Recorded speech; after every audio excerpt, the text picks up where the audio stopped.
security clearance. And presto, the doors open for you. I now present to you Tannelier Tavon's private office.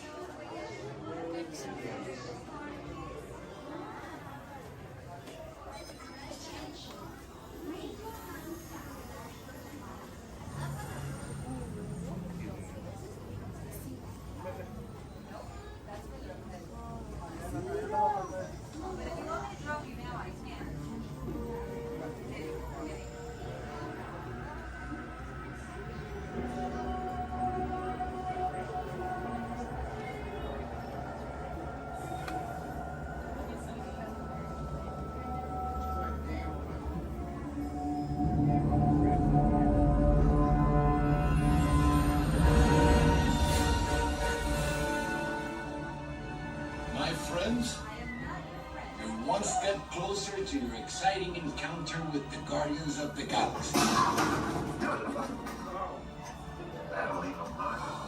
You're now standing in my private office. I know. Right, Carefully scrutinize each and every piece that comes to me from different parts of the galaxy let's mute this guy.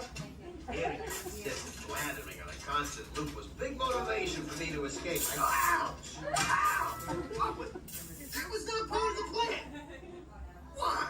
Of course I escaped. For those of you who have not been paying attention, the name's Rocket, one of the Guardians of the Galaxy. The smart one. Listen up. He's gonna put you on a gantry lift for your tour. I'm gonna sneak on top of your lift and take us all the way to the big old generator control room.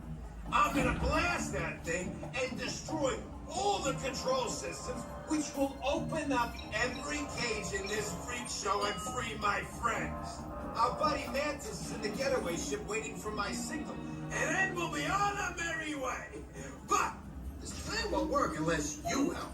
I don't have clearance. My hands don't scan. Yours do. If you raise your hands, I get the clearance and the chaos begins. It's a foolproof plan. 35% of the time. Oh. I'm gonna take this. Now move it.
Greetings, Terrans. I am Nova Prime Irani Rayan, Commander of the Nova Corps. On behalf of all Xandarians, I hope you have enjoyed exploring the wonders of Xandar. As you have seen, your world and ours were born of the same moment, one which you refer to as the Big Bang. As such, we are all galactic neighbors in a vast universe which we and countless others share. For you to travel to Xandar would take 2.5 million years, assuming you had a ship that could fly at the speed of light. So we decided to come to you. But even we could not have reached you so easily were it not for the cosmic generator.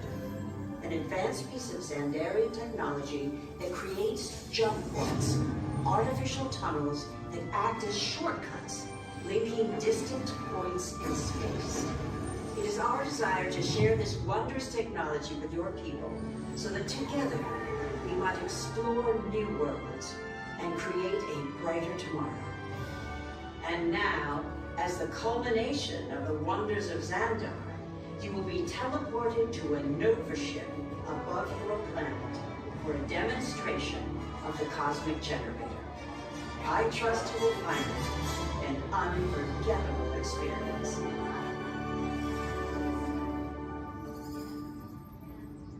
Welcome, people of Epcot, Epcoters, Epcotians, citizens of Epcot.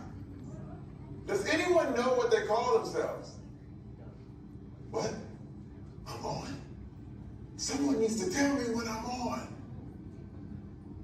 Welcome, Epcot Terrans. I am Centurion Tal Merrick, and we're just about ready to teleport you up to the ship for the demonstration.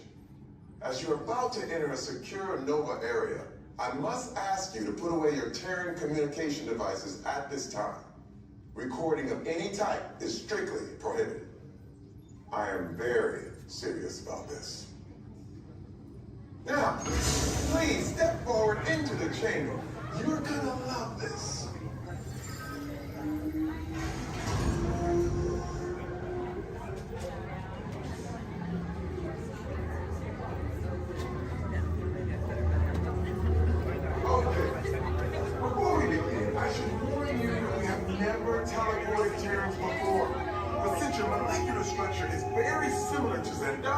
It should work.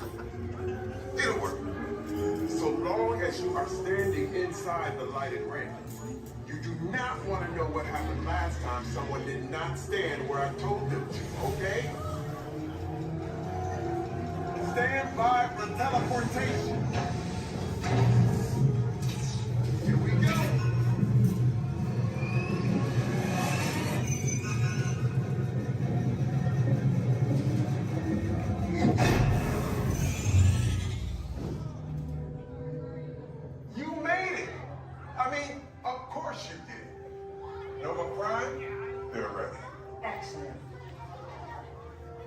What you see before you is the cosmic generator. And in just a few moments, we'll be activating it so you can experience for yourself what's happening. I'm not sure. Our power's out. And the cosmic generator is gone. Cheerio, Monarch. Go to Code Red. Prepare the fleet. And call the Guardians. Now. There is no cause for alarm.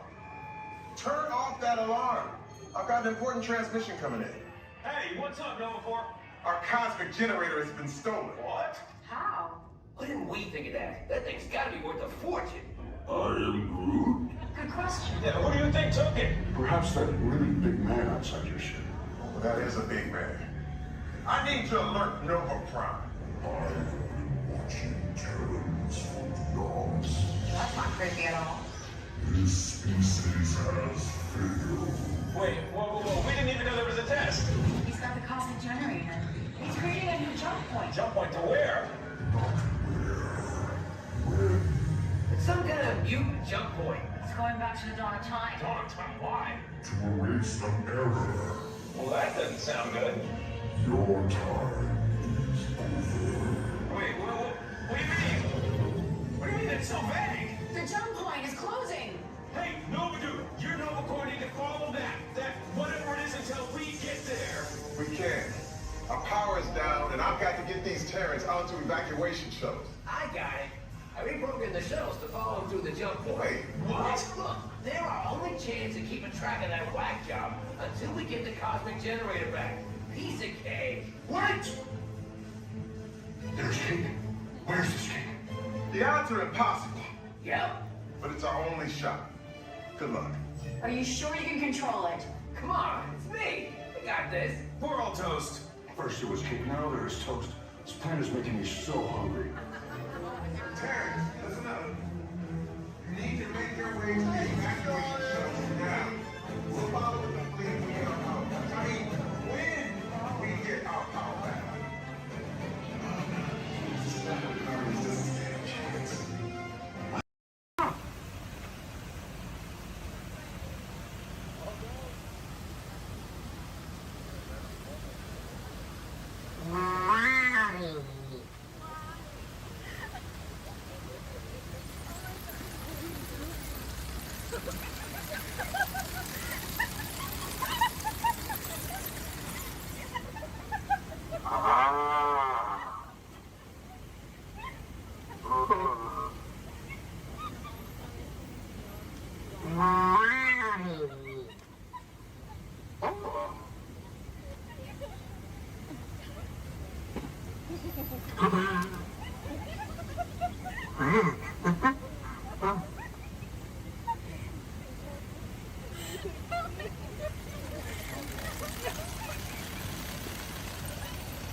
Enjoy your trip aboard the Metroliner.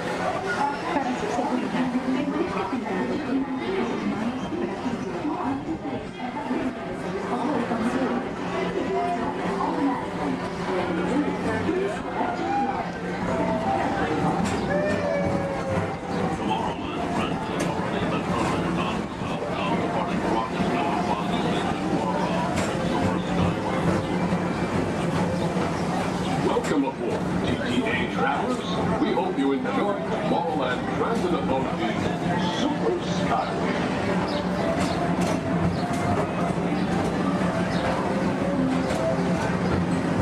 Now approaching Tomorrowland Interplanetary Convention Center. The convention center is home to a galaxy of wonders from far away.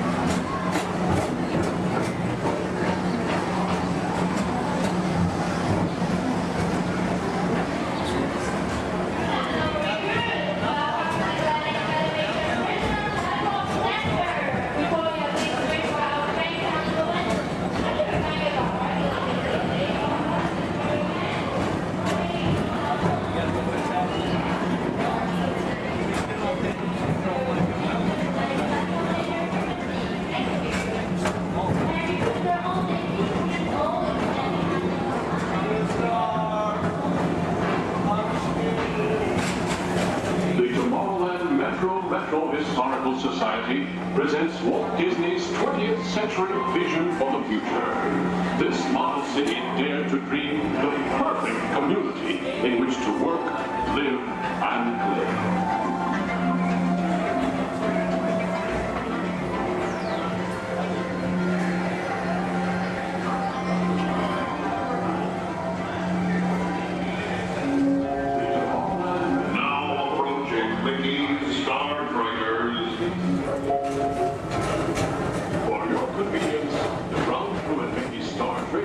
Will be glad to rocket ship to any planet in the galaxy.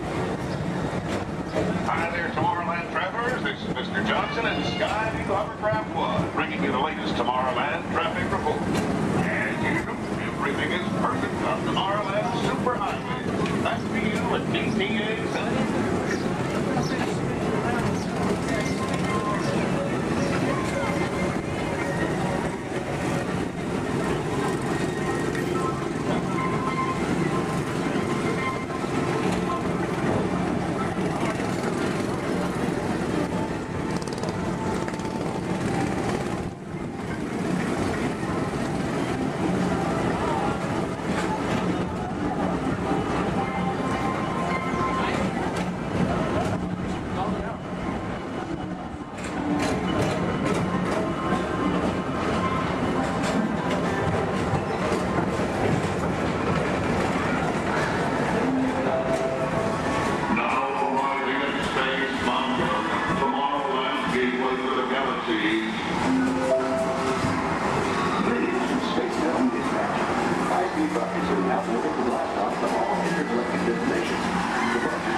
wheelchair service provided by the Tomorrowland Transit Authority.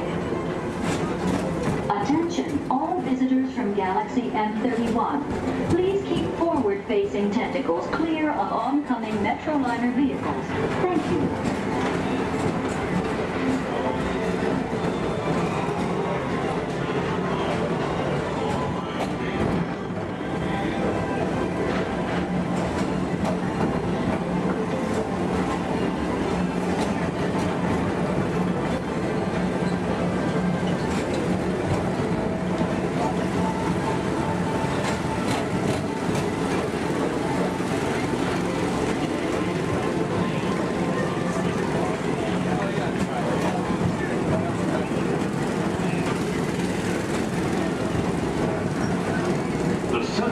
Rocket Tower Plaza is the League of Planets Astro Orbiter. This symbol of universal harmony and interplanetary fellowship provides all beings with an exhilarating spin around the planets.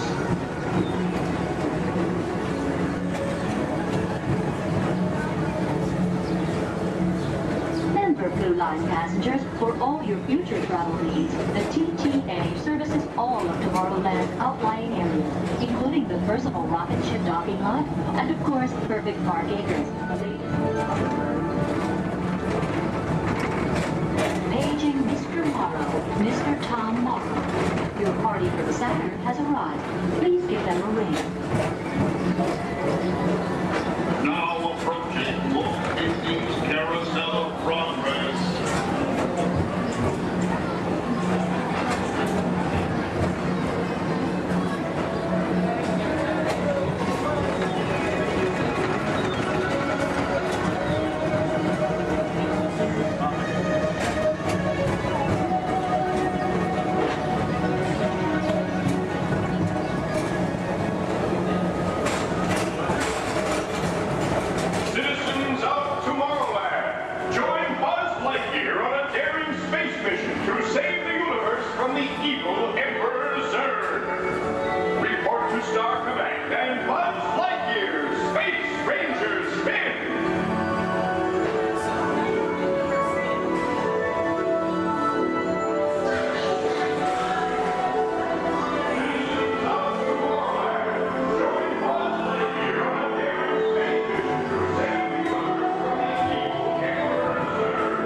Rejoin us and believe in the promise of tomorrow.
survive planet.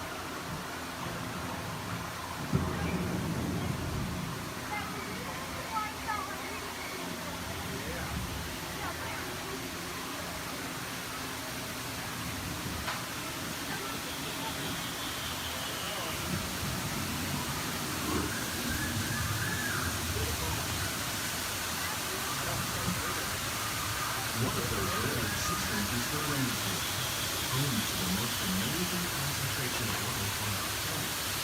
These dense and beautiful forests cover only a tiny portion of the Earth's surface, roughly between more than half of its planet and planet sea. Rainforests are also extremely rich in protected living systems, providing us with oxygen, food, medicine, and other forms of essential life.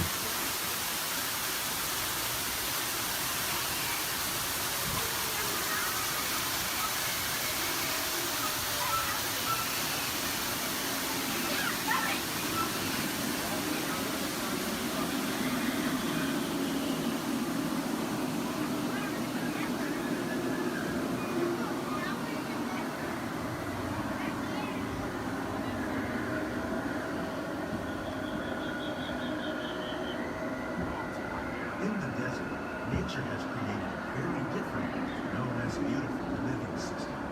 And while this arid landscape may seem lifeless, it is very much alive. The plants and animals that have learned to survive in these harsh conditions make use of what little water they can find and avoid the scorching rays of the relentless sun.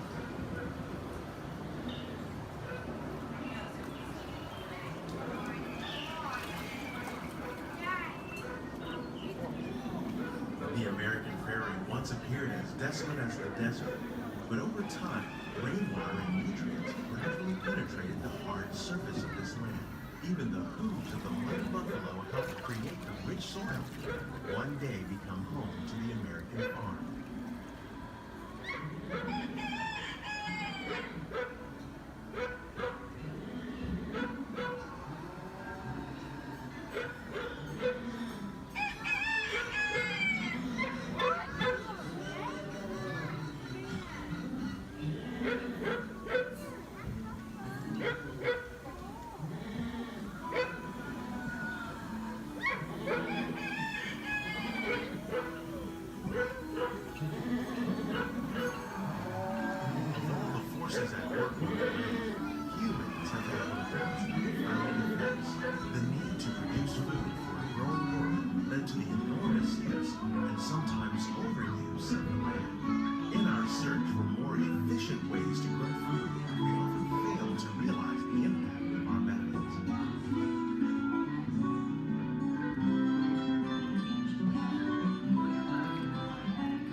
Discovering better ways to grow food that will assure human and environmental well-being. Natural fertilizers, we can enrich the soil without the use of chemicals.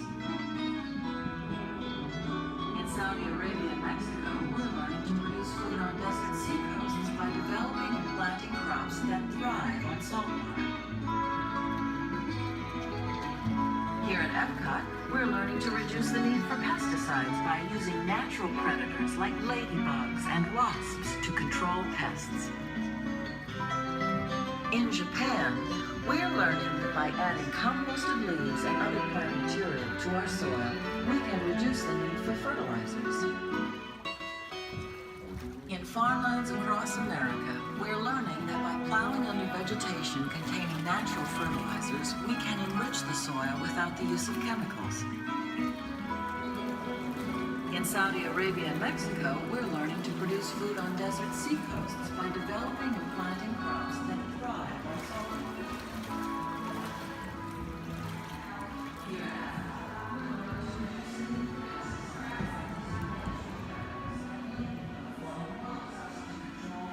How will we meet tomorrow's growing needs for food production, yet still respect the needs of the land?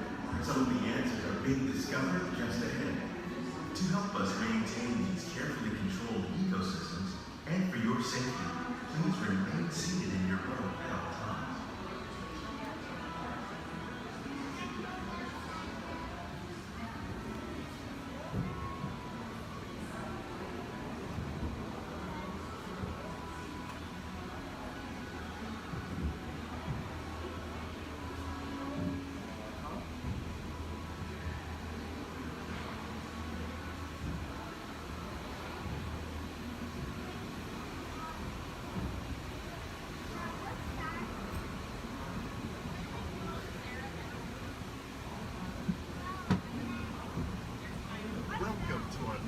laboratory, where scientists from Epcot and the U.S. Department of Agriculture are exploring innovative ways to produce bountiful harvests now and into the future.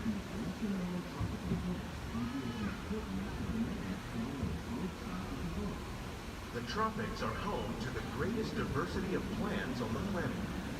Many of these, like papaya, bananas, cacao, coffee, and rice, are well known around the world. These are just a few of the edible plants that have been an important source of nutrition for people living in the tropics. Many are rich in vitamins and minerals, while others are well adapted to growing in less than ideal conditions. Some, like the water lily, thrive in wet, swampy areas and waterways. All parts of this plant, even the flower petals, are edible. The starchy root of the plant has long been used to make flour for baking.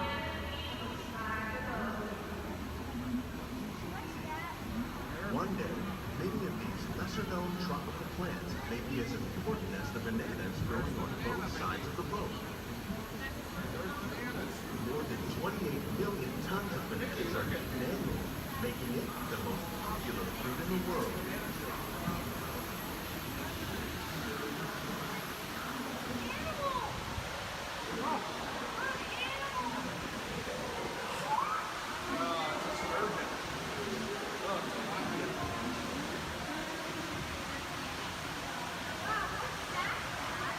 When we mention farming, you probably don't think of fish, but fish farming, for aquaculture, accounts for nearly half of all the food consumed globally. Tilapia, crabs, and catfish, like the ones you see here, are three of the more popular crops raised by fish farming. The sustainable system you're using here recycles the water in the tanks. As a result, we're able to save millions of gallons each year.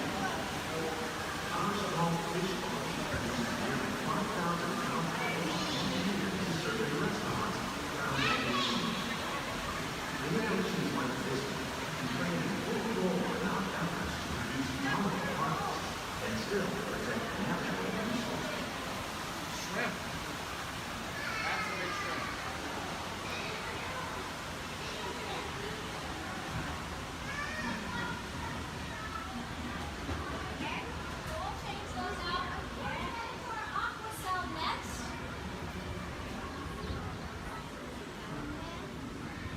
Little sunflowers.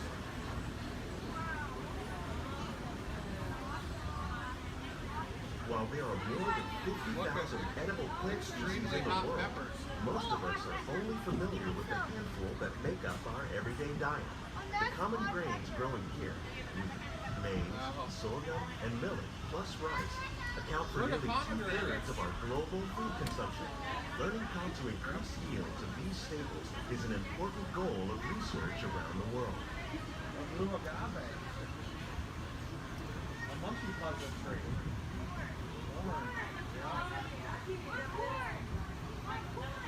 These plants are definitely on their way up. Innovative growing techniques like these increase yields, while more efficiently using resources like water, fertilizer, and pesticides. Another innovation at work here is our integrated pest management program. By populating our greenhouses with beneficial insects that prey on harmful pests, like aphids and flies, we are significantly reducing our reliance on conventional pesticides. We're growing these crops using our nutrient film system. This technique precisely controls and recycles water and nutrients. With it, we can produce over 27,000 heads of lettuce a year in this one small area. Look at the cucumbers.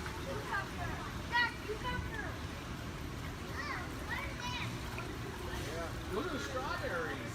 Some of our best ideas have been inspired by nature, like these fruit and vegetable trees. By growing these ground plants vertically, we can increase yields and better control diseases. These crops taste as good as they look. In fact, we serve more than 15 tons of produce from our greenhouses in restaurants here at the Land every year. Look at the jalapenos. That's a great idea.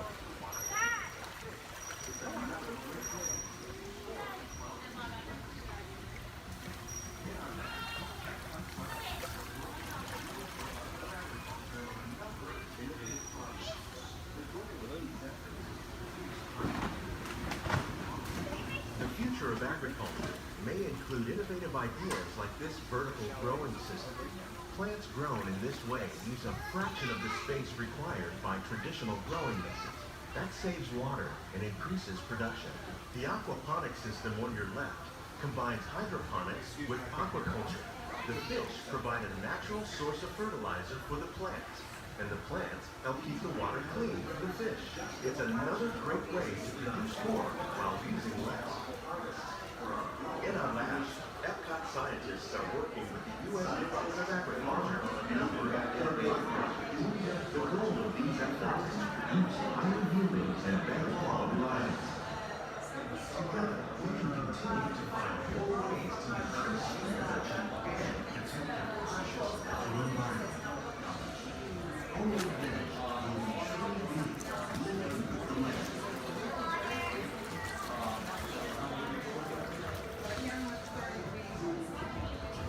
On behalf of Walt Disney's greenhouses represent just a fraction of the work being done worldwide to produce bountiful harvests for our growing populations. Scientists, farmers, and even backyard gardeners are doing their part to improve the quantity and quality of foods that we all rely upon. Together, we can continue to find more ways to increase food production and protect our precious natural environment. Only then will we truly be living with the land.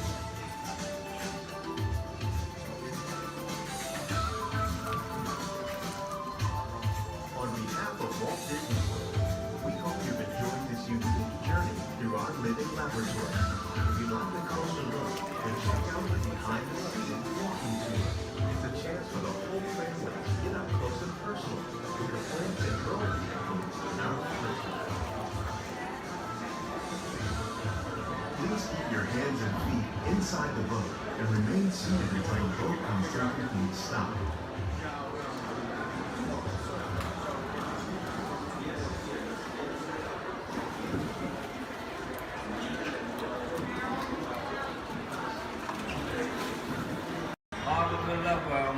Dance string up with me, honey, yo ho, yo ho, Paris are free. A toast to Paris and its many shiny rewards. As a career, what could be more rewarding? Drink up with me, honey, yo ho. I humbly accept this magnificent treasure as my reward for a life of villainy, larceny, skullduggery, and lucidity. Drink up with me, honey, yo ho.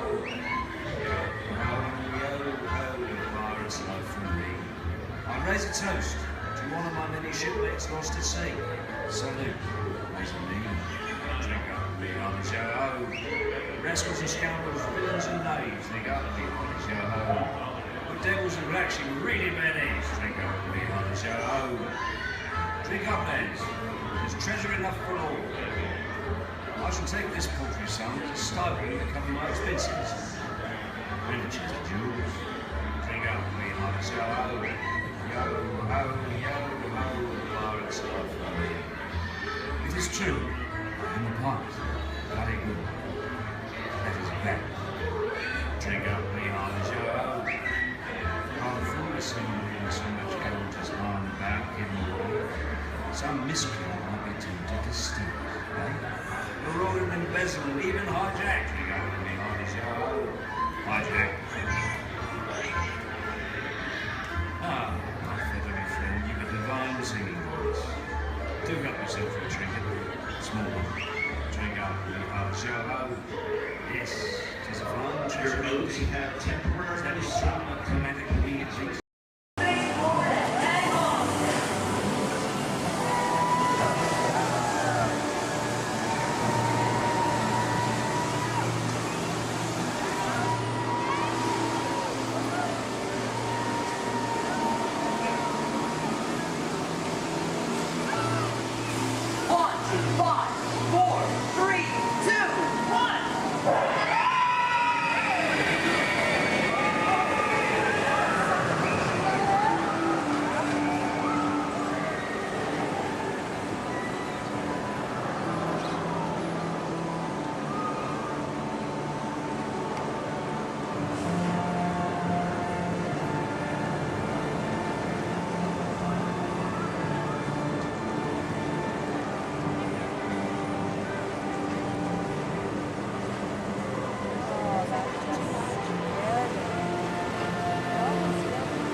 passengers. Prepare to be digitized into the world of Tron.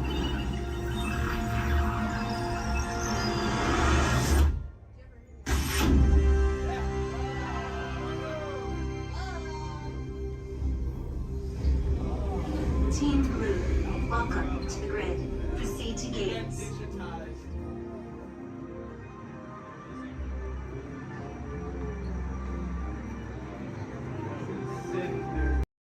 Awesome, thank you for volunteering for being our flotation devices. Does anybody think that the captain should go down with your ship? Raise your hand. Awesome, sir, what's your name? Jim, thank you for volunteering for being the captain. I'm a skipper, I skip out at the first sign of danger. Alright, and we are clearly out of my mind. Everybody turn around, wave goodbye to the dock. Now wave goodbye to the nice people on the dock. Now wave goodbye to the skippers. Bye, skippers. You're never going to see them again. Alright, ladies and gentlemen, my name is Skipper Jason. For your safety and mine, please remain fully and completely seated, keeping all hands, arms, legs, feet, small children inside the boat at all times. Now, not only am I your jungle cruise skipper, I am also your dancing instructor, your cruise director, your lion tamer, your alligator wrestler, and if you don't laugh at my jokes, swimming instructor. Alright guys, we're starting off right here in the Amazon rainforest where it rains 365 days a year. That's almost every single day. That's what makes these bugs larger than life. These beautiful Amazon butterflies, ladies and gentlemen, their wingspan can go anywhere from 12 inches up to a whopping 1 foot. That makes them the rulers of the jungle. True monarchs, true monarchs. And over here, ladies and gentlemen, we have Inspiration Falls. Now, I am told the longer we stare at Inspiration Falls, the more and more we are inspired to go. Deeper and deeper into the jungle. Everybody say, ooh. Everybody say, ah. Everybody say, ooh, ee, ooh, ah. No, I'm just kidding. Don't do that, folks. Anyway, so much inspiration, we are going to not only change rivers, but jump continents. We are now in the continent of Africa along the Congo River. Now, we're going to see how far we can go in this boat with me behind the wheel. Who here wants to see the world-famous Jungle Book? Raise your hand. Awesome, everybody. Because there it is. Now, up here at the beach, ladies and gentlemen, I have arranged for you a welcoming pygmy party. There's going to be music, dancing, singing, eating, drinking, all sorts of fun, all sorts of game, all sorts of craziness, all sorts of... Oh. I can't see anybody canoe. Guys, the jokes are only going to get worse from here, I promise. I wonder what might have scared off my friends, the pygmies. Anybody see anything that might have scared them away? Yes, that giant python could have done it, princess. They can grow up to 33 feet in length, but don't get too close. They can develop a crush on you. They're really friendly. So let's stop by my base camp, guys, and pick up some supplies. Oh. This is what happens, guys, when you leave your door open in the jungle. You get unwanted house guests, and they break every single thing that you own. Good news, though, guys, they got my Jeep to turn over. I wonder if they used a monkey wrencher called 888. All right, ladies and gentlemen, we are now cruising along the Nile River. It is the world's longest river. It goes on for miles and miles and miles. If you don't believe me, you are in... False. You're in disbelief. We are on the Nile River.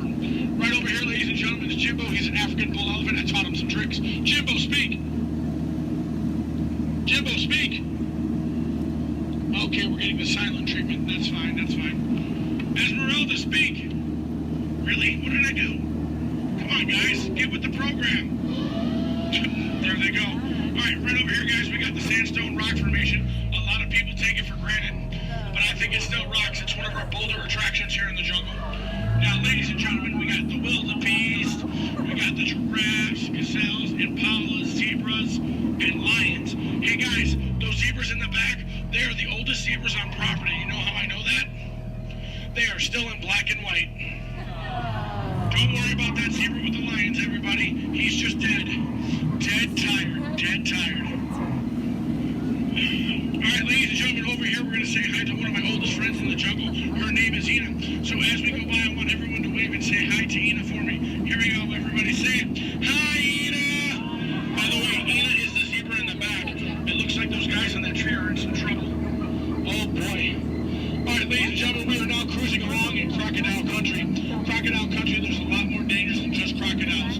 There's monsoons, there's rapids, and there are these giant things called waterfalls. So if you guys see a waterfall, point it out for me so we can avoid it. We don't want to go over it just yet. We want to go through it later. What's that? Where? Where? Oh, that is Schweitzer Falls, ladies and gentlemen, named after the late, great Dr. Albert Falls. As we go by, I want everyone to lean. Lean, lean, don't worry about looking stupid, I'm doing it for you. Lean, lean, lean, and we will make it. All right, ooh, that was close. Man, I know a lot of people will ask me, Skipper Jason, how is it you became a world-famous Jungle Cruise skipper? And I tell them, quite frankly, isn't it plain to see I took a crash course? Toughest thing about flying, ladies and gentlemen, is the ground. It's totally the ground. So we're going to keep cruising right along, people, until this pool full of hippos. It had to be hippos. All right, guys, cover your ears. This is going to get loud. They gave me something to scare away the hippos. Cover those ears. Shoo, hippos, shoo! Make way! Be gone! Be gone, hippo, be gone! I showed those hippos who's boss. Alright guys, we're now cruising out of this hippo pool and right into headhunter territory. It is not the greatest of places to be headed. If you don't believe me, you can ask my last crew. Those boneheads did not believe me. Wait, you guys hear those drums? Are those warriors dancing? Yes, they are.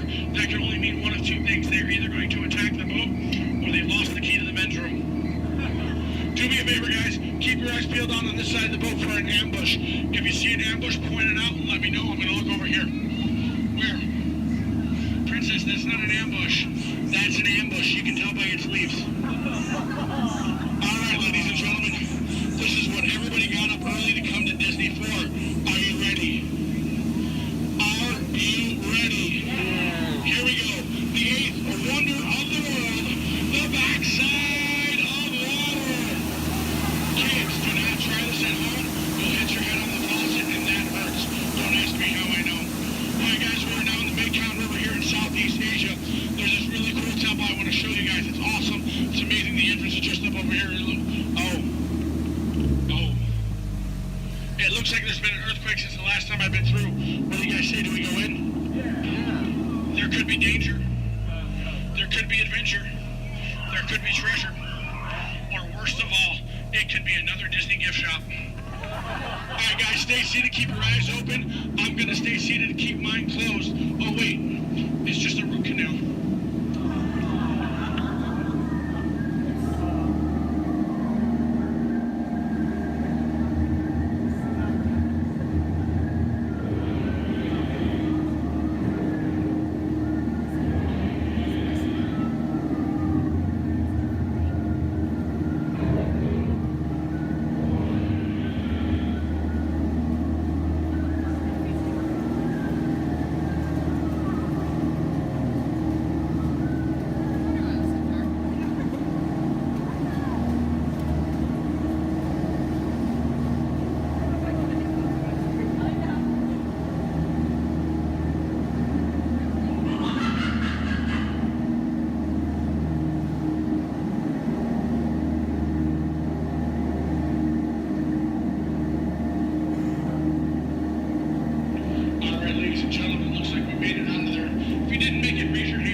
Trader Sam, ladies and gentlemen, is our head salesman of the jungle.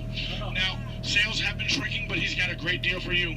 3 of his heads for the price of 1 of yours. Any way you slice it or dice it, you're going to come out ahead. Do we have any takers? No? It's all right, guys. It's all right. Now, ladies and gentlemen, when we get up to the dock, we're going to rope this boat. When we rope rope this boat. Stay seated till I give you guys the all clear. When I give you guys the all clear, then I want everyone to stand up together. That does two things. One, keep the boat balanced, and two, look like you're giving me a standing ovation.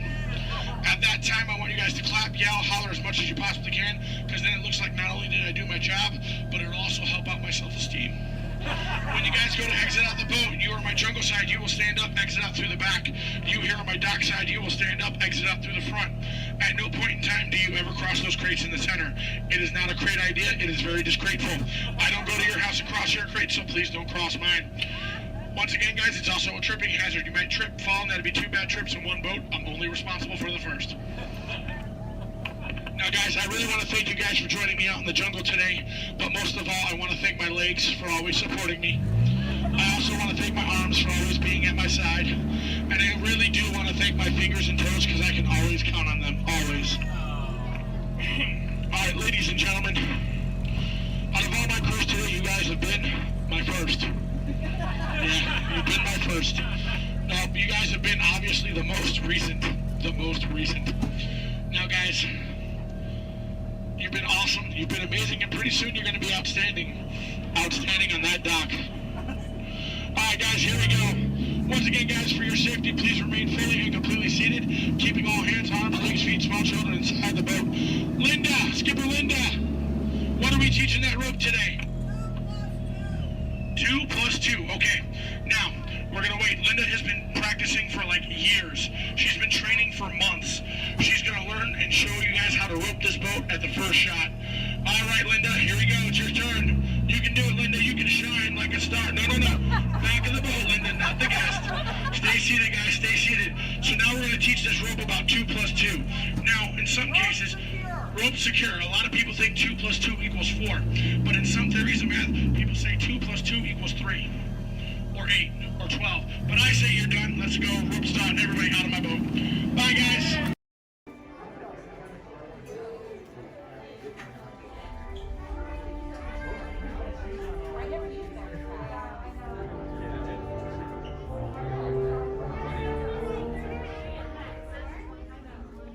Hello and welcome to Soaring. My name is Patrick and I'll be your chief flight attendant today. We'll begin boarding in a few minutes, but first I'd like to acquaint you with some important safety information. When the doors to your flight open, please take a seat and store all carry-on items in the under-seat compartment.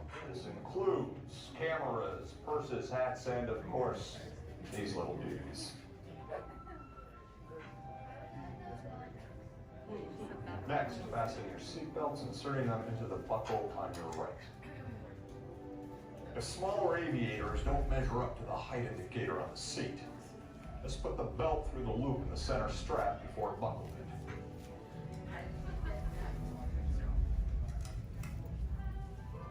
Nice work, pal. Soon you will be airborne. So if you or your little aviators have a fear of flying or of heights, you might want to wait for your party to arrive. Okay, let's review. That is seat belt, carry-on item, safety strap, fear of heights, keep your hands and arms inside at all times. Anything else? Yeah. Have a nice flight. All right, my friends, we're going to load row 3, followed by 2, then 1. Row 3, please follow me. 2, you're going to follow 3. 1, you're going to follow 2.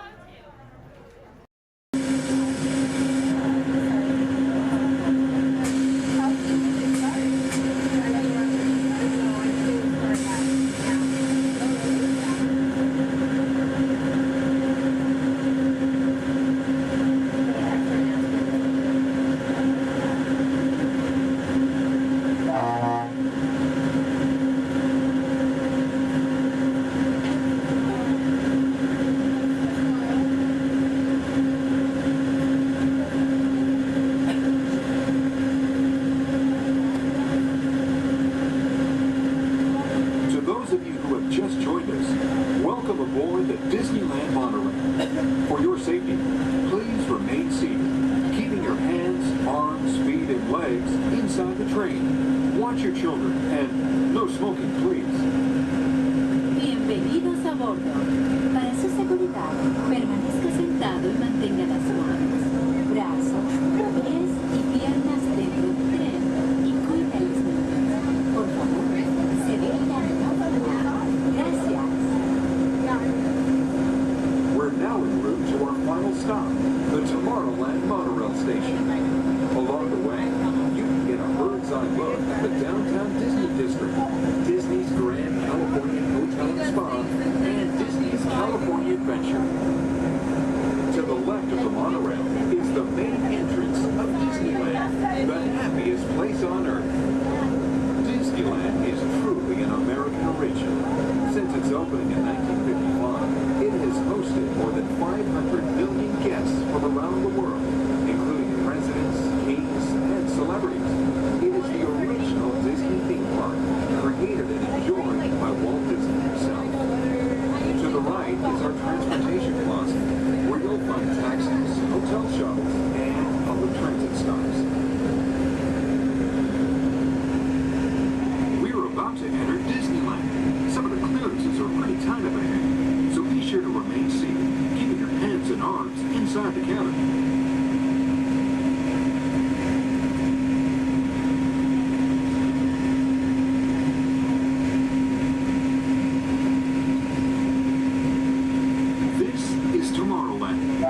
Inspired by science fact and fantasy. Directly below us is the Submarine Lagoon, where you can dive into an exciting underwater adventure aboard the Finding Nemo submarine voyage. Across the way are the icy peaks of Matterhorn Mountain, home of the world's most famous bobsled run. And beneath us are the roadways of the Utopia, where drivers of all ages can ride the road to tomorrow. As we cruise over Tomorrowland, our pilot would like to share a few program reminders. Hello everyone, welcome aboard Monorail Red for your enjoyment. This land park will remain open until 9 p.m. tonight. The park's hours has been extended to 9 p.m. Our last monorail tonight will be at 9 p.m.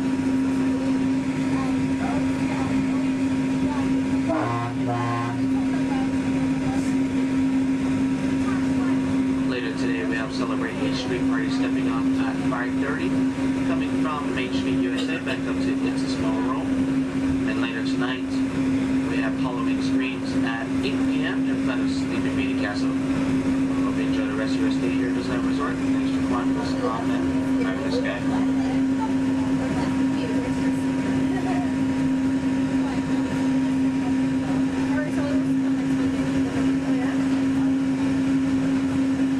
And to the right of the train are the sparkling gold spires of one of Disney's most beloved attractions, It's a Small World.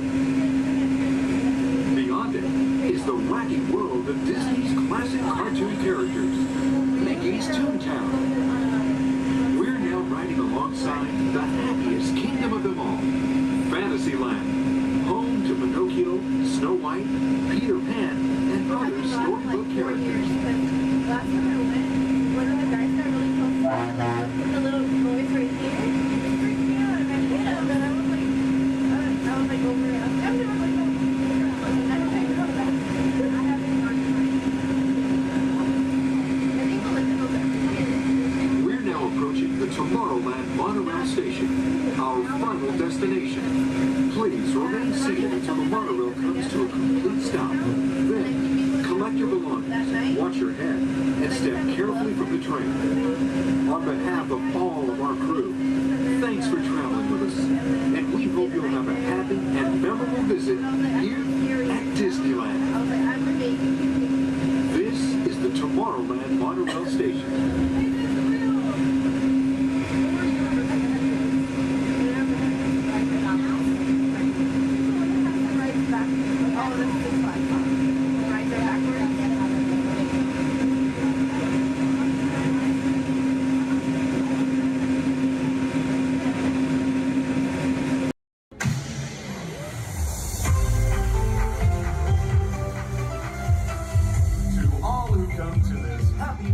Welcome and good morning, everyone. We have some extra special friends here to welcome you all today. Let's hear it for Mickey Mouse and Minnie Mouse.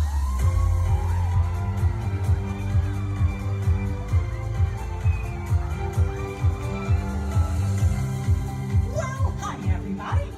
Good morning. Gosh, it sure is great to see so many amazing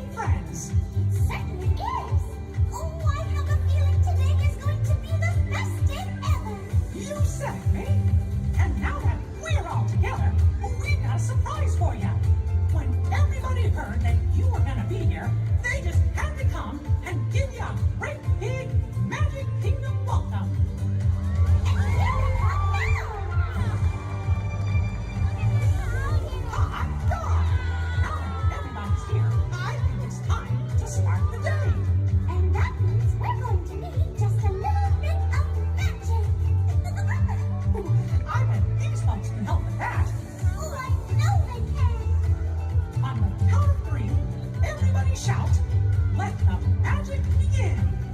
Are you ready? 1, 2, 3. Let the magic begin. Welcome to a place where dreams come true. A timeless journey through lands of fantasy. Where only a wish creates things like this to appear. The most magical place on earth is here.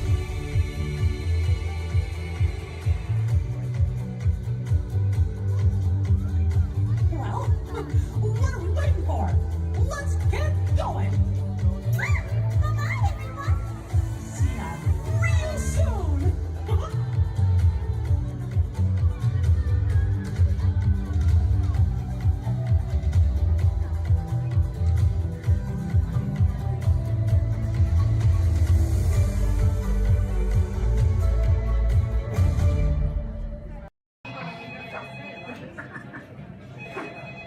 Hello, Imagination Institute, Dr. Channing's office. I'm sorry, Dr. Channing is hosting a tour of our sensory dining tomorrow. Yes, hello. Hello, Dr. Channing's office. Hello, Dr. Channing's office. Hello, Dr. Channing's office. What's that? You can't control your imagination and it's running wild. Oh dear. Yes, I'll have him call you as soon as he's available. Hello, Dr. Channing's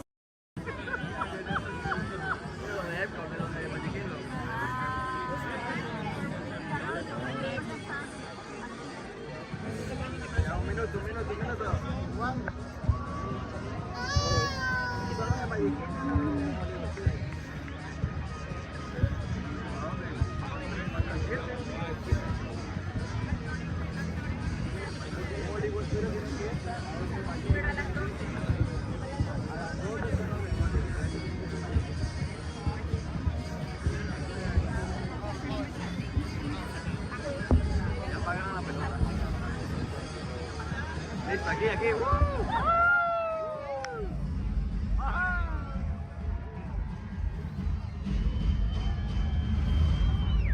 Welcome everyone to our New Year's Eve sparkling celebration. As we await the approach of midnight here in the United States, Canada, and Mexico, we should note that many of our World Showcase friends are already greeted the New Year. 2025 reached the country of Japan, and 1 hour later, China celebrated the New Year. Let's celebrate with them now. 皆様、新年明けましておめでとうございます。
and the United Kingdom shouted a rousing cheer.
authority of General Hux.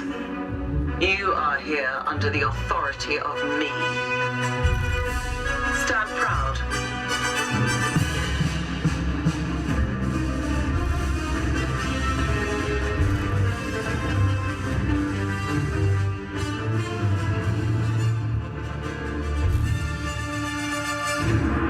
Troops in this division are held to the highest standard.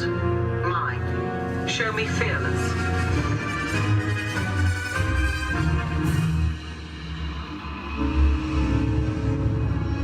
Under my command, you will be proud to wear the armor of a stormtrooper. You will learn discipline, loyalty, and what it means to be a stormtrooper.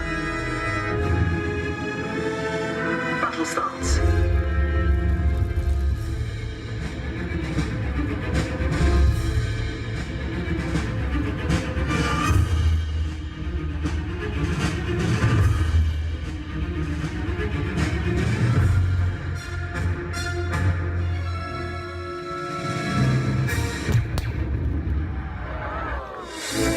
Acceptable. Attention. We do not tolerate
compass and follow the arrows to the flight deck.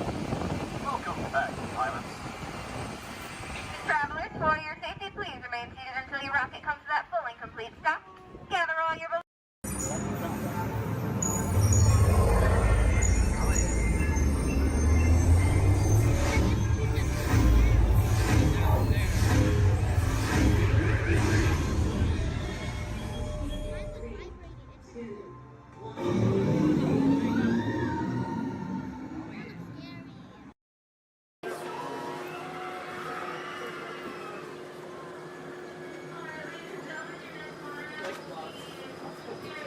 Hello, everyone.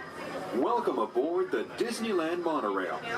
We are now beginning a 2.5-mile journey to downtown Disney Station and back. For a safe trip, remain seated, keeping your hands, arms, feet, and legs inside the cabin. Be sure to watch your children, and no smoking, please. Bienvenidos. Para su seguridad, permanezca sentado y mantenga las manos, brazos, pies y piernas dentro del tren y cuide a los niños. Por favor, se ruega no fumar. You're riding aboard a Mark 7 monorail, the latest generation of Disneyland monorails. When Walt Disney introduced this attraction in 1959, it was the first daily operating monorail system in the Western Hemisphere. Just ahead is Disney's California Adventure, where you can live the ultimate California dream through attractions and live shows that are as diverse as the Golden State itself.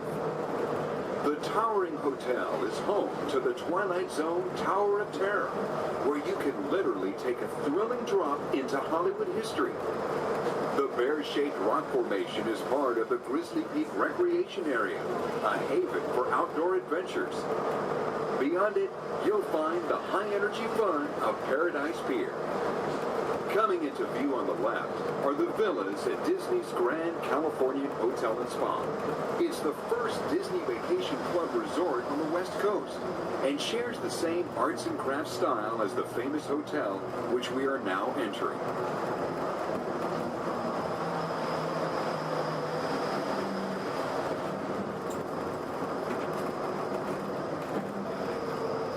We are now arriving at Downtown Disney Station, gateway to the Downtown Disney District and the Disneyland Resort Hotels.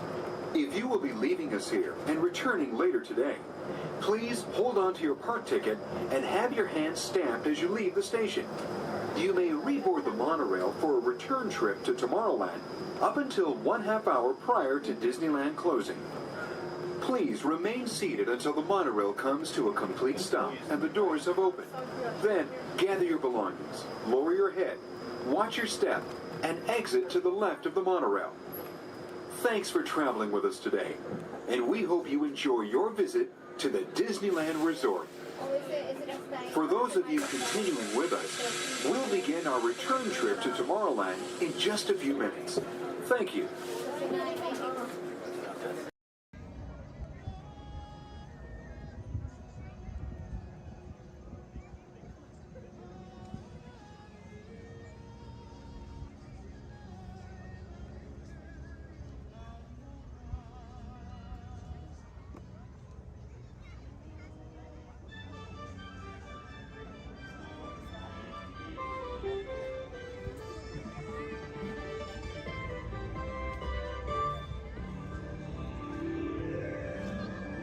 Guests of Disney's Polynesian Village Resort, aloha!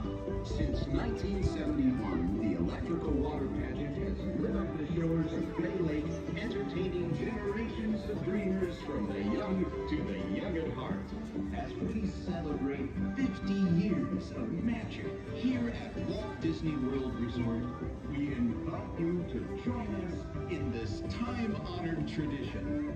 Enjoy the lights, the music, the magic of Disney's electrical water pageant.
To everyone who's ever answered the call of this magical place, mahalo. We have shared the breath of magic. For 50 years, you have trusted us with your dreams, and tonight we hope you feel them twinkling in your eyes, enduring like the sparkle of Disney's electrical water patches. From all of us to all of you here at Disney's Polynesian Village Resort, we bid you aloha and hope you wake tomorrow to find your dreams are even brighter in the light of a new day.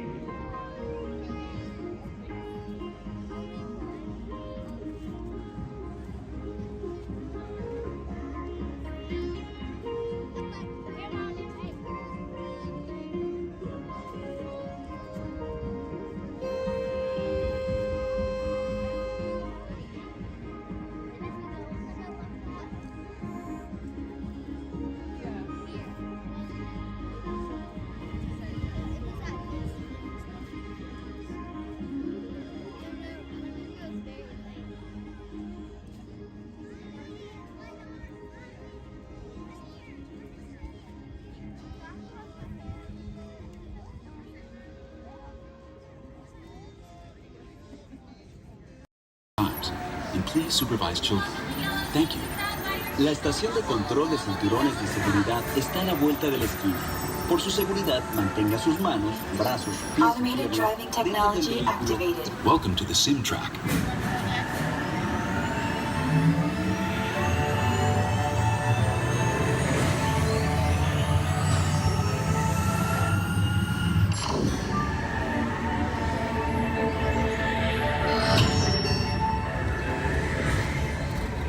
We'll begin with the capability test to see how your vehicle designs perform under challenging weather and surface conditions. Monitoring road surface. Connecting to OnStar. SIM card performance data acquired.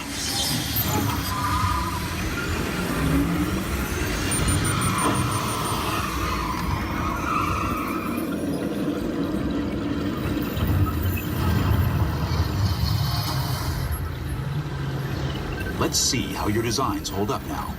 Commencing SIM car off-road and extreme weather sequence.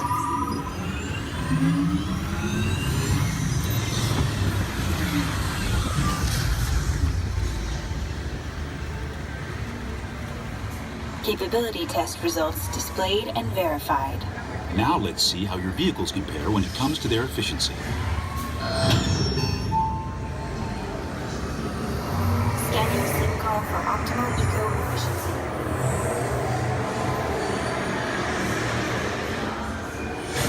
Engaging eco-scan for aerodynamic efficiency.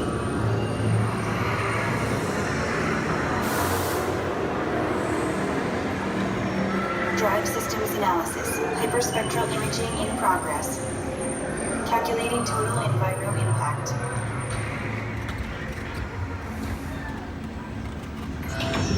Starting responsiveness test. Okay, the responsiveness data is now being synchronized. Automated driving technology verified and active.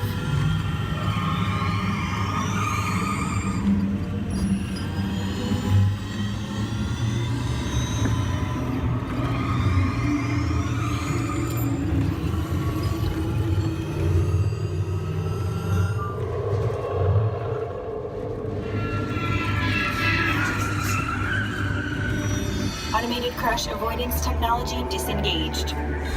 Displaying responsiveness data. Here comes the final test. Energizing for power test.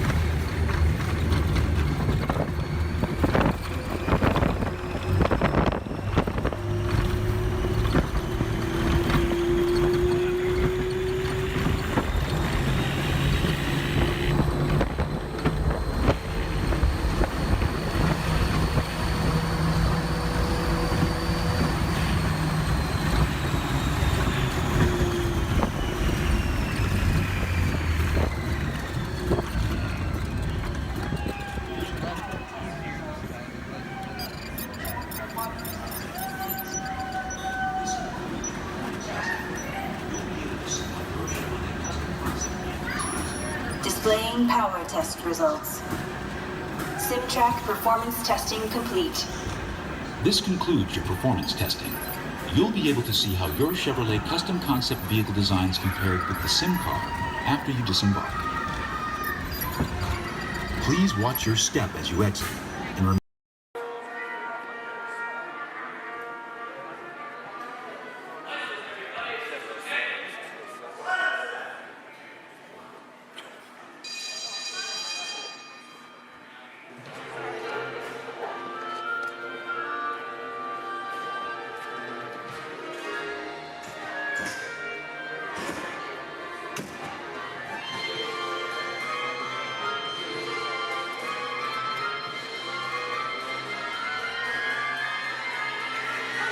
Welcome aboard. At this time, I'd like to ask everyone to please remain seated throughout our show, and please keep your arms and hands inside the vehicle at all times. For the safety of our cast, we ask that you please refrain from the use of flash photography and external video lighting. Now that we've taken care of business, let's talk about me. My name is Patrick, and I'll be your guide on this magical journey into the movies. It's the perfect job for me because I love movies. Is everybody ready? Yeah! Great, because it's showtime. Ready when you are, CB?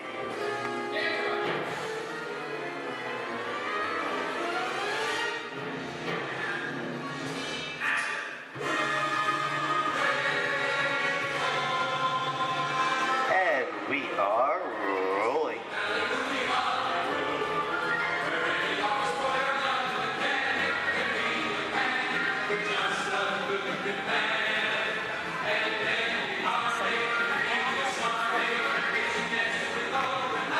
Hello everyone and welcome to the Great Movie Ride. Once again, my name is Patrick and I'll be taking you from this Hollywood soundstage into some of the greatest movies of all time. All on one tour. But between you and me, this is no ordinary tour because the Great Movie Ride brings these movies to life and puts you right in the middle of the action.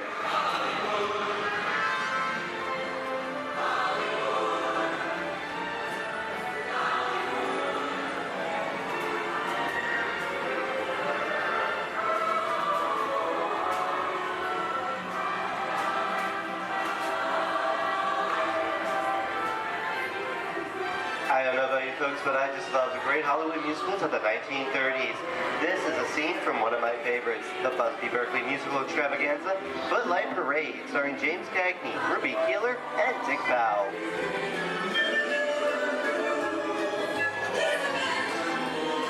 In 1952, Gene Kelly was Singing in the Rain with Debbie Reynolds and Donald O'Connor.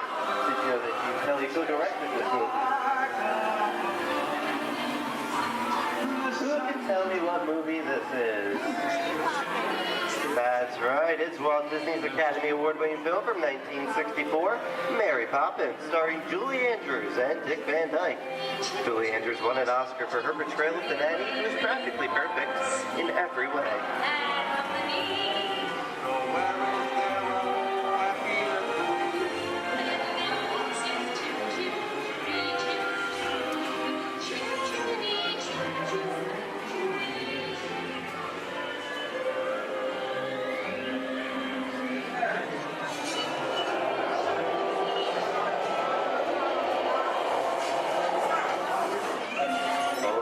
Walt and Bruce's folks. This doesn't look like a very good neighborhood. It looks a lot like the underworld. This seems such classic gangster films as The Public Enemy, starring one of my favorite tough guys, James Cagney.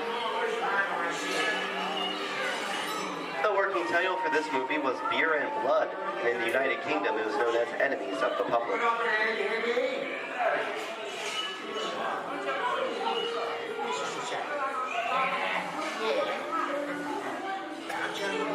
Very nice time.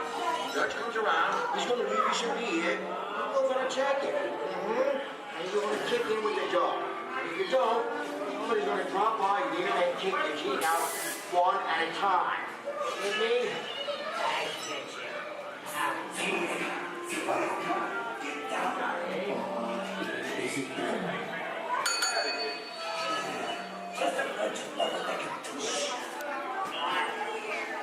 Sorry about the delay, folks, but I don't want to run a red light, even if it is just a movie.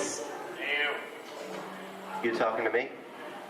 You talking to me? I'm talking to the demon who's putting looking out for the day. You're talking to me. I'm not supposed to leave my vehicle. I see, get away. Oh, okay, Monkey, whatever you say.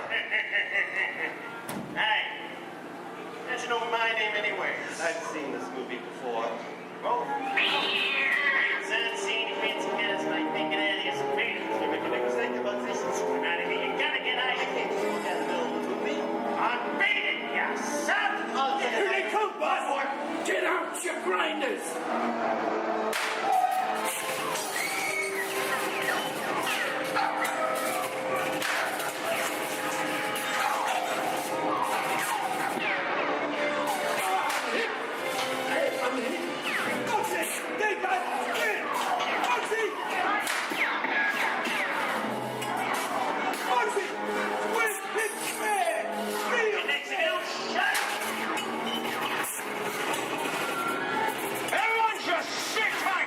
Running a red light against the law, and I never break the law. Lady, watch this.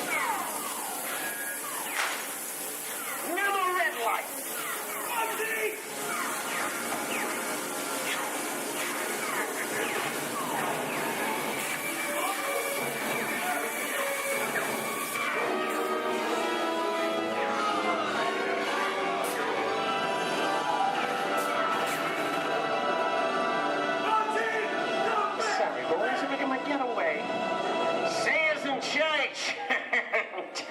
What are you looking at?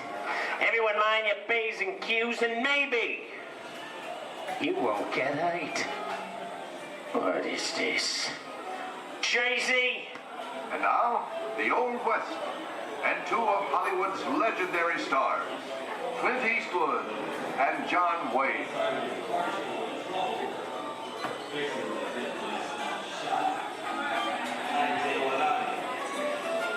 Go right ahead if that's what you're going to do. A long time ago, I made me a rule. Let people do what they want. Sleepy little break. Well, that's some mighty tough territory you're heading into, Pilgrim. I'd think about turning back if I was you. That is, if you want my opinion. Well, to be clear, it's a perfect time for me to collect up all your valuables. Starting with the jewelry, going on to the cold hard cash. Perhaps work. Hey! I don't even like this neighborhood, Kappa! This is nuts. Nuts! Tell us I'm getting out of here. Get yourself up. Looking at this one. Can't get any worse.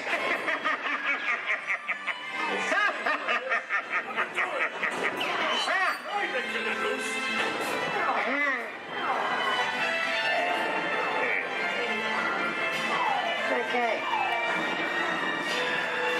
It's Weiss.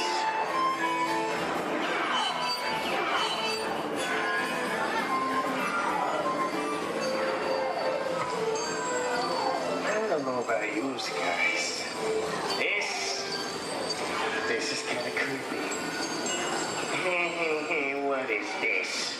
This is Aliens. You are with Sigourney Weaver aboard the spaceship Nostromo. Something has gone wrong. One by one, the crew has vanished. And somewhere in the ship, a terrifying creature waits to claim its name. Well, pal, I ain't no victim. Warning, remain in your vehicle. The area you are entering is extremely dangerous. Proceed with caution.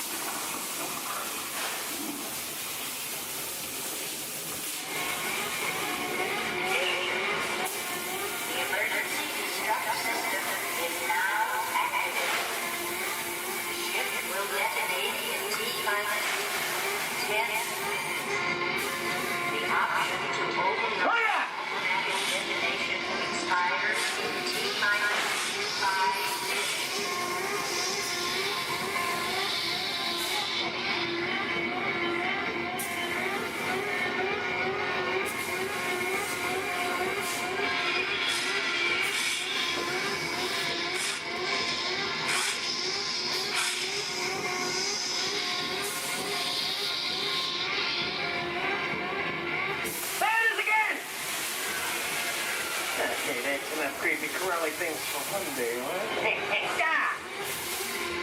Wrong. Here in Raiders of the Lost Ark, amid 1,000 deadly snakes, Indiana Jones unearths a great treasure. Will Harrison Ford escape with his discovery? And what will be your fate? Beware. Snakes. Why did they have to be snakes?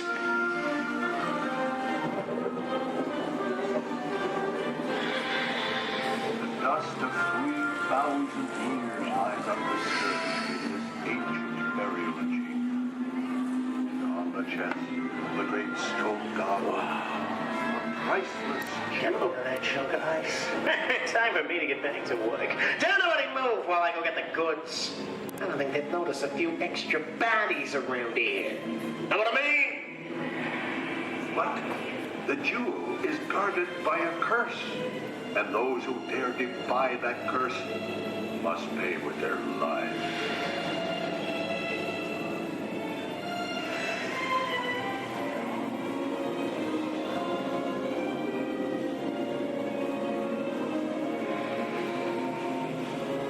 Halt, unbeliever. Disturb the treasure of the gods, and you shall all pay with your lives.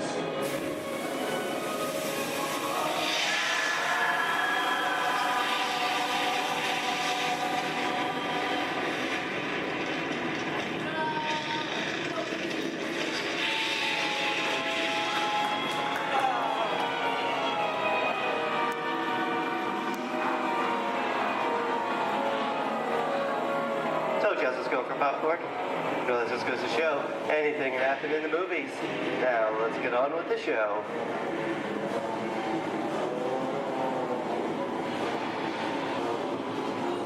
Ooh, I see 10 people. The horror movie is my all-time favorite genre. Some of the best horror films were made back in the 1930s and 40s, but monsters, mutants, and maniacs are still audience favorite and continue to haunt us today. That's what I call a wrap.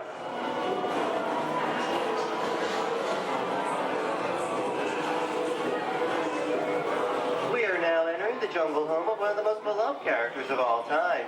Now it's not George of the Jungle. Actually, it's Tarzan, portrayed here by Johnny Weissmuller. Over here we have Maureen O'Sullivan as Jane, and the lovely and talented Cheetah as herself.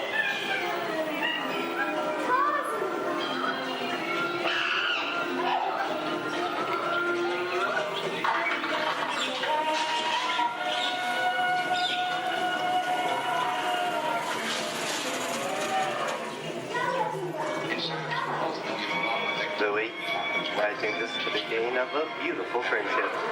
Best last line of a movie ever. Humphrey Bogart and Ingrid Bergman in the classic romance, Casablanca.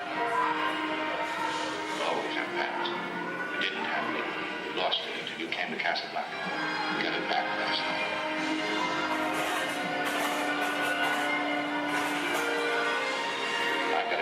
too.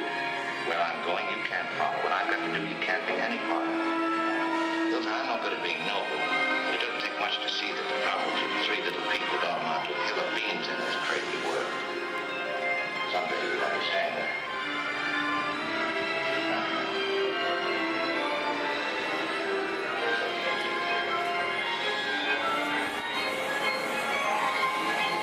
And here's one of my favorite movie stars, Mickey Mouse, in one of his greatest roles, the Sorcerer's Apprentice in Fantasia. The sorcerer in the sequence is named Yen Sin, which is Disney, spelled backwards.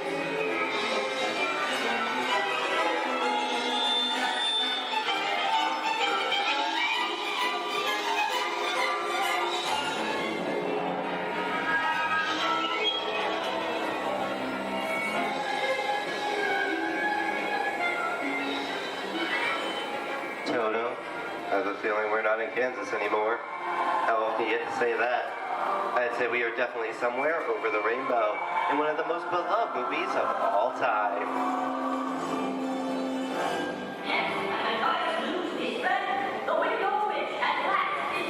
The Wizard of Oz.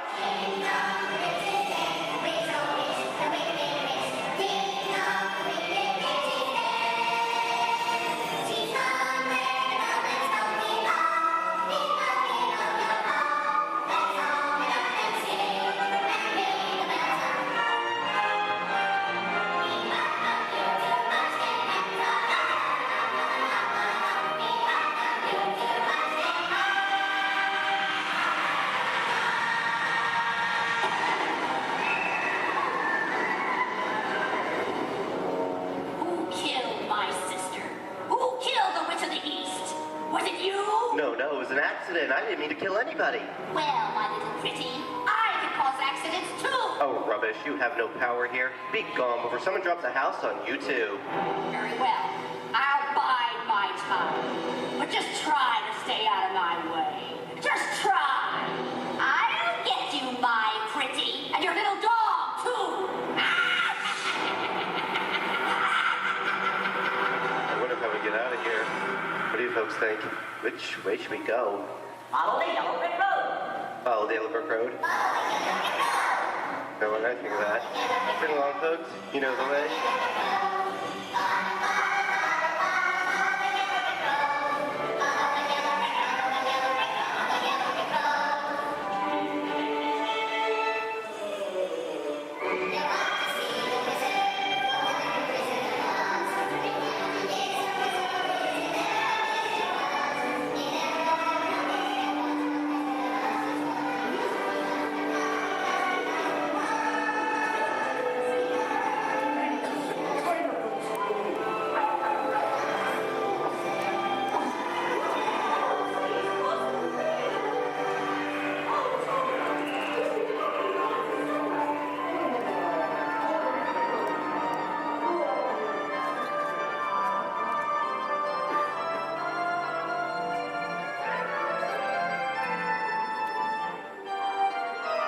I hope you enjoyed our tour of these great moments at the movies, but we've only scratched the surface of what Hollywood has to offer. There are thousands of great movies out there just waiting for you to discover, and here are just a few of my favorites.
Hello, gorgeous.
At Disney's Hollywood Studios, I'd like to thank you for joining us on the great movie ride.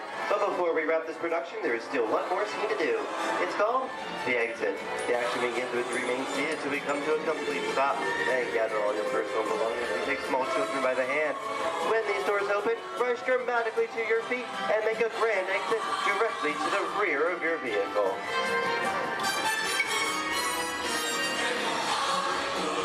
Oh, and one more thing. When I yell action, don't forget the thunderous applause for yours truly. All right, places, everybody, and action! Thank you, thank you. Have a wonderful day here at Disney Hollywood Studios, and we'll see you at the movies. The stuff movies are made of. Goodbye, everyone.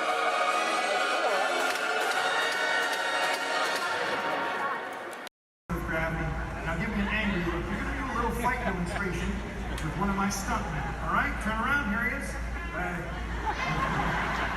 My bad. You know what, Steve? I'm sorry. You're just too big for this. Why don't you go get set up with the desert scene, all right? Thank you for one help out. Oh, where are you going? We're not done. We're not done yet. He was a little big, right? Scared you a little bit? Sign that waiver, all right? You're good. You're good. Let me see if I can find you somebody a little bit more your size to pick on. Hey, Devin. Yes, sir. Come on over here. So I'm doing a little fight demonstration for our guests, and I've got a volunteer. RT, this is Devin. Think it's something real simple. Okay. Basic, all right? Nothing too crazy. Just listen to her. Do exactly as she says. I've actually got to go over notes. I'll be right over here if you need me. No problem. I'm like, hi. Okay, thanks for helping. So I guess I'm going to show you a few things. I'll make it super easy, but tell you what, let's turn around. We're going to face this way, and you're just going to stand right here facing me. So try not to move. I'll do everything, okay? Okay. All right, you guys. Well, when we're doing fight routines, taking a punch, it really is just as important as throwing one. Sorry, okay? I'm so sorry. I know you're okay.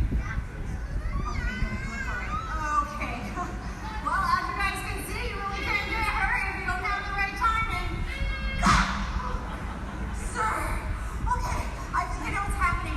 You're moving just a little bit. I don't want her to listen anymore. Okay, no problem. I'll wrap it up. Here's your little hat. You see, it just takes guts. Coordination. And a real level head.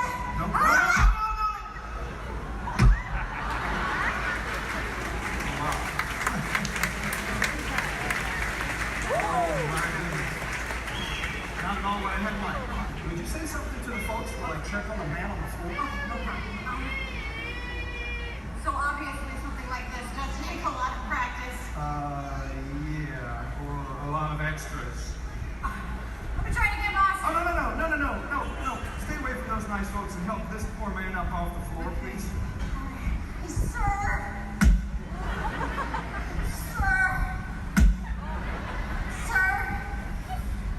Ladies and gentlemen, that is indeed one of my stuntmen. Give it up for Mr. R.T. Lovato!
Is the fattest one of all.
She went red.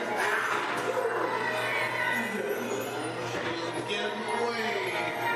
Hurry. Stop on the cliff. Let's go.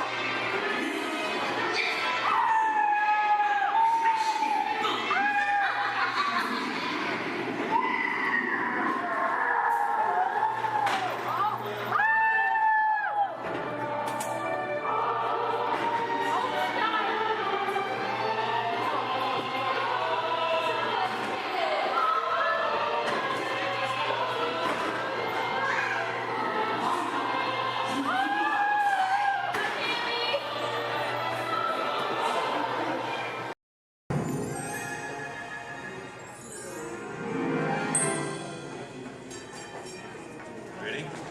What card is that? Okay, keep your eye on it. Wait. Please. Blow on it.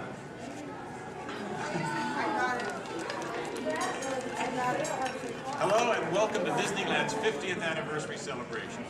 For this truly historic event, no ordinary host would do. No, the Disney folks wanted someone who's been here from the beginning. They wanted a household name. A name that means family entertainment. Donald, calm down. You're just too animated. I'm referring, of course, to me, Steve Martin. Oh, really? Well, I don't remember him calling that show the Donald Duck Club. Now just waddle along. As I was saying, the Disney folks came to me because I began my career right here at the magic shop at Disneyland. That's me, Disneyland class of 1960. Magician, prestidigitator, and seller of fake vomit.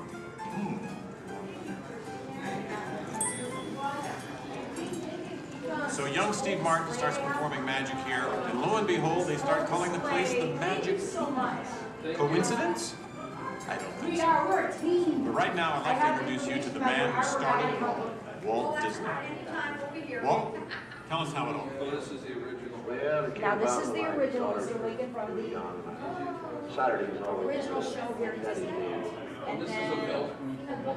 so we start out, yes, Walt planning him, and then merry-go-round, and lots of different places.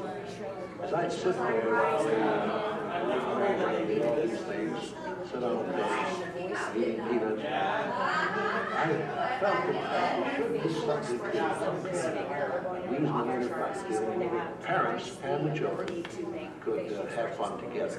Great idea. So that's how Disneyland started. I'll take it from here. Oh, yeah, and I did not. This priceless artwork shows the first design for Disneyland. A small park that would have been near the Disney Studios in Burbank. It's sweet, isn't it? But he couldn't stop there. Not Walt. He wanted a world of the future, an exotic jungle, a wilderness frontier.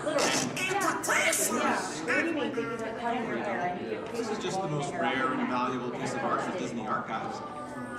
It's the painting that sold the concept of Disneyland to the bakers. It was a painting. You got us really. Thank you, and just get this lobby just open this morning, so you were here day one. It's just open today. Then Walt heard about an orange grove in Thank you. an hour away from any major city at the end of a dirt road. Talk about impossible dreams. If I could take you back in time. Wait a minute. What am I saying? I'm a magician.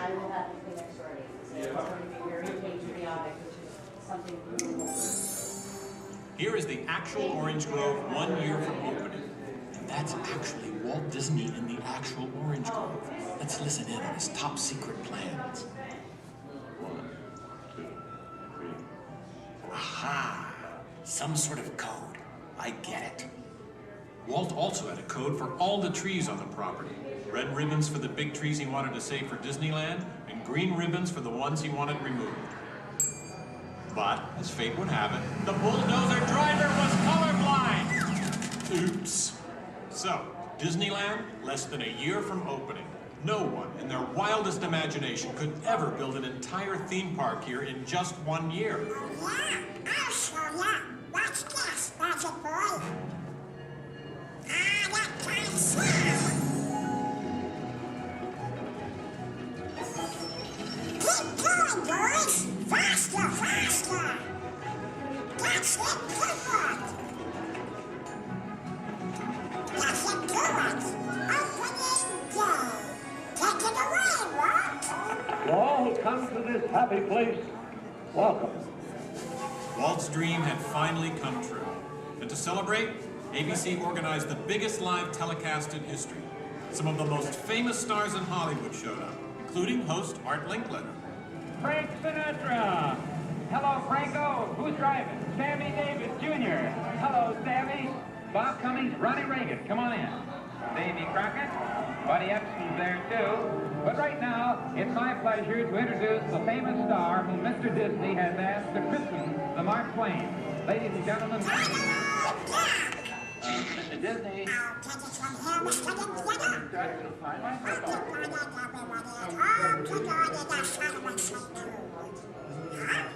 Hey, what's the big idea? I'm translating. Nobody can understand what you're saying. You can't do. Cannot. Can't. Not. I'll show you. Ignore the duck. As I was saying, the lands that America saw on the Disneyland television show became really... I'll show you what's going on. Now, where was I? Oh, yeah. On opening day, we had Frontierland, Tomorrowland, Fantasyland, and Adventureland. It was a perfect day. Oh, really? I wouldn't say perfect. It was 100 degrees in the shade, and the freshly poured asphalt was still wet. 11,000 people were invited, but 28,000 showed up. Newspapers predicted the worst for Walt and his park, and only 90 days later, the 1 millionth guest walked through the gate. Disneyland not only survived, it thrived. First grade one was with Mr. Lincoln show, and then we had another show that was called The Journey Again. We've been down since 2005. We've been doing the Steve Martin show. This is honoring Disneyland's 50th year. So this is this film is what's left. It's going to continue.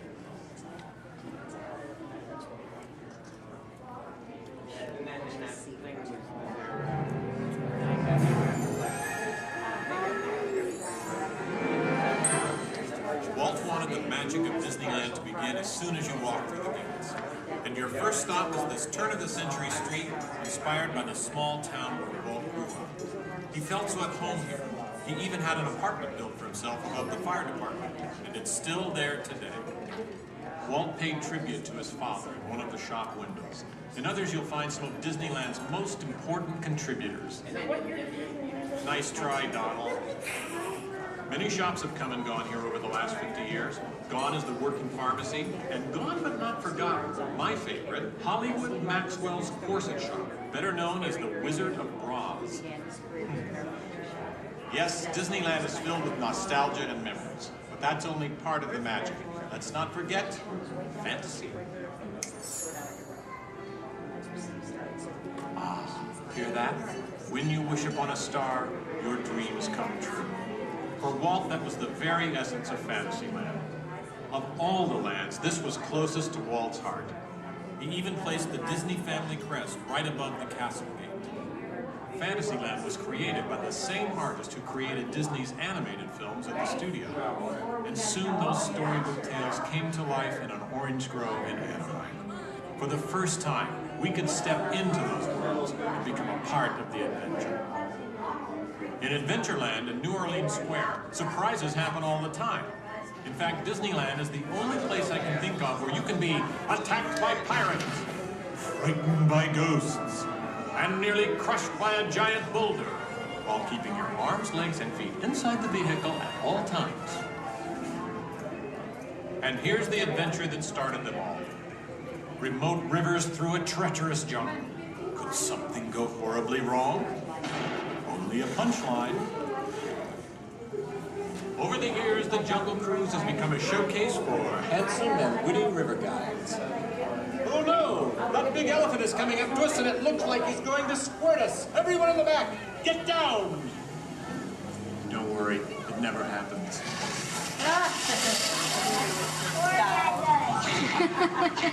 Donald. It was the duck, right? The duck? You know, every time I get all dressed up in my cowboy hat and pearl-handled pistols, I think about the heroes of Frontier.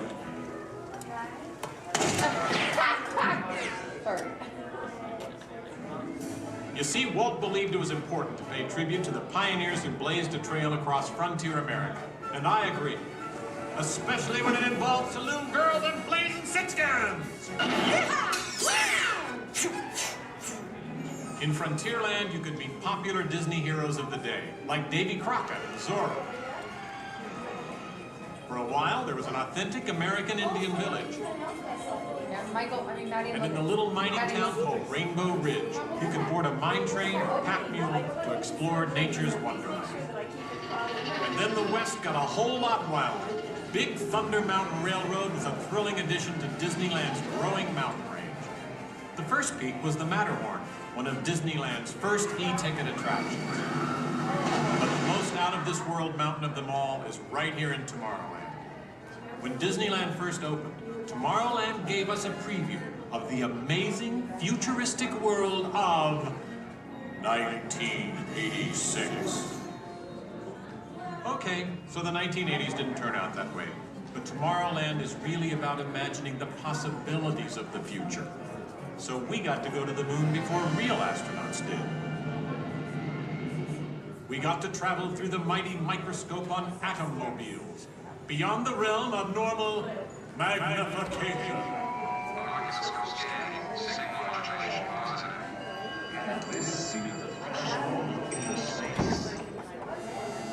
Tomorrowland has always been a showcase for new ideas and new inventions, including one of Walt's most famous. Audio animatronics? Right, audio animatronics. And this technology wasn't just for the birds. Walt's idea got better and, as always, bigger. With my new wash day marvel, it takes only 5 hours. Not only could these robotic performers talk and act, They could jam. Hit it, boys!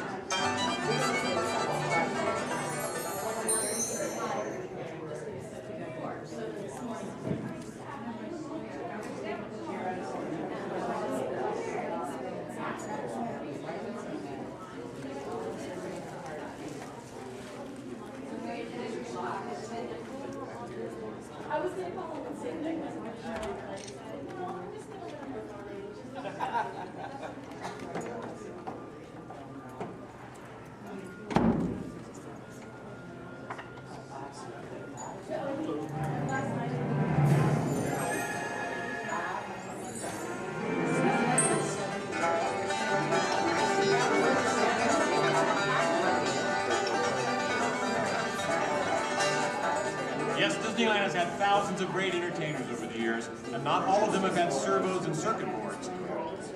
I learned a lot about comedy by watching Wally Boat, star of over 47,000 shows at the Golden Horseshoe Revue.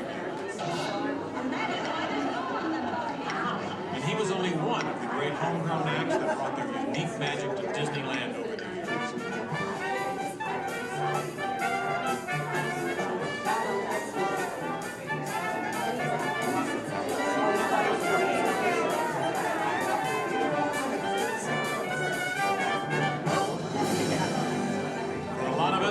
Disneyland's best magic trick happens every day at dusk. When all the lights come on, the Magic Kingdom is transformed before our very eyes. You know, that's one of the great things about Disneyland. Everyone has their own special memories. For some, it's the first time they walk through these gates. For others, it's their first parade. And I'm sure for all of you, it's watching me, Steve Martin, host Disneyland's big 50th anniversary. But while shows and attractions are all great, I think for most people, the real magic of Disneyland is right here. It's you, Donald.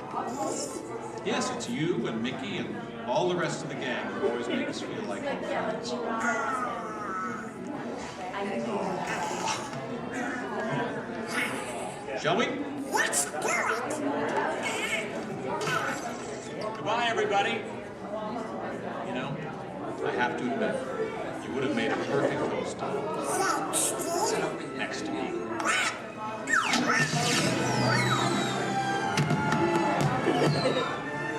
All come to this happy place. Welcome. Disneyland is your land. Here age relives fond memories of the past. And here youth may savor the challenge and promise of the future. Disneyland is dedicated to the ideals, the dreams, and the hard facts that have created America, with the hope that it will be a source of joy and inspiration to all the world.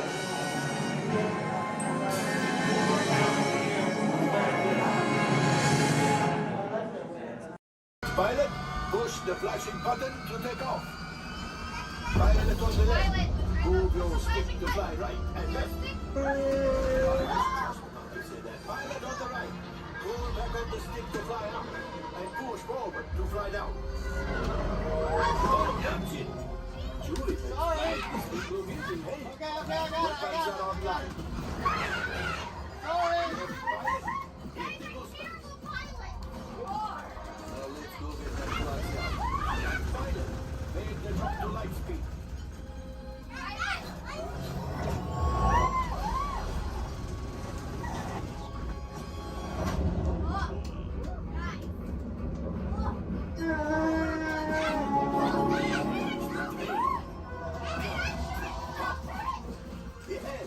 Yes, keep shooting. They've locked onto us. Take evasive action.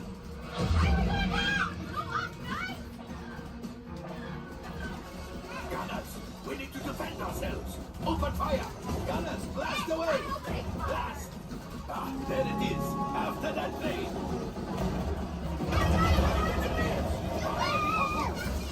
Excellent. Now, gunners, shoot the cargo free.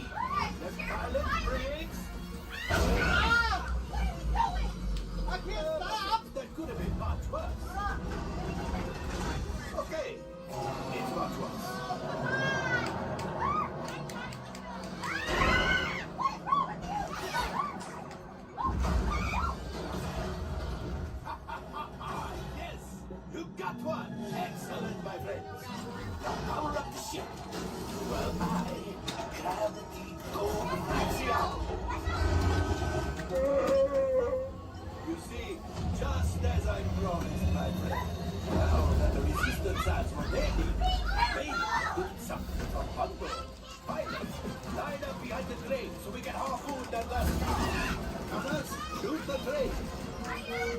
Engineers, reel us closer. Keep shooting! Jump, my friends! Yes! We got the towards you! I will grab it! You keep up to the train!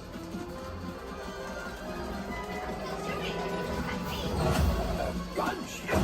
Oh, that's ridiculous! You're getting too hot! What distraction! This was at the train! Hurry!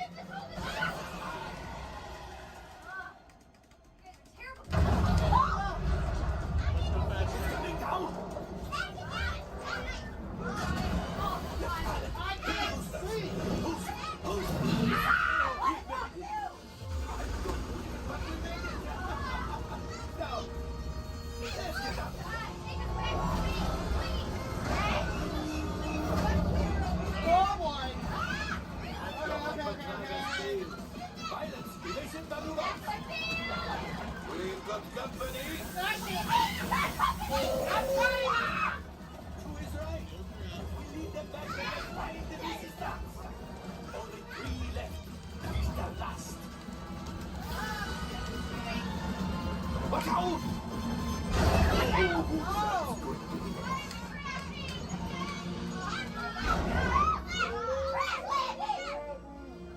Yes, Chewie will pilot us. This will greatly help the resistance. You will earn the first order and made Chewie proud. Now, after my modest profit, your cut minus what you owe me for damaging the Falcon. Hey, not bad. You are 35%. This thing doesn't work well. Awful. Fired. That's not too bad. All right, damage report. I'm driving next Engine time. failure. All right. Hyperdrive leak. That is not too good. Multiple hull ruptures. Well, it could be worse.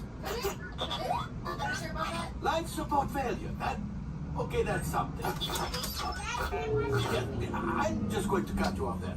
It might be faster if you list the parts that are not damaged. You know, the ones that help us to breathe. All right, my friends. You brought the Falcon back in one piece, and I guess that is something. Not a lot, but something. Welcome back to Batu.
We call it F-Top.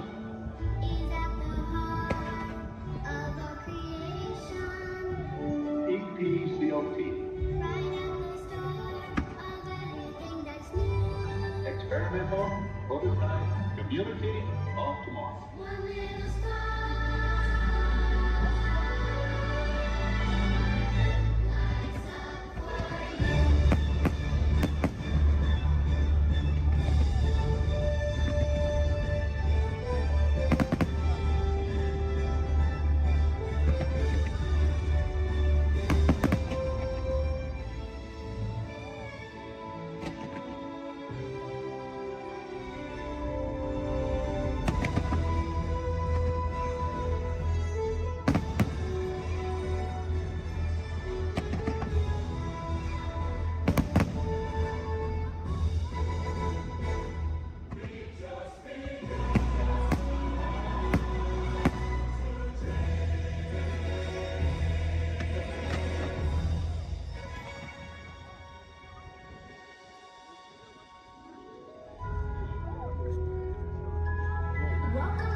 Welcome to the sync track.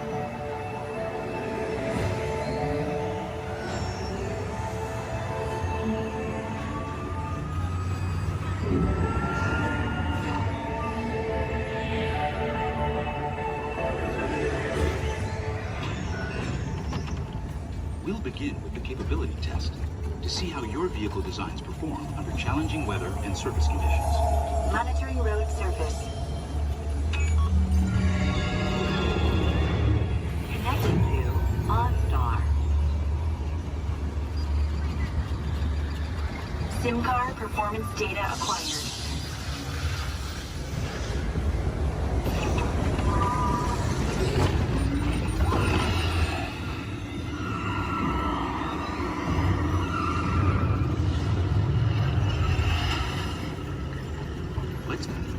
Let's see how your designs hold up now. Commencing SIM-car off-road and extreme weather sequence.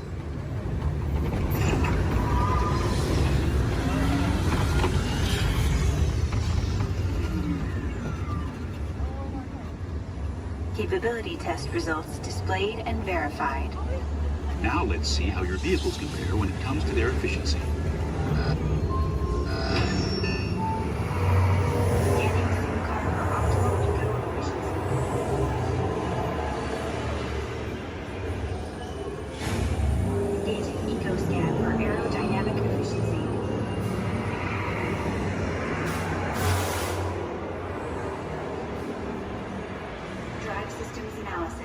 Spectral imaging in progress. Calculating total enviro impact.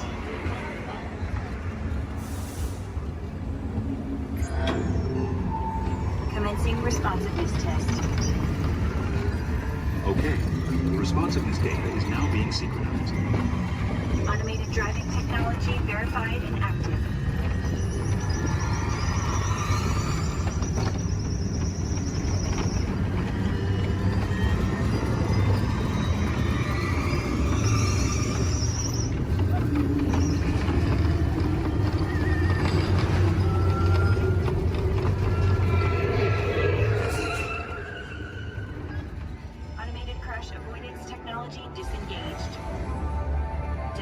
Responsiveness data. Here comes the final test. Energizing for power test.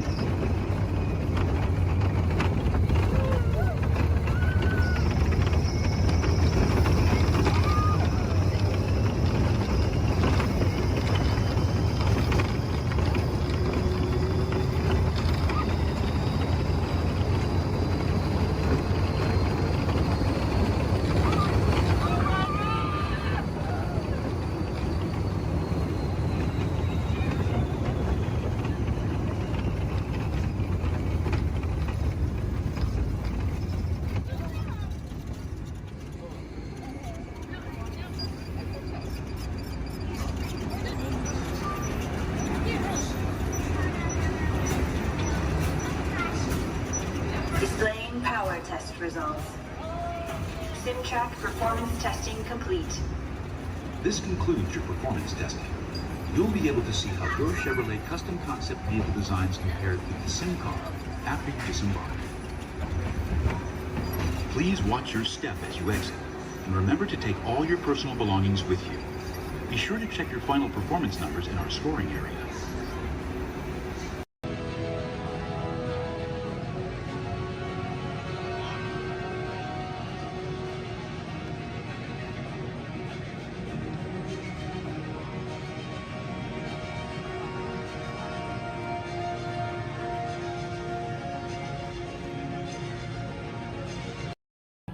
Sealed genetic matching room.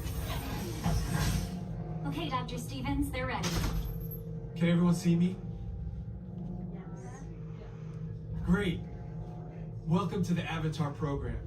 Soon, you're going to have a chance to undertake an amazing Na'vi rite of passage, flying on the back of this powerful animal called an Ikron, or as we call it, a Banshee. The way you're going to do this is by being matched to something called an avatar. And I'm here to help you guys get ready. But first, we have to scan you for Pandoran microparasites. All right, everyone, stay on your number and move your arms a bit. Whoa. Okay, start scan.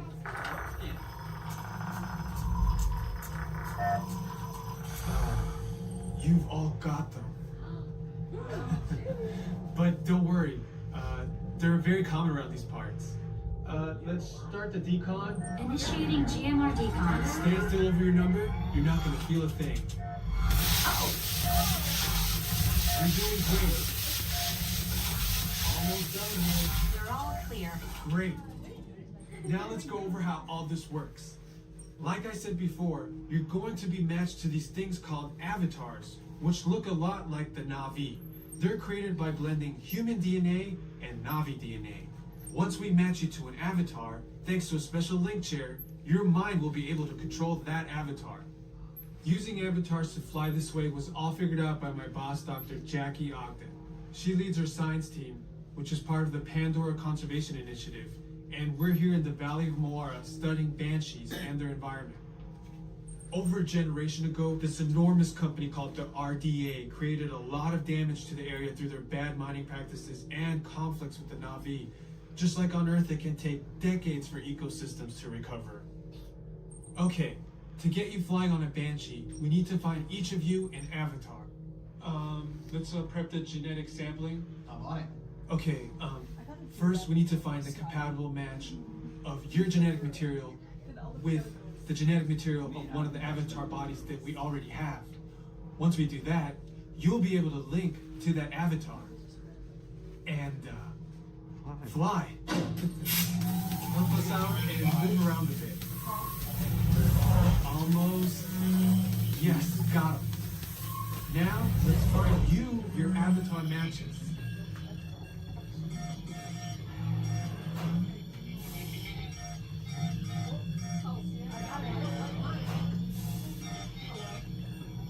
Oh, I got a match. Well, I got one. Okay. Get a match. Oh, I don't do that. I got one. All right, you've all been matched with avatars. I have purple hair.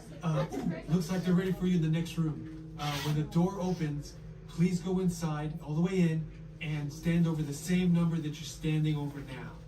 And I'll see you in there. Personal. It's in the media. It's not my department. Can't touch it. Just saying. Anyway, let's get this game going. You ready, contestants? Our first question from a show called Dancing with the Stars. Here we go, everyone. This is Dancing with the Stars.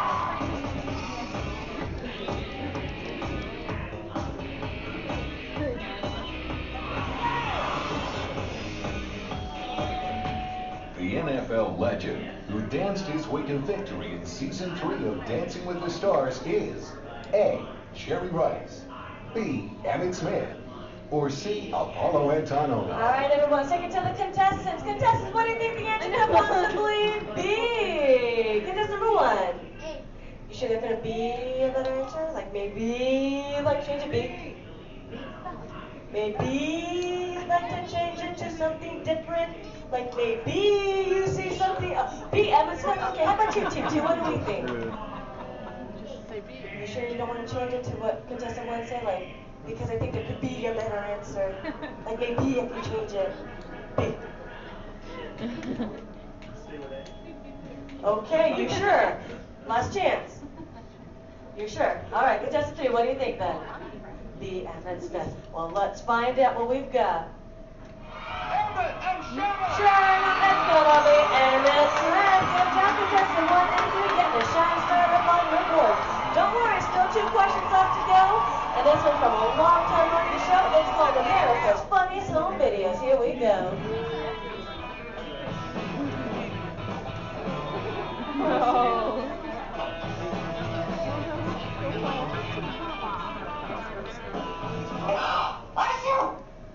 ABC's America's Funniest Home Videos often features dogs doing extraordinary things. In this last video, the dog is going to A. Imitate the woman's sneeze, B. Lick the woman's nose, or C. Fetch the woman a tissue. All right, contestants, you might see a subtle hint up there to help you out with this answer. So who wants to answer first? Hit that button. Here we go. Team number 2. B. B? Lick the woman's nose? You don't see something up there that might change your answer? C. Fetch woman a tissue. Okay, here we go. Contestant 3, what do you think? C. And contestant number 1? C as well. Let's find out, everyone. We've got a sneeze. And we got a tissue. Good job giving all of you a shining star. Anyway, folks, commercial break time. Here we go. If any of you missed your favorite ABC shows or just want to start watching new one, log on to the website. It's abc.com. Up there you can see their motto is Start Here, and that's because they're a multi-platform network, which means you can watch your shows not only on your big screen, but your computers and now even your handheld devices. Anyway, everybody, take the focus off me. I'm back up here on the screen because we're moving on to our final question. Are you ready, contestants?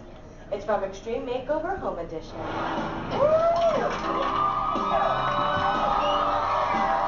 We finished the house! When you want to say with me, bus driver! On ABC's award-winning Extreme Makeover Home Edition, Ty Pennington is famous for saying these words before every new home is revealed. A. Bus driver, take it away. B. Bus driver, move that bus. Or C. Bus driver, hit it. Here we go, contestants. Here we go, team number 2.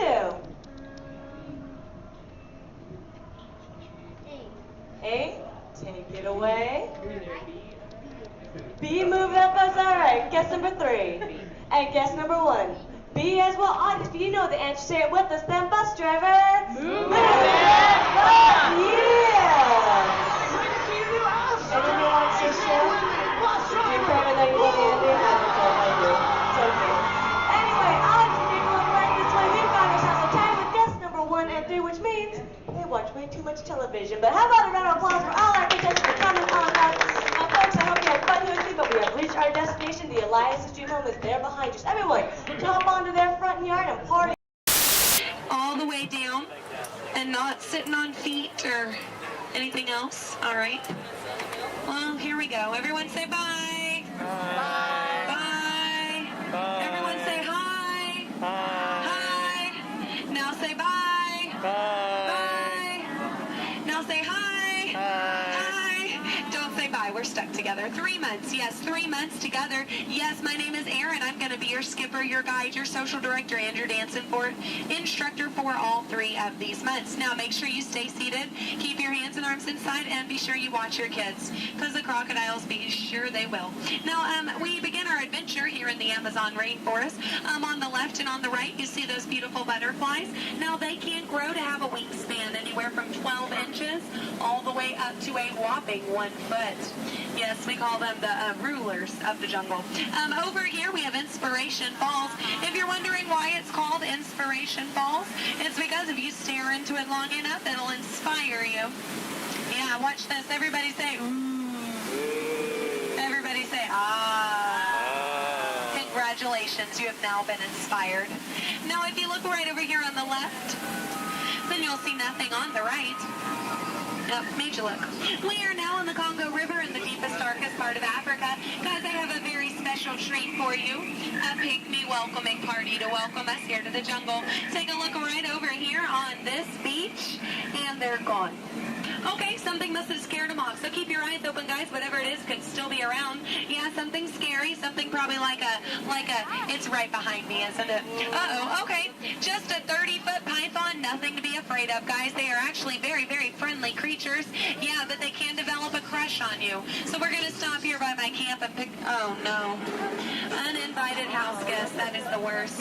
But you know what? On the flip side, couldn't get that Jeep started this morning. Looks like they got it to turn over. Oh. Yeah.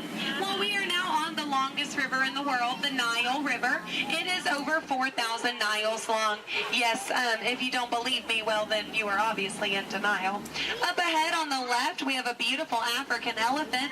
You can tell that he's an African elephant because his ears are shaped like Africa. Yeah. He actually knows oh, he's not going to show off? What about this one over here? Do you feel like showing off? This one over here knows a great trick.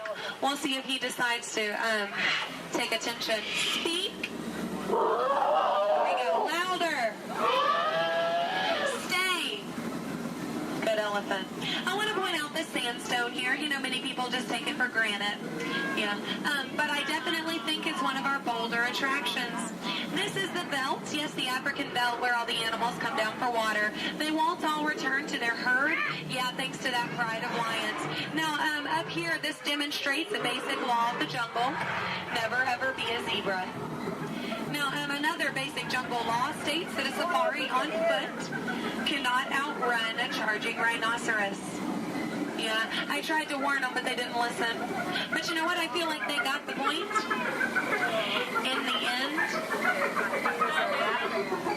you know, when you hate to be the low man on that totem pole.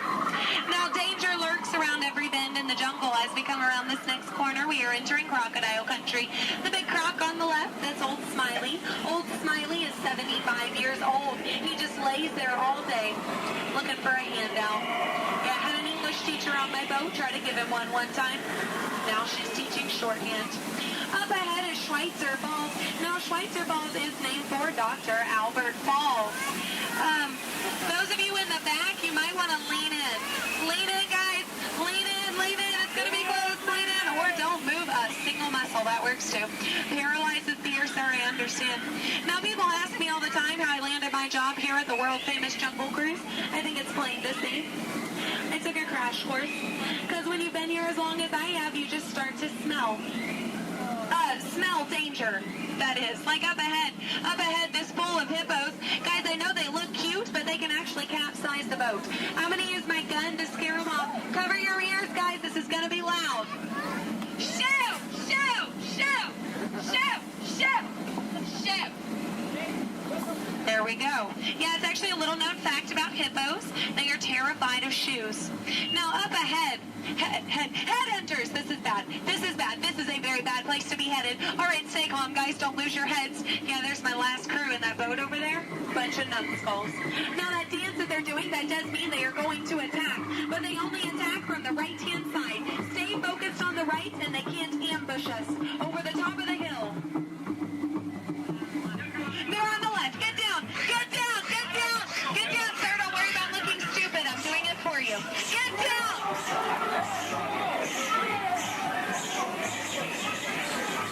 All right, we're safe. We made it. Now this is it, folks. The 8th wonder of the world. The reason you rode the Jungle Cruise today. The backside of water.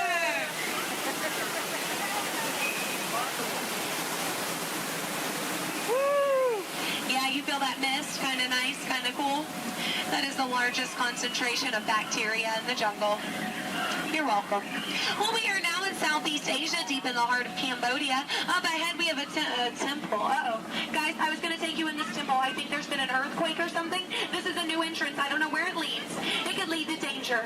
It could lead to treasure. Should we go in? Yes? Good. I do not know how to reverse.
like, because look, they all have their trunks on. It's fine.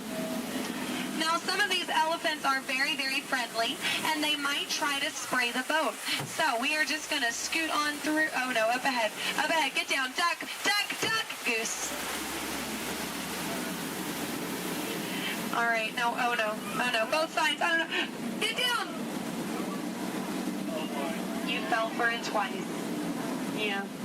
No, that one over there, don't worry. He always forgets to pack his trunk. Now, guys, I'm going to take this time to point out some of my favorite jungle plants.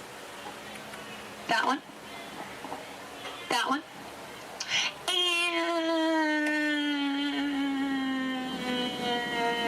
that one. There we go. Those are my favorites. Any questions? No? Good. Over here on the left, you'll see our dear friend Trader Sam. Trader Sam is actually our resident head salesman here in the jungle.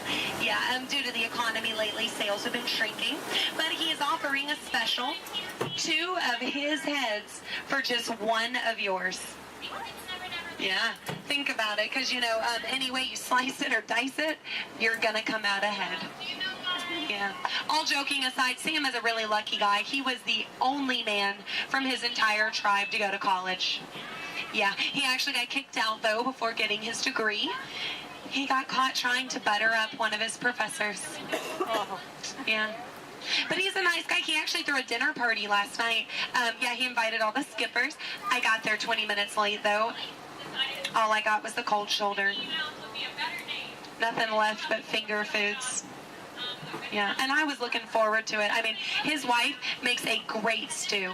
I told him so, and he said, I know. I'm going to miss her. Yeah. You know what Sam's favorite Disney song is? You Got a Friend in Me. Yeah. I'm not making these up, guys. They're actually written in the script. Yeah. Yeah. Now we are approaching the dock, yes, which means it's the most dangerous part of our journey, my attempt to dock the boat. So make sure you stay seated. Watch your elbows over here on this side. We don't want unnecessary peer pressure up ahead. Now, when the boat and the dock reach the same speed, you'll exit out the same way you came in. Everybody over here will use the back door. Everybody over here and in the center will use the front door. Just remember not to cross the crates. Yes, don't cross over the boxes. I don't want you to trip and fall. You'll have 2 bad trips on the same boat. I thought 1 was enough. Now, guys, we've really been through a lot. I have to tell you, out of all the crews I've had today, you guys have been the most recent. There we go. No, really, that is an honor only a few thousand people get a day. So you should feel very, very special. No, really, guys, if you find yourself passing by the Jungle Cruise later, I understand. Yeah. But if you want to stop and say hi, I'll be around. And around. And around. Stay in school. No, I'm kidding, guys, I'm kidding. 4 years of college. Yeah. My mom is so proud of my brother. He's a doctor. I tried to be a doctor, I really did, but I don't have the patience. Yeah, now is that, those are raindrops I hear hitting the top of the boat.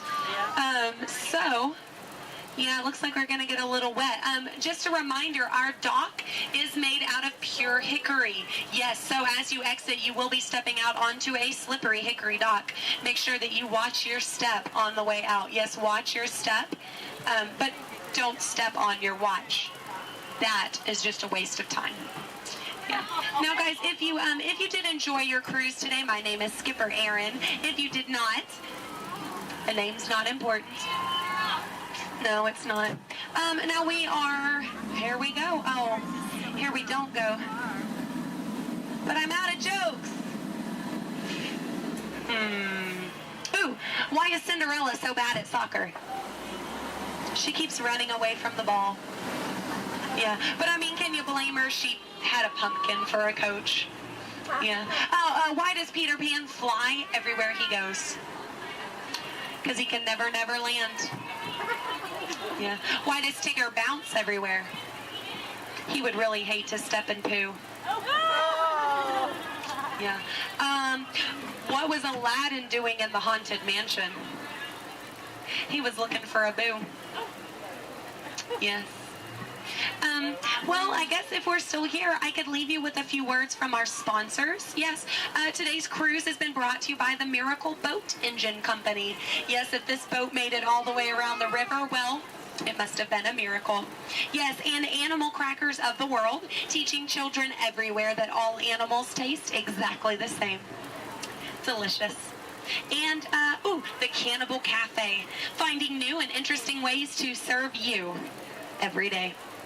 Now serving shish kebabs, shish freds, and shish teds. Yes. Now, guys, if you are planning on catching the fireworks tonight, just make sure you let them go. Okay? They're going to be very hot. They can explode in your hands. Yes. All right, here we go. Now, guys, there's a dock on the left and a dock on the right. It is a paradox. Don't let it confuse you. Yeah, but the skipper on the left and the skipper on the right, we just call that a paradorx. Look, they can't even deny it. It's true. Guys, I really don't want to say goodbye to you today, so I won't say goodbye, but I will say this. I mean it from the very bottom of my heart. Get out. Robots have been a part of our imagination for longer than you might think. The idea dates back to ancient times, when Egyptians created talking statues to serve and protect people. And Greek engineers built water clocks with moving mechanical figures. As centuries passed, inventors built many mechanisms to imitate human movement. These early robots captured everyone's imagination. Who knew? Perhaps one day a mechanical being might really be able to walk, talk. And here he comes, ladies and gentlemen, walking up to greet you under his own power. Even help people. In 1920, a Czechoslovakian writer was the first to call these automatic helpers robots. From then on, robots became popular in stories, art, and especially in the movies.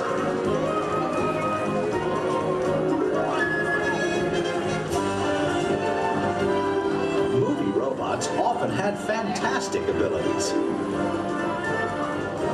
And not all were helpful. Some were downright scary. Like most 20th century kids, Walt Disney grew up fascinated by robots. They quickly found their way into classic Disney cartoons.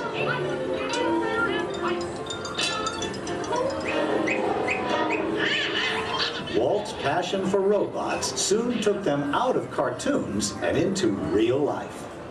Whatever the man in the harness does, this figure will respond simultaneously in the same manner. Would you care for your life? I don't think we better.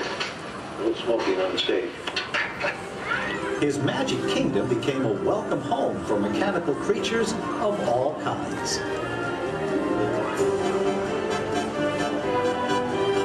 Walt's pioneering work in audio animatronics made robots familiar entertainers at Disneyland, delighting millions of visitors. Meanwhile, in the world of science, advances in hydraulics, microcircuitry, and digital computers were turning science fiction into science fact. Robots had stepped out of the realm of imagination. Today, they are everywhere we and they look. In outer space, in factories, even in our homes. For years, the biggest challenge robotics engineers faced was something we usually take for granted, the simple act of walking. Of course, walking on 2 feet isn't always so simple, especially when we're young. Even as adults, walking has its ups and downs, because it requires well-developed balance and coordination. Making a humanoid robot walk on its own 2 feet is very complicated. Yet this is the challenge that Honda, the mobility company, took on almost 20 years ago. Honda's first prototypes walked in a straight line only, and falling down was a big part of learning. The next prototypes had better balance, but turning was a very slow process. Step by step, the engineers persisted. They built more and more capable models, and finally succeeded in making the most sophisticated humanoid robot the world has ever seen.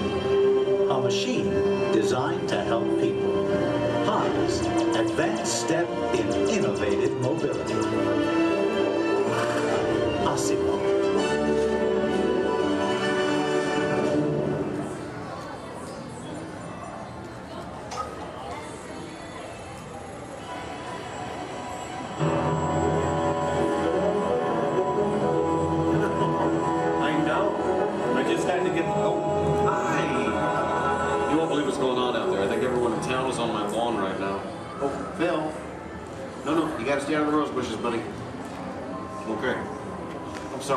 Welcome to the McGuire household. You see, we've been chosen as the first family to test a new Honda Asimo robot, and I just sent it out to go check on the mail. It was so much fun watching the neighbors' faces when they first see Asimo. Like, they all... No, you can't borrow the robot. Just... Okay. Now, if you're not familiar with Asimo, you're going to be amazed at the way it... You know what? You're just going to have to see it to believe it. Of course, when we first met Asimo a couple of weeks ago, we learned that its name stands for Advanced Step in Innovative Mobility. Oh, here it comes now. Everyone, say hello to Asimo.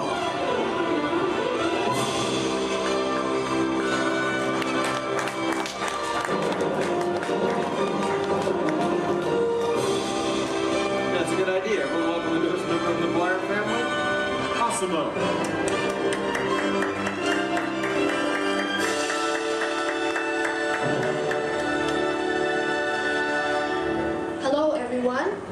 Oh, Asimo. Did we have any mail? No, but your neighbor gave this to me. Ooh, I wonder if it's from Phil.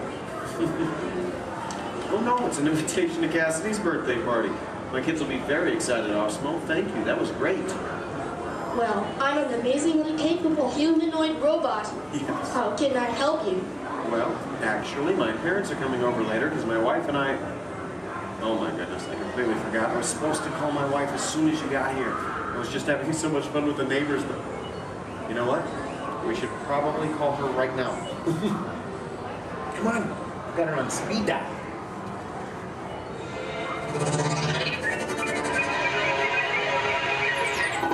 Hi, honey. Hi. Hey, look what just arrived. Asimo. Yeah. Can I keep it? Sure. Hello. Hi, Asimo. I'm leaving work early today, and I'll pick up the kids. Okay. They are so excited. So I'll see you in a while. Oh, and honey, don't forget we're going out tonight. So remind your parents that they're babysitting and order pizza. Oh, yeah. Thanks. See you. Bye, honey. Bye. Bye, Asimo. Goodbye. Well, Asimo, welcome to the family. Thank you. I just need to remember to order that pizza. What do you think, sausage or pepperoni? What am I talking about? Now, developing the world's most advanced humanoid robot didn't happen overnight. It took teams of Honda experts over 20 years to create this amazing piece of technology. And we're talking about experts in the fields of physics, anatomy, mathematics, computer sciences, chemistry, mechanical, and electrical engineering. Oh, check this out. Asimo? Come this way, please.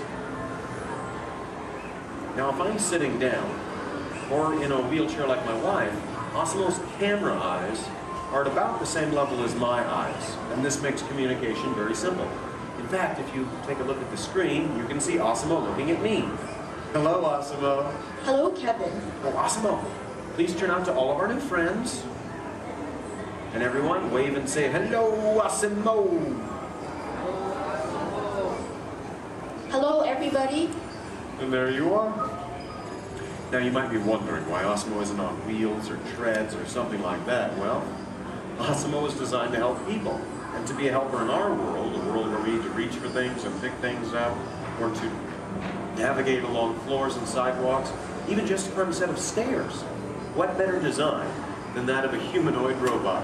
One that has 2 arms and 2 legs. And Asimo, how tall are you? I'm 4 feet and 3 inches tall. Which is the perfect height for opening and closing doors, or turning lights on and off, even working at table services, or just moving things around the inside of a house.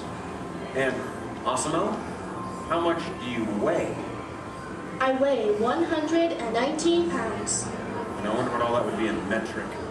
Here the one. I'm 130 centimeters tall and weigh 54 kilograms. All right. Oh, and how fast can you walk? I can walk about 2 miles per hour. And in metric, that would be about... That would be about 3 kilometers per hour. Yeah, that's great, Asimo. Thank you, Kevin. Now, in order for a robot to operate in our world, it must have the ability to walk. And walking can be very complicated. Follow me on this. You see, with each step that I take, my brain sends thousands of signals at lightning fast speed throughout my nervous system. Now, these signals travel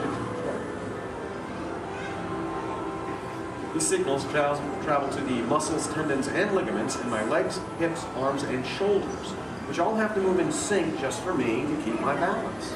But the really amazing thing is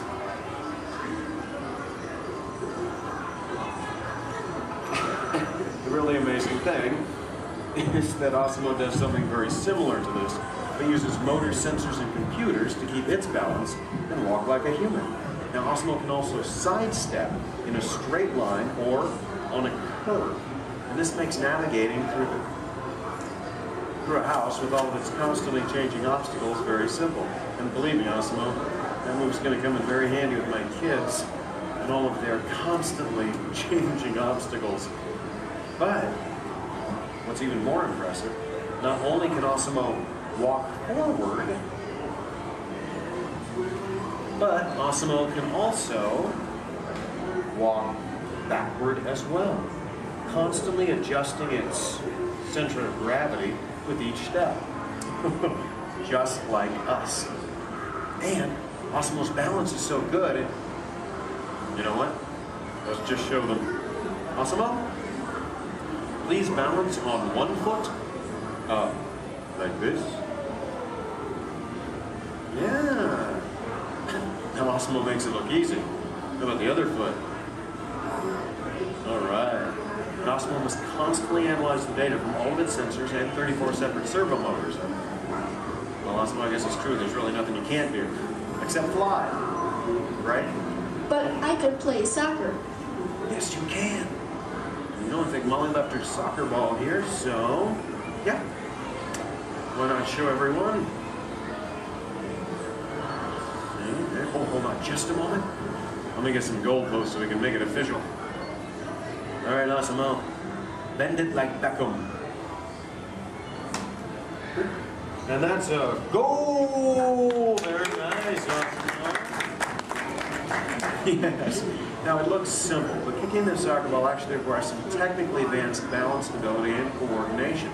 But you know, Asimo, with your ability to understand vocal commands and navigate effortlessly through the environment, it's easy to see how helpful you're going to be around the house. Oh, telephone.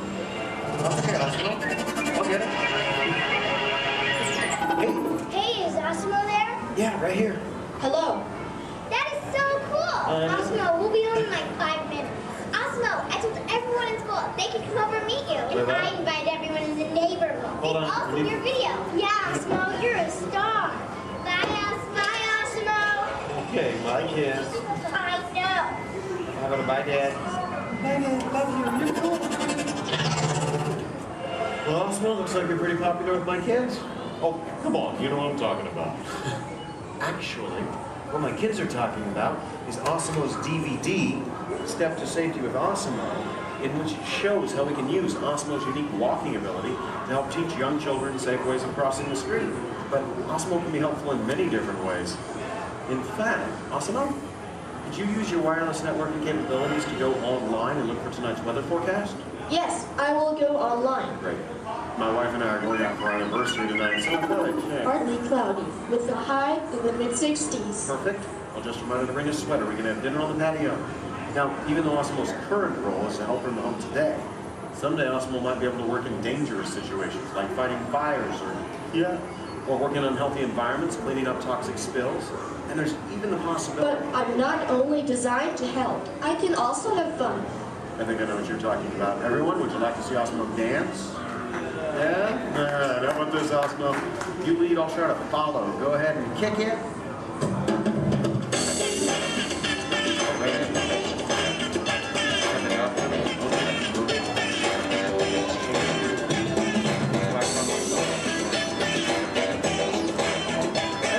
Sense of rhythm, maybe. Oh, I know.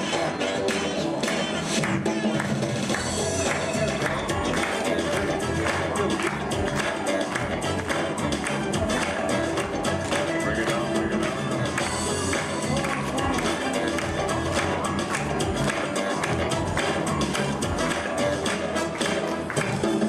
That was very nice, Osmo. Take a bit. Hey guys. It's on, Dorothy. Hello. Oh, hi dear. Hi, Mom. What are you doing? Trying to keep the rhythm. Tell them to be over in a while. Oh, your father says to tell you we'll be over in a while to watch the kids. Okay. That's about the robot. Oh, did that cute little robot arrive? Yes, Mom. Osmo's right here. Oh, good. Well, we'll see you soon. Okay. Make sure our room is ready. Make sure our room is ready. Dad, I can hear you. We can all hear you. You can hear you, Earl. We're good. Okay, honey. Bye. Bye. How do I turn this thing off, Earl? Use the remote. Use the button on the right. My parents in technology don't always mesh well. There you go. Although, you know, this is the first time in a long time my parents have actually volunteered to watch the kids. I wonder why. It's a mystery. Anyway, if you'll excuse me a moment, I need to go check on that. A second. Osmo, could you do me a favor? Yes, Kevin. Could you go upstairs and look into the room on the right to see if it's ready for my parents? Of course. Great.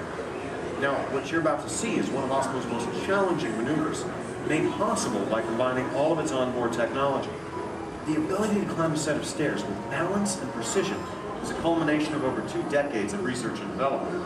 Now, first, Osmo stops momentarily at the foot of the stairs and adjusts its position by reading a mark on the floor using the sensor in its torso. Oh, are you all ready, Osmo?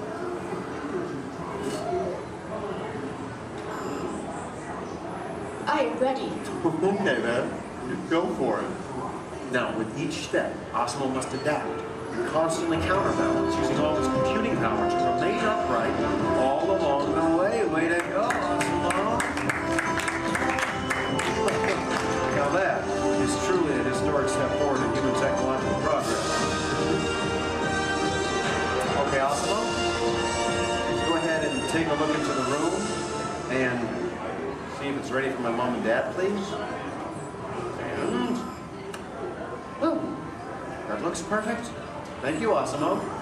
You're welcome. Now, if you thought going up the stairs was difficult, it takes even more balance and coordination to make it back down whenever you're ready, Osmo. Once again, Osmo will find its position by reading a mark on the floor using the sensor in its torso. And when it's ready, it will descend the stairs, constantly adjusting with each step.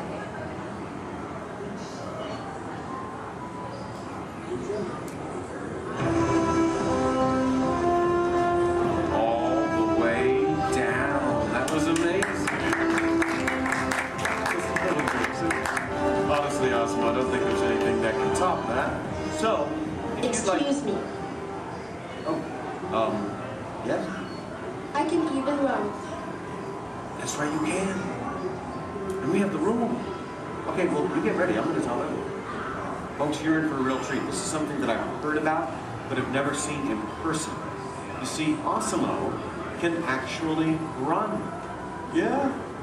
Okay, oh, and it looks like Osmo's getting warmed up, which is something we all need to do before any physical activity. I mean, no one wants to get a cramp in a servo motor. Now, in order for Osmo to run, both of its feet must leave the ground at the same time, if only for a moment. And Osmo is the only life-sized humanoid robot in the world that can accomplish this, moving at speeds of nearly 4 miles per hour, or in metric, 6 kilometers per hour. Okay, Osmo, you Just let me know when you're all warmed up and ready.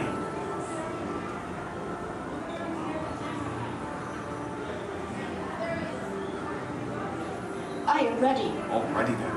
On your mark, get set, go!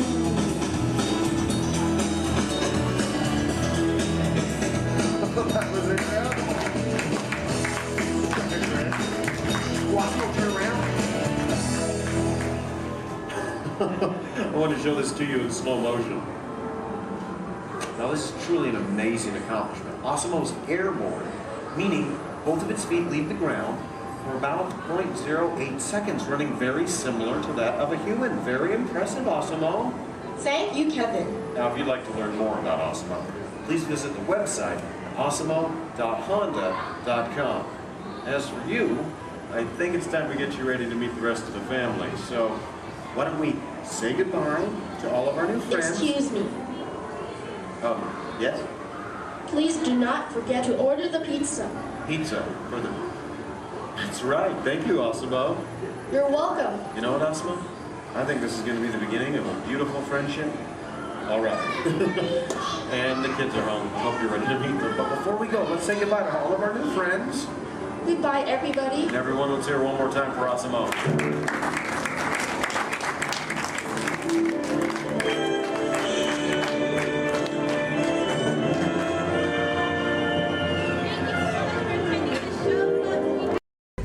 In the life cycle, there are winners and there are losers. Who are you?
cars, all clear.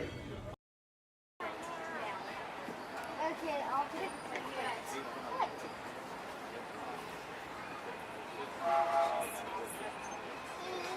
Okay, look at Mama when you say cheese. Josh. Oh my gosh, dude. This train could probably take us to the roller coasters. Hey.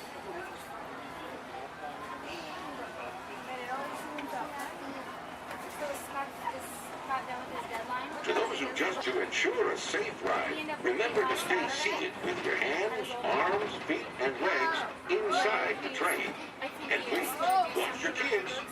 Para su seguridad, permanezca sentado y mantenga las manos, brazos, pies y piernas dentro del tren y cuide a los pequeños. Gracias. We're now entering Splash Mountain, where every day is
many of your favorite Disney animated characters and stories.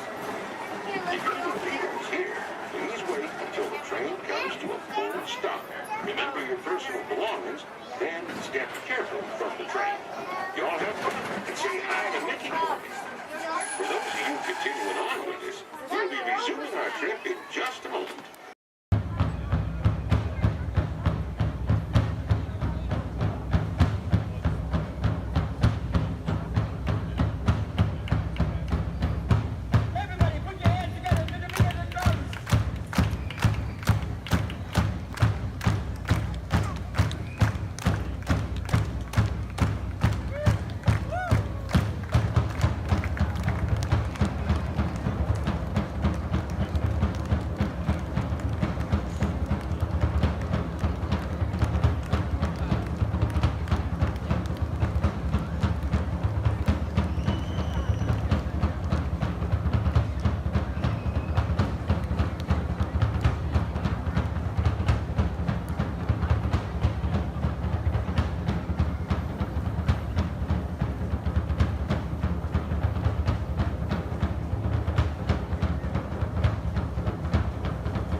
boys and girls, this concludes our culturalizing ceremony. Thank you for attending and please enjoy the rest of the evening. Mahalo and aloha!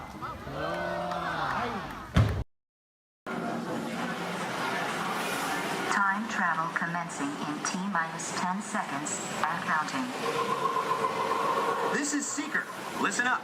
We've got to get in, grab the iguanodon, and get out before that asteroid hits. Let's roll!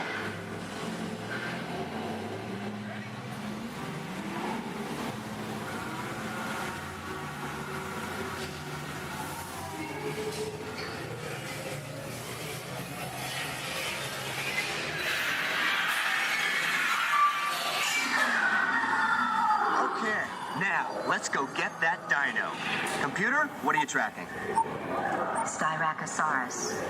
Not our dino. Warning, meteor shower in range. Just little ones.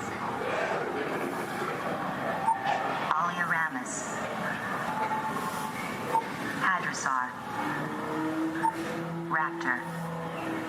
Time to get serious. Locking autopilot on homing signal now. Hang on! I'm tracking a big dino on the scope. Could be ours. Computer, full stop. Identify. Carnotaurus. Definitely not our dino. Go, go, go!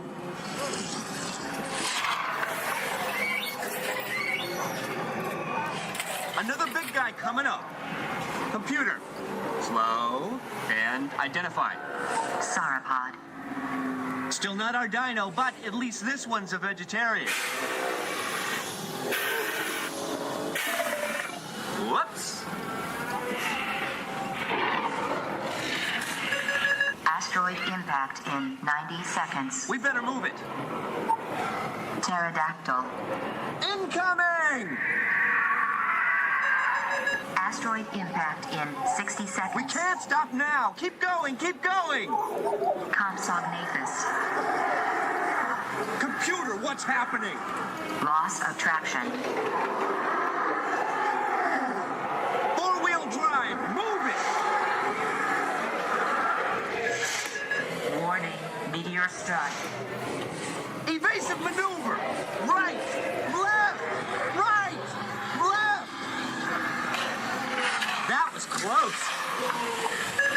Computer, now what? Carnotaurus. That's it. Abort mission. Abort, abort. Iguanodon. Forget it. Get them out now. Asteroid impact. Brace yourself. This is it. They're not gonna make it. They're not gonna make it. Mission accomplished. You made it! I knew you would, and guess who made it back with you? I better find it before security does. Thanks for everything!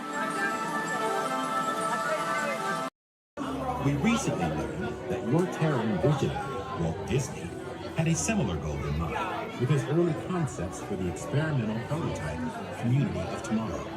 On my desk, everyone, so please remain seated throughout the show. And please keep your hands, arms, feet, and legs inside the vehicle at all times. Oh, don't forget to supervise your children. And for the safety of our cast, we ask that you please refrain from the use of flash photography and external video lighting. Now that we've taken care of business, let's talk about me. My name is Travis, and I'll be your guide for this magical journey into the movies. It's the perfect job for me because, well, I love movies. Is everybody ready? Great, the cameras are ready to roll. Ready when you are, Stevie.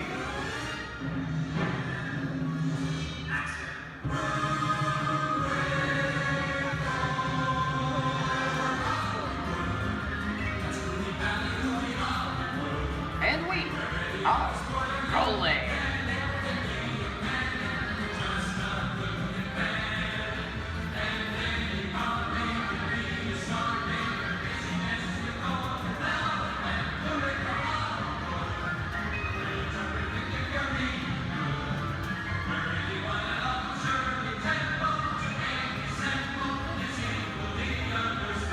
Hello everyone and welcome to the Great Movie Round. Once again, My name is Travis, and on behalf of Disney's Hollywood Studios and Turner Classic Movies, please welcome our host for this one-of-a-kind tour, Robert Osborne. Thank you. Hooray for Hollywood indeed. What better way to start our journey? From the Old West to the rooftops of London and along the yellow brick road, there really is no place like the movies. One of Hollywood's significant contributions to the world of film were great musicals. This scene is from one of my favorites, the 1933 Busby Berkeley spectacular, Footlight Parade.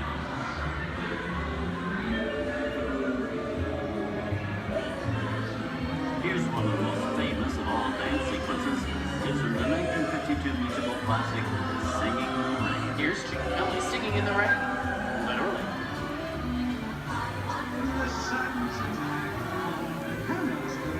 Here's one of the quintessential Disney musicals, Mary Poppins, starring Julie Andrews and Dick Van Dyke. This classic earned 13 Academy Award nominations. I love this song. Sing along.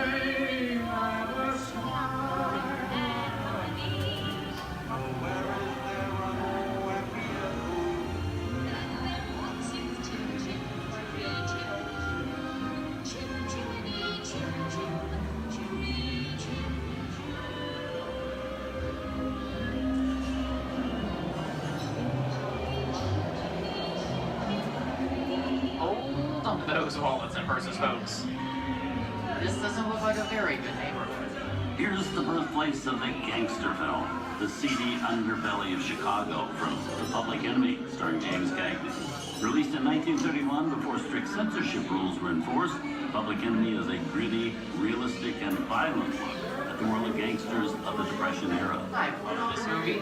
In one famous scene, James Cagney shoves a grapefruit in Mae Clark's face. She can never look at breakfast in the same way again. These tough guys could turn anything into a weapon.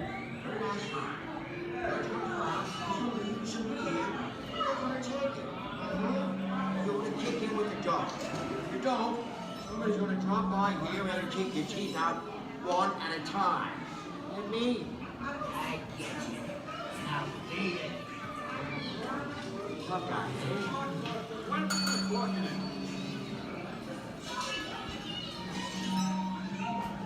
Sorry about the delay, folks. I don't want to run a red light, even in the movies. I don't let her leave my vehicle. I think it's time for a visit to a concession stand. Bye. So I was born waiting. Okay, Muggsy, whatever you say. Hey, you know my name anyways.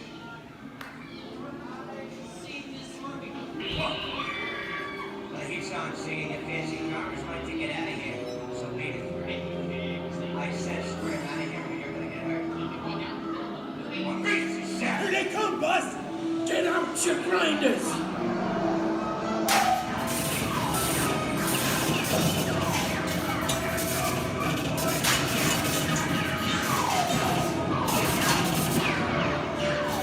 I'm hit! Hey, I'm hit! Muggsy! They got spin! Muggsy! Muggsy! Where's his head? His head!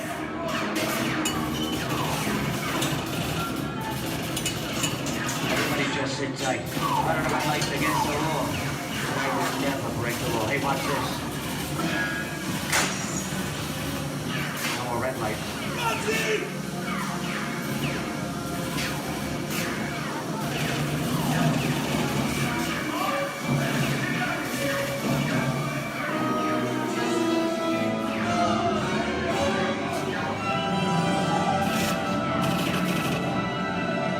Muggsy! Come back, you rat! Sorry, boys. I'm making my getaway. Give my regards to the warden. Suckers. What are you looking at?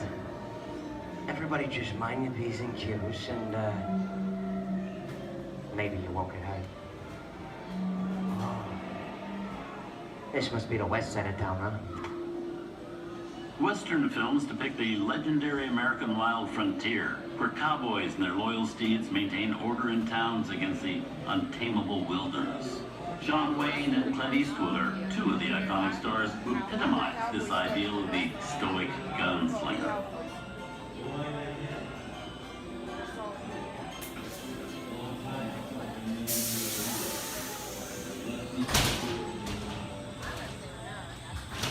sleepy little bug, ain't it? That's some mighty tough territory you're heading into, Pilgrim. I'd think about turning back if I was you. That is, if you want my opinion. But I reckon No, we're in the clear. This looks like the perfect time to collect up all your valuables. We'll start with the jewelry and then we'll... What are you talking about? I didn't even order this neighborhood, copper.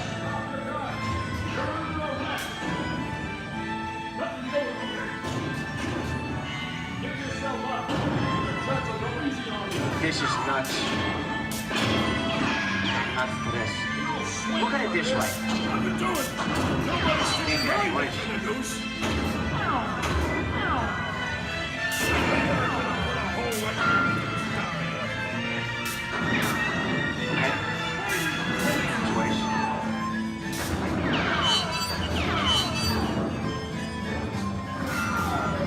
I don't know about you guys, but this is starting to get kind of creepy.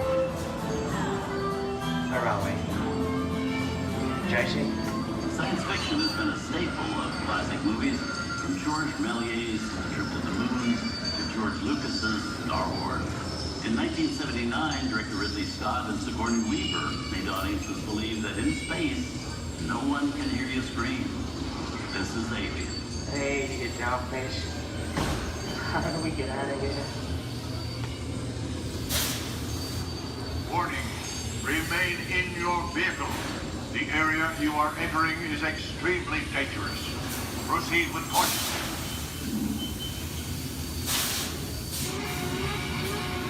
Danger.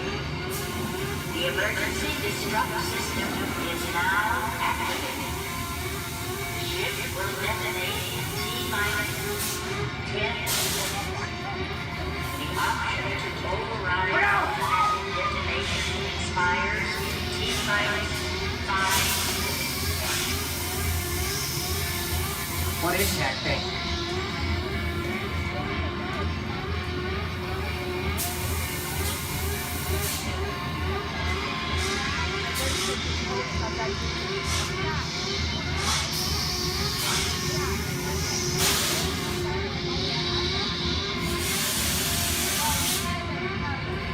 Get it together.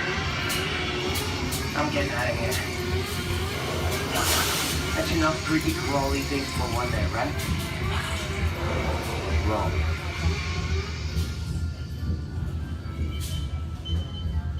Steven Spielberg and George Lucas cemented their status as the blockbuster boys with their first partnership. Here from that legendary collaboration is Harrison Ford as archaeologist Indiana Jones in Raiders of the Lost Ark. Snakes. Why did it have to be snakes? Some of the biggest horror stars of Hollywood appear in the ancient story of a cursed Egyptian temple, a priceless jewel that beckons to all, but be warned, the temptation always leads to destruction. Get a load of that show, guys. Time for me to get back to work. Good thing I don't believe in ghost stories. Don't nobody move while I go get the goods. I don't think they'd notice a few extra bodies around here, if you know what I mean.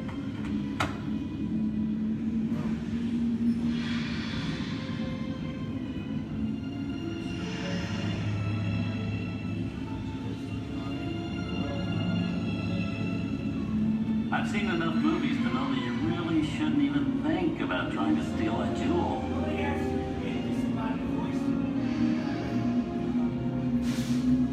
Halt, unbeliever.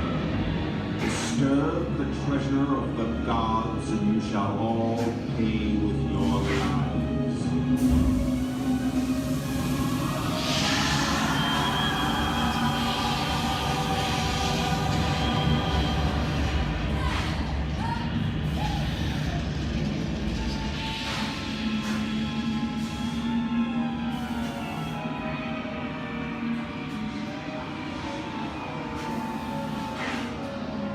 Not bad for my first movie, huh? The twist ending.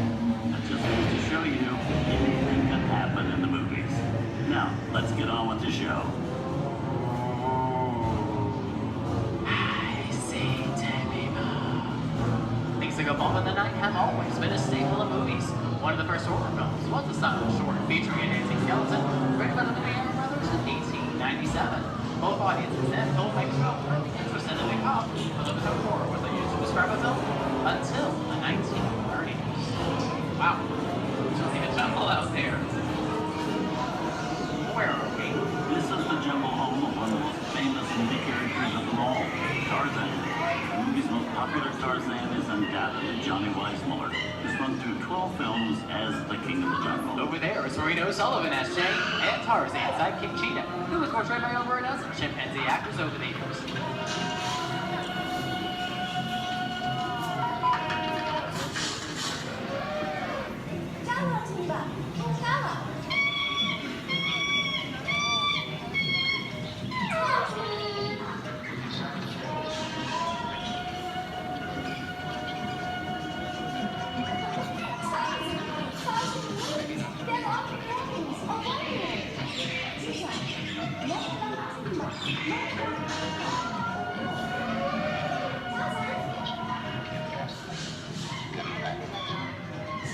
Here's Humphrey Bogart in his most famous film role. In 1942, Bogey finally got to spread his wings and romance the beautiful Ingrid Bergman in Casablanca. Look, I know that it'd be noble. It doesn't take much to see that the powers of 3 little people don't amount to a hill of beans in this crazy world. Someday you'll understand that.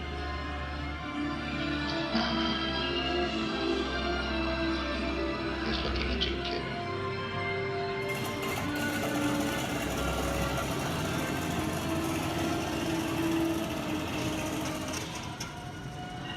Inside of us, we both know you belong to Victor.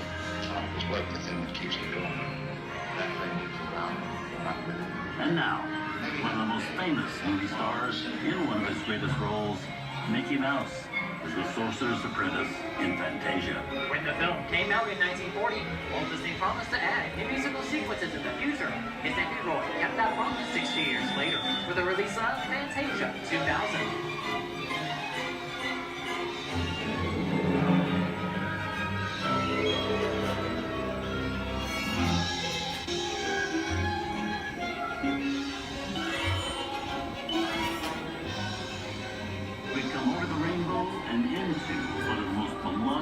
Most watched films in movie history, The Wizard of Oz. Toto, I have a feeling we're not in Kansas anymore.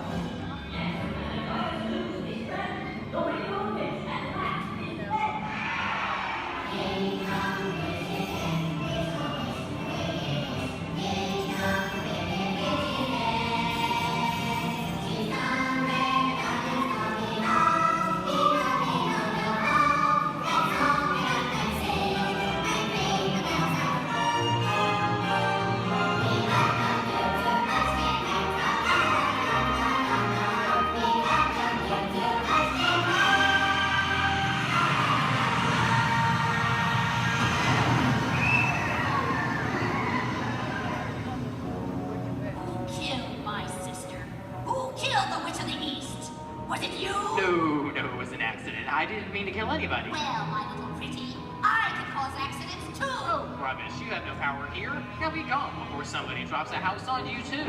Very well. I'll bide my time. But just try to stay out of my way. Just try. I'll get you, my pretty, and your little dog, too. I wonder how we get out of here. What do you folks think? Which way do we go? Follow the yellow brick road. Follow the yellow brick road. Follow the yellow brick road? Oh, why didn't I think of that? Sing along, folks. You know the words.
From all of us here at Disney's Hollywood Studios and Turner Classic Movies, we hope you've enjoyed our tour through some of my favorite films. But remember, there are many more adventures waiting for you every day on TCM.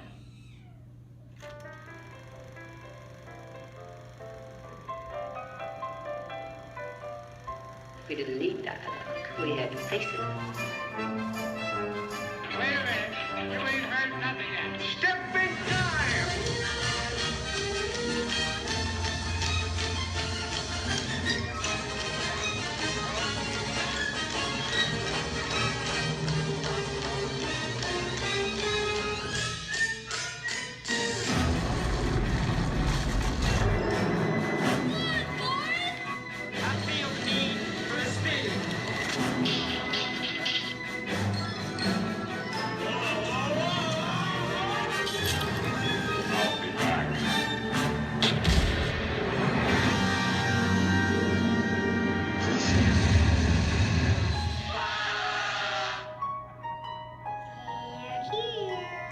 You best start believing in ghost stories, Miss Turner. Is it safe? No, you're not! I have a feeling we're not in Kansas anymore. I'm a man. Well, nobody's perfect.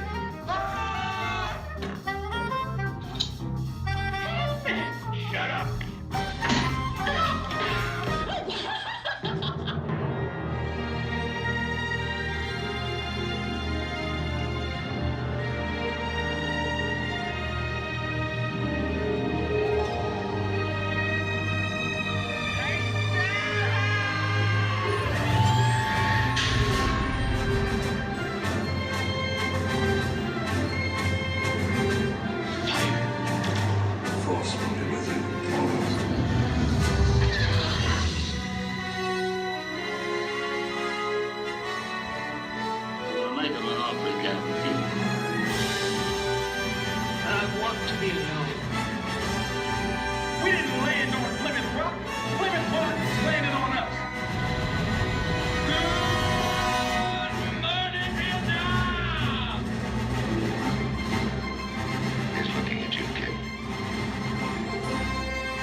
Enjoyed our ultimate celebration of classic movies, and remember, you can find many more beloved stories and legendary stars on Turner Classic Movies. On behalf of Disney's Hollywood Studios and Turner Classic Movies, we'd like to thank you for joining us on the Great Movie Ride. Now please remain seated until the vehicle comes to a complete stop. Please take small children by the hand and gather your personal belongings. And once these doors have opened, rise dramatically to your feet and make a straight exit towards the rear of the vehicle. Oh, and one more thing. When I yell action, don't forget the thunder is the law for yours truly. Okay, clicks everybody, and action! Thank you. Having a wonderful afternoon at Disney's Hollywood Studios.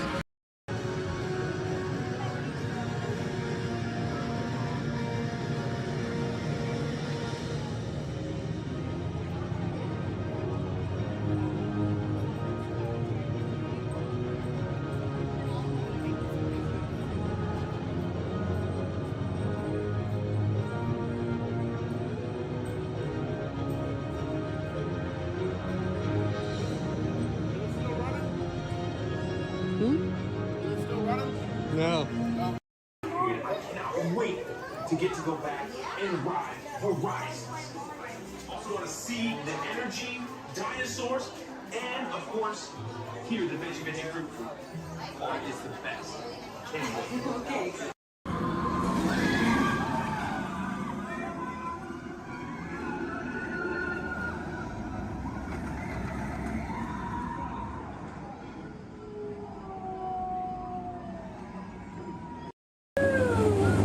Please keep all hands, arms, feet, legs inside the boat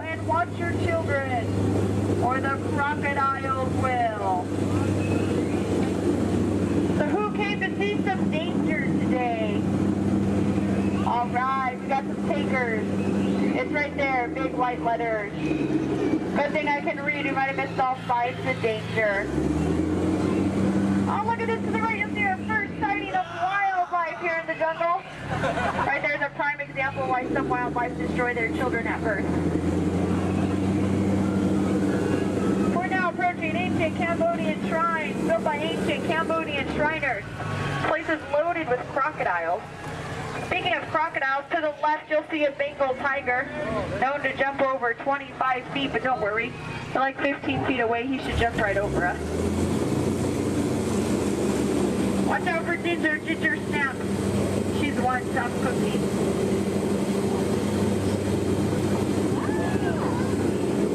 We are now entering the sacred baby pool of the Indian elephant. Oh, looks like they all came out to play. You know, they say an elephant never forgets. I'd have to agree.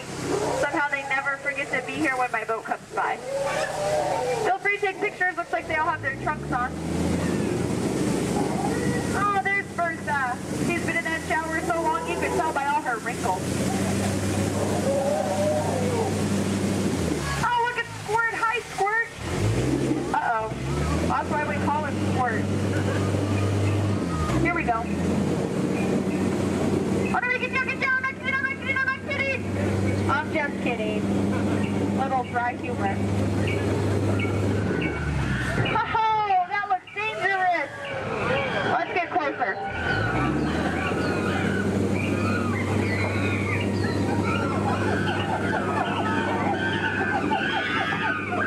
Looks like the gorillas took over this camp. Look what they did to that truck. Unbelievable. They left the lights on. What a shame. Uh-oh. Come on, kids. Let's get out of here. Woo! Now if you look over here to the left, real hard through the trees, through the bushes, you'll see absolutely nothing. Just ahead is beautiful Schweitzer Falls, named after the African explorer, Dr. Albert Falls. We'll be going over that later. Uh-oh. Everybody lean. Woohoo! We are now on the Nile River, the longest river in the world. If you don't believe me, well then you're probably in denial. So here look, there's an African bull elephant. You can tell by his huge ears and enormous ivory tusks. Now, for those of you with a short memory, to your right, that's an African bull elephant. You can tell by his huge ears and enormous ivory tusks.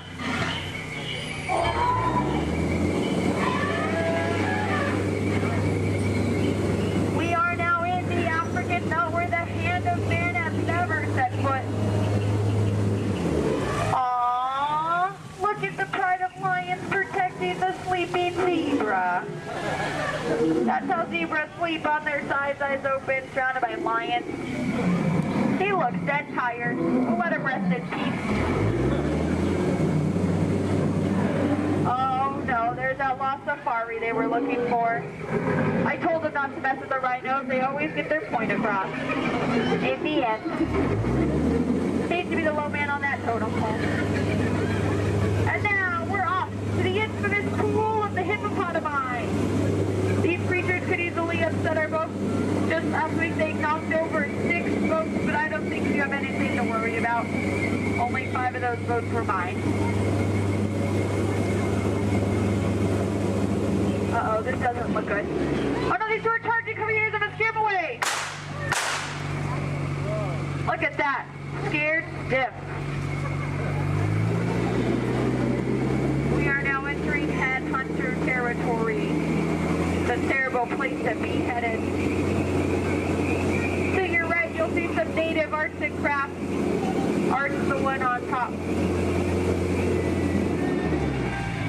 Oh, looks like they're celebrating something here. I'll see if I can translate for you. Nope. Oh no, we're being attacked by one party. Everyone get down, all goes out of here. Watch out for spears. Spears, spears, spears, spears, spears, spears. Spears, spears, spears, spears, spears, spears, spears. Ooh, that was fun. Hear those spears flying by? And now the moment you've all been waiting for, the amazing, incredible, the backside of water.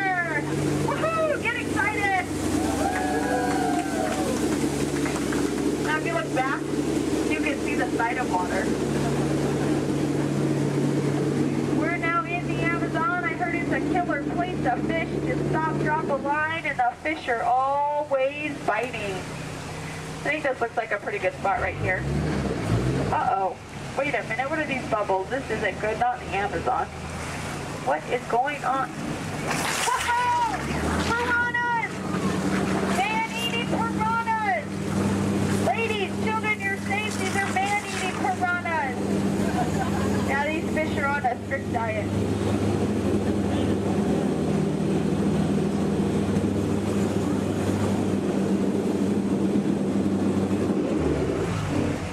Here's Trader Sam. He's our head salesman here in the jungle. Business has been shrinking, but it looks like he's having a special today. 2 of his heads for just 1 of yours. Anyway, you slice it, you'll come out ahead. Trader Sam's actually... Whoa. Oh, there's Ellie! I thought she was coming with us today. Looks like she's already unpacked her trunk. You might think that's water, but it's not. And now for the most dangerous part of our journey, the return to civilization. I don't know how, but you just survived the jungle cruise. Woohoo! Please keep all hands, arms, elbows, fingers inside the boat. Don't want you to get caught between the boat and the dock. That could really, really hurt my boat. Well, here we have Matt and Matt. They're going to have professional elbow grabbers to help you out today. All right.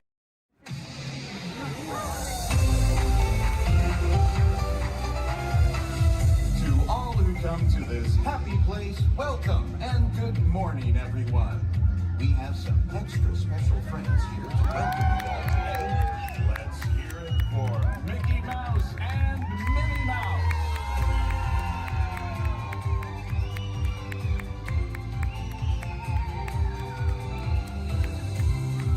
Well, hi everybody. Good morning. Gosh, it sure is great to see so many amazing friends. It certainly is. Oh, I have a feeling today is going to be the best day ever. You said it, Minnie. And now that we're all together, we've got a surprise for you. When everybody heard that you were going to be here, they just had to come and give you a great big Magic Kingdom welcome.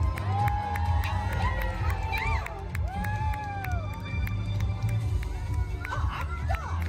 Now that everybody's here, I think it's time to start the day. And that means we're going to need just a little bit of magic. I bet these folks can help with that. Oh, I know they can. On the count of 3, everybody shout, let the magic begin. Are you ready? 1, 2, 3. Let the magic begin.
to insult.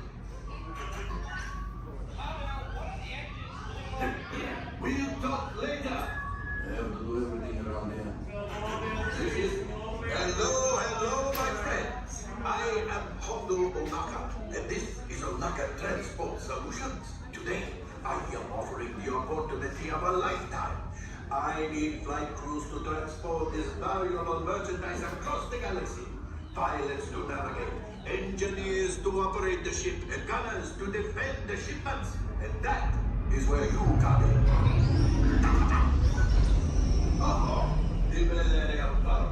Upload for some very fast and very profitable expeditions. Chewbacca, my fine furry friend! Yes, as we agreed, you let us use the ship, we'll get you the supplies you need. It's a win-win. You help the resistance, and I get all the profits. The first order will never know we were there. Okay, time to go, so, bye-bye. We better go before he changes his mind. Move along, my friends. Listen carefully and remember, the better you work together, the more you earn. Your lives and my profit depend on it. Now go. And my name is Alexis. How's everyone doing this wonderful evening? Good. That was the most believable I've heard all night. But we're going to try it again anyways, folks. How's everyone doing this wonderful evening? Great. Woo! All right. Once again, my name is Alexis. I'm going to be your storyteller and captain for the evening. Just as a friendly reminder, please keep your hands, arms, and fingers inside the boat because Monstro does not like finger food. Oh, my folks, it looks like we are being swallowed by Monstro the whale. This is the very same whale that swallowed Pinocchio. But not to worry, folks, because Pinocchio was a smart little puppet. He lit a fire in here that made Monstro sneeze, and Monstro sneezed so hard that he blew his tail right off. Now, Monstro's not half as scary as he used to be. Haha. Around the bench to your left, you'll find the cave of the big bad wolf. And across the way, the homes of the three little pigs, the one made of straw, the one made of sticks, and the one made of 100% wolf-proof brick. Just beyond this bridge to your left, you'll find the village of Alice in Wonderland. Alice's home is the one in the corner with the thatched roof, and if you follow the small cobblestone walkway, you'll find the home of the White Rabbit. This is where Alice fell down and began her adventures in Wonderland. To the right, in the center of the canal, you'll find London Park, made famous by the film Peter Pan. This is where Wendy, John, and Michael, with a hum of Tinkerbell and a few happy thoughts, followed Peter Pan all the way to Neverland, where you never have to grow up. Straight ahead, you'll find the city of Agrabah, city of mystery and enchantment. The busy marketplace below is where Aladdin and Jasmine first met, and Aladdin, being that prince of thieves that he is, he not only stole bread that day, he stole Princess Jasmine's heart. Aww. And it's underneath these rose-covered arches where Aladdin and Jasmine took their first magic carpet ride into a whole new world.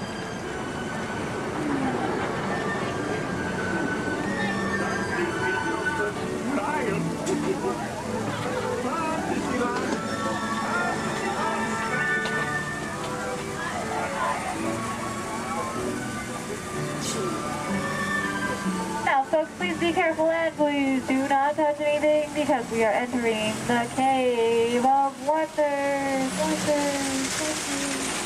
As Aladdin and Abu discovered, this cave holds one treasure more important than all the others, a magic lamp complete with its very own genie.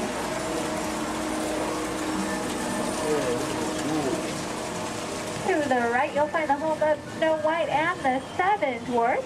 The Seven Dwarfs are still back up in that jewel mine, whistling while they work. See? And to the left, you might recognize this French chateau is the home of Cinderella and her evil stepsisters and wicked stepmother. But not to worry, folks, because Cinderella now lives in that pink castle high atop the hill, where her and Prince Charming have lived. Does everyone know the rest of the sentence? Happily ever after. To the right, folks, in case you are like Dory from Finding Nemo with a short-term memory, you'll find the city of Agrabah, city of mystery and enchantment.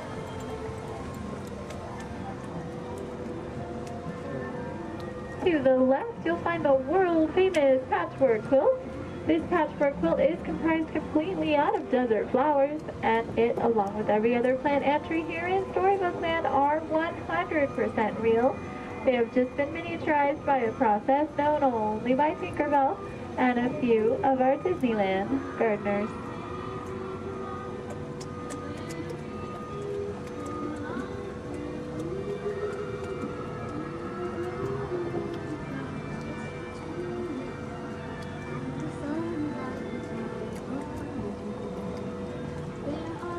Coming up on your left, you'll find the humble home of Mr. Mole.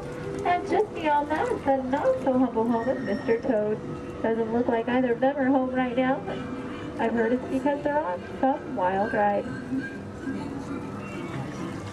Bordering the canal to your left, you'll find the 3 Dutch windmills. The windmill in the center is best known for sheltering the local animals in Disney's animated film, The Old Mill. Straight ahead, below those Alpine mountains, you'll find the village of Geppetto and Pinocchio. That workshop near the waters where Geppetto made his wish for Pinocchio to become a real live boy.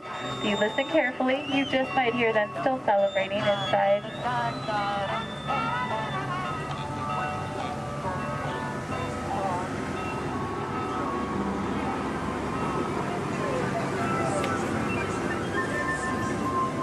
Coming up on your right, you'll see the ship of Prince Eric.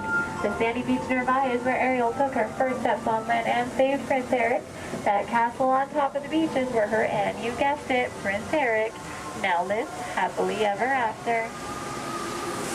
And it is behind this waterfall that you'll find the Kingdom of Kingdom.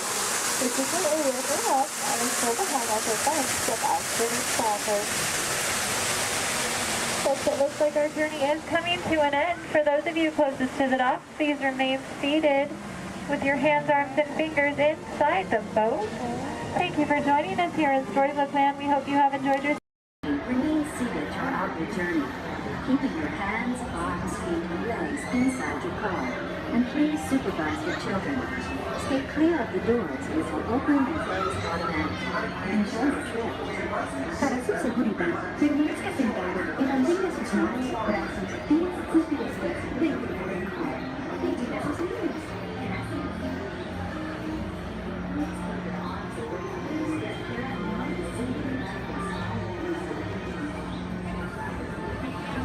Welcome aboard the Tomorrowland Transit Authority People Mover, your quiet and carefree highway in the sky. We invite you to sit back, relax, and enjoy your journey. Along the way, you can preview many of the exciting places you'll want to be sure to enjoy today while visiting this land of tomorrow.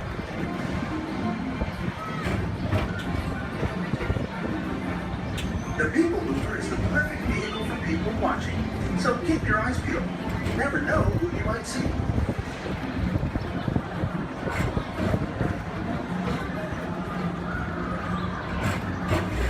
Coming up, Stitch's Great Escape, where you can report for duty as a security agent for the Galactic Federation.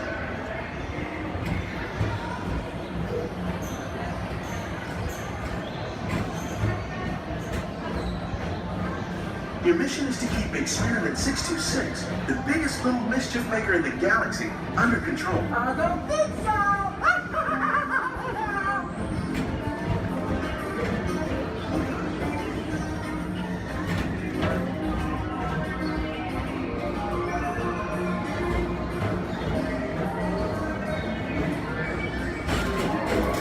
And now, Tomorrowland Transit Authority presents Progress City, Walt Disney's dream for experimental prototype radio tomorrow. Progress City was the inspiration for everything Disney was forward moving.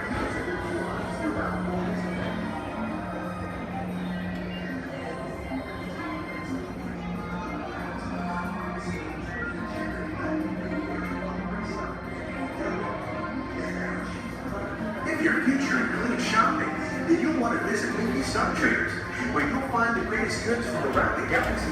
That's right! It's after squirrel!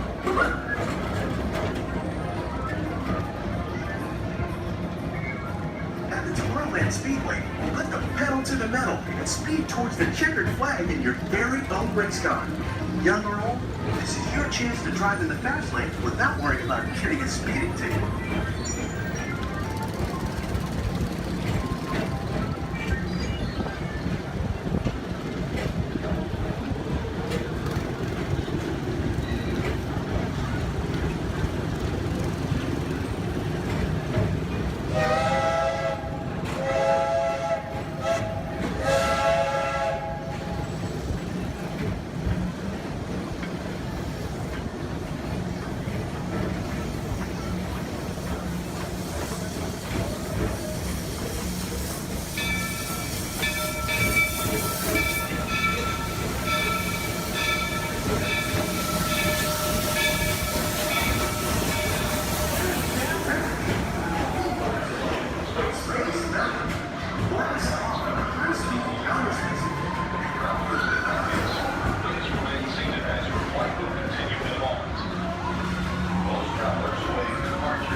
Paging Mr. Morrow, Mr. Tom Morrow.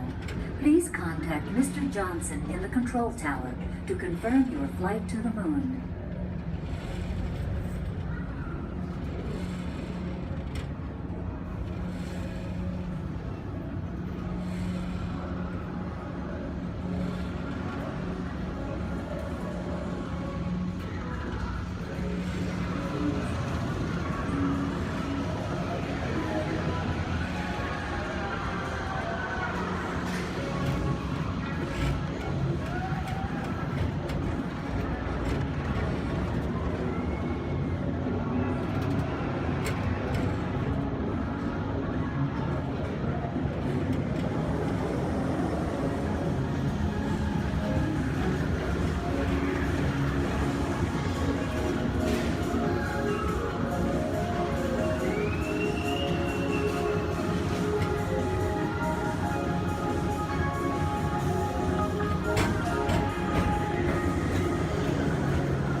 Different high-flying adventure.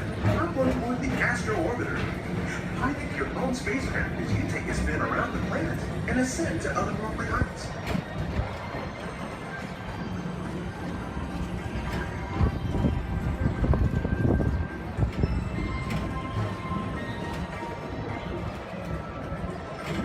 We're now approaching Walt Disney's Carousel of Progress. Inside this rotating theater, whole families welcome you into their home from yesterday and today, starting way back at the turn of the 20th.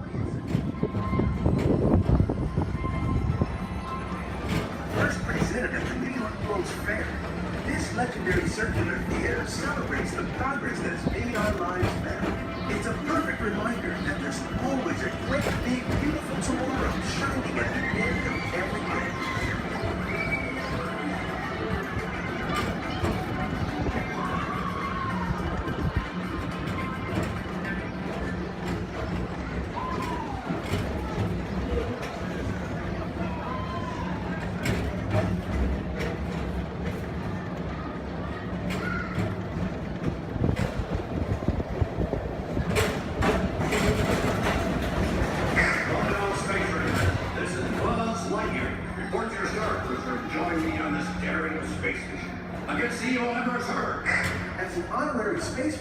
you'll use your own personal laser cannon to save the entire galaxy.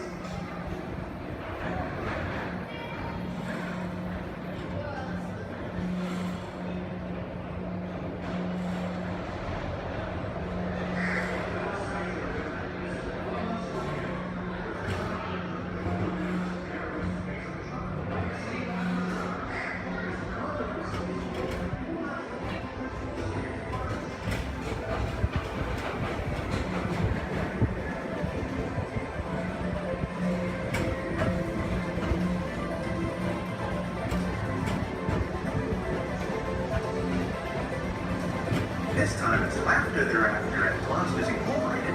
So drop in and join Mike Wazowski and all his pals at Monsters Incorporated platform. Share the fun. Yeah, very good. Keep it moving. We're on a tight schedule here.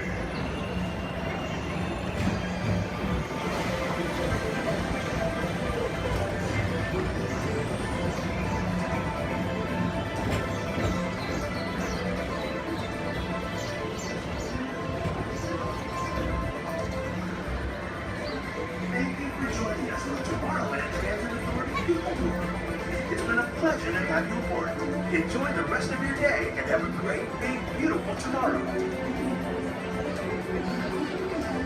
Welcome aboard the Tomorrowland Transit Authority People Tour. Your flight is right for now, Scott. Your work is Step onto the moving platform with caution and exit by stepping away from the car. Thank you.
Welcome aboard. At this time, I'd like to ask everyone to please remain seated throughout the show.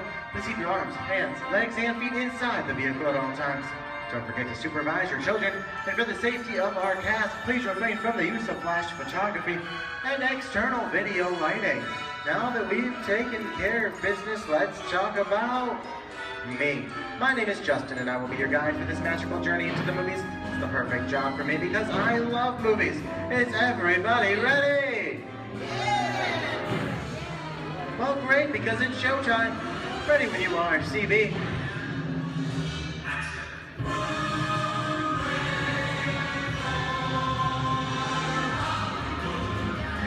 are rolling.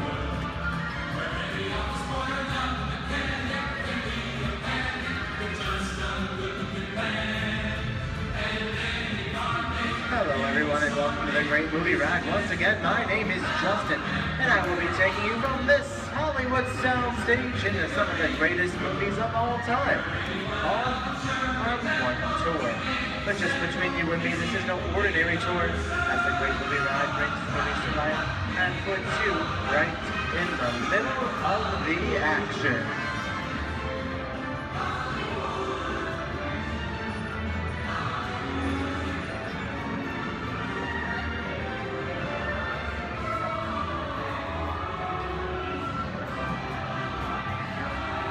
Well, I don't know about you folks, but I just love the great Hollywood musicals of the 1930s.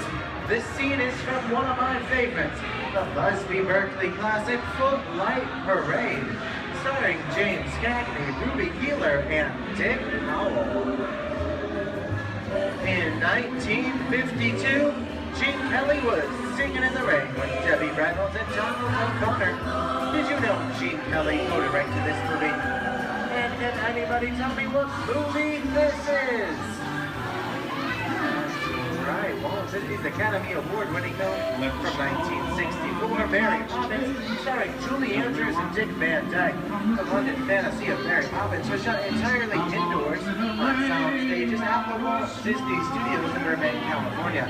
There was no exterior shooting at all.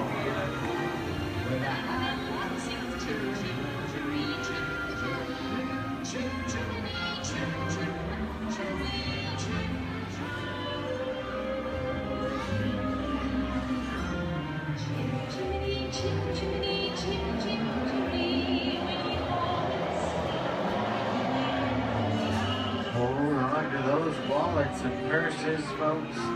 This doesn't look like a very good neighborhood. In fact, it looks a lot like the underworld, the scene of such classic gangster films as The Public Enemy, starring one of my favorite tough guys, James Cagney. The working title of the film was Beer and Blood, and in the United Kingdom it was known as Enemies of the Public. In one scene, Cagney shoved a grapefruit in Meg Clark's face. She could never look at breakfast the same way again. You kick it with the dog. If you don't, somebody's going to drop by here and kick your teeth out one at a time. With me?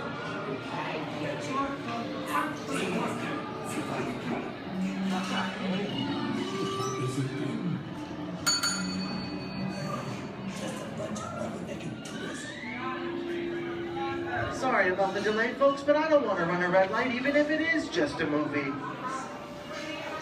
talking to me? You talking to me?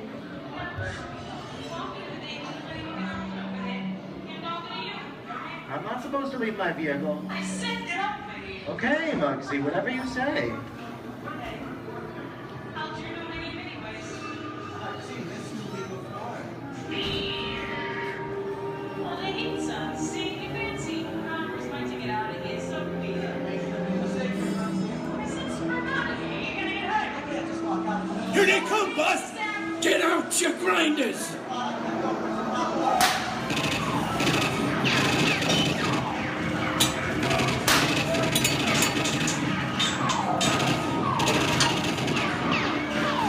I'm hit!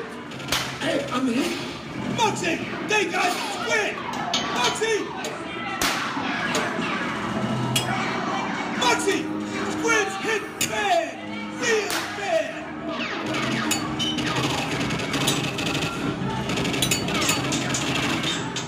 Everybody just inside.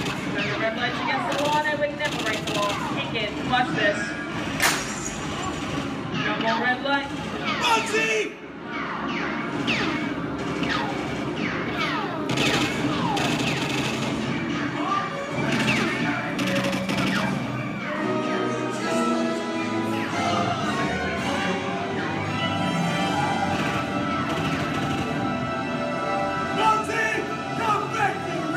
Sorry, boys. I'm making my getaway. I'll see you some change. Wait, What are you looking at? Everybody mind your P's and Q's and maybe I won't get hurt. Who's this? JC? And now, the Old West, and two of Hollywood's legendary stars, Clint Eastwood and John Wayne.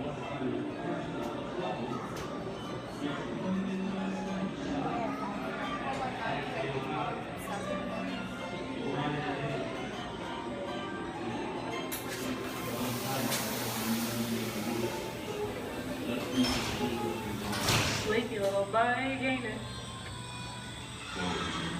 That's some mighty tough territory you're heading into, Pilgrim. I'd think about turning back if I was you. That is, if you want my opinion.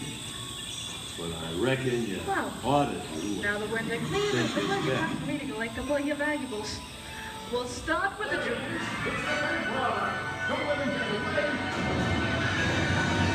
You're gonna have to catch me first, Papa. Give yourself up. It's nuts and bolts. I'm getting out of here. For this, what are you doing? Nobody's taking my neck in a noose. Can't get any worse.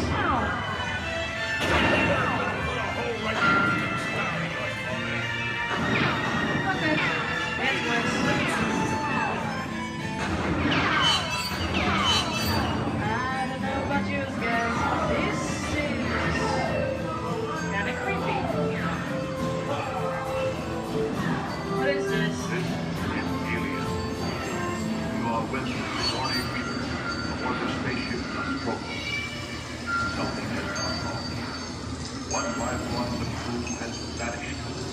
And somewhere in the ship, a terrifying creature waits to claim its next mate. Look now, bring the victim. Warning, remain in your vehicle. The area you are entering is extremely dangerous. Proceed with caution.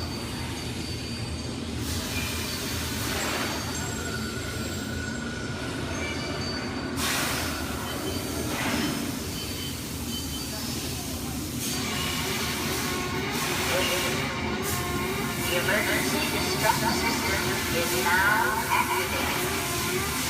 Ship will detonate in 5 minutes. The option to override automatic detonation expires in 5 minutes.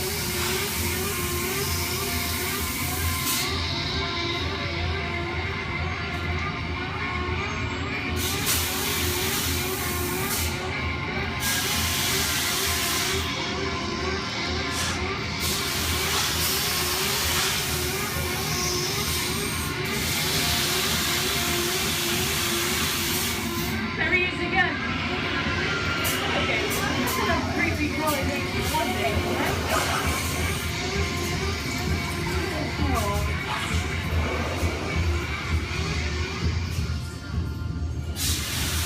Here in Raiders of the Lost Ark, amid 1,000 deadly snakes, Indiana Jones unearths a great treasure. Will Harrison Ford escape with his discovery? And what will be your fate? Beware. Snakes. Why'd it have to be snakes?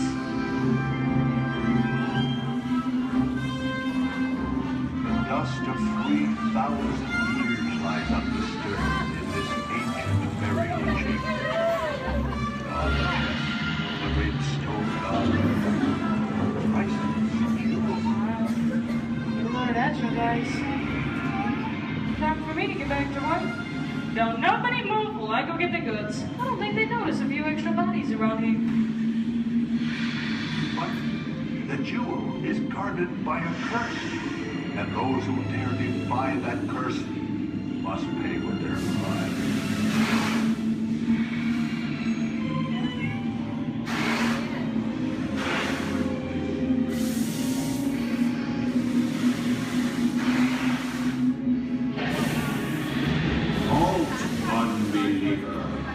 Disturb the pleasure of the gods, and you shall all lose your lives.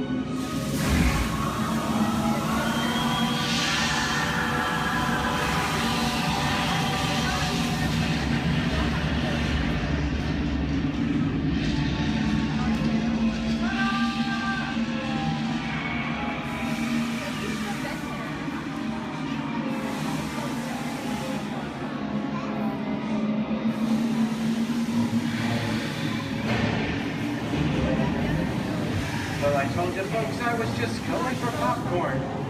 That just goes to show you anything can happen at the movies. So let's get on with the show. I see dead people. The horror movie is my all-time favorite genre. Some of the best horror films are produced in the 1930s and 40s, but monsters, mutants, and maniacs are still audience favorites and continue to haunt us today. Now that's what I call a wrap. We're now entering the jungle home of one of the most beloved characters of all time. No, it's not George of the Jungle. Actually, it's Tarzan, played there by Johnny Weissmuller. Over here we have Marino Sullivan as Jane, and the one and only Cheetah as herself. Tarzan has appeared in nearly 50 film adaptations since 1918, including Disney's 37th animated feature.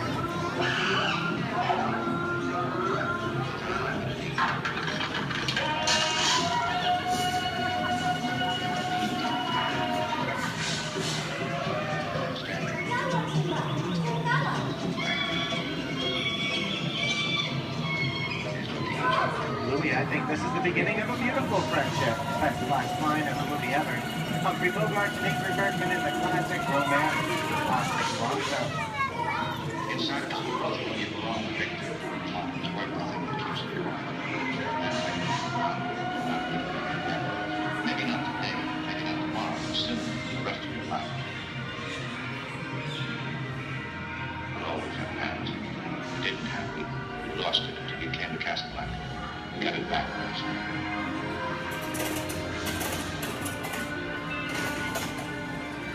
I've got a job to do, too. Where I'm going, you can't follow. What I've got to do, you can't be any part of. Those I'm no good at being noble. Here's one of my favorite movie stars, Mickey Mouse in one of his greatest roles, The Sorcerer's Apprentice in Fantasia. When the movie came out in 1940, Walt Disney promised to add new musical sequences in the future. His nephew Roy kept that promise 60 years later with the release of Fantasia 2000. The sorcerer in the sequence was named Yensid, which is Disney spelled backwards.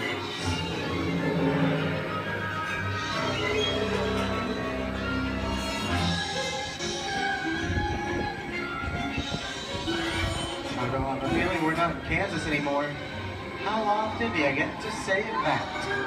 I'd say we're definitely somewhere over the rainbow in one of the most beloved movies of all time, The Wizard of Oz.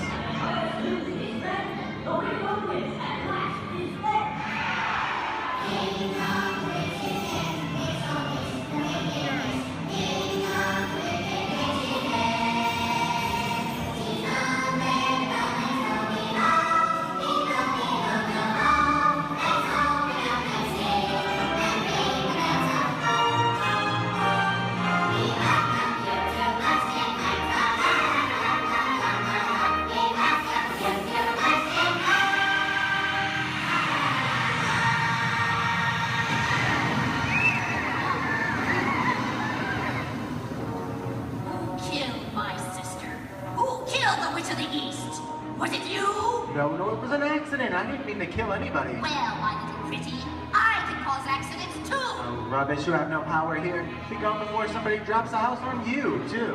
Very well. I'll bide my time. But just try to stay out of my way. Just try. I'll get you, my pretty, and your little dog, too.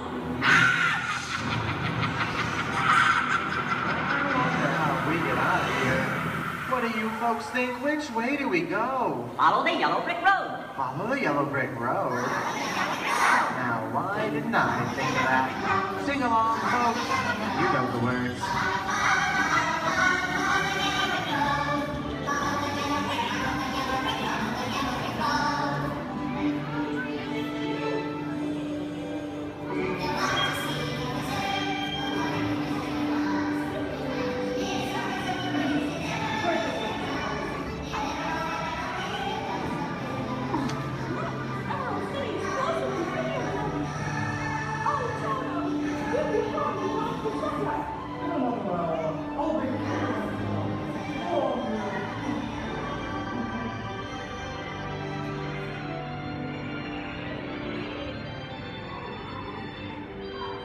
I hope you've enjoyed our tour through these great moments at the movies. but we've only scratched the surface of what Hollywood has to offer. There are thousands of other great movies out there just waiting for you to discover. And here are just a few of my favorites.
We had faces.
On behalf of Disney's Hollywood Studios, I'd like to thank you for joining us on the great movie ride.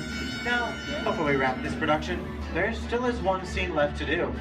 It's called The Exit.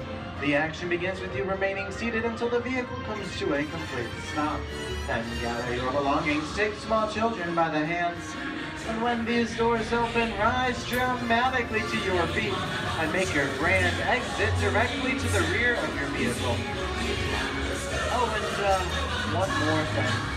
When I yell action, don't forget the thunderous applause for yours truly. Okay, places everybody, and action! Thank you. Have a wonderful day here at Disney's Hollywood Studios, and also to you and the movies the stuff dreams are made of. Good.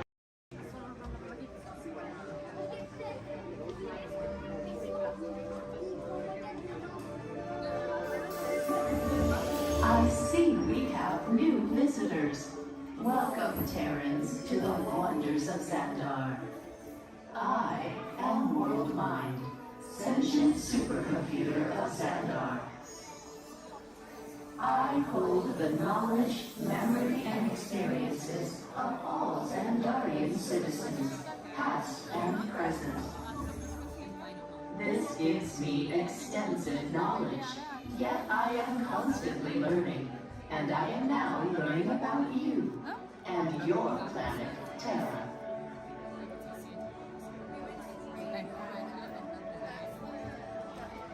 Much of my knowledge of your world came from your great scholar, Peter Quill.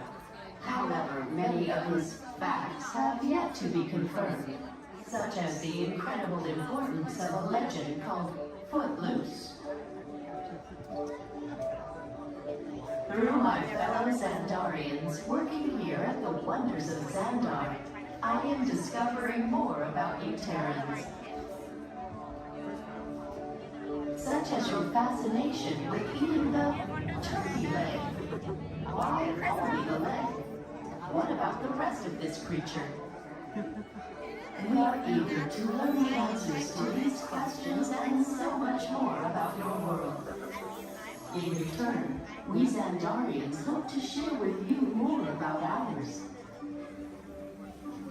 Although Xandar is 2.537 million light years away from your planet Terra, our worlds are actually quite similar and began at precisely the same moment.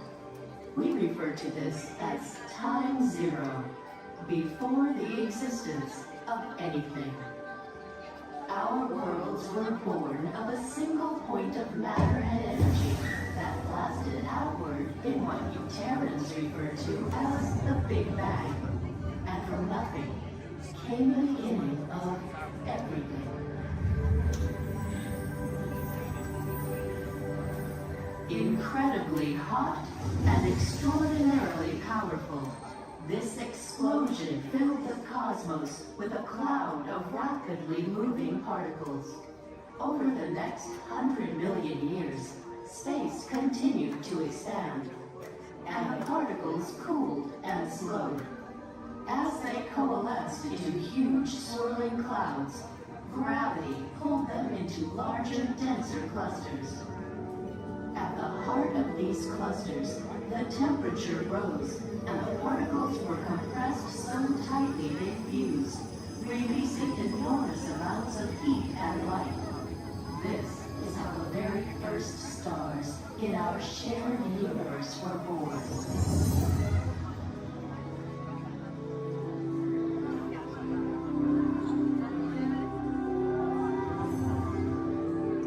The singularity is just one of the commonalities between our two worlds that we will explore today. Welcome, Terrans, to the Wonders of Xandar.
están acercando a la zona de desembarque.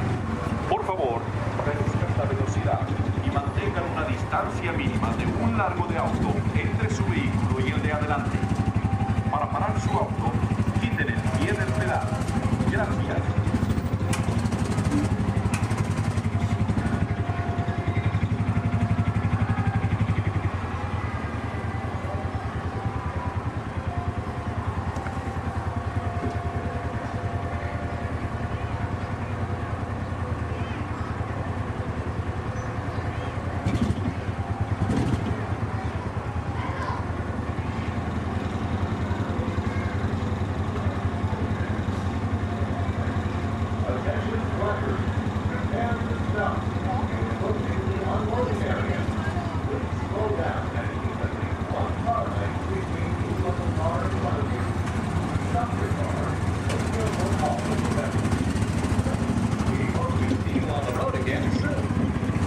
Atención, prepárense para parar.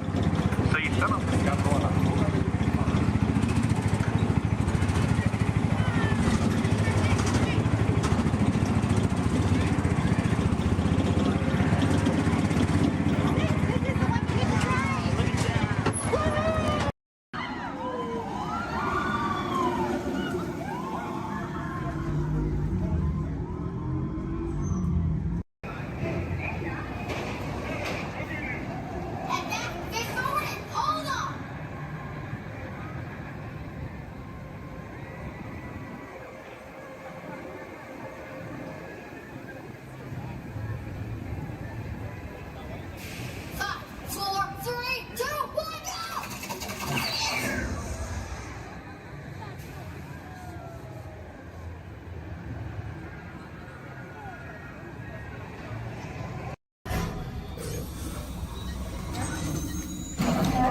Engineers.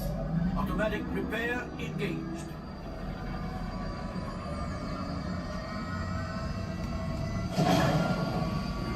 Right, pilot. Push the flashing button to take off. Pilot on the left. Move your stick to fly right and left. I was just about to say that. Pilot on the right. Pull back on the stick to fly out. And push forward to fly down. Oh, watch it. Julie is flying this thing look in the air. Weapons are online. Left pilot, hit the booster. Now let's go get that coaxial. Right pilot, make the jump to light speed.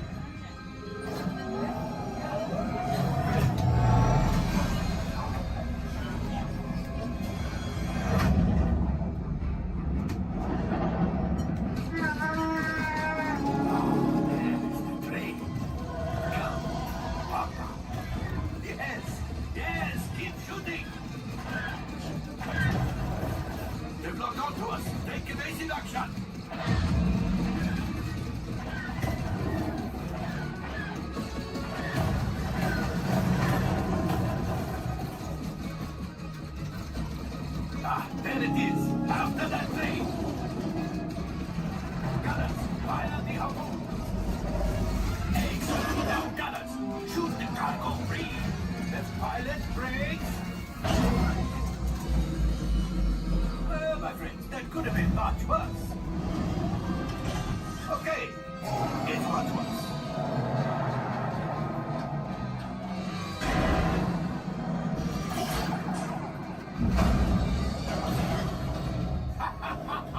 Yes, you got one. Excellent, my friends. Now power up the ship. Well, I grab the gold axiom. You see, just as I promised, my friend, now that the resistance has already maybe a little something for Hondo. Pilots, line up behind the train so we can harpoon that last car. Gunners, fire the harpoon. Gunners, shoot the train. The cargo's breaking free. Keep shooting. Good job, my friends. Yes, yes, yes. We got the coaxium. I will grab it. You keep up to the train.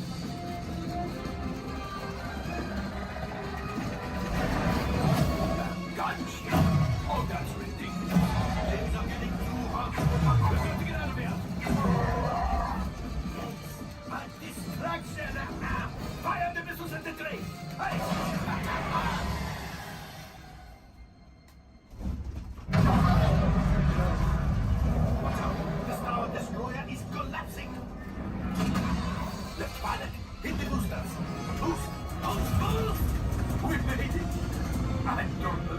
we made it! Now, let's get out of here.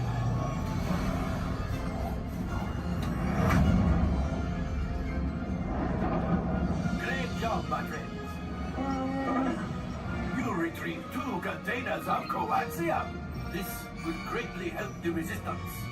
You have heard the First Order and made Chewie proud. Now, after my modest profit, your cut minus what you owe me for damaging the Falcon is... Hey, not bad.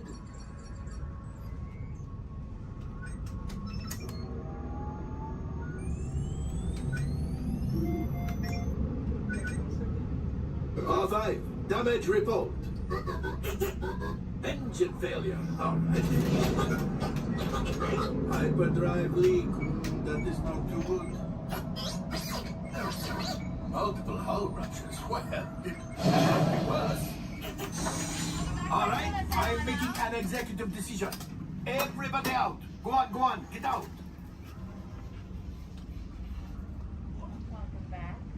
All available techs, we have a Corellian freighter that needs immediate transport back to the maintenance bay. This thing has seen better days. Better fix all that before the Wookiee sees it.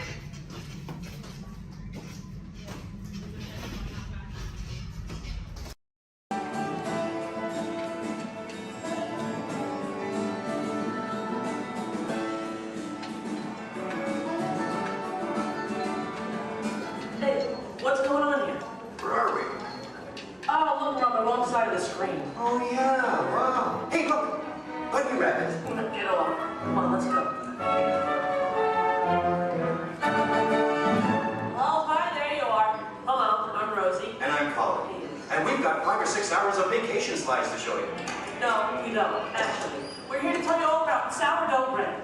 We are?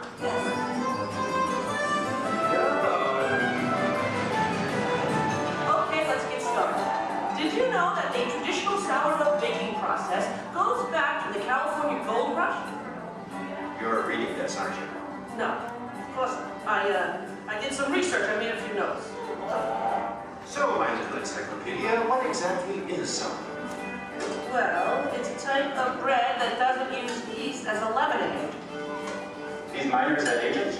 I don't think so. Look at them. Isn't it nice to see the guys helping with the dishes?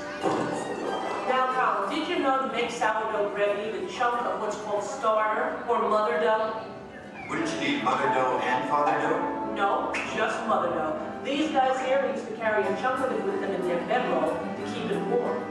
Well, that's an image I'll carry with me through summertime. Well, we're not talking 5-star restaurant here, we're talking grub. They would take the dough, put it on a stick, and cook it over the campfire.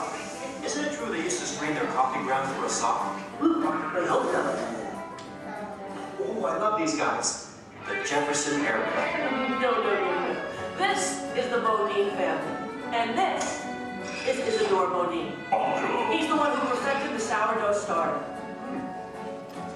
Tastes perfected to me. Yeah. By the way, did you know they are still using the same sourdough starter that Isidore mixed here 150 years ago? No. Excuse me? Must have made an awful lot of it. You see, you have to save a little bit of the starter dough to mix with the next day's batch of flour and water to keep the fermentation process going. Hey, did you know that the strain of bacteria found in mother dough is Lactobacillus San Francisco? How did you know that? Internet. Hey, can we watch them bake something? Oddly enough, that's what we're here for. Great. You people go on ahead. I'm going to meet you in there. Colin, you stay here and make sure there are no stragglers, okay? Okay. All right, just mark kind of a red line to my right. Good. They're on their way, Rosie. Okay, bye. I'll see you soon.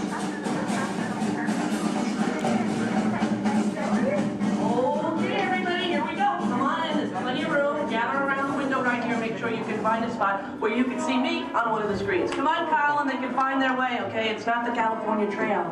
We lost a couple to coyotes along the way. Oh, that's so sad. Oh, well, what do you do? Yeah. This is the bakery. That should be obvious to everyone. Even to... What's that?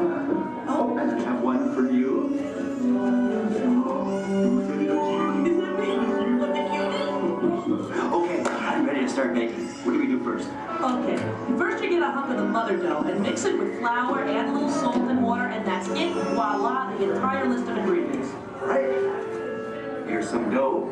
Let's bake it. Oh, not so fast. From start to finish, it takes bakers about 72 hours to make a loaf of sourdough bread. 72 hours? Yeah. Yeah, what's your hurry? What's your hurry? Relax, and all the roses. Okay, so what's next? Well, you know, bakers actually think of dough as a living thing. So after it's been beaten up and kneaded by the mixer, it needs to sort of relax and calm down. Seems pretty relaxed to me. In fact, almost catatonic. Right. I internalize all my tension. Well, what happens then? Well, then we drop it into that funnel over there, above the divider. The divider cuts it into nice, even pieces. So for this, it has to be relaxed? Yeah. Okay, fine. Oh, what happens then when it goes down that conveyor belt? Well, it goes into the rounder. Do you know what the rounder does? Oh, makes it into squares? No. Tetrahedrons? No. Polygons? Is that your final answer? Okay, so now the dough is round. Yes. Then we have my favorite machine, the overhead intermediate proofer. Wow, it's like a little Disney ride for bread. Attention, please keep your little buns in the vehicle at all times. The device rolls the dough over and over from basket to basket, takes it on a little trip, letting it, once again, relax.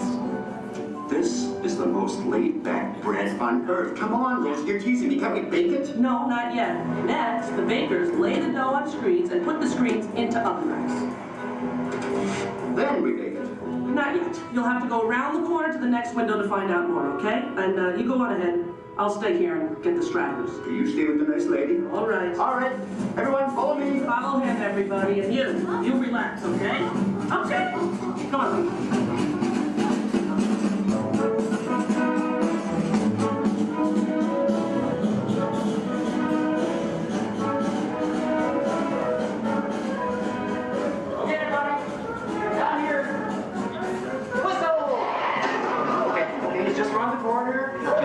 Out along this window.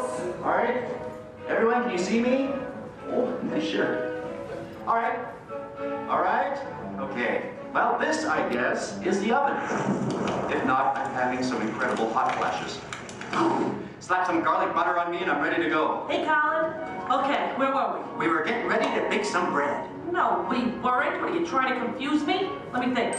I remember the racks of dough. The racks of dough are taken upstairs to a refrigerated fermentation room. Refrigerated? Yes. Look, I know a thing or two about baking bread.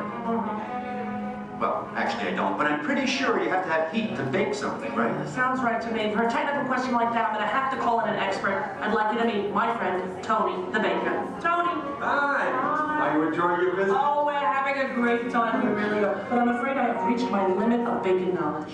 Tony, call it here. Give us the lowdown. Don't you think we've coddled this dough long enough? Isn't it time to turn up the heat on this baby? Well, no. The dough needs time to ferment in a refrigerated, climate-controlled room. Now that gives the bread a better flavor, texture, and color. It takes about 13 to 16 hours. You know, I like a man who can cook. Then what happens? In the proof box, the dough is slowly brought up to about 95 degrees, 90% humidity. Why not just take it to Florida? All right, so it's baking now, right? Because it's rising? No, it's still fermenting.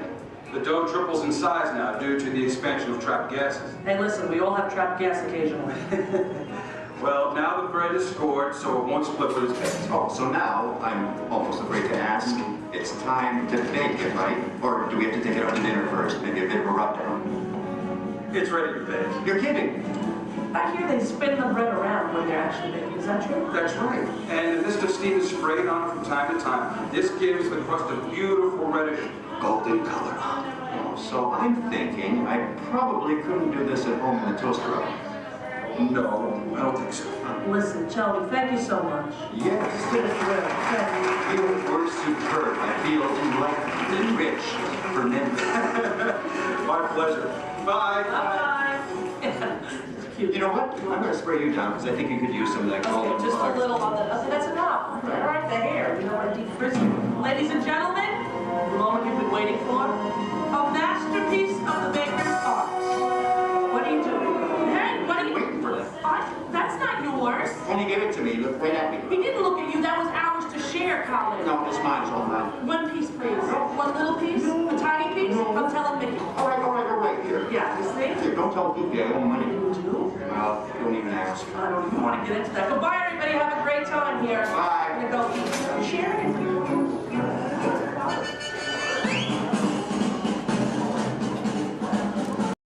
So move a little if you can't. Before we send you to the link chamber, let's watch this piece by Dr. Ogden, who runs the program. Welcome, everyone. I'm Dr. Jackie Ogden from the Pandora Conservation Initiative. You're about to experience a ceremony that's very special to the Na'vi, flying on the back of an Ikran, or as we call it, a banshee.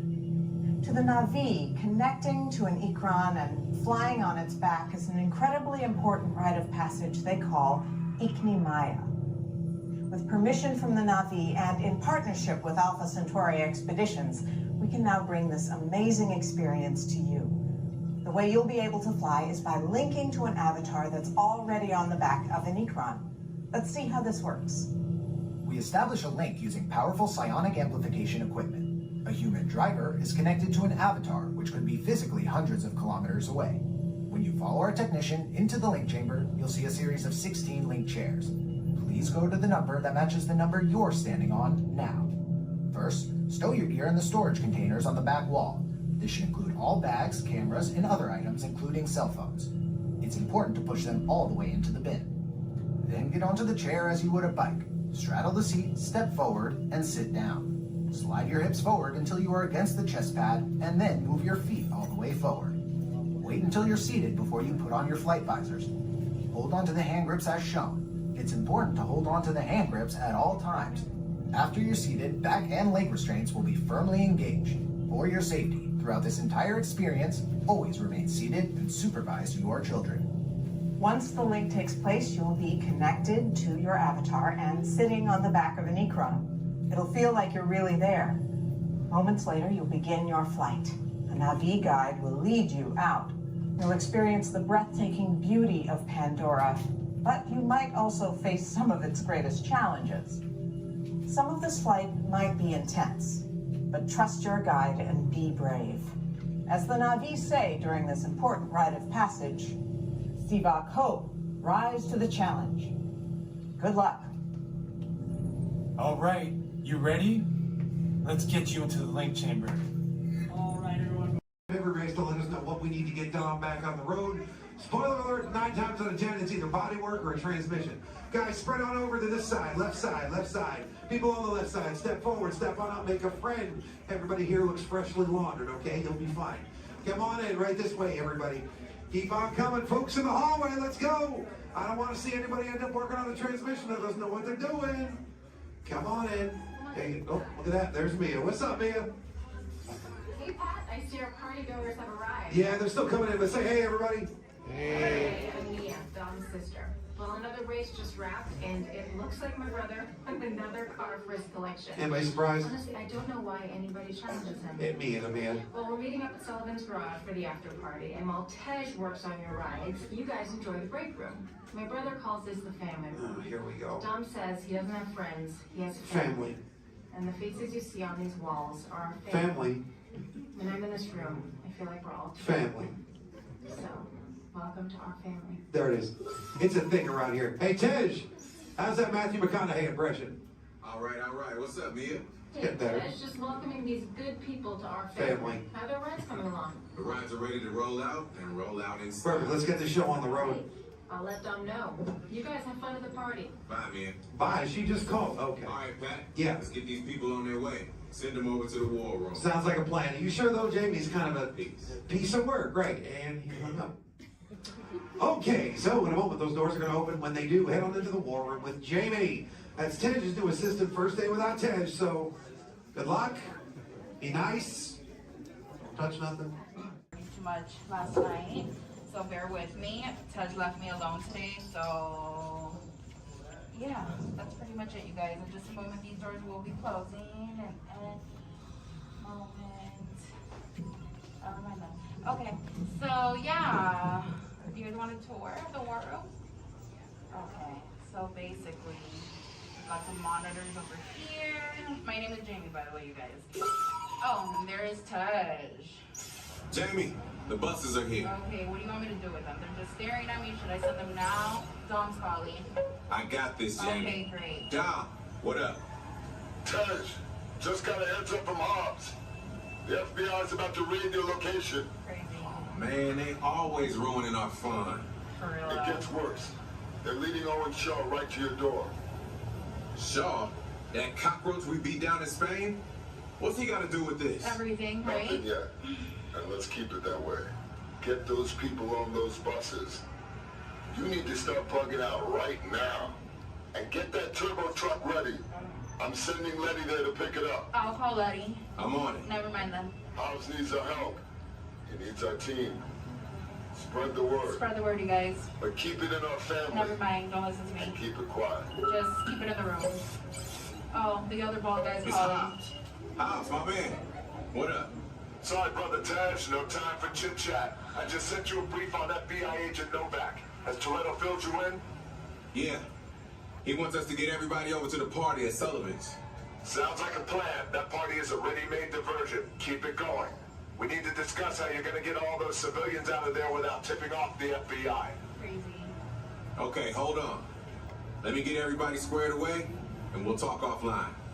Copy that, Taj, and let everybody know. Shut off your cell phones. Don't listen We to don't him. want Shaw tracking your He's locations. overreacting. Just put it on silent. Okay, Jamie, Yeah. you heard the man. I heard him. It's about to go to a whole nother level. Crazy. Send everybody to the loading dock. All right, you guys. Well, you heard him. Have fun. If anything happens, my name isn't Jamie. Okay?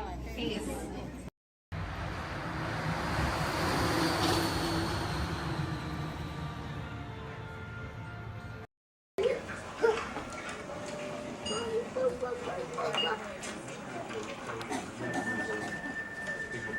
Sorry. Mommy, you wanted me to ride with you? Only if you want to. 'Cause otherwise, nobody's gonna be there to hold your hand. You wanna be able to hold my hand? Yeah. The next group's ready. I put my hands up in the car. You gotta get. Hi, everybody. Welcome to the test track. My name is Bill McHale. I'm up here in the control center. In just a couple of minutes, you're going to be out there on that track. But first, let's put together your test schedule. These are the same kinds of tests that are run at GM test facilities all over the world. Let's put up the 26-8 grade. You got it. Okay, we're going to start you off on an accelerated hill climb. Now, these steep grades give us a chance to evaluate the effects of heat and stress on your engine and on the transmission. Twisted germ blocks. Let's put up the blocks, German and Belgian. Next, your vehicle is going to go over a variety of rough road surfaces. These are designed to test the integrity of the suspension and the chassis. It's gonna get a bit bumpy. Yeah. Next, you're going to see and feel what it's like when your brakes lock up and you lose control of the steering. Not such a good feeling, but hang in there because we're going to do the test one more time, this time with the ABS or the anti-lock brakes. Okay. What's next? Let's do some environmental tests. Put up 2, 5, and 7. 7? Yeah, 7. Okay. After that, we're going to subject your vehicle to some extremes in temperature, as well as corrosive conditions, to see how it handles nature's worst. And finally, we'll take you out for some handling runs. Let's do the corner run. I'm going to send you through some hairpin turns, and then we'll take you out and do the high-speed loops. And depending on how your vehicle and you hold up, we'll even throw a few surprise tests in there. Surprise test? Yeah. Pick one. Now, if this whole routine seems a bit extreme, you're absolutely right. That's what a test track is all about. The cars you drive at home are made up of over 15,000 different parts, and every one of them has to pass the test under very extreme conditions before we ever let it off that test track and out onto the road. Now, as you can imagine, safety is a big concern of ours, so we're going to insist that you buckle up your safety belt securely. You'll be glad you did. Oh, we're ready.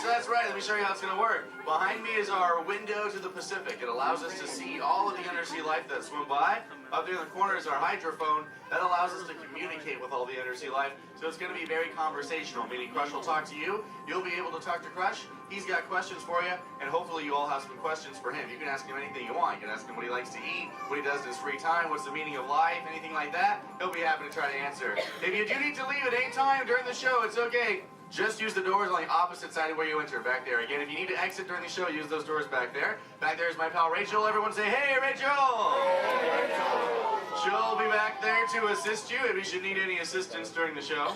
I'm going to turn down the lights and the music now so we can see and hear just a little better. We do have some last-minute rules and regulations to go over, but my friends the Moonfish have volunteered to show you the rules visually. So, hey, Moonfish, come on out. All right, first rule inside, please no eating during the show. And no drinking, no smoking.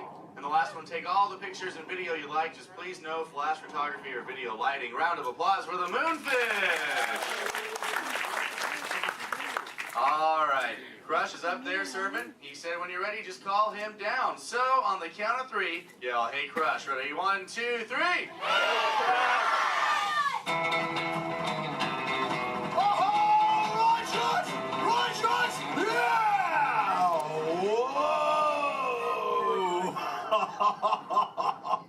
Oh, dude, check out the double spinner intro by the turtle.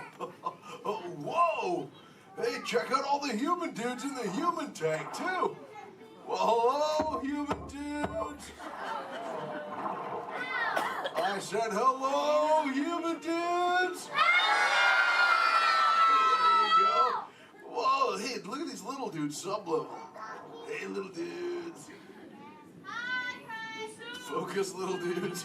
Oh, man, let's totally make contact with some of the humans. Oh, hey, John, dude, come over here to the seafloor, dude. At the back of the seafloor, there's totally Meaty Man by the aisle with a blue lid and sparklies on it, dude. Oh, I see, dude. Chaw. Hey, what's your name, little dude? I'm Espanol, dude. Oh, totally sweet, dude. Let's see, how old is he? Hola, little dude. Dude, me amo Crush. 6.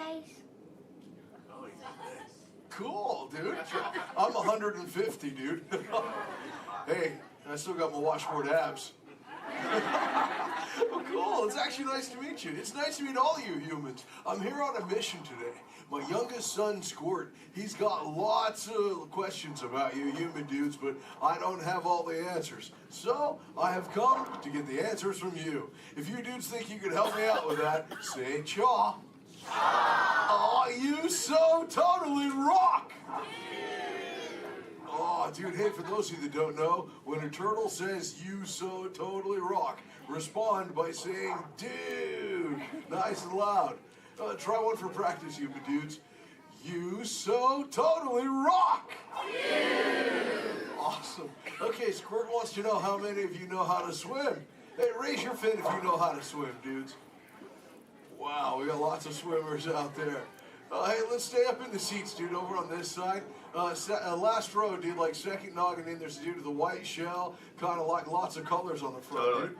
Chaw, what's your name? Tyler. Oh, nice to meet you, Tubular. Tyler? Hey, dude, when you go swimming, do you like to swim fast or take it nice and easy? I like to take it nice and easy. Oh, chaw. Yeah, dude, just kind of like kick back on the shell and be like, dude. Totally, dude. Hey, I like to swim fast, though, too. Dude, you want to see me shred some biscuits? Say chaw. Chaw. Okay, dude, let me get my motor revved up. Human dudes, I want you to time me, okay? Start counting when I say go. Ready, set, go. Back, dudes. Totally just swam all the way around the world. Twice. Ah, dude, I can't swim that fast. Only about what you call 20 miles per hour. Hey, but check it out, dude, if I got a tiger shark on my tail. I can go way faster, dude. Hey, but I'm doing all the talking here. Humans, if you got a question for me, like totally raise your fin, dude. Talk to the dudette right there, waving me down from the second row. Hey, what's your name, dudette? Morgan. Oh, cool. It's Mondo Morgan. What's your question? Do you know any twins? Turtles? Oh, I know. Yeah, dude, I got lots of twins of my own, dude. There's my twins, Bill and Ted. I got my twins, Cheech and John. I got my triplets, Mary, Kate, and Ashley. It's really cool. What about you? Do you have lots of twins, too? Yeah, well, I'm a twin. Oh, you're totally into. Wait, that dude in front of you looks just like you. Is that your twin? Yeah. I would hope so. That'd be an odd coincidence. That's cool. Where are you dudes from? Castro Valley. Oh, where's that? Same by the Bay Area. Oh, okay. That's cool. That's cool area up there, dude. Way too many sharks, though. It's totally sweet. Well, thanks for your question. Who else has a question, dude? Let's see. Let's go. Hey, back to the seafloor. Let's go right over here, John, dude. There's totally a mini man up front. He's got a blue shell. He's kind of near the outside, dude. Blue short sleevey shell. Hey, little dude, what's your name? Dominic, Nice to meet you, Deep Sea Dominic. What's your question, dude? have you ever been married or divorced?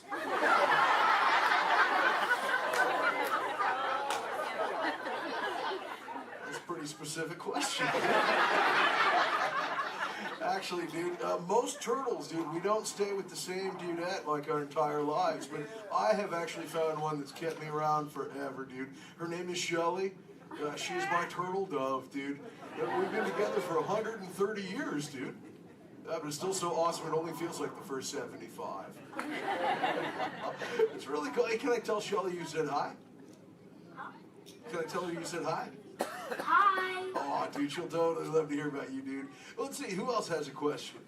Let's see. Let's go. Hey, John, dude, jump across the aisle up here near the front. There's totally a mini man. He's getting his fin waved by another dudette. Hey, little dude, what's your name? Braden. Oh, cool, dude. What's your question, Boogie Braden? How many kids do you have? Yeah, I got 65, dude. Sean, like I said, I already told you about my twins, dude. Like Squirt, he's my youngest. And then there's Sheldon, Shelby, Michelle, Herschel, Rochelle, Trishelle, Shell, Lella Ding Dong. Let's see, I got my teenagers, Leonardo, Donatello, Raphael, Michelangelo, Zach, Kelly, Slater, Screech, Jesse, Lacey, Chris Jr. Let's see, there's John, Paul, George, and Ringo. John's going through a really weird phase right now, though, dude. He thinks he's a walrus. So there's Michael, Janet, Tito, Jermaine, LaToya, Randy, Marlon, Chris Jr., Chris Jr., Chris Jr., Chris Jr., Chris. Well, there's lots of Chris Jr.'s, dude. All the way up to my oldest son. His name is Keanu. Keanu's not very bright, but we still love him anyway. My What's that? sister's name is Trishelle too. Oh, Trishelle, dude, that's a totally sweet name. She must be part turtle. That's Actually, hey, maybe you can help me out with something, dude. I got a question for you. I found a thingy on the beach the other day. I'm not really sure what you human dudes call it. Where did I put that? There it is. Hey, dude, what's this? That's a bikini. Oh, cool, a bikini, dude. Do you use a bikini when you go swimming? Oh, why not? Because I'm not a girl.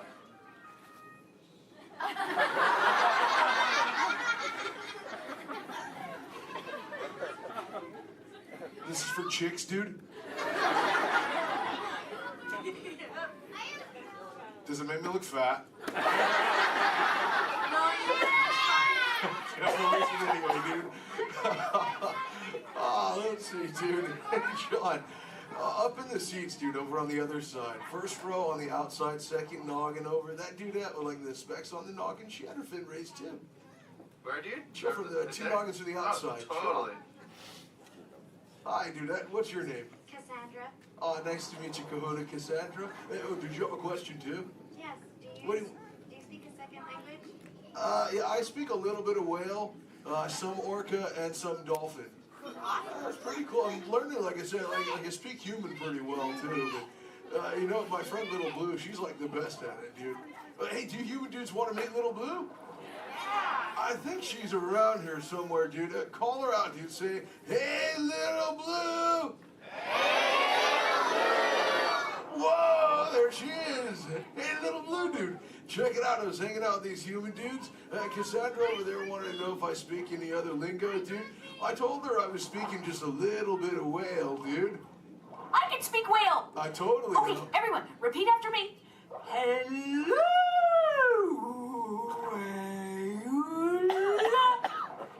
Okay, try that one all together, human dudes. Go.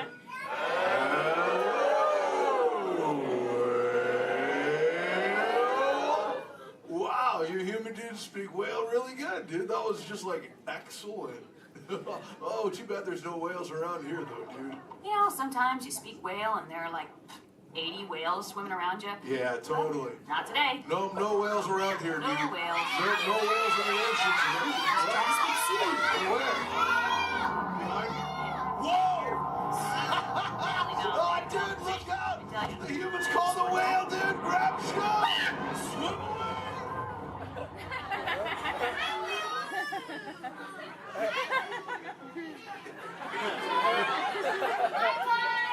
Dude, Little Blue, you're totally a squishy fishy. What should we do? Tell the whale to go away. Okay, humans, tell the whale to go away.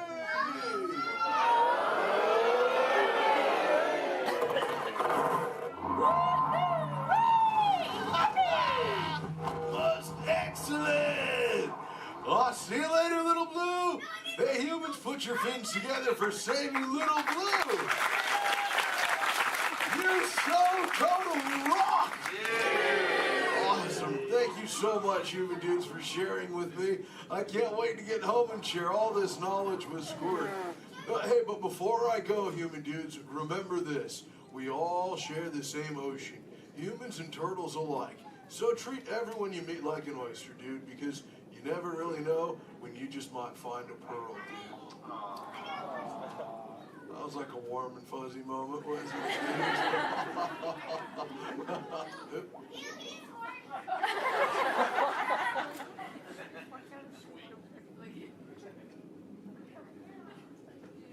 That wasn't me, dude. That was my twin. See you later, human dudes. Rock on!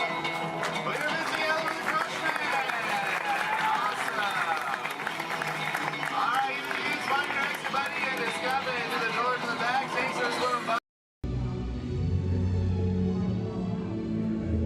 Hello, my name is Becky Klein, and I'm the director of the Walt Disney Archives. Here at the Archives, it is our mission to protect, preserve, and make available the history of the Walt Disney Company. So in celebration of 100 years of Disney magic and entertainment, it's my honor to welcome you to Disney 100, the exhibition. This very special exhibition will travel the world for 5 years in 2 units, one in North America and one in international locations. Both units feature hundreds of iconic Disney artifacts from throughout its history, including props, costumes, models, attraction vehicles, and artwork, as well as original immersive activities that are sure to please visitors of all ages. We hope you'll enjoy your visit today and look forward with us to the next 100 years of Disney magic. Go. Hello friends, my name is Sky and I'll be your guide on the Harambe Wildlife Reserve. If you look above your heads, there is an animal spotting guide. Probably not going to see all of those animals, but we have some pretty good luck. Just remember to stay seated at all times. That includes any little ones. Please don't hold anyone up or pass anyone around. Keep your hands, arms, feet, legs inside of the vehicle at all times. We brush up against some thorny brush. And these are going to be real wild animals. They are going to be moving around, so you may want to have your cameras out ready. Hold on tight. I recommend a sport or an action mode if you have it.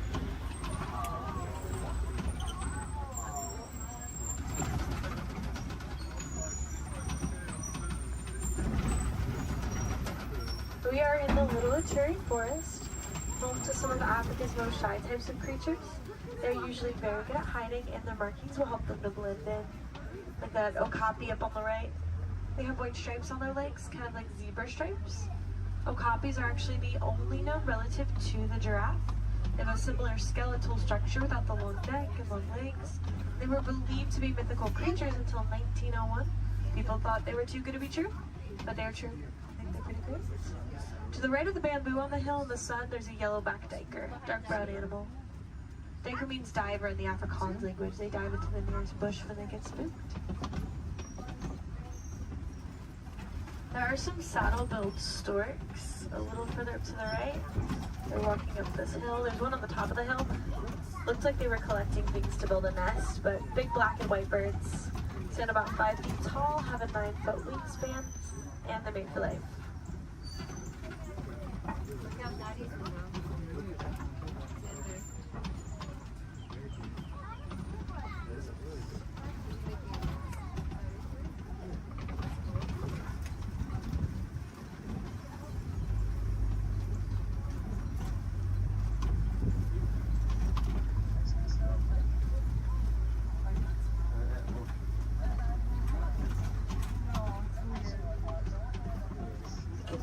Some antelope further up ahead to the left.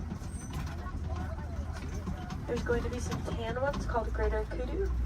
They can leap up 8 feet in the air to jump over obstacles, which is super helpful if they need to get away from a predator. And there's some reddish ones called bongos. Their beautiful coloring is also a greasy substance that can mark leaves as they're passing through the forest, potentially making it easier for them to come back and find each other.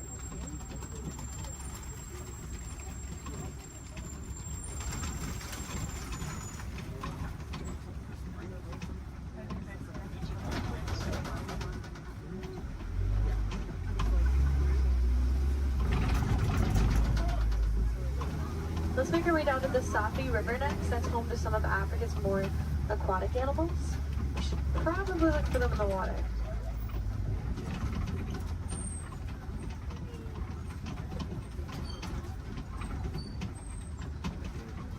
There are some big whitish gray birds on the land called pink-backed pelicans. Get a pink coloring on their backs during mating season to help them attract the mates. And there's also some Nile hippopotamus. Hippos spend most of their time in the water. They can swim, but they often choose not to. Instead, they sink down to the bottom and tiptoe at the bottom of the water. And they'll often come out to find food or relax on a cool day.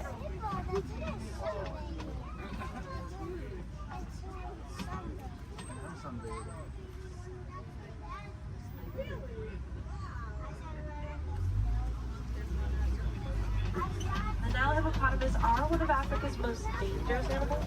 They don't really eat meat. They are herbivores and plants, but are very territorial, and some can even outrun us on land at up to around 30 miles per hour, which is very impressive for an animal that can weigh around 5,500 pounds.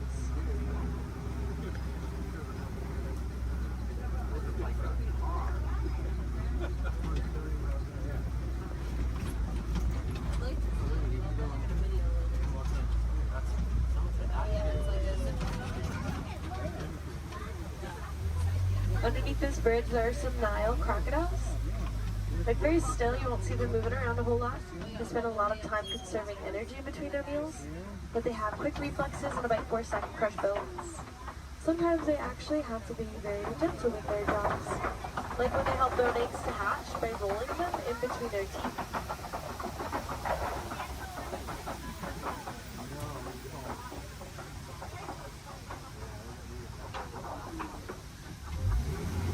Let's make our way towards the savannah next. That's where we will be spending the most of our time.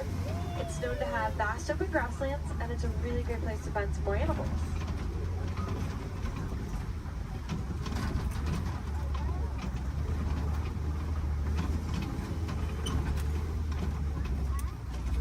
We are getting close, just around this bend. To the right, there's a baobab tree. It'll be the one that looks like it has been planted upside down.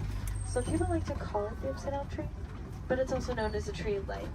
It stays leafless about 9 months out of the year, collecting thousands of gallons of rainwater in its trunk to survive through the dry season. Anything with horns or tusks can very easily break it open, drain the water out, and gain a tree.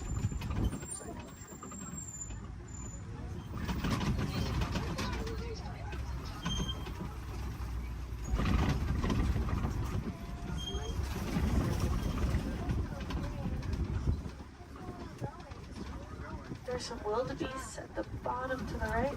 Those are going to be the silverfish animals. They can migrate in large herds of up to 1.5 million of them and also run around 50 miles per hour.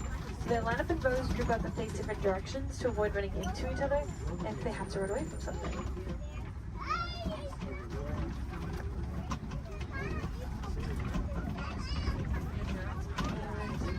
There's some giraffes. There's a tower, which is a group. Makes sense, they tower over everything at about 20 feet tall. Giraffes are born at about 6 feet tall after a 15-month pregnancy. And the large tan antelope are the elands. They stand up to around 6 feet tall at the shoulder, weigh around 2,000 pounds, and have a funny way of attracting a mate. They'll wrap their woods in leaves like they're creating crowns on their heads, and they'll flex their muscles.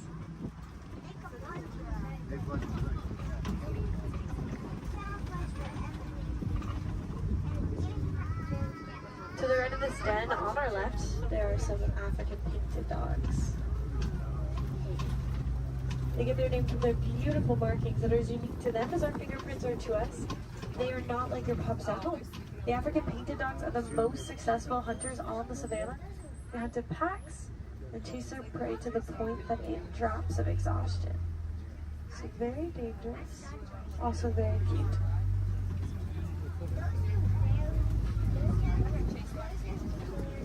There's some sable antelope here to the left, with spear-like claws that point backwards to fend off attacking predators that may try to jump on their backs. Now they're going to fight the fight very territorial and quick to stick up for each other, despite being a prey animal.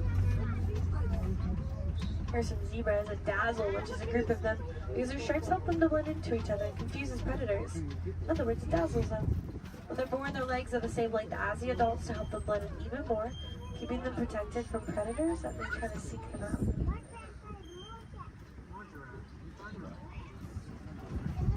Large mounds at the side of the road are termite mounds, made up of animal dung, dirt, and termite saliva. They get as hard as concrete in the sun, so animals like elephants, giraffes, like to use them as a scratching post, weighing them down. Antelope can stand right on top of the worn down ones to use them as a lookout, looking out for predators.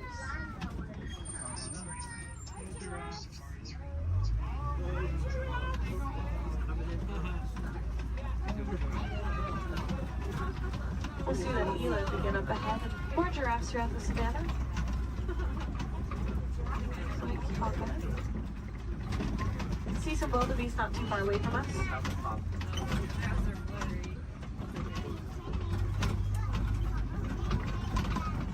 They are a silverish animal on the hills up ahead to the right.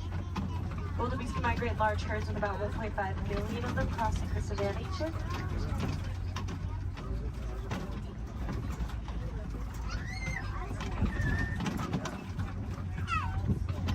Those run around 50 miles per hour, so wildebeest face a pretty big challenge of trying to avoid running right into each other if they have to run away from something. So they often line up in rows, group up, and face different directions. Keep themselves from running into each other.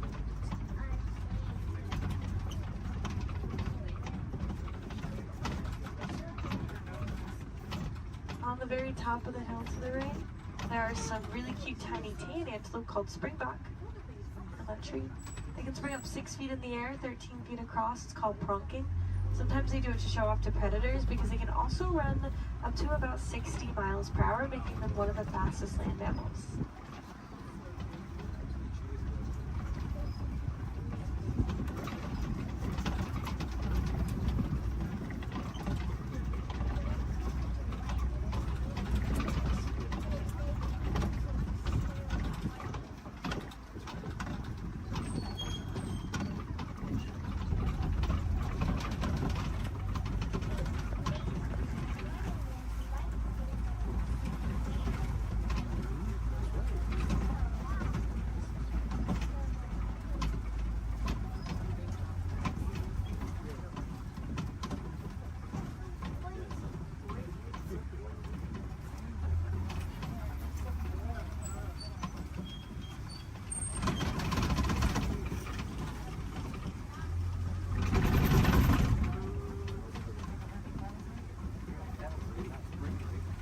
There are some mandrills at the very end here to the left.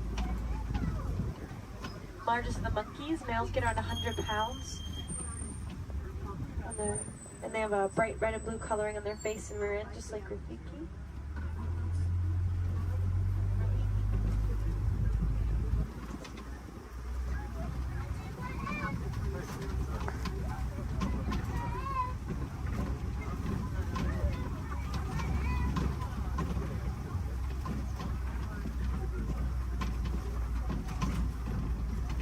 Next up, we'll head towards some red clay pits. Some animals really like to eat red clay. It's really good for them, kind of like taking a vitamin. Although, unfortunately, red clay pits are also often a set of coltan mining, which can cause some problems like habitat destruction, limited food source, more poaching. It's actually very easy to help out with those issues if you are interested. All you have to do is recycle any of your old and used broken electronics or appliances. They contain that coltan. You might be able to find some recycle bins in places like your local grocery stores or electronic stores. Or you can check out Grace Gorillas. They're working to help gorillas in the Congo, and they cover the cost of shipping if you recycle with them. We're pretty big fans too. We named one of the gorillas Grace on Gorilla Falls Exploration Trail.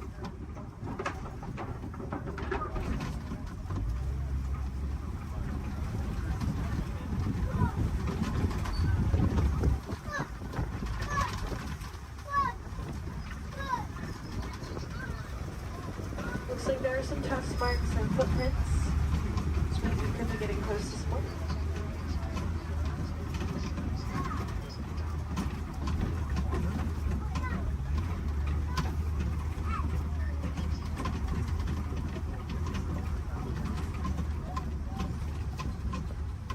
It's pretty quiet here. We'll try to check out around the watering hole up ahead. Sometimes we have a little bit better luck because these animals really like to stay close to their source of water, especially in a place where there is a 3-month drought every year. The savanna dry season does cause animals to have to migrate across the savanna in search of better sources of food and water. When they find them, they stay close to them for as long as possible.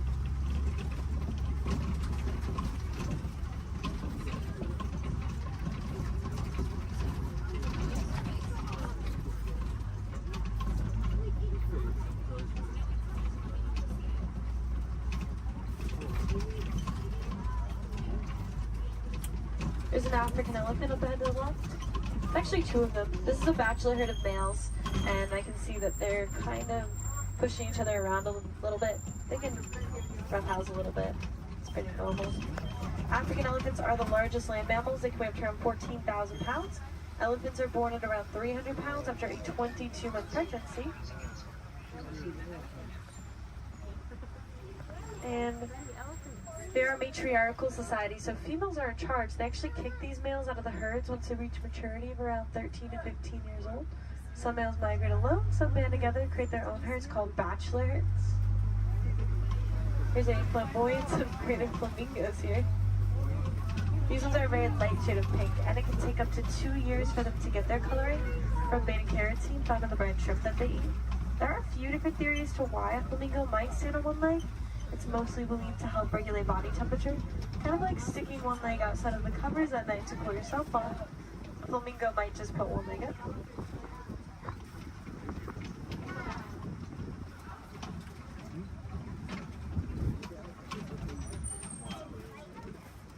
It's really cool to watch those elephants play.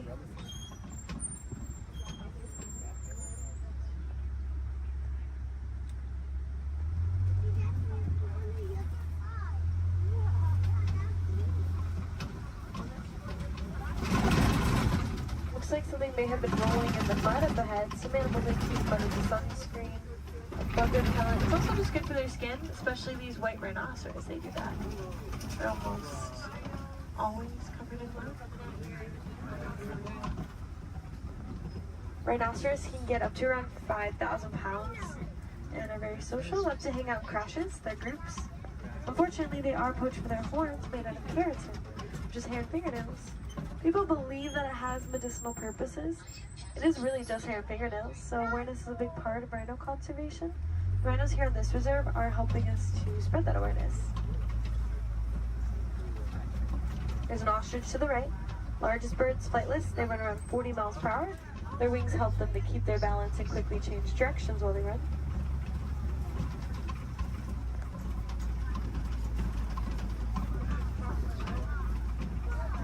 There are some cheetahs along the hills to the left. We should have a whole coalition of them, which is a group of them. Fastest land mammals, they have a top speed of up to 70 miles per hour, which we'll get to in just a couple of seconds. Cheetahs really only run for about 30 seconds at a time.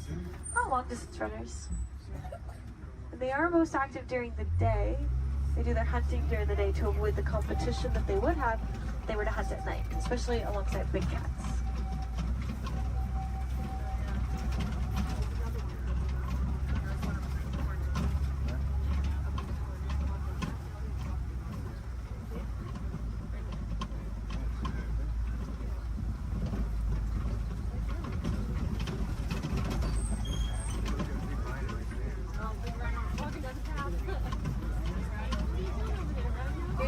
rocks are copies, tallest point on the savannah. Some animals like to use them as a vantage point to look over the savannah. See if maybe you can find something on the other side.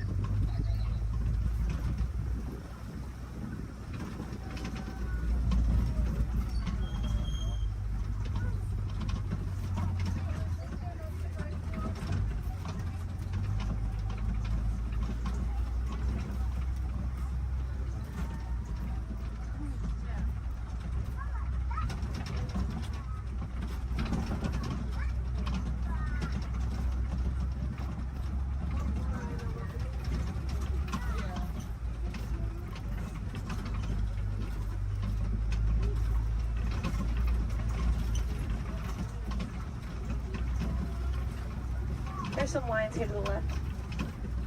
They sleep and relax about 18 to 20 hours out of their day, active for about 4 to 6 hours at night. So we get a tail. Mostly what I can see. When they wake up, the males stay back to make sure the prides are protected. The females tend to do about 90% of the hunting.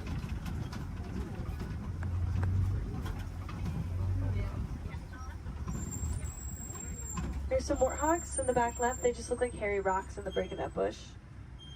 Pumba, that means foolish one in Swahili. Actually very intelligent. They'll back up into those burrows with their tusks out to ward off predators. Also use them to dig too, but they work smarter, not harder. They will find them abandoned or steal them from other animals if they can.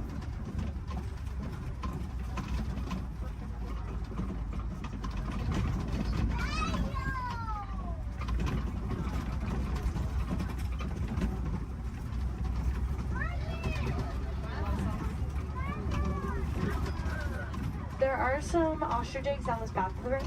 Largest of the bird eggs, they get around 3 pounds each. One is the equivalent to 2 dozen chicken eggs, and they're very tough.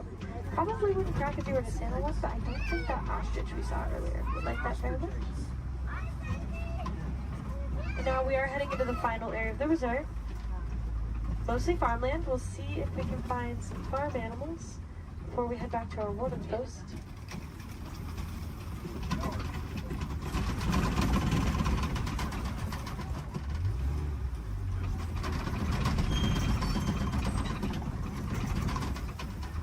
There are some Nigerian dwarf goats here.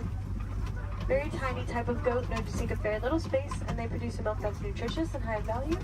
Helps communities to rely less on their local wildlife for things like nutrition and income.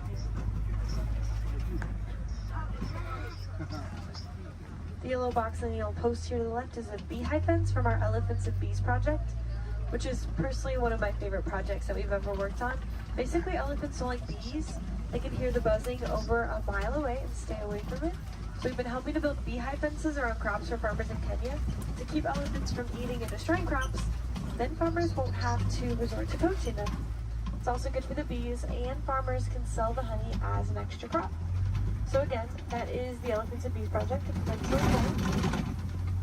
It's about that time that we start to make our way back to the warden's post. Just make sure you have everything. Check those rows, gather up all of your trash. Please don't leave anything on the tracks.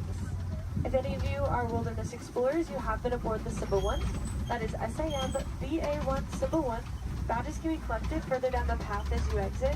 And if you want to help out these amazing creatures, then I definitely recommend checking out the Disney Conservation Fund. You can learn more about the cool projects that we work on. You can donate to it if you'd like. Any amount Disney matches every cent. We'll give you a cool pin for it.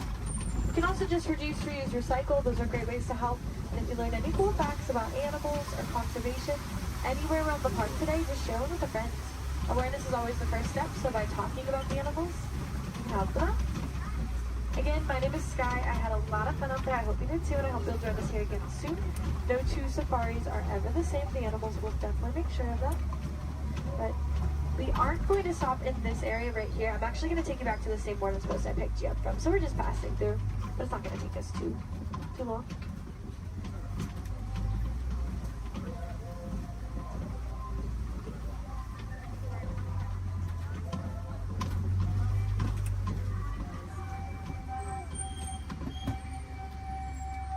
Asante Sana, thank you.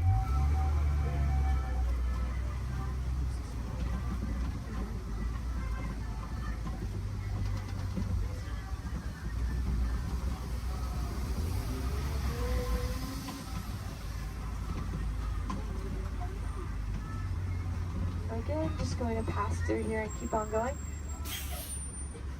While we have a few moments ahead of us, this is also a good time to decide where you want to head next. You will already be on the Gorilla Falls Exploration Trail as you exit. So if you continue on, you can see some animals like gorillas, meerkats, zebras, naked bull rats. Back in Asia is the Maharaja Jungle Trek if you'd like to see some animals like Sumatran tigers, Komodo dragons, fruit bats. There's also a trail called the Garden of the Tree of Life around the big tree in Discovery Island. You can get a closer look at the carvings. There's a lot of really cool picture opportunities over there and more animals along the trail as well.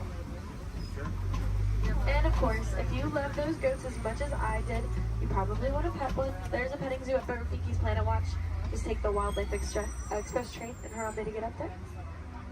Let's try to make this a little less awkward and hang out here while they load this truck ahead of us. In a moment, we will be passing by this guest who are probably a little confused right now to why you're on the truck and they're not. So personally, I like to wave to them, say Jumbo, get them excited for their adventure. You don't have to do that if you don't want to. You can completely ignore them. We'll never see them again anyways. You can awkwardly stare at them as we roll by. That's fine too. Or look at the beautiful plant life on our left. Totally up to you.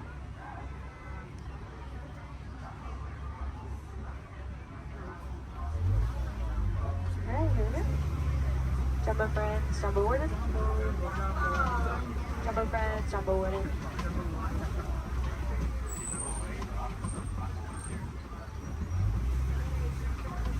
Here in Harambe we say Kwaherini, which means to go well. So Kwaherini, enjoy the rest of your day out there in the wilds. And go make a big difference out there, friends. Bye.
top this morning.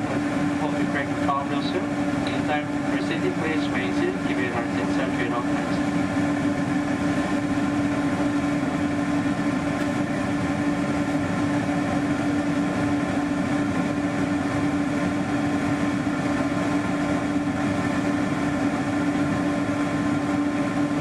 When after proceed, please remain seated. Keep your head on tips and train all times.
Disneyland Park is open until 9 o'clock tonight. Meantime, a monorail train is departing every 5 minutes from the Tomorrowland station back to downtown Disney. If you would like to leave the park and return later today, please make sure you have with you your valid Disneyland passport ticket and a hand stamp so you can re-enter the park anytime up to 1/2 hour prior to Disney Park's closing. You can get your hand stamp whenever you depart today. Today here at Disneyland Park, we'll have Celebrate a Street Party down Main Street USA at 5:30 p.m. And also tonight, as part of Halloween time at the Disney Resort, we'll have Halloween Scream, a bonus surprise in the sky at 8 p.m. Thank you, and have a pleasant day here at the Disney Resort.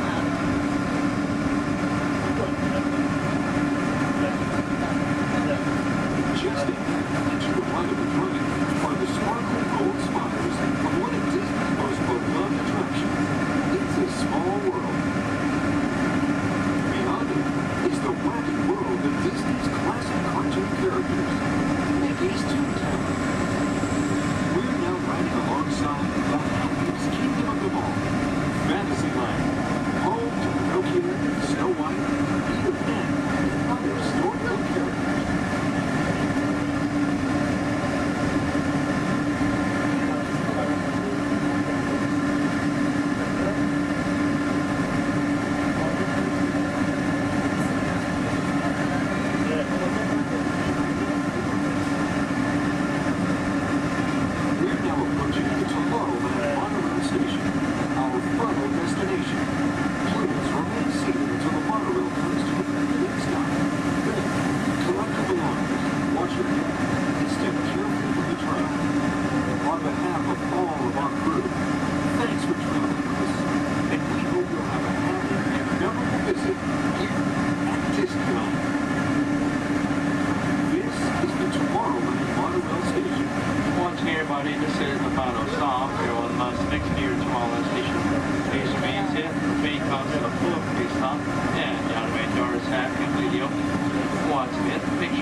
1923, a young man from the American Midwest, along with his older brother Roy, started a cartoon studio in the back rooms of a small real estate office in Hollywood, California.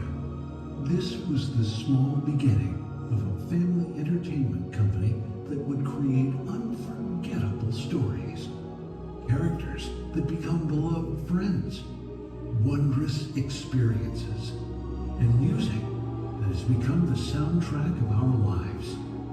That young man was Walt Disney, a master storyteller whose imagination knew no bounds and who delighted in making the impossible possible. Disney 100, the exhibition, is a journey through 100 years of Disney magic, presented in themed galleries based on Walt Disney's creative concepts and philosophies. These include storytelling, creating believable characters, the spirit of adventure and discovery, the magic of sound and music, the world around us, real and imagined, curiosity, imagination, and technological innovation, the worldwide wonder of the Disney parks, and an everlasting sense of optimism about the future. Walt Disney famously said that it was all started by a mouse, but it really was all started by Walt himself. His philosophies became the foundation of the Walt Disney Company. They still inspire Disney's artists, filmmakers, Imagineers, and the storytellers of today. Oh boy! Oh, steady! Whoa! Hi, Musketeers! Well, here we go again, so hang on. Anything goes. You ready? And let the show begin! Here's my pal Walt to tell you how the magic is made. There's a lot of satisfaction in developing ideas into reality when we consider a new project we really studied. Not just the surface idea, but everything about it. And when we go into that new project, we believe in it all the way. We have confidence in our ability to do it right, and we work hard to do the best possible job. There's really no secret about our approach. We keep moving forward, opening up new doors, doing new things, because we're curious. And curiosity keeps leading us down new paths. We're always exploring and experimenting. Everybody ready? Then on with the show!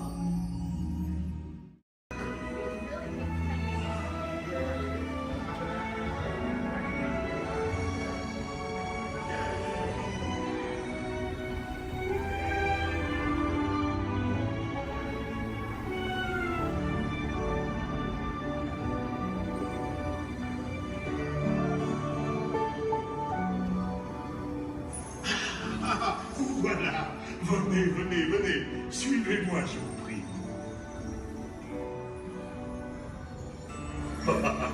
Chef Rally is waiting for you.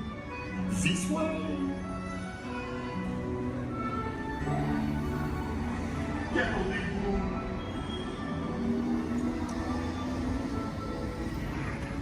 Oh, les verres, les invités pour le dîner. Yes, what do you hear? Hein? Vous n'aurez pas idée à coq au vin? Non. A simple omelet? Too simple. What? Mais oui, that's it!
seafood.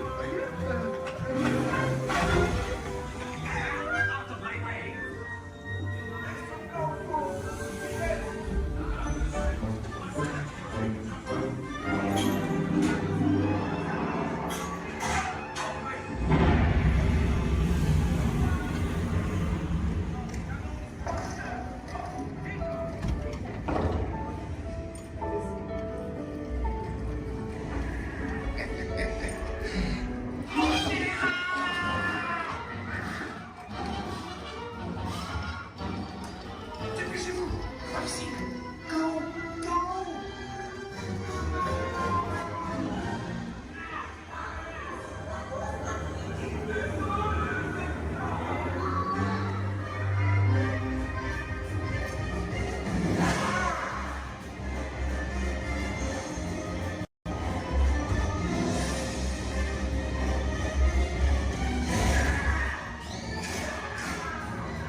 Venez, venez, venez. Suivez-moi, je vous prie.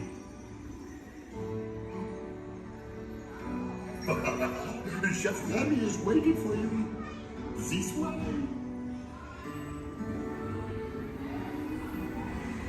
Qu'attendez-vous?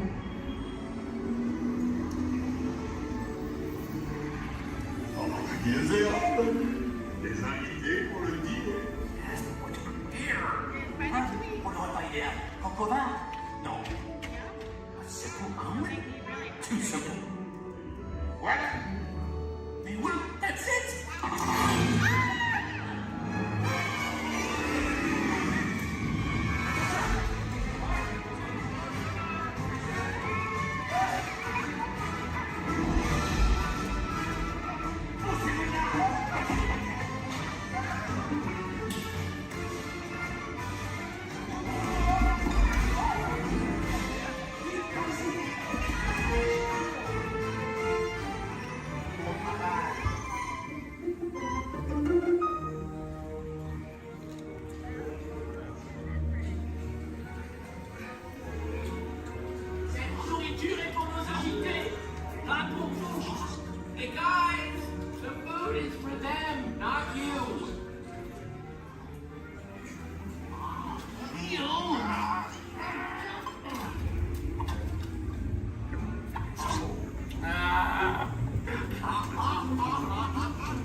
What are you doing? Que manigancez-vous? Out of my way!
Vous serez toujours les bienvenus, cher ami. À bientôt et bon appétit. Mino.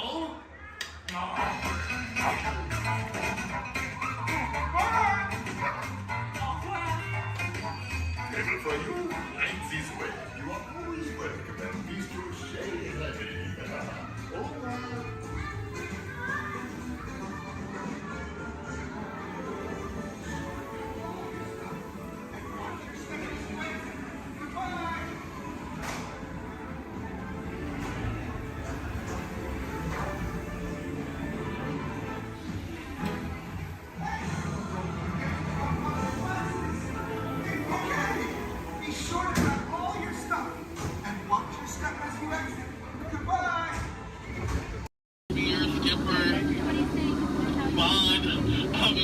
live on for the next 7 days and 2 nights out here in the jungle.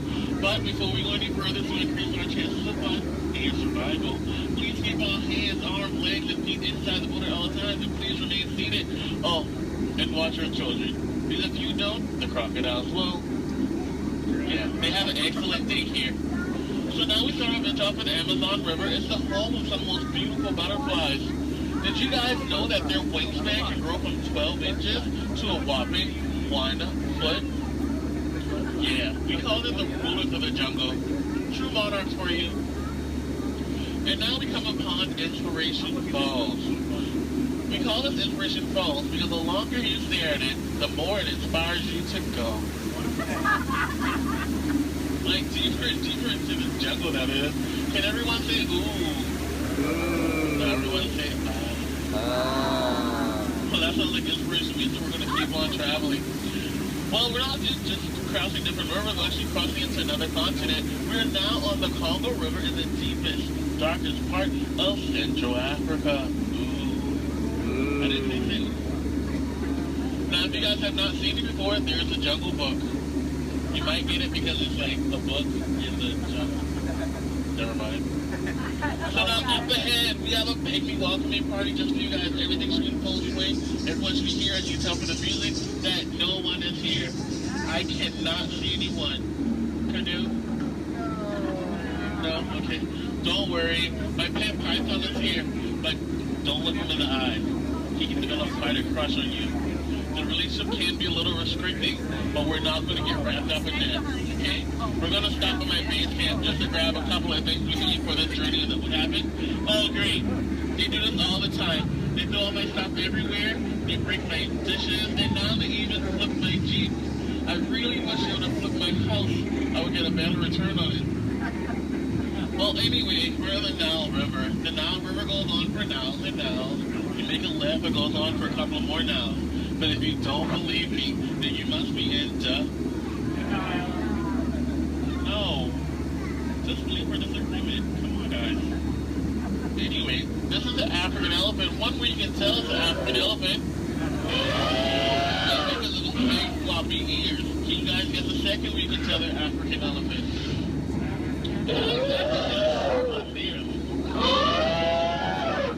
Well, anyway, now those African elephants actually trod down the path here on the African belt for all these beautiful animals to come play together on the Nile River. Yeah, some zebras, some wildebeest, some tall cheetahs.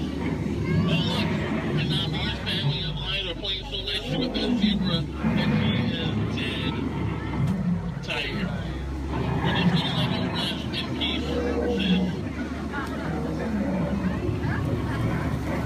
Now see, this is a sight to see.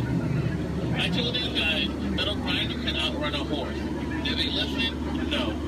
Well, I guess they'll get the point in the end. Oh look, that's my friend Ina. Everyone say hi, Ina. Alright, bye, Ina. So now we're going into crocodile country. Please hold your favorite child close. You know who they are. Here we have Smiley and his girlfriend Ginger. Be careful, Ginger Snap. Yeah, she is one tough cookie. I'm sorry, that was a crummy joke. I thought I was milking for what it's worth. And look up ahead, we have what we call falling water, named after Dr. Albert Falls. Did you guys know that there's 100,000 different types of bacteria in that one waterfall? Yeah, feel that mist on your face. If you don't feel it now, you're gonna feel it later. Oh, and now it's time to talk about me. Now, as it is pleased to see this is when I landed my job here. I actually took a crash course. My career never took off the way I thought it would. Ever since then, I was winging it. But that is the tail end of that story. Thank you guys for listening.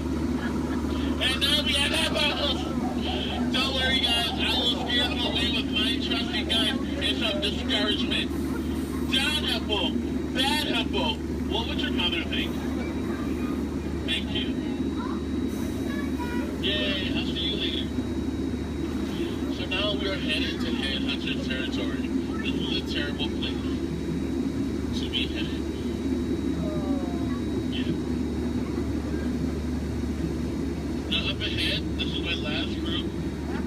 bone heads. The guy in the front, that is art, and that's a sculpture. So these guys are dancing in a circle only for one reason. They forgot how to dance. And they're attacking. Everyone, get down! Use your children as shields. I mean, shield your children. Shield your children. They're the future. Yeah, ricochet, ricochet. Ricochet. If you guys get hit with a spear, please take it out and throw it back. We cannot take any souvenirs with us. And now this is awkward. We're going behind a waterfall. Please, nobody move, okay? I don't want to get my hair wet.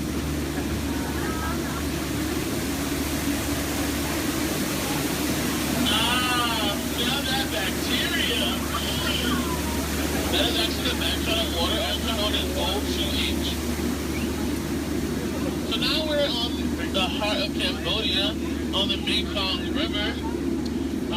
Apparently, there was an earthquake, because now this temple looks a little... They do have their trunks on. And a lot of you guys may think that's water coming out of their nose. Well, it's not. And that's not here. If you guys can make practical jokes, sometimes he sprays a bullet. So I think we're going to miss him this time. So if we go back really, really fast, we can miss him. Maybe not. You might want to duck, duck, duck, duck, duck, duck. Goose is a very fun game to play. I'm actually a two-time world champion of Duck, Duck, Goose. So now this is my favorite part of the cruise. I want to point out some of my favorite plants. Pay attention, please. That one. That one over there. The green leafy one right there. And then the tall one in the back. Did you see that? Okay. And here we have Trader Sam. Everyone say hi, Sam. Hi, guys. So, Sam is actually the head salesman of the jungle, but recently his sales have been shrinking. So he's got a great offer going on for you guys, 2 of his heads for 1 of yours. So no matter which one you guys place it or dice it, you always come out ahead. So now we're returning back to civilization. Please keep your hands, arms, legs, and feet inside the motor all the time, and please remain seated. This is kind of awkward. I'm horrible with goodbyes, so I'll leave you guys with these parting words. The same thing my mom told me when I turned 9 3/4. She said, "You're a skipper, bud. Now get out." Oh, please watch ahead and watch your step. If you miss your step,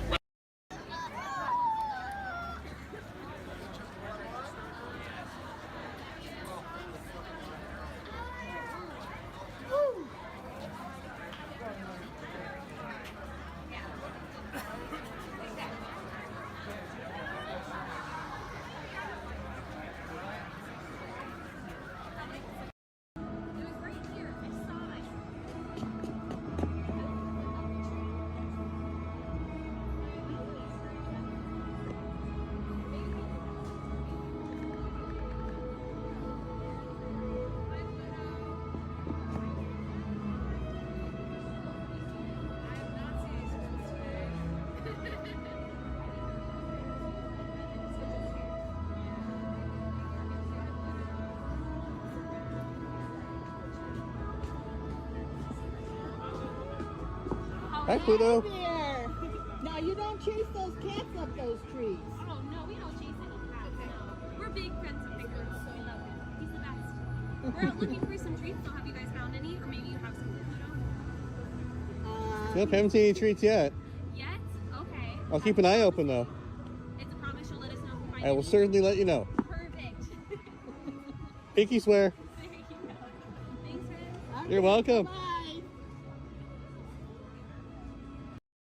Good evening, friends. Look around you. There is a special magic that flows through this land. A magic of fantasy, swirling with pixie dust, made more brilliant by the light that lives within you. It inspires us to wish upon stars, follow our hearts, and find our happily ever afters. Tonight, as we gather together under the spires of this majestic castle, our dreams ignite the magic to create a beacon shining out and celebrate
Chef Andy is waiting for you. This way. Qu'attendez-vous? What the heck?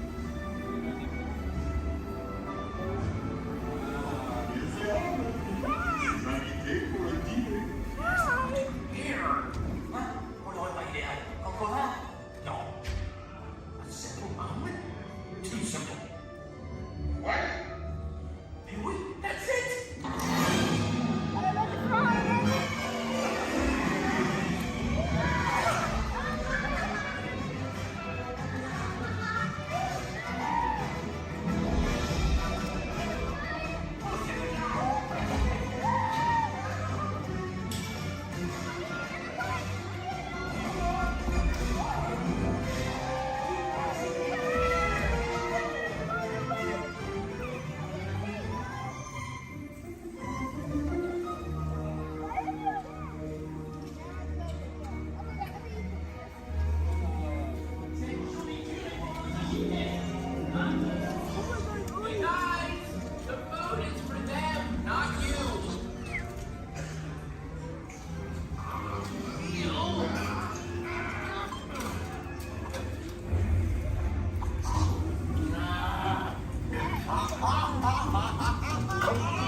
What are you doing?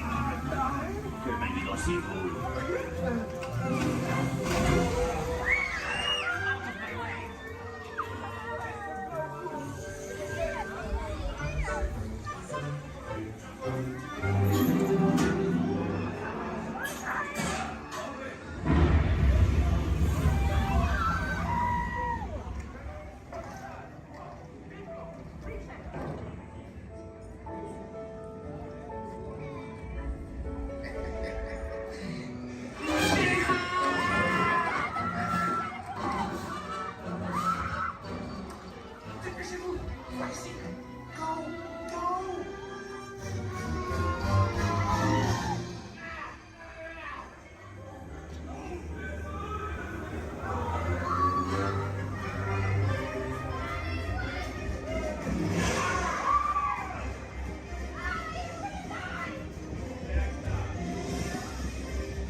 Oh boy! Oh, steady! Whoa! Hi, Musketeers!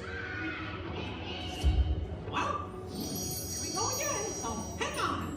Anything goes. You ready? And let the show begin! Here's my pal Walt to tell you how the magic is made. There's a lot of satisfaction in developing ideas into reality when we consider a new project. We really study it. Not just the surface idea, but everything about it.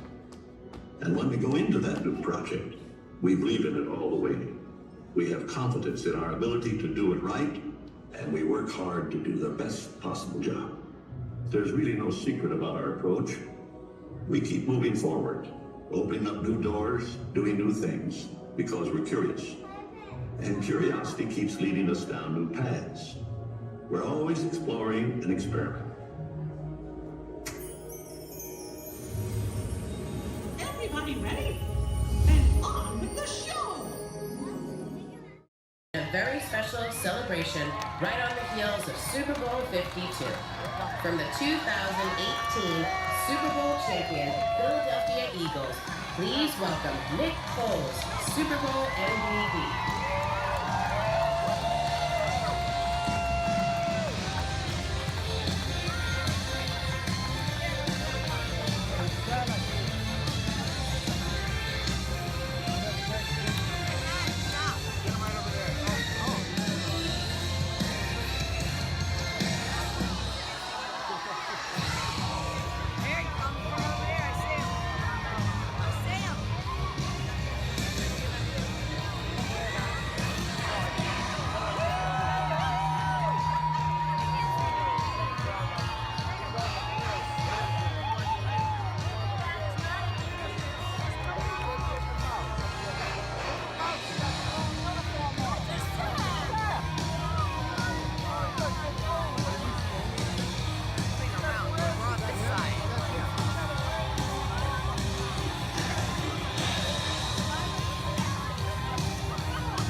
It's unbelievable to be out here with everyone here. I mean, we're celebrating a good time.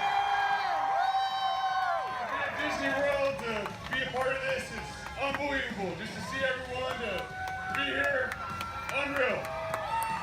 So, tell me, your fans have lined the parade route from start to finish. What do you have to say to them? I mean, Philly fans are everywhere. I mean,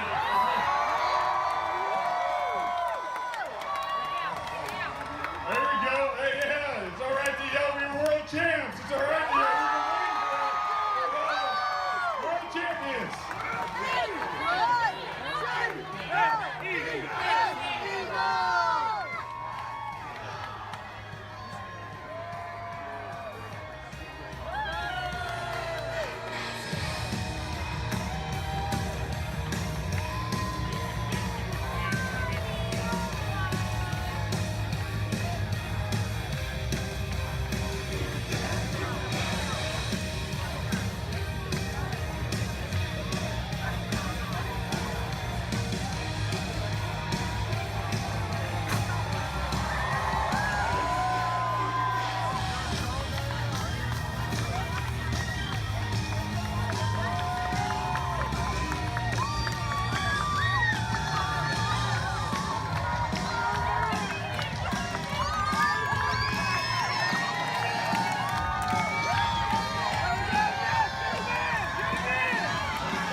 everybody is out there. Yes, friends. It's time for the official World Championship Color Competition! Okay, it's time to break up into teams, and these colorful friends of ours will be our team captains. So first up, let's decide who's on Genie's team. So this big group of people right here in front of me, including you in the center, I want you to think like a genie and yell abracadabra on the count of 3. Are you ready? 1, 2, 3! Oh, come on, I said like a genie really loud this time. Ready? 1, 2, 3! Great! You guys are now Team Genie. Blue is the bomb! Oh, really? We'll see about that. Everybody back here hanging out with Mike. Let's collect some scream power. I want to hear a big green team scream on 3. Ready? 1, 2, 3! Fantastic! You guys are all now Team Wazowski! Good job, everyone! I'll be keeping my eye on you! Eye! Get it? Yeah, we get it, Mike. All right, now everyone around Lumiere, I want you to throw your candlesticks up in the air and wave them from side to side and make a little noise. Come on, guys. Oh, you can be louder than that. Come on. All right, you guys are now Team Lumiere. Merci, I am touched! All right, now everybody way over there by Tigger, and that includes everybody on the bridge. Let me see you jump up and down and make some noise. Perfect. You guys are now the Tigger team. That's terrific! Okay, looks like we have one team left. So everybody over here around Sebastian, and that includes everybody way over there. Let me see some booty shaking, and let me hear you. Yeah, man! Move those tailsies! Shake it! That's right, you guys are now Team Sebastian. Ah! I love it! Okay, does everybody know what team they're on? Do you know who your team captain is? All right, it's time to get the color competition started. And hey, if you don't know what team you're on, just pick one and join along, all right? All right, take it away, Emily. Okay, you guys, so what we're going to do is we're going to teach you part of an awesome song from the movie Tarzan. Then we're going to have each team help us out by singing it one at a time. Then we'll pick a winner. All right, let's hit it. Okay, so I'm going to say something first, and then you all repeat after me. Are you ready? Let's do it. Say do. Bop. Pop. She. She. Do. All together now. Do. Bop. She. Do. Do. Pop. She. Do. Come on. Do. Bop. She. Do. Do. Pop. She. Do. Awesome. This time we're gonna sing it. Repeat after us. Do. Pop. She. Do. Or everybody sing it. Do. Pop. She. Do. One more time, a little louder. Do. Pop. She. Do. All right, Emily. Do you think they're ready? Oh, they're ready, all right. All right, color crews, it's time to shine. Emily and I are going to call out a team. When you hear your team call, we want you to belt out that phrase as loud as you can, okay? Oh, and one other thing, you gotta sing the right notes for your section to win. Okay, guys? Team Genie, you guys are up first. All right, watch Emily and I for your cue. Here we go. Da-ba-da-doo, da-ba-da-da-doo, da. Da-ba-da-da-doo, yeah. Oh, we're ready! All right, Team Genie. Bring it. Do, bop, she do! Hey, that was cool. Give it up for Team Genie. Oh, wait, you other teams think you can do better? Let's give it a try. Team Wazowski, you guys are up. Right now, Team, try to sing the right notes. 3, 2, and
tonight's winner is Team Lumiere!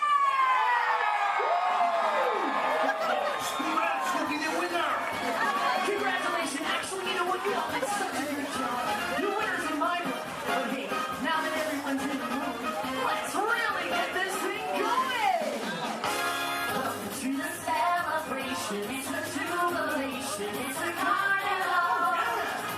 People in the streets are dancing. No time for all dancing. It's a carnival. All the secret lights flashing. Their eyes are laughing.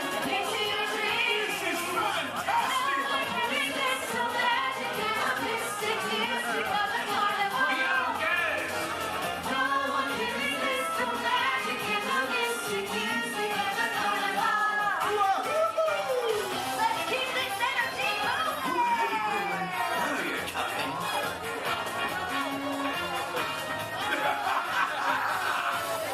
Come on, people. Let's get moving. Yeah, grooving. We're moving. Oh, yeah. And now for carnival. Whoa, look at all these photos, Emily. Are you seeing this? Oh yeah, Paradise Park is now one great big carnival of color.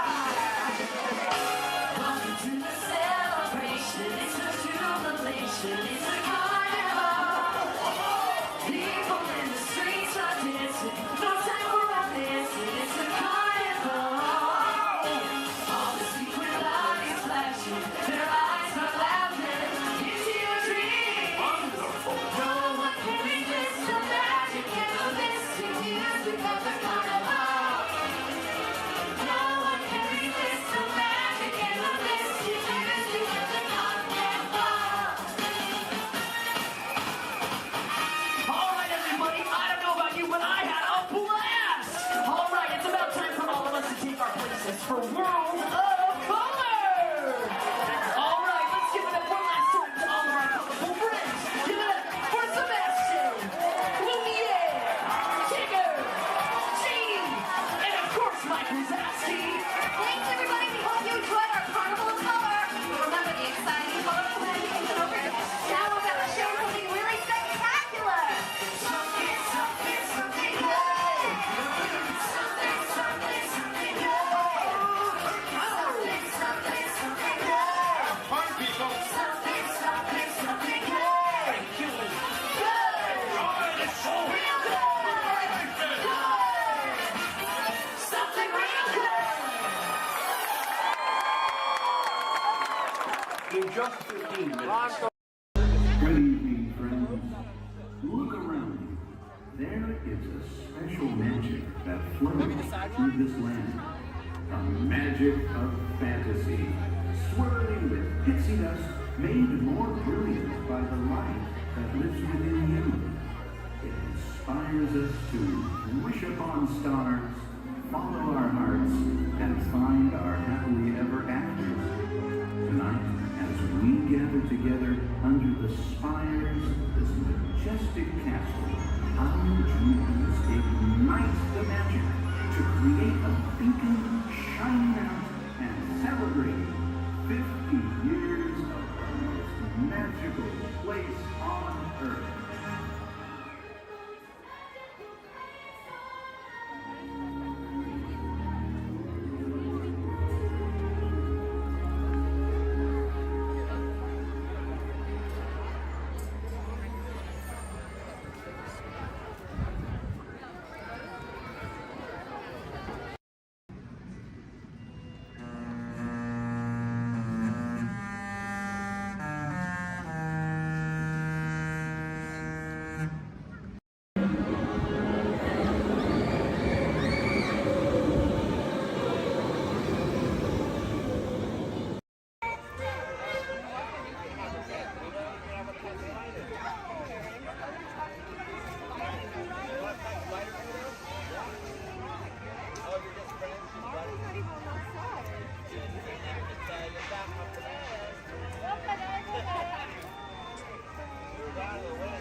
remain fully seated.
We recently learned that your Terran visionary, Walt Disney, had a similar goal in mind with his early concepts for the experimental prototype Community of Tomorrow.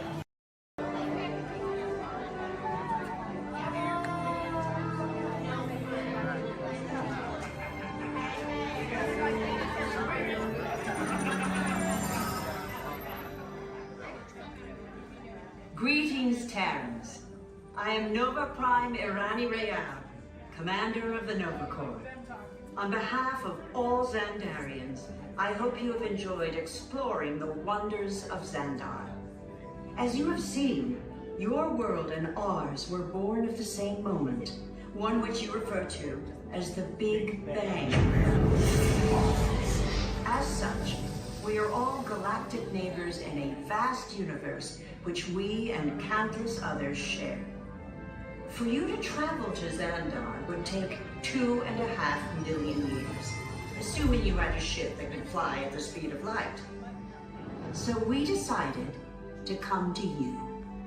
But even we could not have reached you so easily were it not for the Cosmic Generator, an advanced piece of Xandarian technology that creates jump points, artificial tunnels that act as shortcuts, linking distant points in space. It is our desire to share this wondrous technology with your people so that together we might explore new worlds and create a brighter tomorrow. And now, as the culmination of the wonders of Xandar, you will be teleported to a Nova ship above your planet for a demonstration of the Cosmic Generator. I trust you will find it an unforgettable experience.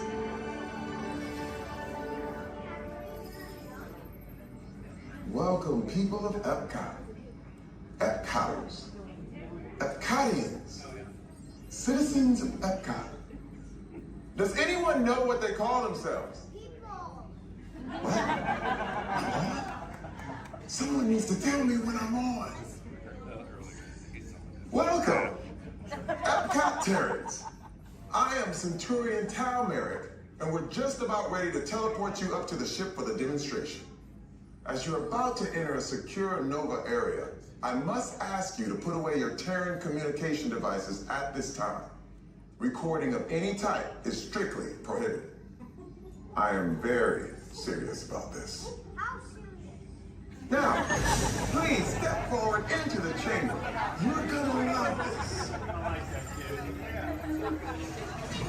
You're on! That was the best. That was like probably highlight. You're on! Someone get that guy back on.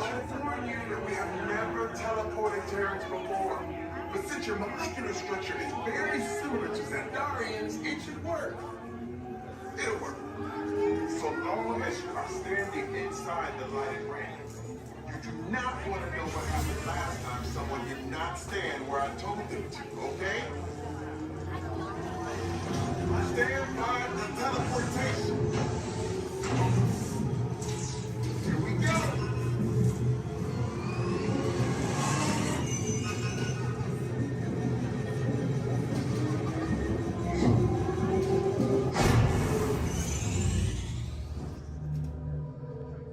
You made it. I mean, of course you did. Nova Prime, they're ready. Excellent. What you see before you is the cosmic generator. And in just a few moments, we'll be activating it so you can experience for yourself what's happening. I'm not sure. Our power's out. And the cosmic generator is gone. Cheer Mark. Go to Code Red. Prepare the fleet. And call the Guardians. Now. There is no cause for alarm. Turn off that alarm. I've got an important transmission coming in. Hey, what's up, Nova Corps? Our cosmic generator has been stolen. What? How? Why didn't we think of that? That thing's gotta be worth a fortune. I am Groot. Good question. Yeah, who do you think took it? Perhaps that really big man outside your ship. Oh, that is a big man. I need to alert Nova Prime. I'm watching Terrans for beyond. That's not creepy at all. This species has failed. Wait, whoa, we didn't even know there was a test. He's got the cosmic generator. He's creating a new jump point. Jump point to where? Not where. When? It's some kind of mutant jump point. It's going back to the dawn of time. Dawn of time, why? To erase an error. Well, that doesn't sound good. Your time is over. Wait, what do you mean? What do you mean that's so vague? The jump point is closing. Hey, Nova Dude, you Nova Corps need to follow that whatever it is until we get there. We can. Our power is down, and I've got to get these Terrans onto evacuation shuttles. I got it. I reprogrammed the shuttles to follow them through the jump point. Wait. What? Look, they're our only chance of keeping track of that whack job until we get the cosmic generator back. Piece of cake. What? There's King. Where's this King? The odds are impossible. Yeah. But it's our only shot. Good luck. Are you sure you can control it? Come on, it's me. We got this. We're all toast. First there was cake, now there is toast. This plan is making me so hungry. Terrans, listen up. We need to make our way to the evacuation shuttles now. We'll follow the fleet and get our power. Stand clear of doors and hold on to handrails. The shuttle will be departing momentarily for gates 100 through 129.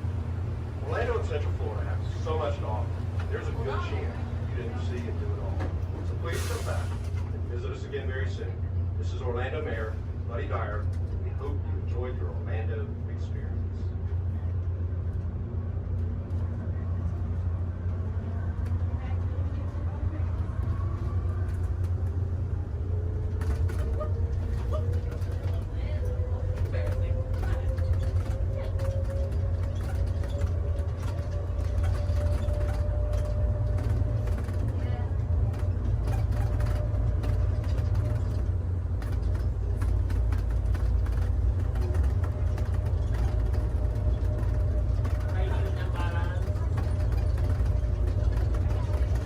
Please hold on to the handrail.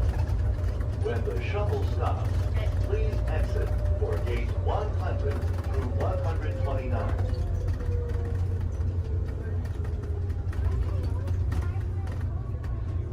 Unless you want to take a picture of your ticket. Why would I do that? I'm taking this here gate. I just went to 7. Really told you about 7 times, but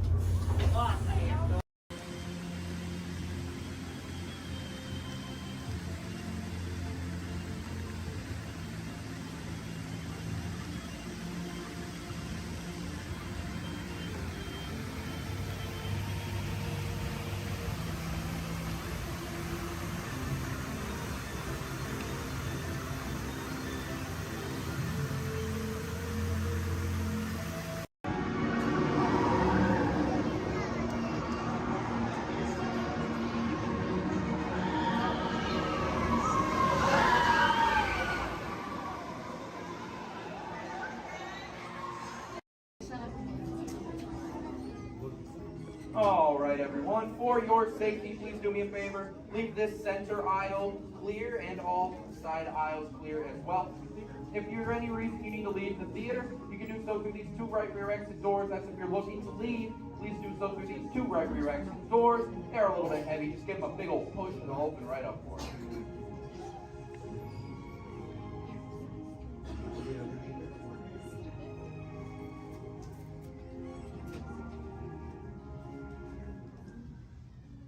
Welcome to Turtle Talk. My name's Andrew. Before we get started, there are a few things that I would like to go over with everyone. Now, here at Seabase, there is absolutely no eating, no drinking, no smoking or vaping, and no flash photography. Thanks, guys. Now, this piece of equipment here is known as a hydrophone. It allows us to hear sounds from beneath the sea, and it's also going to allow us to hear from our very special guest today. Does everybody know who our special guest is? Please shout it out. Crush is coming to talk to us to learn more about the human world, and we're going to get the chance to ask him a couple questions about the turtle world. So, little ones, you're thinking of questions that you may get to ask Crush, okay? Now, it does seem like Crush is off surfing at the moment. In order to call him out, we need to yell, "Hey, Crush!" on the count of 3, all right? 1, 2, 3. Hey, Crush! Well, righteous, well, awesome. Check it out, man. Hey, dude, look. Double barrel, 360, totally tubular. Whoa, look at the humans in the human tank. Hello, humans. Righteous, man. Oh, dude, speaking of most righteous, look at this, bro. Hatchlings, grommets, offspring, totally chillin' sub-level. Look at this, right next to you, you got a little dudette, blue shell, brown noggin, goggles, and extra ears. Yeah, right there on the coral. Hey, bud, what's your name down there, dudette? Bella. Hey, what's up, bud? Are you having a good day, man? Yeah. Awesome. Can you talk like a turtle? No. Oh, I got your back. It's really easy. Just say, awesome. Awesome. Nailed it. Try this one. Say totally. Put them together. Say totally awesome. Totally awesome. Give it up for that dude. That righteous. Good job, bud. Totally good. You talk like a turtle. Hey, I got a dude over here with a gray shell, curly noggin, and goggles too. Sweet. Hey, man, what's your name down there, bud? Gustavo. Hey, where are you from, Gustavo? Where are you from? New York. Whoa, dude. Who brought you here today? I went on my car. Oh, we'll find out together. Don't sweat it. Hey, dude, is there like maybe a parental unit, a life guardian of the Gustavo? If anybody's with them, right? Okay, let's talk to that chick and see what's up. All right, awesome. Hey, dude, what's up, bud? What is your name? Karen. Hey, Karen, what's up? How many kids you got?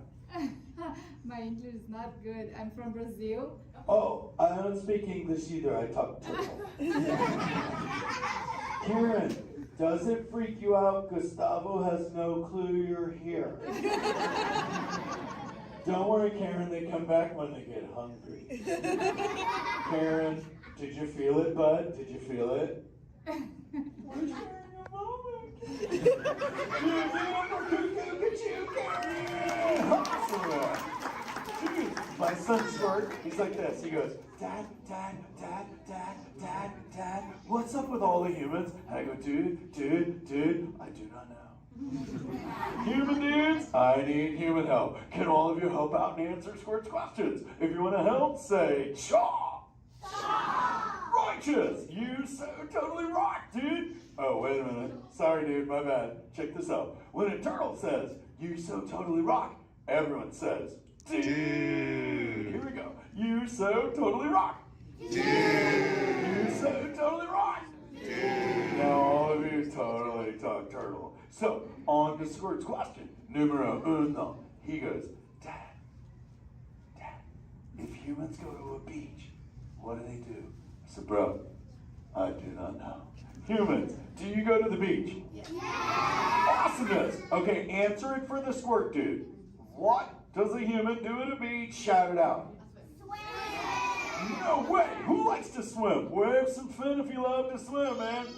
Oh man, I got wavers. Look, even on the bench. What's up, wavers? Nice. Dude, want to see me swim? Say go crush. Go crush. Let's rock. Everyone yell. Rip it. Rip it. Roll it. Roll it. Punch it. Punch it. Rip it. Rip.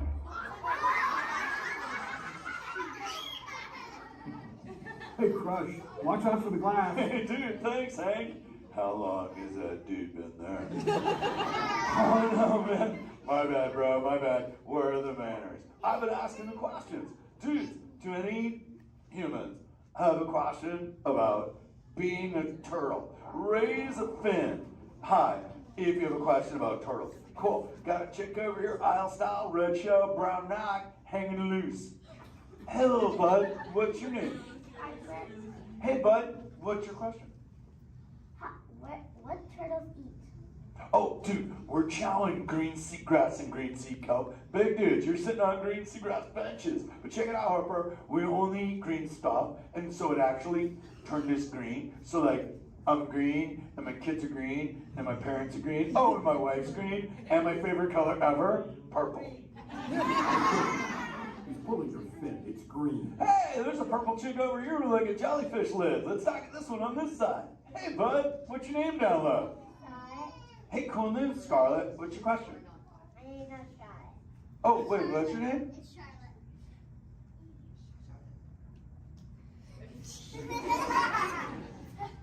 You don't have to tell me. Okay, what's your question, little bud? My name's not bad. Okay. Hey, let's head over here. We got a little friend on this side. Looks like a light blue shell, brown nugget. Let's talk to this bud. Hey, what's your name, dude? My name's Marley. Hey, Marley, what's up? What's your question? What's your favorite food? Oh, dude, besides eating green seagrass and green sea kelp, we totally chow on the jellies. Yeah, they're like so tasty. Hey, wait, Marley, do you eat food and sleep and stuff? Yeah. Do you know how to swim? Yeah. You're a turtle. Because all we do every day is eat, sleep, and surf. Hey, we got a bud by the bench. He's got a red shell curly noggin. Let's talk to that guy. Sweet. Hey, big man. What's your name, dude? Ezekiel. Hey, Ezekiel. What's your question, friend? How do turtles breathe? Okay, here's the deal. We have to go up every 15 minutes, bud, because I'm like you. I breathe oxygen. But here's the deal. We have to go up every 15. But when I sleep, Ezekiel, we can go in this little cave right there. See the green shell sticking out over there? We got to tuck under, and we can sleep 5 hours straight and absorb oxygen out of water when we're underwater. Who else has a question? This is kind of cool.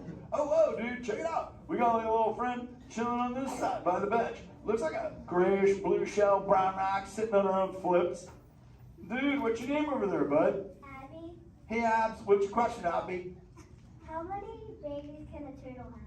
Well, mommy turtles, man, they go to a beach, but it's the same beach every time. And they drop off like 90 to 100 eggs. But here's the cool part. When the sand is really warm, Abby, everybody is a dudette. And when it's cold, they're all dudes. So we say, dudes are cool and chicks are hot. This is awesome, humans. Hey, the Jelly Man. I was talking about you, buddy. Oh, Crush. Hey, man. I'm trying to get away from a turtle pile. Marlon, turtle piles are a celebration. Everyone yell, turtle pile!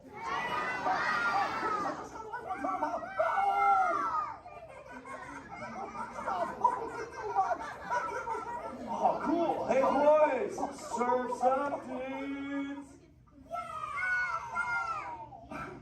Thanks a lot, Crush. For what? The turtle pile? Shout it out, humans! That dude has serious thrill issues. Humans, you rocked it! You so totally rock! Okay, like 4 kids remembered. The rest of you dudes pulled a hard Dory. Dudes, don't space out! Remember, Turtle says you so totally rock. Everyone screams! You so totally rock! There you go, you're back again. Oh, bummer. Hey, bro, the frequency thing is not working. Whoa, it's Bailey. Call him back with your fins. Put your both fins up. Yeah, put your both fins up. Go.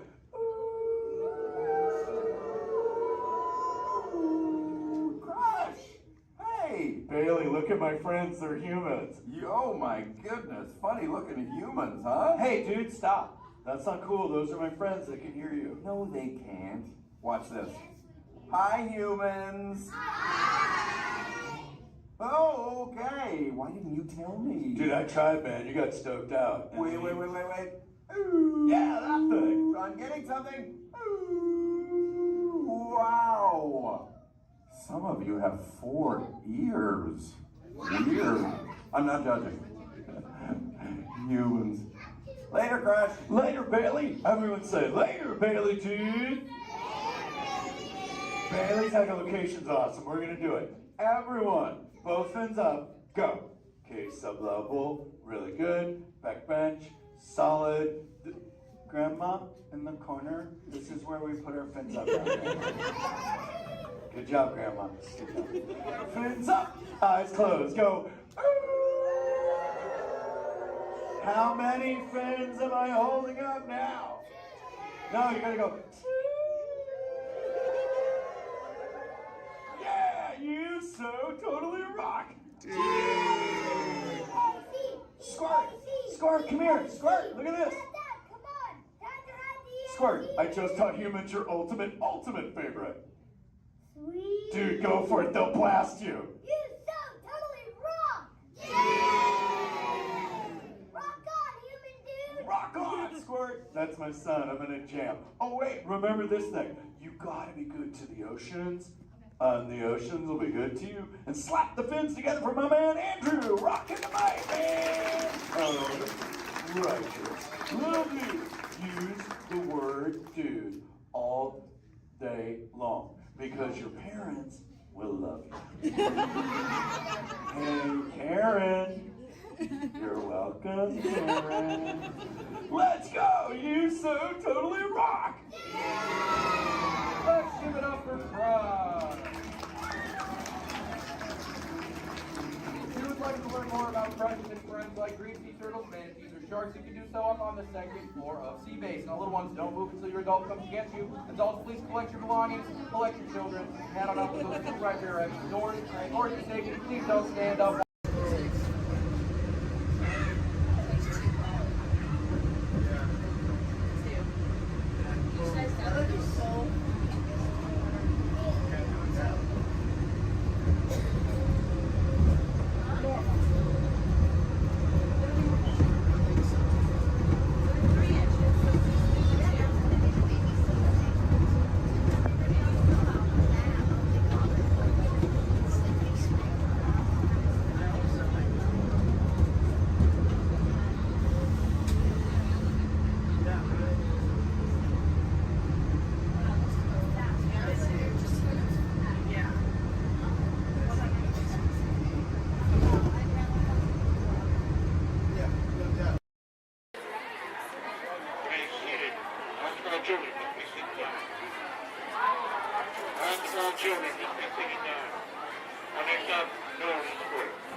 Welcome aboard the Disneyland Railroad.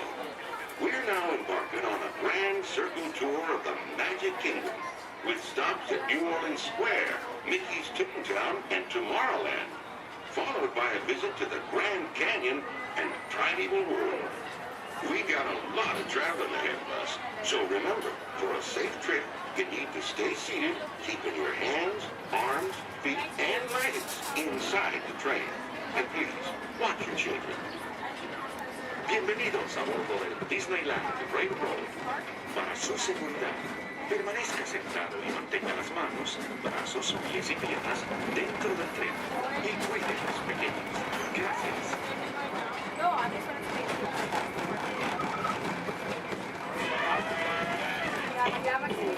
Did you folks hear that? Sounds to me like we've reached the wilds of Adventureland. We just might run into a lot of savage critters out there. Including lions and tigers and tiki birds. Everybody just be on the lookout. You never know just what may show up. We're approaching our first stop, New Orleans Square Station. This station serves Frontierland, New Orleans Square, and Utica. If you'll be leaving us here, please remain seated until the train comes to a complete stop. Then watch your step while getting off. Have a good time at the frontier, you hear? For those of you continuing on, we'll resume our trip in just a minute.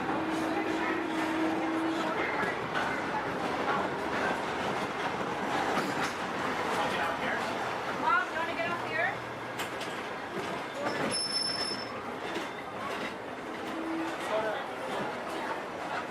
Get out here. Dad.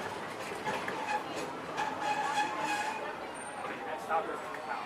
Next stop is Toontown. Oh my god, you look just like her. I know if you see her, I'm like that. And then move on.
Please remain fully seated, no lap sitting, and hold on to all these items.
I just love to come down for any reason.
You guys are good to turn left here. It's gonna take you all the way through the rest of the trail.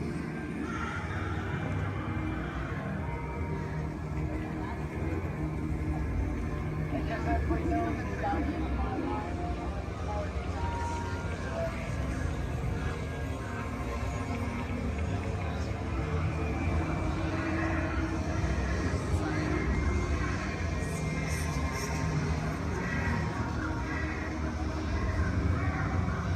Oh, because that's where Maleficent is, over there. So the doors at Ice.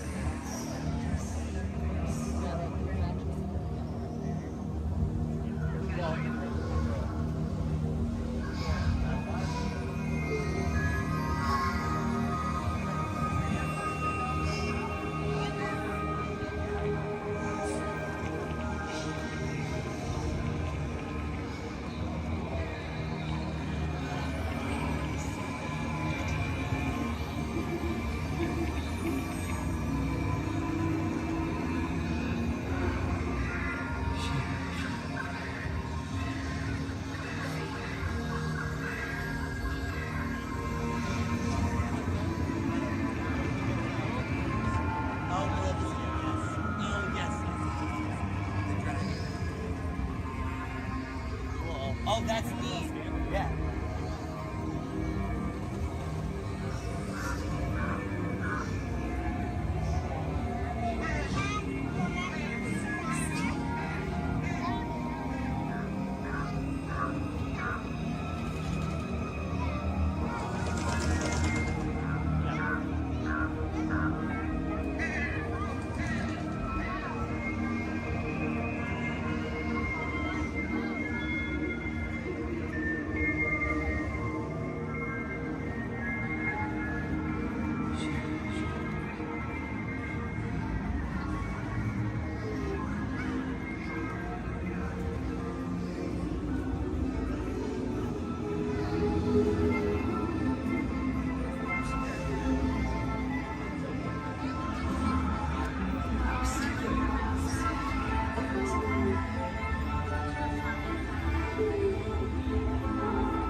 one right. One correct. The projections that they're on, like they put them on the stage.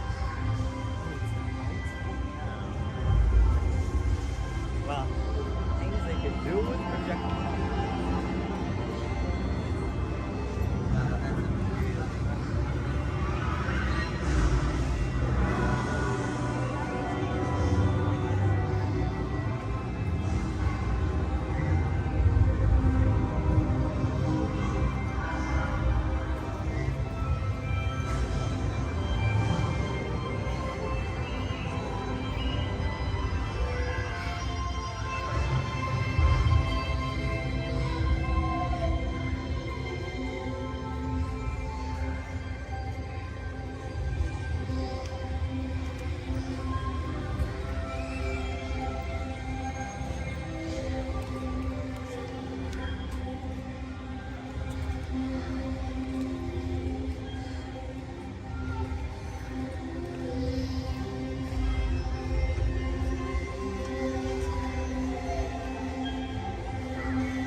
We can look around a little bit too.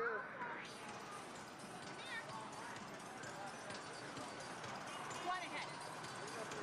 Stick around.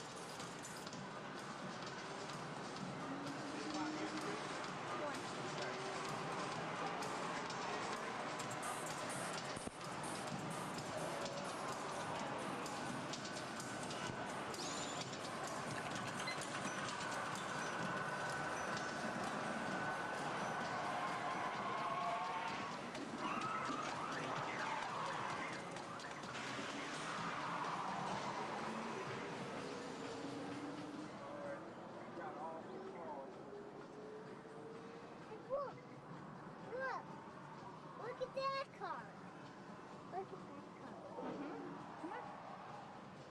And look at this car.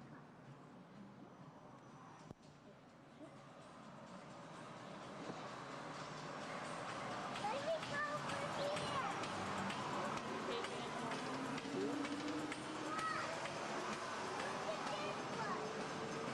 Look at that.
Nothing's working today.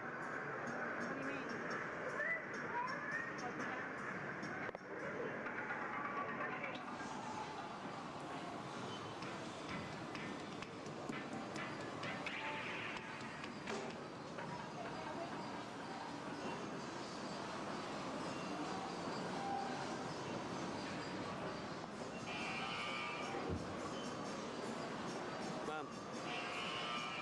Oh, look at, watch this, Mitchell.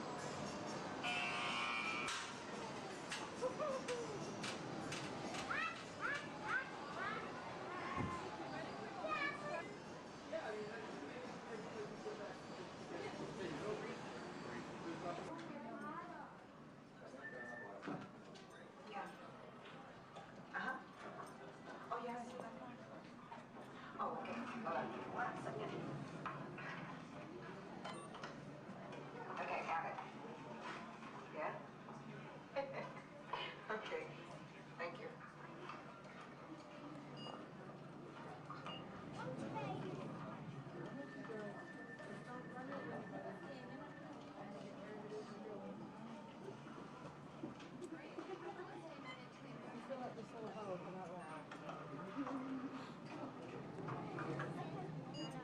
Bill. Yeah. The next group's ready. Oh. Thanks. Hi, everybody. Welcome to the test track. My name is Bill McKim. I'm up here in the control center. In just a couple of minutes, you're going to be out there on that track. But first, let's put together your test schedule. These are the same kinds of tests that are run at GM test facilities all over the world. Let's put up the 26-8 grade. Got it. Okay, we're going to start you off on an accelerated hill climb. Now, these steep grades give us a chance to evaluate the effects of heat and stress on your engine and on the transmission. Twist stitch or blocks? Let's put up the blocks, German and Belgian. Next, your vehicle is going to go over a variety of rough road surfaces. These are designed to test the integrity of the suspension and the chassis. It's going to get a bit bumpy. Yeah. Next, you're going to see and feel what it's like when your brakes lock up and you lose control of the steering. Not such a good feeling, but hang in there because we're going to do the test one more time, this time with the ABS or the anti-lock brakes. Okay. All right. What's next? Let's do some environmental tests. Put up 2, 5, and 7. 7? Yeah, 7. Okay. After that, we're going to subject some extremes in temperature, as well as corrosive conditions to see how it handles nature's worst. And finally, we'll take you out for some handling runs. Let's do the I'm going to send you through some hairpin turns, and then we'll take you out and do the high-speed loops. And depending on how your vehicle and you hold up, we'll even throw a few surprise tests in there. Surprise test? Yeah. Pick one. Jack?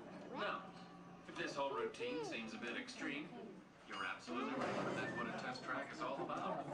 The cars you drive at home are made up of over 15,000 different parts, and every one of them has to pass the test under very extreme conditions before we ever let it off that test track and out onto the road. Now, as you can imagine, safety is a big concern of ours, so we're going to insist that you buckle up your safety belt securely. You'll be glad you did. Oh, we're ready. Oh, great. Well, Sherry says we're ready, so we'll see you out there on the test track. So please make sure your safety belts are securely fastened, as they always should be in your vehicle. We're clear for dispatch. Okay, let's move them up to the test area.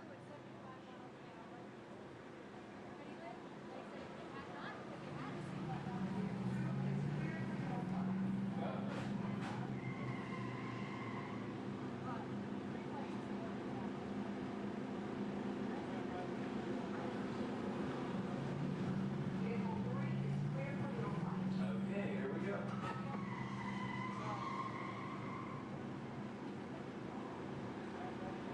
Mitchell? Vehicle 4 is clear for hill climb. Okay, here we go.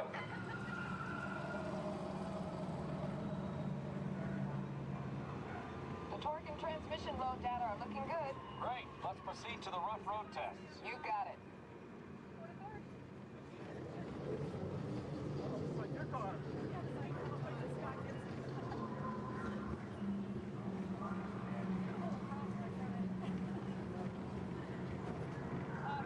Okay, I'm going to take you right up to the cones, hit the brakes, and see if I can steer you through. Hold on. Braking now. Okay, we're back on track. Let's do that other sequence.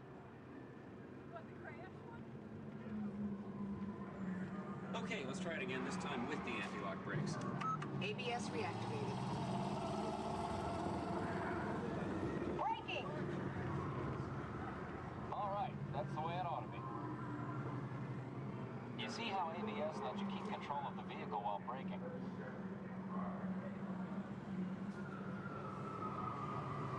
Let's demonstrate some extreme test conditions. Okay.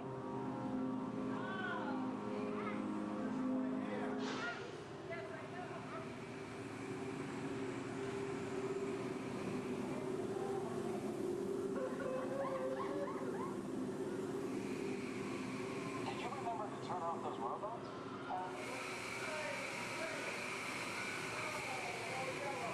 Clear for track course A.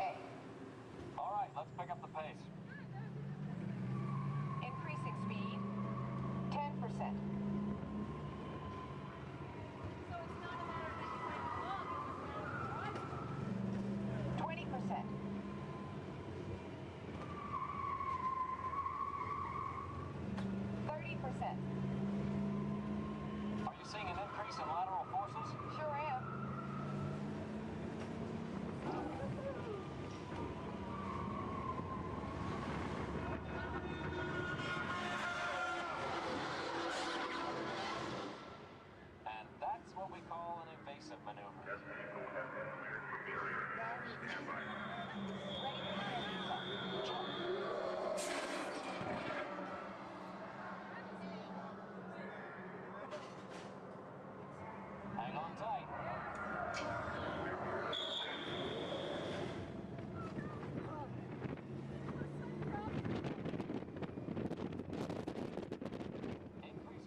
want you to walk and get that movie star treatment, there you go, that you know you deserve. And you know what? You might look and see.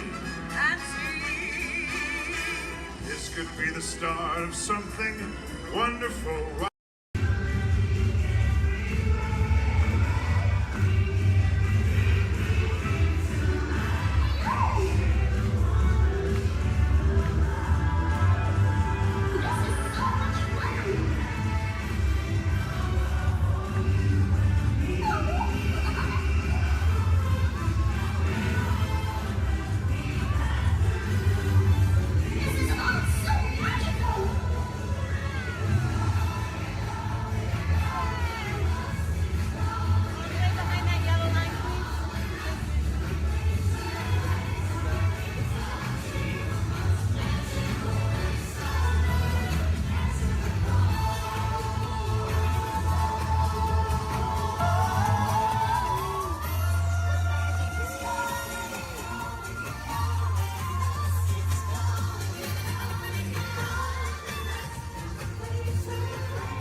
Por su seguridad, permanezca sentado con sus manos y brazos, pies y piernas dentro del bar y cuida los pequeñitos.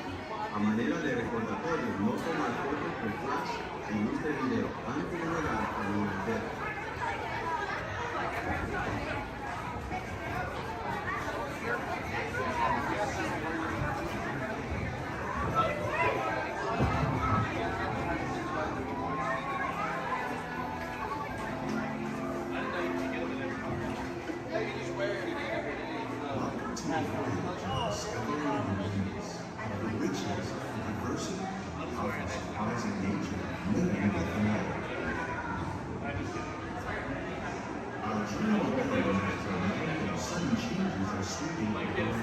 The approaching storm may seem violent and destructive to us, but to nature, it's a new beginning in the cycle.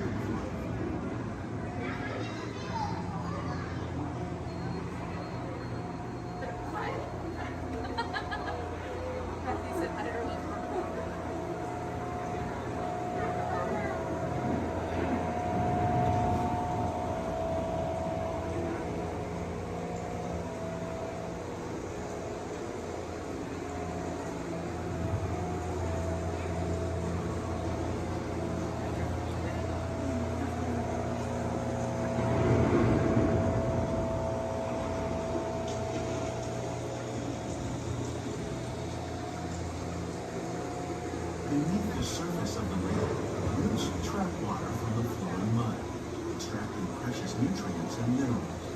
These elements, when combined with sunlight, create the diverse living systems of our planet.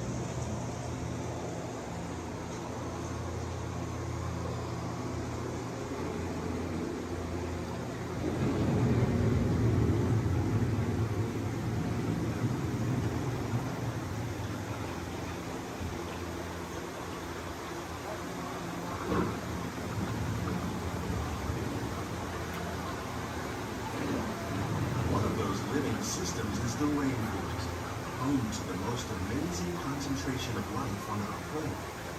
These dense and beautiful forests cover only a tiny portion of the Earth's surface, but they contain more than half of its plant and animal species. Rainforests are also extremely rich in productive living systems, providing us with oxygen, food, medicines, and other elements essential to our lives.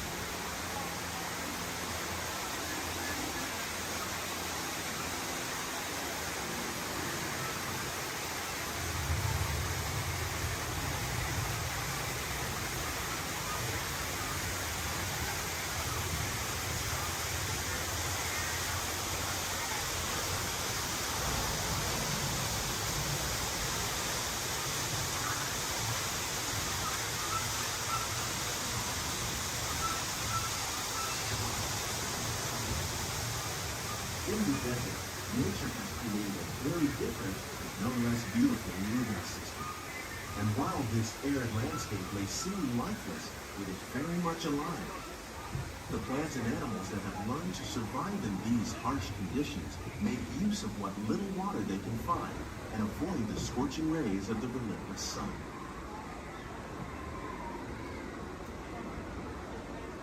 The American prairie once appeared as desolate as the desert, but over time, rainwater and nutrients gradually penetrated the hard surface of this land. Even the hooves of the mighty buffalo helped create the rich soil that one day become home to the American farm.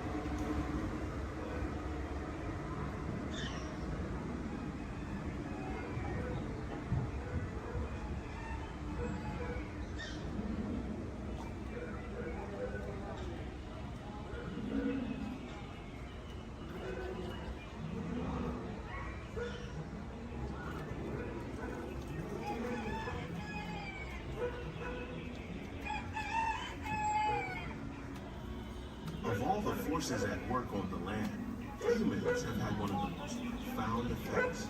The need to produce food for a growing world led to the enormous use and sometimes overuse of the land. In our search for more efficient ways to grow food, we often fail to realize the impact of our methods.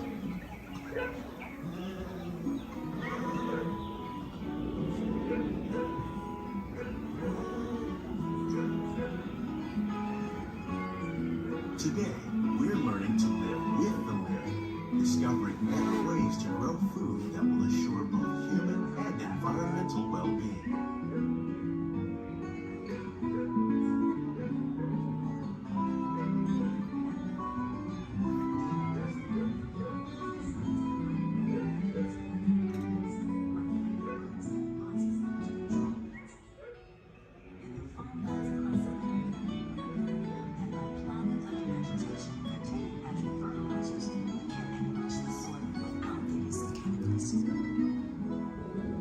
In arid regions, we are learning to produce food on desert seacoasts by developing and planting crops that thrive on salt water.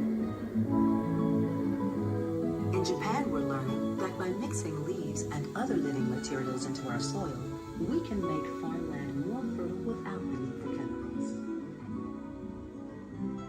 Here at Epcot, we're learning to reduce the need for chemical pesticides by breeding and using natural predators, like ladybugs and wasps, to control pests. How will we meet tomorrow's growing needs for food production, yet still respect the needs of the land? Some of the answers are being discovered just ahead. To help us maintain these carefully controlled ecosystems, and for your safety, please remain seated in your boat at all times.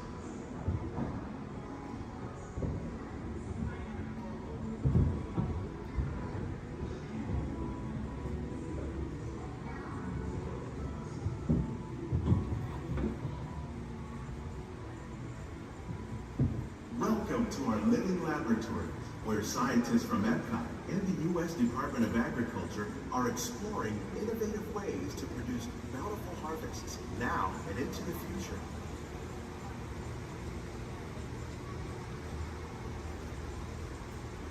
The tropics are home to the greatest diversity of plants on the planet. Many of these, like papaya, bananas, cacao, coffee, and rice, are well known around the world. These are just a few of the edible plants that have been an important source of nutrition for people living in the tropics. Many are rich in vitamins and minerals, while others are well adapted to growing in less than ideal conditions. Some, like the water lily, thrive in wet, swampy areas and waterways. All parts of this plant, even the flower petals, are edible. The starchy root of the plant has long been used to make flour for baking.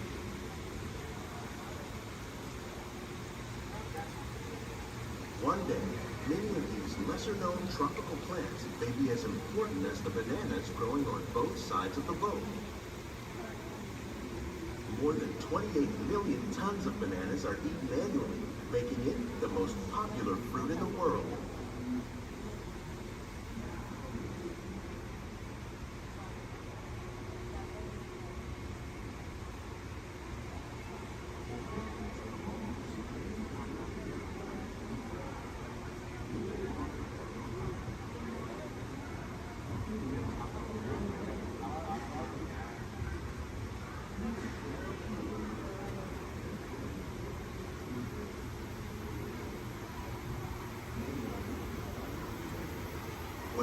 efficient farming, you probably don't think of fish.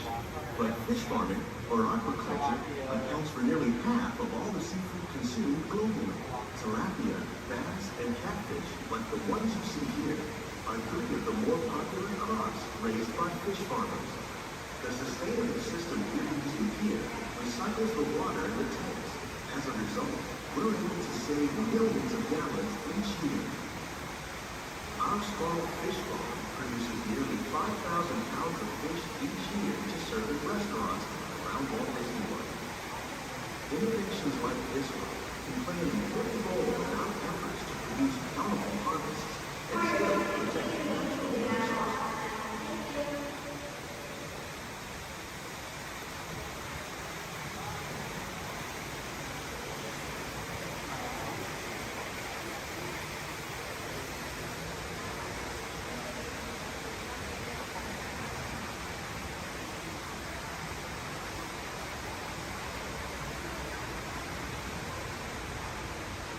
While there are more than 50,000 edible plant species in the world, most of us are only familiar with the handful that make up our everyday diet. The common grains growing here, maize, sorghum, and millet, plus rice, account for nearly 2/3 of our global food consumption. Learning how to increase yields of these staples is an important goal of research around the world.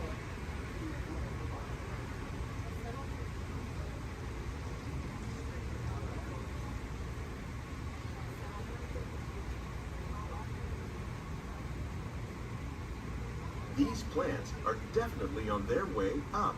Innovative growing techniques like these increase yields while more efficiently using resources like water, fertilizer, and pesticides. Another innovation at work here is our integrated pest management program. By populating our greenhouses with beneficial insects that prey on harmful pests like aphids and flies, we are significantly reducing our reliance on conventional pesticides.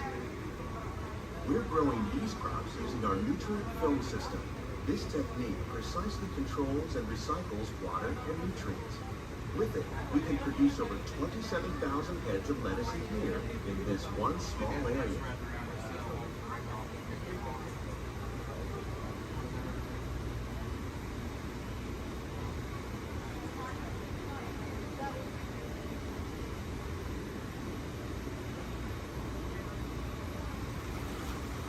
Some of our best ideas have been inspired by nature, like these fruit and vegetable trees.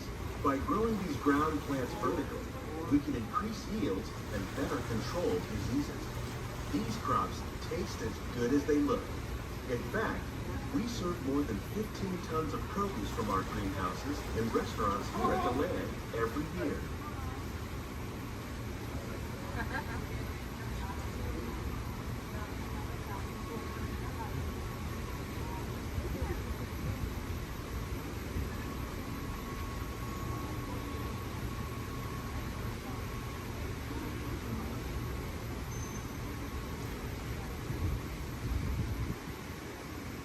The future of agriculture may include innovative ideas like this vertical growing system. Plants grown in this way use a fraction of the space required by traditional growing methods. That saves water and increases production. The aquaponics system on your left combines hydroponics with aquaculture. The fish provide a natural source of fertilizer for the plants, and the plants help keep the water clean for the fish. It's another great way to produce more while using less. In our lab, Epcot scientists are working with the U.S. Department of Agriculture on a number of innovative projects. The goal of these efforts is to produce higher yielding and better quality plants.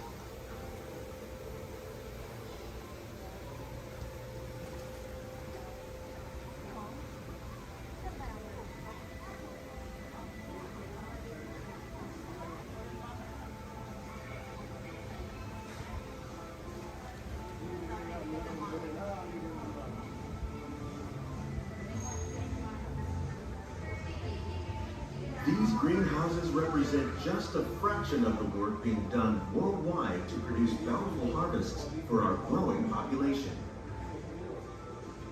Scientists, Farmers and even backyard gardeners are doing their part to improve the quantity and quality of foods that we all rely upon. Together, we can continue to find more ways to increase food production and protect our precious natural environment. Only then will we truly be living with the land.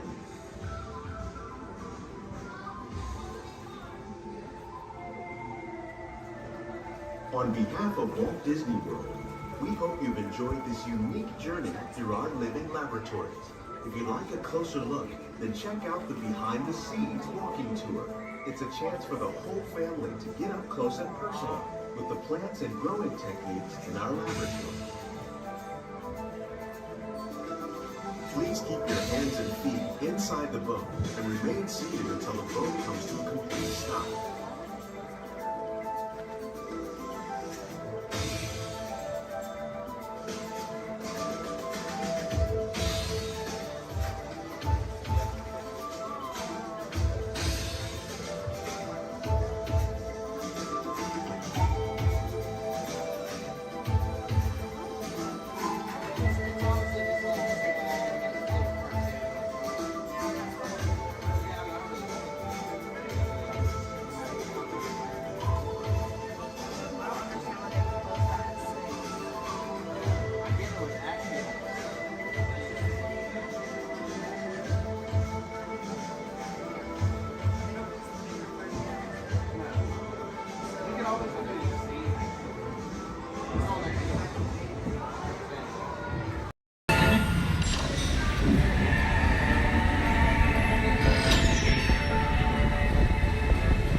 Begin with the capability test to see how your vehicle designs perform under challenging weather and surface conditions. Monitoring road surface. Connecting to OnStar. SIM card performance data acquired.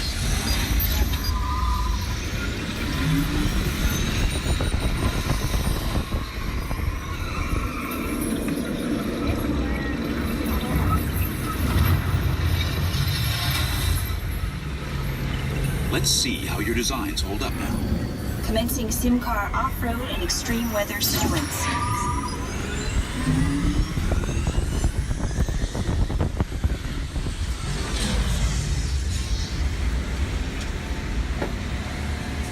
Capability test results displayed and verified.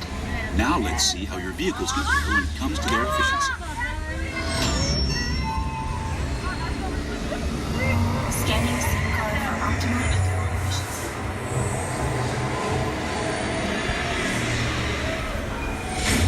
Engaging eco scan for aerodynamic efficiency.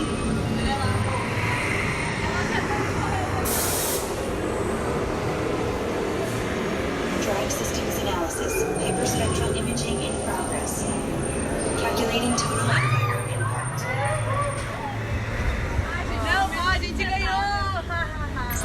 Commencing responsiveness test. Okay, the responsiveness data is now being synchronized. Automated driving technology verified and active.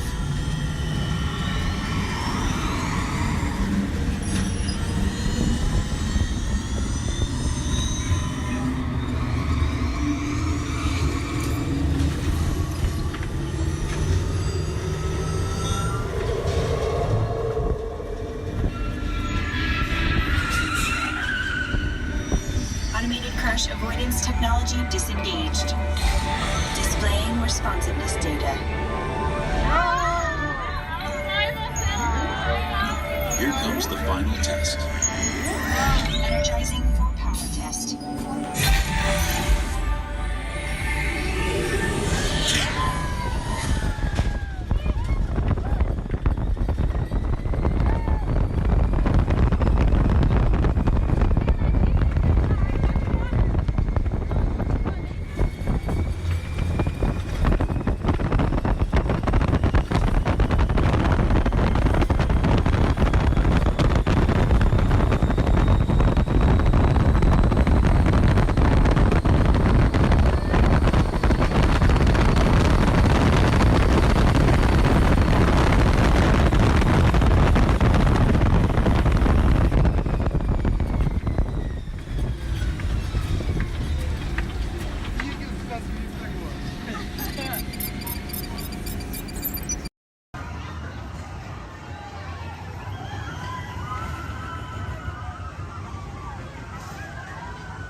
the turbo lift. Then head down to the escape pod base. Those droids are programmed to return you to Batuu. Hurry and don't get caught. Lieutenant Beck will guide you. Recruits, for your safety, stay seated with seatbelts securely fastened. Keep hands, arms, feet, and legs inside the transport and supervise your children. Tell them it's a prisoner transfer. Did it work? Good. Now get a move on. There's a clear path to the turbo lifts at the end of the hallway. Turn right. Probe droid. You're lucky it didn't spot you.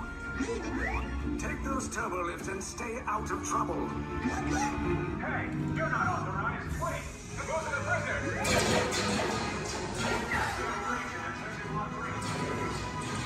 Your cover is blown. Find an alternate route. Who picked these two droids anyway?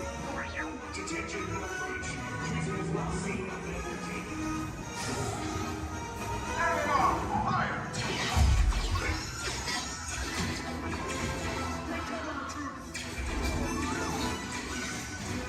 The escape pod just below us. Take those down.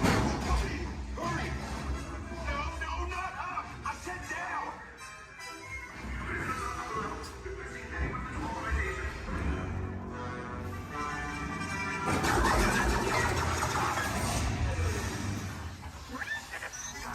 This does not look good. Try to find another way down to the escape pods. The Resistance will attempt to rescue the prisoners.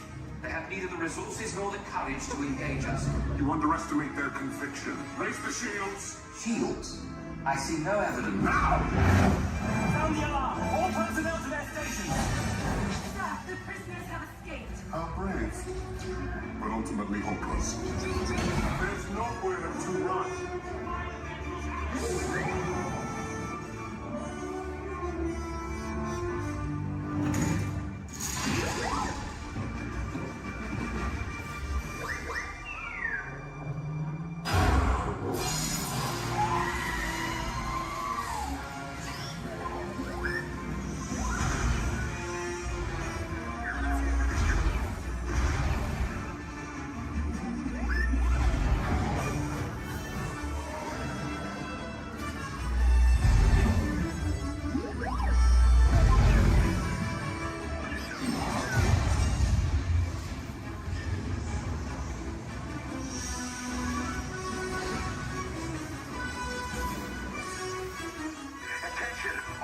Personnel, abandon ship. I repeat, abandon ship. This destroyer's about. There's no escape. You will tell me the location of the secret base, and then I will destroy you and the Resistance.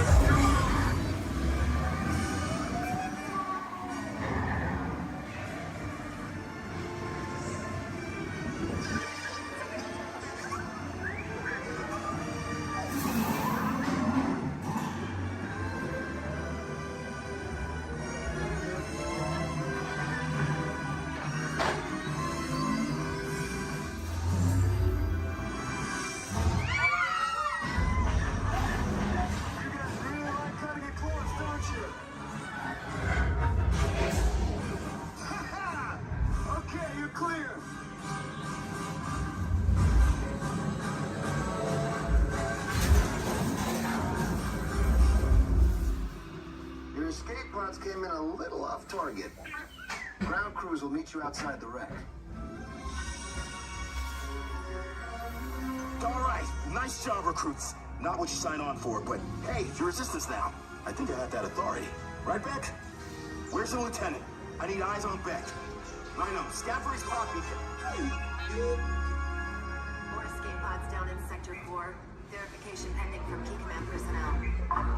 Where's the lieutenant? I need eyes on Beck. Lieutenant Beck here. Beck! You're right. I should hope so. Great job, recruits. Thanks to your heroism, the location of the Resistance base is secure. Bravo! Yes, R5, you too.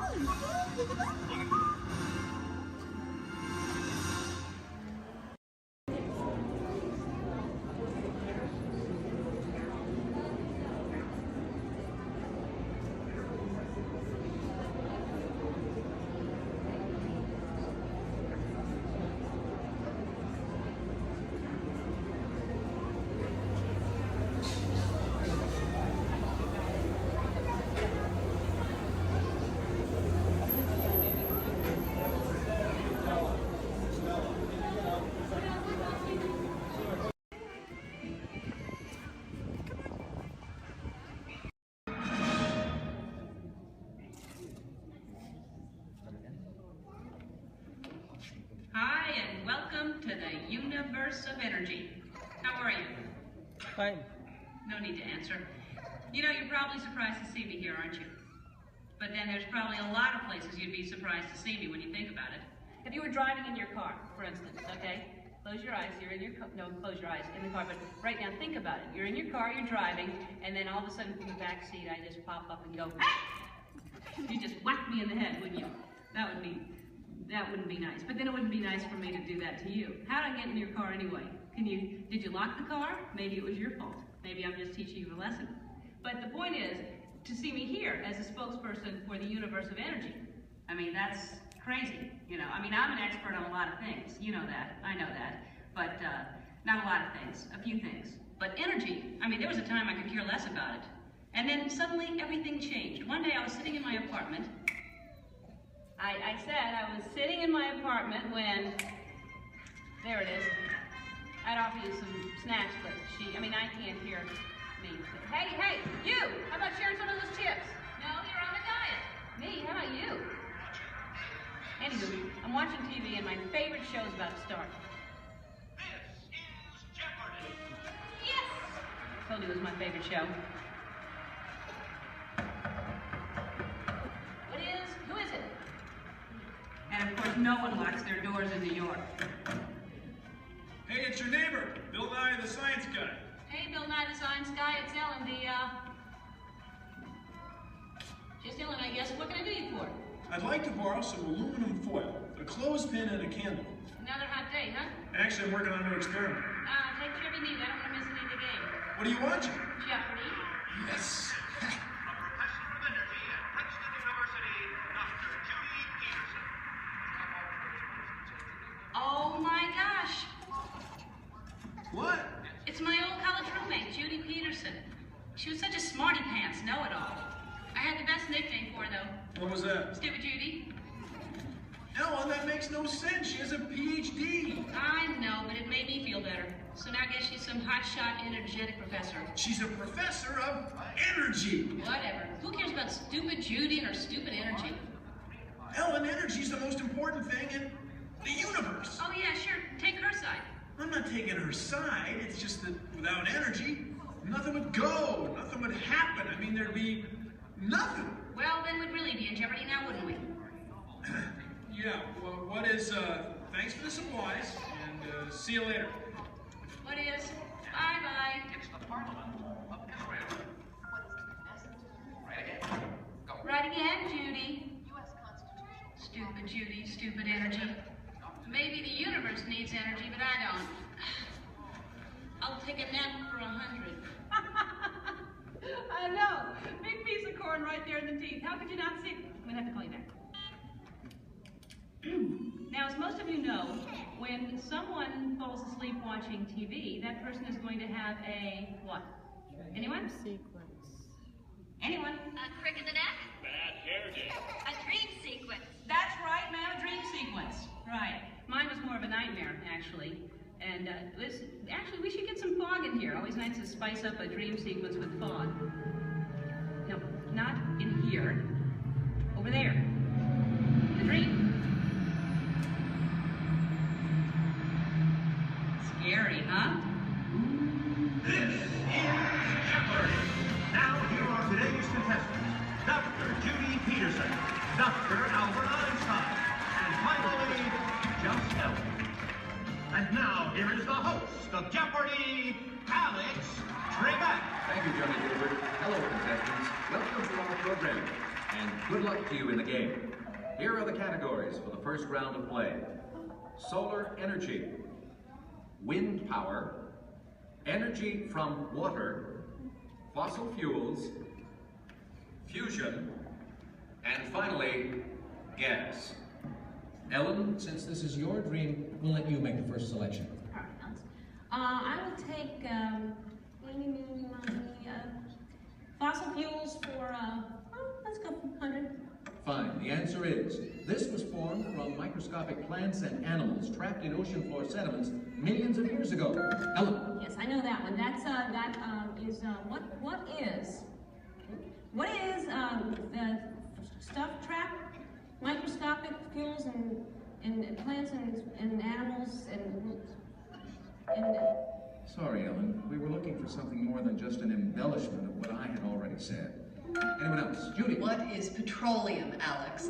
What is bituminous? What is solar thermal conversion? What is hydroelectric? What is helium? And so, as we come to the end of the first round, ladies and gentlemen, Judy has the commanding lead. Ellen has her work cut out for her, and Dr. Einstein is nowhere, relatively speaking. Is this a nightmare or what? Oh, Ellen, your first correct response. Wait a minute. Dreams! This is my dream. I'm in control now. I can still win. I still have a chance to. Ellen! Who is it? It's me, Bill Nye the Science Guy.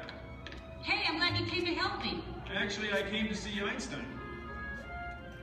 Wow, you're getting clobbered. Yeah, this Nightmare Jeopardy version's a lot harder than the home version. Can you help me? Sure, but first we have to go back. Back stage? No. Way back, like many billion years ago. Okay, but can we stop at a mini-mart or something to get some snacks? Because I have a tendency to get hungry after a couple billion years. No can do, time's wasted. Wait, it's not even over. It gets really weird from here. Now some person I don't even know reminds me there's no eating, drinking, smoking, or flash photography allowed in my dream.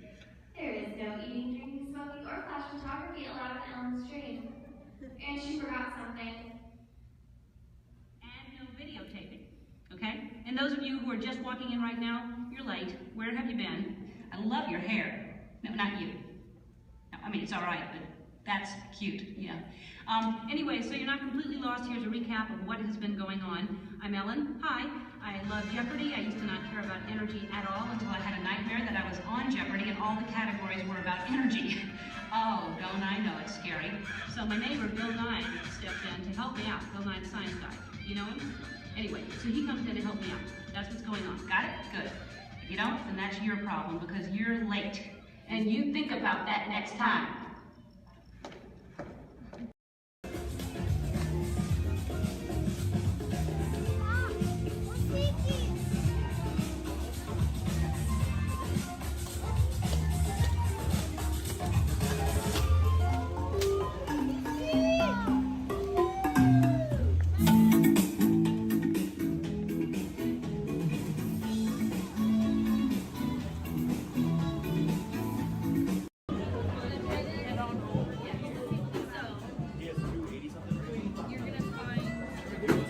Excuse me, choice.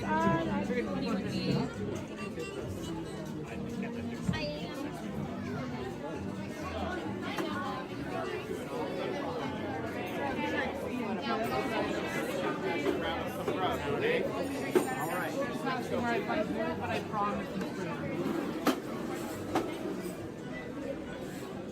Turn right over here. Pass the right side, go deep underneath that.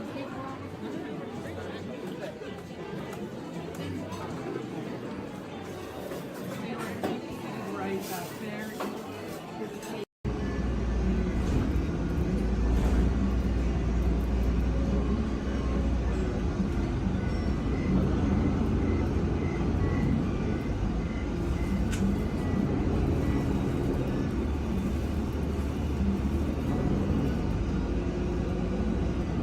This is Disney's Orleans French Quarter Resort.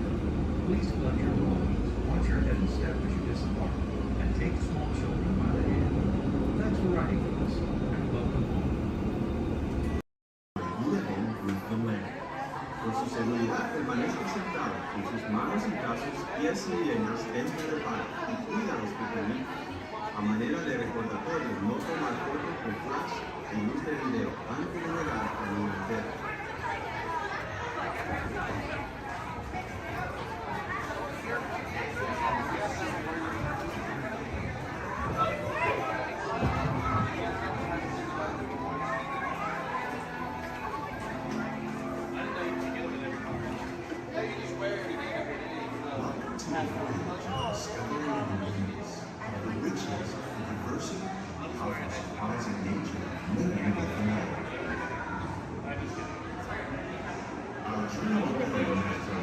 Sudden changes are sweeping the approaching storm means seem violent and destructive to us, but to nature, it's a new beginning in the cycle of life.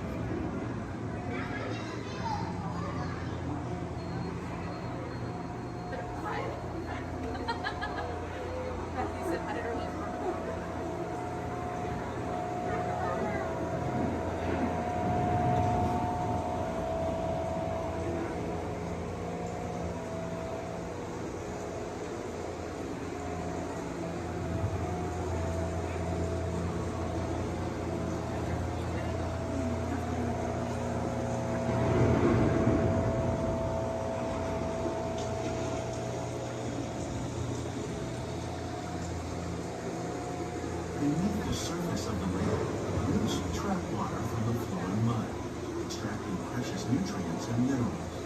These winds, when combined with sunlight, create the diverse living systems of our planet.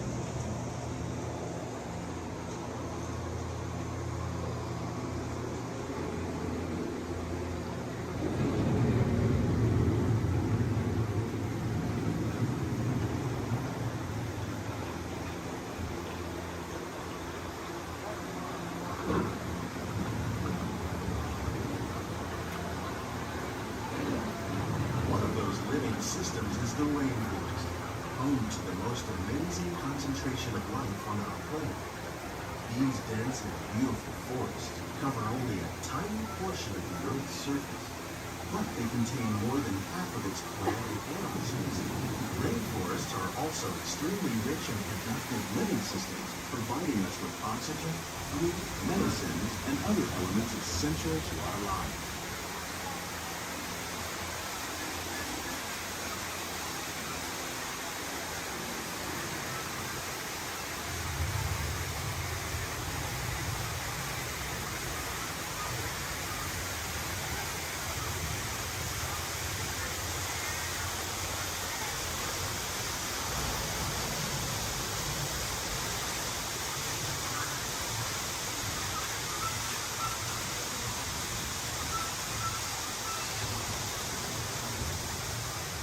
In the desert, nature has created a very different, but no less beautiful living system.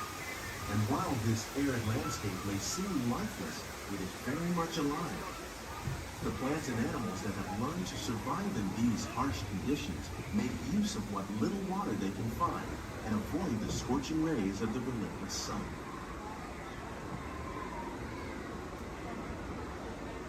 The American prairie once appeared as desolate as the desert. But over time, rainwater and nutrients gradually penetrated the hard surface of this land. Even the hooves of the mighty buffalo helped create the rich soil, one day become home to the American farm.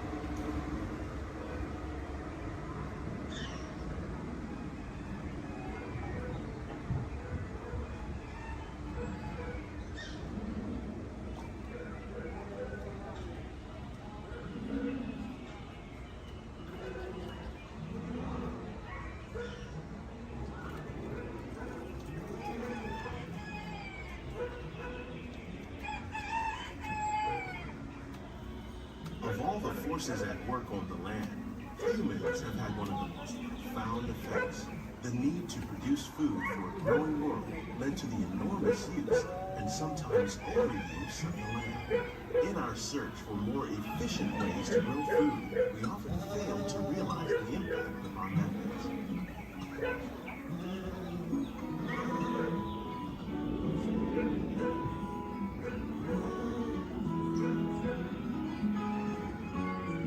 Today, we're learning to live with the land, discovering better ways to grow food that will assure both human and environmental well-being.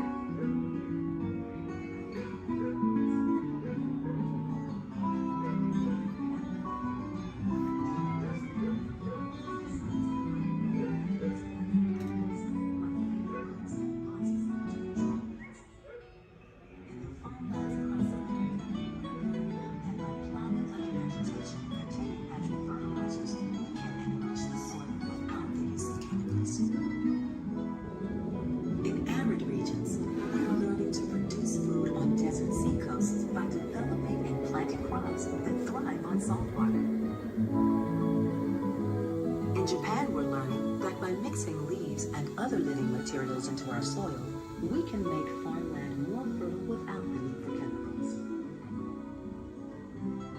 Here at Epcot, we're learning to reduce the need for chemical pesticides by breeding and using natural predators, like ladybugs and wasps, to control pests. How will we meet tomorrow's growing needs for food production, yet still respect the needs of the land? Some of the answers are being discovered just ahead. To help us maintain these carefully controlled ecosystems, and for your safety, please remain seated in your boat at all times.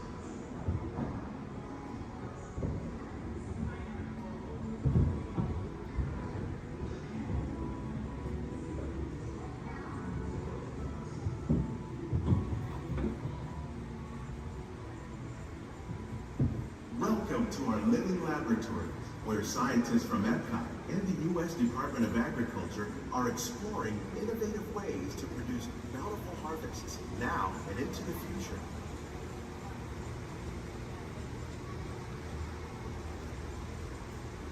The tropics are home to the greatest diversity of plants on the planet. Many of these, like papaya, bananas, cacao, coffee, and rice, are well known around the world. These are just a few of the edible plants that have been an important source of nutrition for people living in the tropics. Many are rich in vitamins and minerals, while others are well adapted to growing in less than ideal conditions. Some, like the water lily, thrive in wet, swampy areas and waterways. All parts of this plant, even the flower petals, are edible. The starchy root of the plant has long been used to make flour for baking.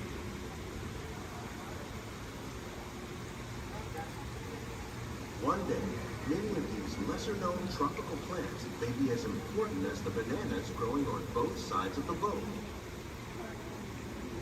More than 28 million tons of bananas are eaten annually, making it the most popular fruit in the world.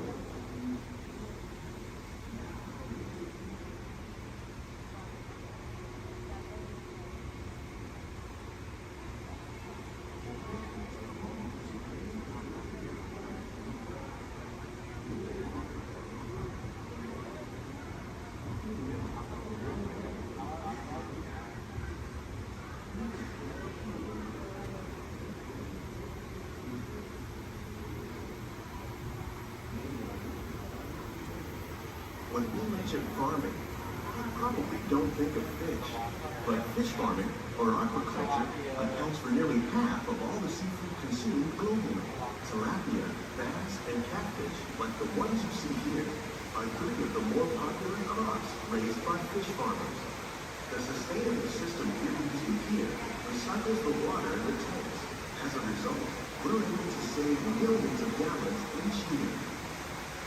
Our small fish farm produces nearly 5,000 pounds of fish each year to serve in restaurants around Walt Disney World. Innovations like this one can play an important role in our efforts to produce bountiful harvests and still protect natural resources.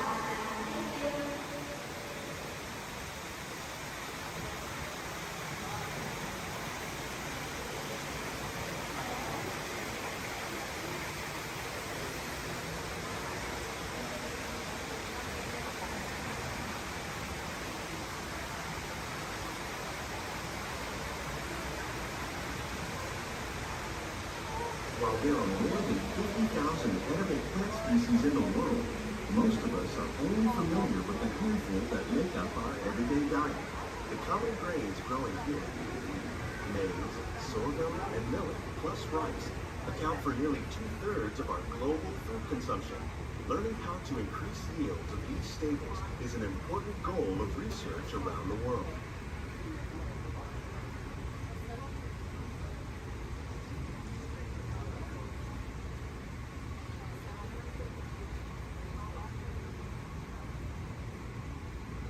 These plants are definitely on their way up.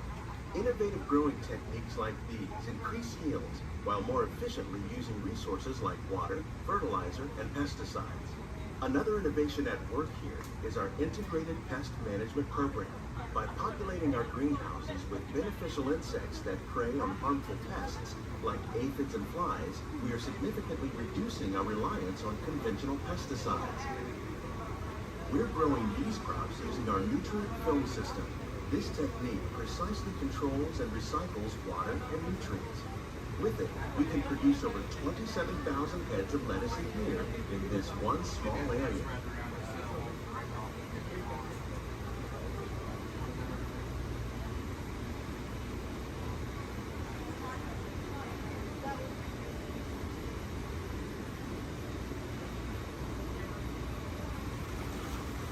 Some of our best ideas have been inspired by nature, like these fruit and vegetable trees. By growing these ground plants vertically, we can increase yields and better control diseases. These crops taste as good as they look.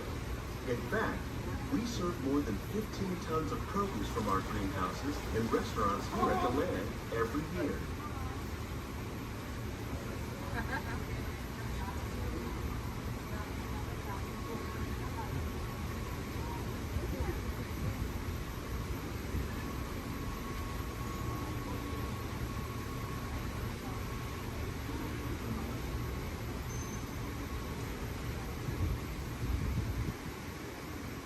The future of agriculture may include innovative ideas like this vertical growing system.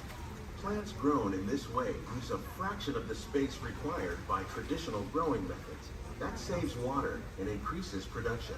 The aquaponics system on your left combines hydroponics with aquaculture. The fish provide a natural source of fertilizer for the plants, and the plants help keep the water clean for the fish. It's another great way to produce more while using less. In our lab, Epcot scientists are working with the U.S. Department of Agriculture on a number of innovative projects. The goal of these efforts is to produce higher yielding and better quality plants.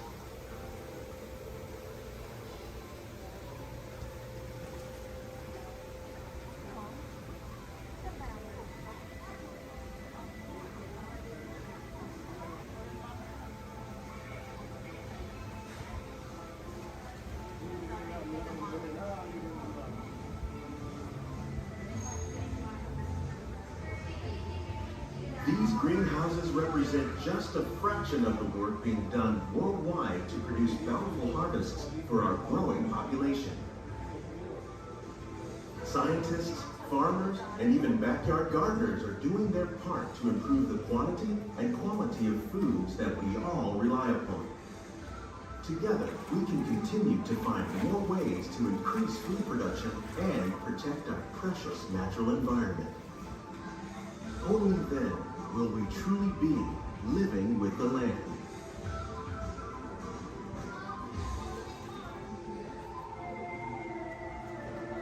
On behalf of Walt Disney World, we hope you've enjoyed this unique journey through our living laboratories. If you'd like a closer look, then check out the Behind the Scenes walking tour. It's a chance for the whole family to get up close and personal with the plants and growing techniques in our laboratory. Please keep your hands and feet inside the boat and remain seated until the boat comes to a complete stop.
Hello, and welcome to Soaring. My name is Patrick, and I'll be your chief flight attendant today. We'll begin boarding in a few minutes, but first I'd like to acquaint you with some important safety information. When the doors to your flight open, please take a seat and store all carry-on items in the underseat compartment. This includes cameras, purses, hats, and of course, these little beauties. Next, fasten your seatbelts, inserting them into the buckle on your right.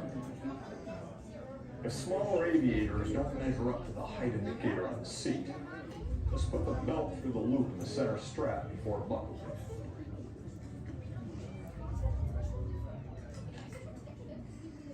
Nice work, pal. Soon you will be airborne. So if you or your little aviators have a fear of flying or of heights, you might want to wait for your party to arrive. Okay, let's review. That is seatbelt, carrying items, safety strap, fear of heights, keep your hands and arms inside at all times. Anything else? Yeah. Have a nice flight.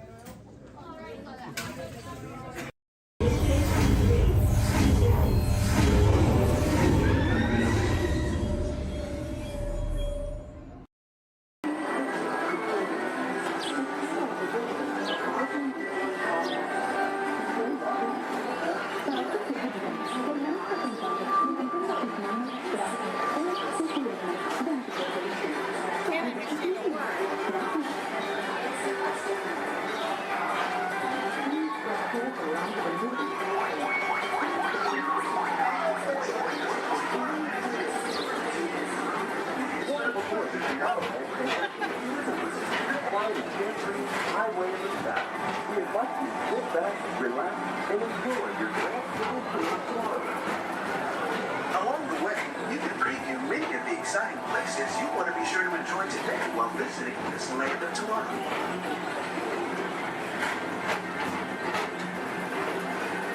The People Mover is the perfect vehicle for people watching, so keep your eyes peeled. You never know who you might see.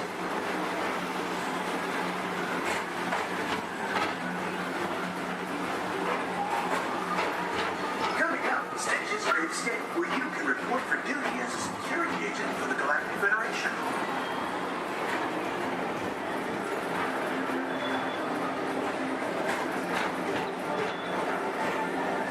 The mission is to keep Experiment 626, the biggest little mischief maker in the galaxy, under control.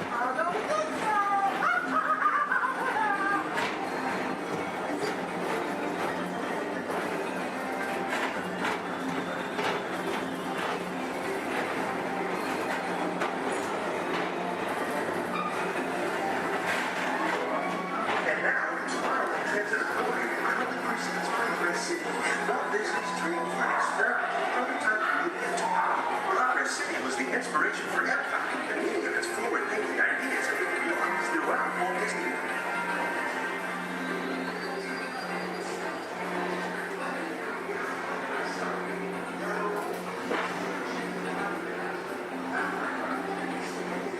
If your future includes shopping, then you'll want to visit Mickey Star Traders, where you'll find the greatest goods from around the galaxy. That's right! It's out of this world!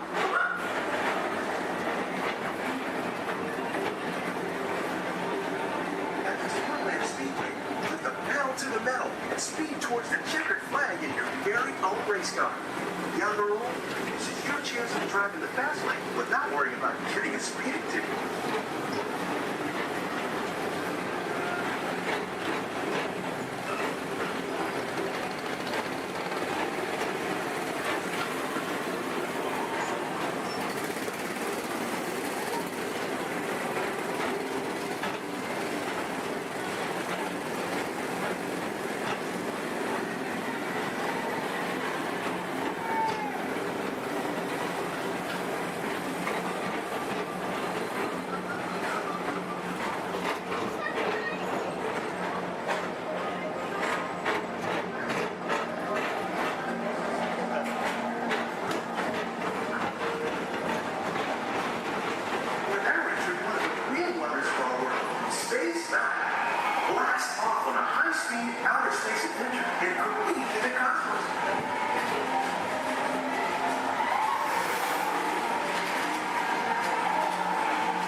Morrow, Mr. Tom Morrow.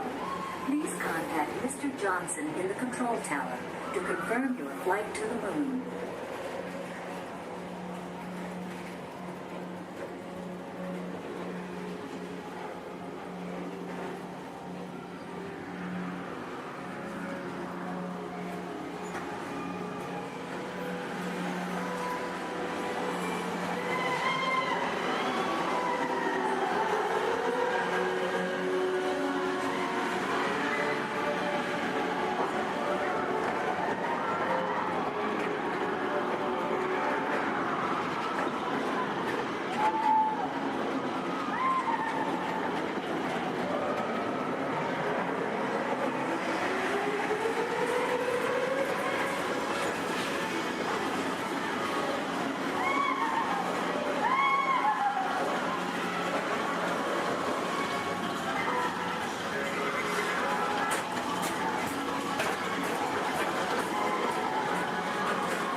Space Mountain while you're here for an adventure that's out of this world.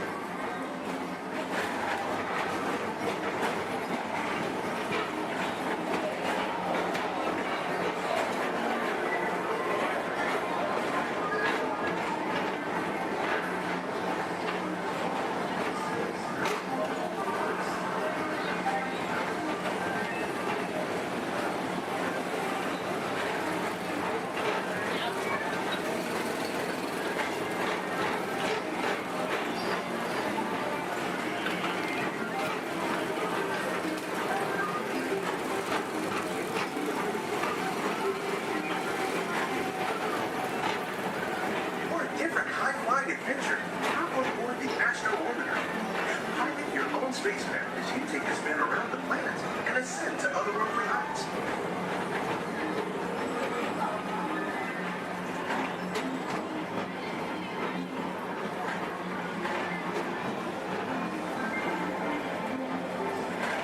We're now approaching Walt Disney's Carousel of Progress.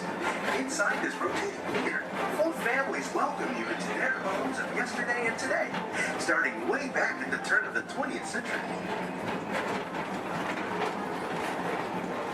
First presented at the New York World's Fair, this legendary circular theater celebrates the progress that has made our lives better. It's a perfect reminder that there's always a great, big, beautiful tomorrow shining at the end of every day.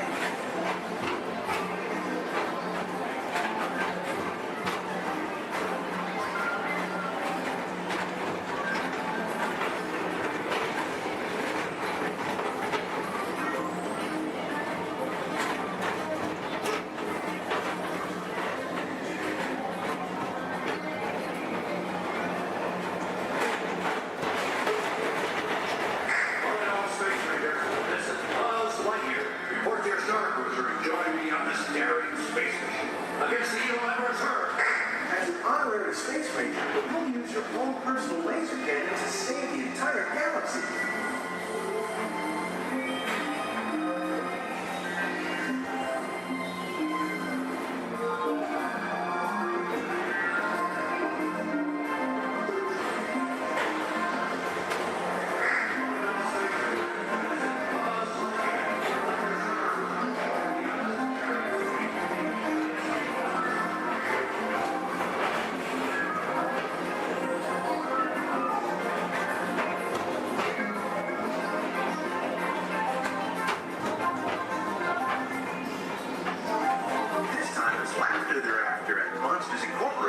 So drop in and join Mike Wazowski and all his pals at Monsters Incorporated Laugh Floor. Share the fun.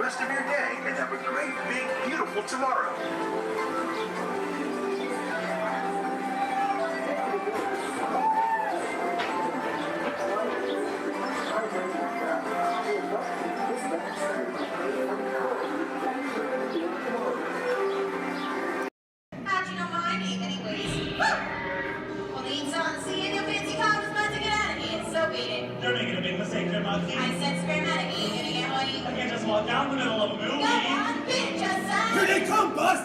Get out your grinders! I'm gonna go by Mr. Osborne.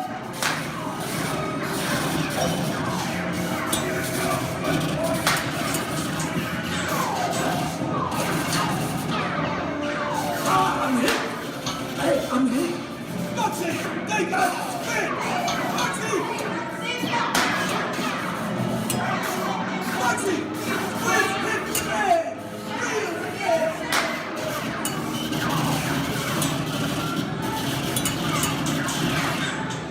Hey, everybody grab the tight. Run the red lights against the law, and I would never break the law. Hey, watch this. No more red light. Foxy!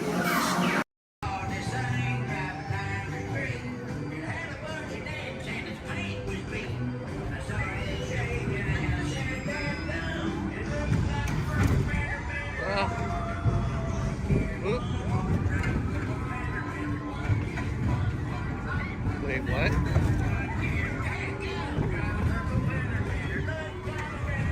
What?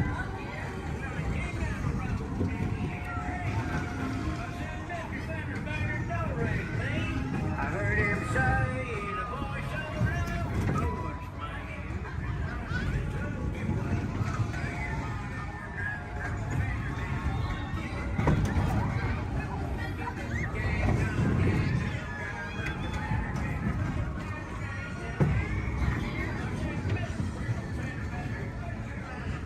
What?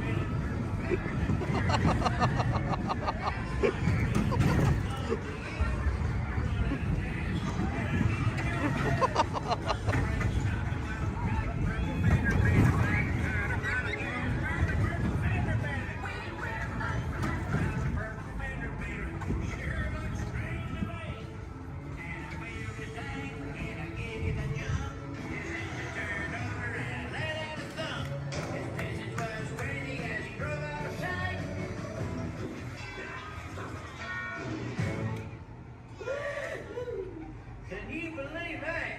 All right, grab all your junk and keep an eye out for that purple fender bender.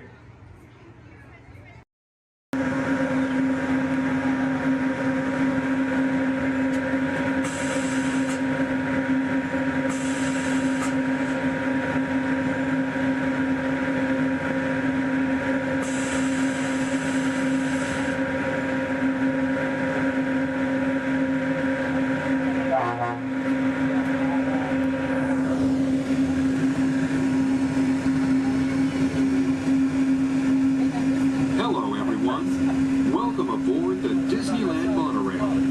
We are now beginning a 2.5-mile journey to downtown Disney Station and back. For a safe trip, remain seated, keeping your hands, arms, feet, and legs inside the cabin. Be sure to watch your children, and no smoking, please. Bienvenidos. Para su seguridad, permanezca sentado y mantenga las manos, brazos, pies y piernas dentro del tren y cuide a los niños. Por favor, se ruega no fumar. You're riding aboard a Mark 7 monorail, the latest generation of Disneyland monorails. When Walt Disney introduced this attraction in 1959, it was the first daily operating monorail system in the Western Hemisphere.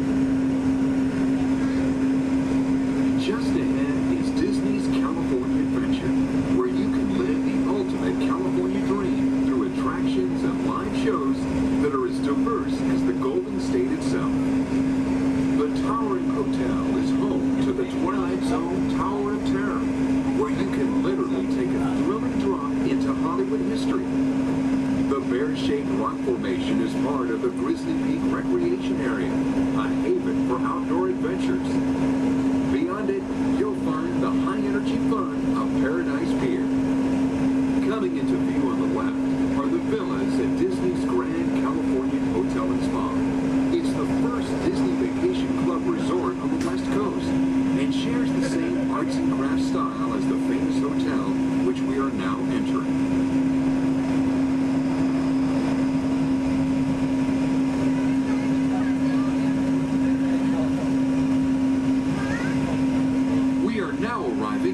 Downtown Disney Station, gateway to the Downtown Disney District and the Disneyland Resort Hotels. If you will be leaving us here and returning later today, please hold on to your park ticket and have your hands stamped as you leave the station.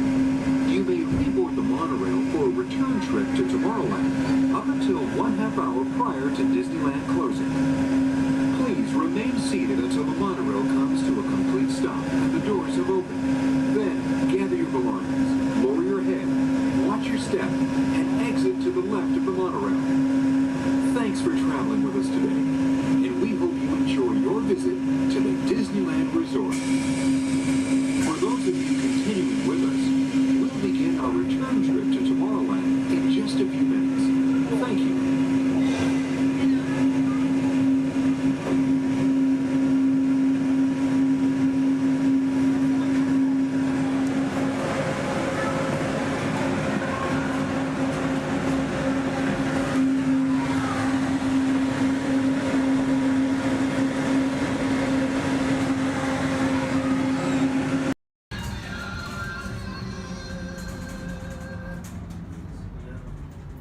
Ladies and gentlemen, this is Disney's All-Star Movies Resort.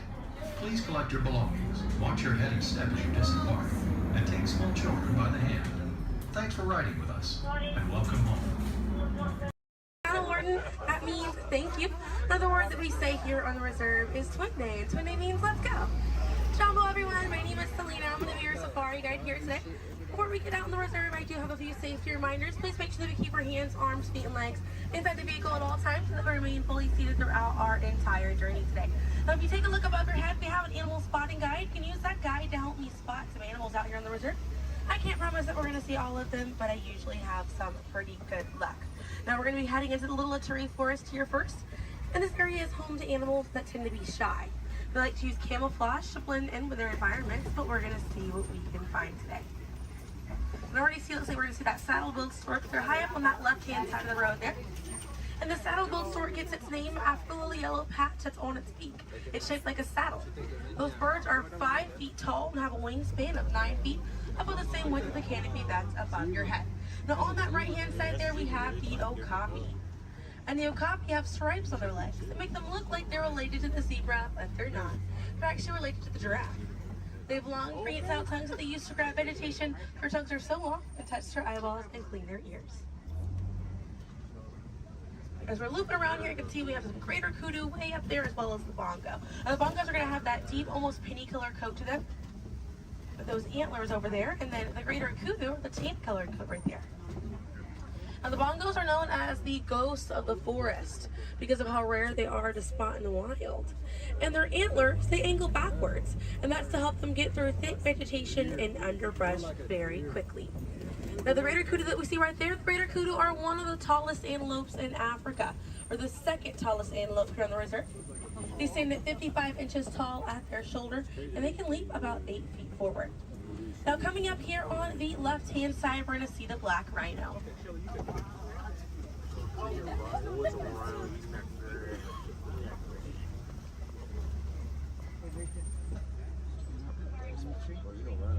Now, black rhinos are the smallest rhino in Africa. They weigh about 3,000 pounds. Rhinos are poached or hunted with their horns. Some people believe that they have medicinal value, but they do not. Their horns are not valuable at all, made out of keratin. And that's the same thing that our fingernails are made out of. Really good view of that bongo there on the right-hand side as we're passing by here.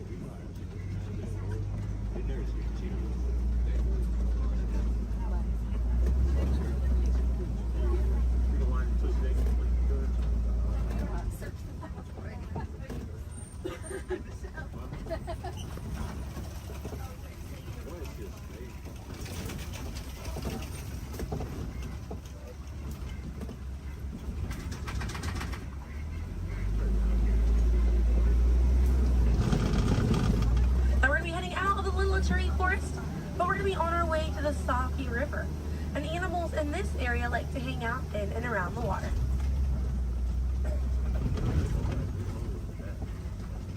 Now, coming up on the right-hand side, we're going to see some pink-back pelicans. And the pink-back pelicans get their name for the pink skin that occurs on their back during mating season. Now those animals are colonial nesters, so they'll nest between 20 and 500 pairs. That's a group of 40 to 1,000 kingback pelicans.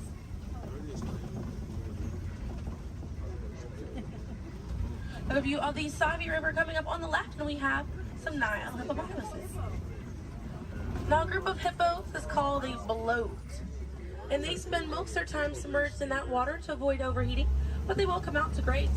And they can stay submerged in that water up to 8 minutes at a time. And instead of swimming through the water, hippos will actually walk or run along the bottom of the riverbank, helps them glide through that water right there. One of the ways you can help out your waterways is by checking your sunscreen to see if it's reef safe. Another way is just being aware of how much water that you use and trying to conserve as much as possible.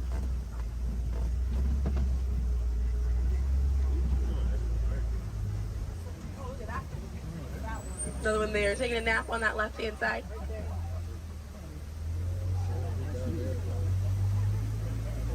Now coming up on the left, we're going to see the Nile crocodiles.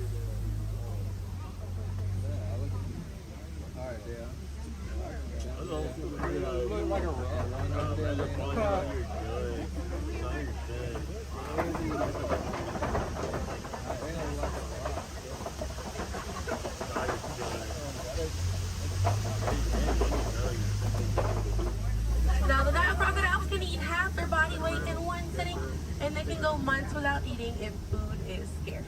Now mother and father crocodiles are great parents, and they'll gently roll their eggs in their mouth. It softens up their shell, and it makes it easier for their babies to hatch. But we're going to be heading into the savannah now, and the savannah hosts millions of migrating animals every year. And it's home to Africa's most well-known animals, such as zebras and giraffes. I'm hoping that we'll be able to spot some today, but as we're getting out here, we have a pretty good chance to identify some animals with that animal spotting guide. We have lots of wide open spaces. Already see, looks like you can see the elands are out there. Wondering what other animals. I'm hoping it'll be a pretty busy day out there.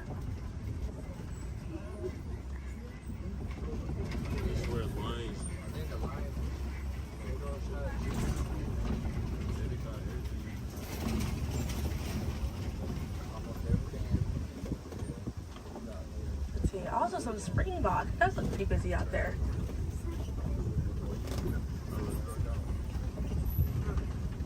So we're still looking around here. Keep an eye on the right. They're going to be past this kind of rocky area. It's a herd of wildebeest way back there in that pathway. And the name wildebeest means wild beast in Afrikaans. And they'll travel in groups of 1.5 million, and they'll go about 500 to 1,000 miles every year.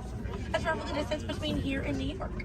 And during a wildebeest's great migration, they can kick up so much dust that their dust cloud can sometimes be seen from space. Now, wildebeest are very impressive animals. They're able to run about 15 minutes after they're born. But this group of trees there on the right-hand side, they're all kind of pruned underneath to the same height, and that's about as far as those giraffes can reach. Like the vegetation on these trees all around this area here. Now that's going to be the Maasai giraffe, and the Maasai giraffes have an irregular coat pattern. They don't have those clean lines around their spots like the reticulated giraffe that's on your animal spotting guide does.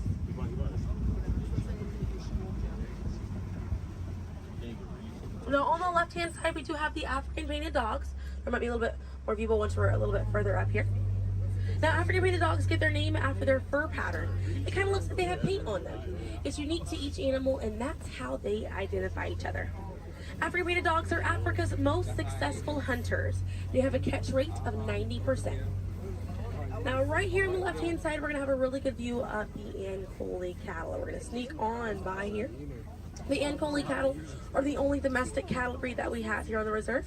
They're in the bovine family, same family as buffalo and bison. And their horns right there, they grow about 3 to 4 feet in length, and they're filled with a honeycomb-like structure. It allows for blood circulation, and it helps keep them cool on hot days. Now, further back, that's a sable antelope in that back left corner. And the sable antelope are very special because of the symbol of the Harambe Wildlife Reserve, because of how courageous they are. So in a choice between fight or flight, the sable antelope will choose to fight, just how we should fight to protect these animals and the environment that they live in. And their antlers are angled backwards to deter animals like lions from jumping on their backs. And we have a really good view there of that Maasai giraffe. We're going to have another pretty good view there on the right up ahead too. Maasai giraffes stand about 18 to 20 feet tall when they're adults. And when they're born around 6 feet tall. They have about a 6-foot drop the moment that they're born. And just like the okapi, they do have those long prehensile tongues that they use to grab vegetation. They kind of use like how we use our fingers to grab food.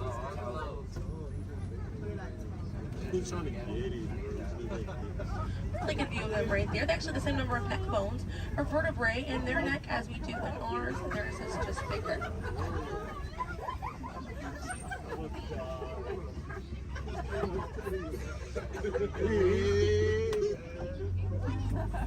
Group of giraffes is called a tower.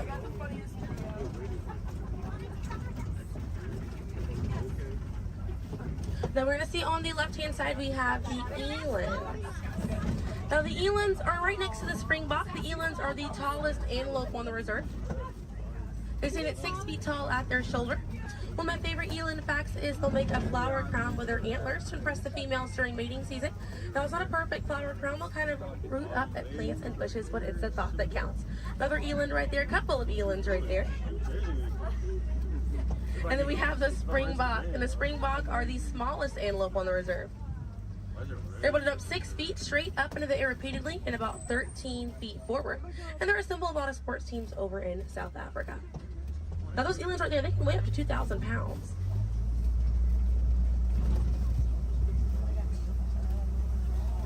Another view of that Maasai giraffe right there.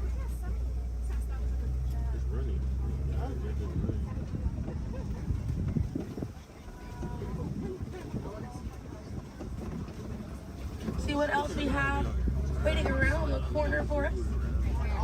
Another Maasai giraffe there. But a bit big for these giraffes.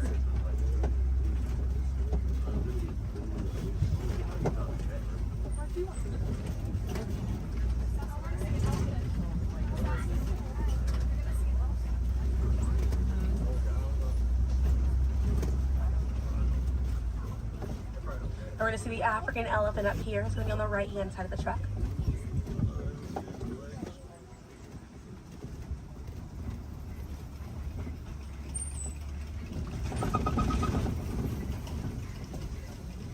Really good view of that African elephant there on the right-hand side.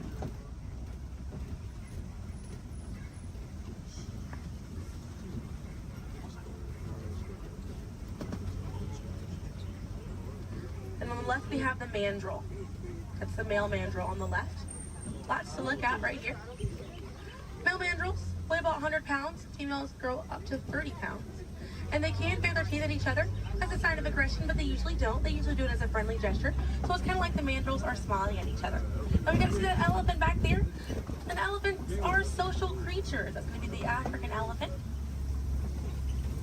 The females and their young will hang out in large groups together, and the males will form a loose bachelor group, or sometimes they will kind of hang out on their own, depending on their mood. And the way that African elephants stay cool is by flapping their ears. It runs air over the blood vessels that are dispersed all throughout their ears, and it helps bring their body temperature down.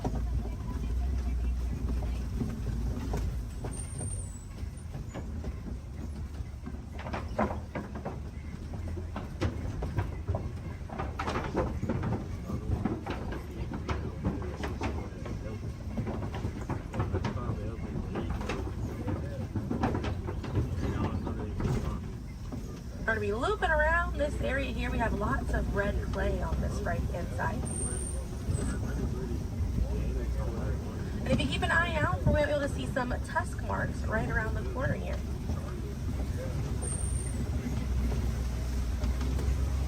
So those tusk marks on the right were caused by African elephants. And they'll scrape up against that clay and they'll eat it. More elephants there on the left-hand side. And they eat it because it contains the minerals that they need, sort of like how we take vitamins.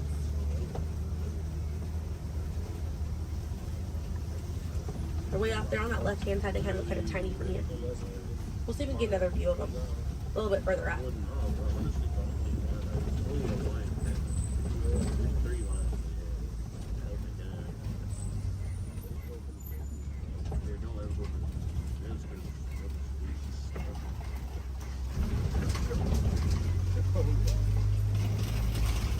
So on the right-hand side, we're going to pass by a couple of trees. There's one on the left by those elephants as well.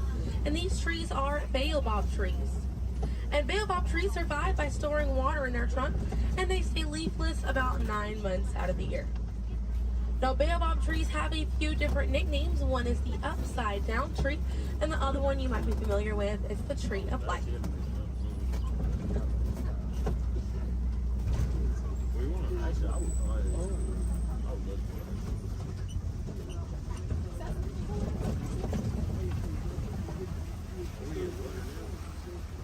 And we're coming up here on a group of flamingos.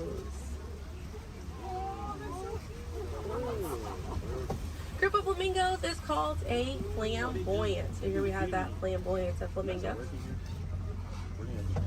Now this particular species is the greater flamingo species, and they're the lightest colored flamingo in their family.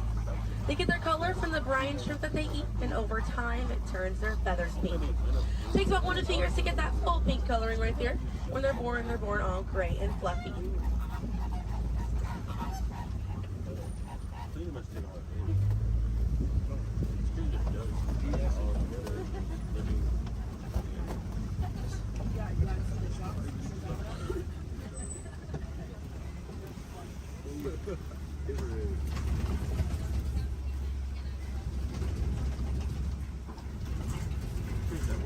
We have some white rhinos right around the corner here.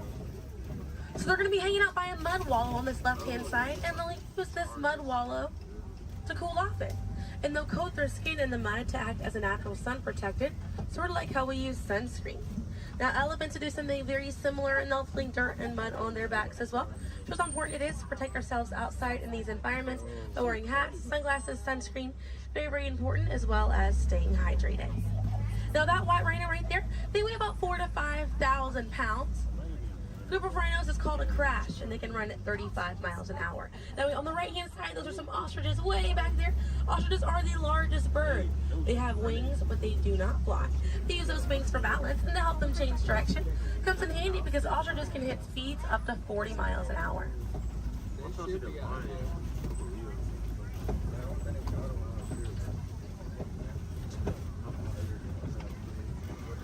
You see some cheetahs right around the bend here.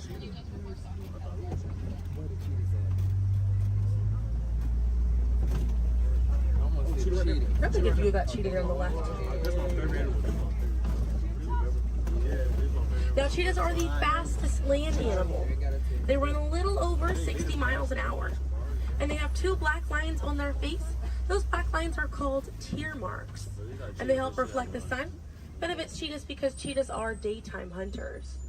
Now cheetahs do not roar. Instead of roaring, they'll meow and they'll purr. And their claws are not retractable, so they're out all the time.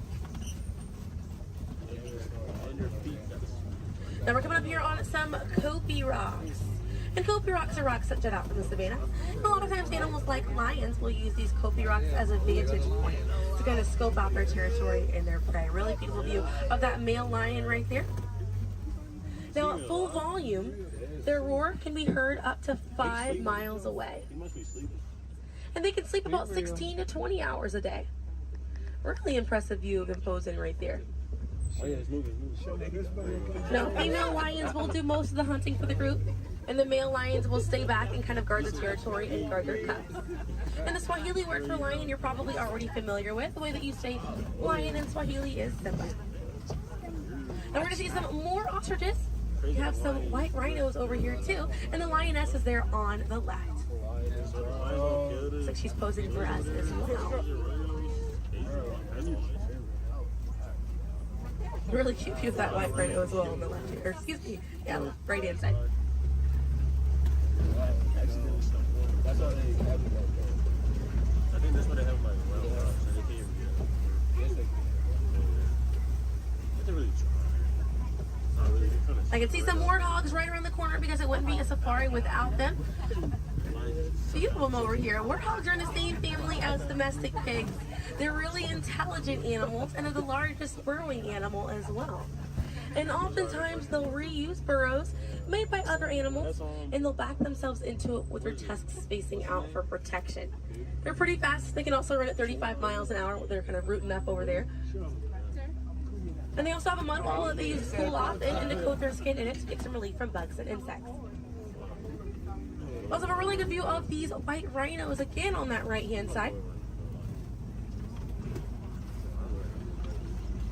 Now the only tell the difference between a white rhino and a black rhino because they're both the same color. So the shape of their mouth. White rhinos have a wide mouth, and black rhinos have a V-shaped or pointed mouth. Original word for white rhino was vite. Vite means wide in Afrikaans, but over time it was misheard and mispronounced, and it turned into the white rhino. I have a few of those warthogs as we're passing by on the left-hand side, but on the right we're going to see some ostrich eggs in that tall grassy area. And each one of those eggs right there weigh 3 pounds, and it's the equivalent of 2 dozen chicken eggs.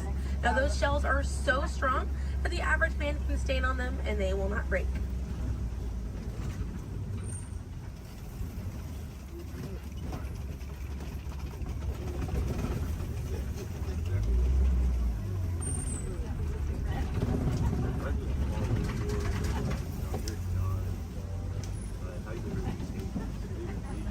We're gonna see, looks like we have some Nigerian dwarf goats over here. And these goats are used for their dairy products, such as milk and cheese. So they take up a lot less land than cattle, so they're easier on the environment, and they're very cute. Now their milk is considered high value, so selling that milk helps take away the need to rely on wildlife. Now if you do want to see some more goats today, you can head over to Rafiki's Planet Watch.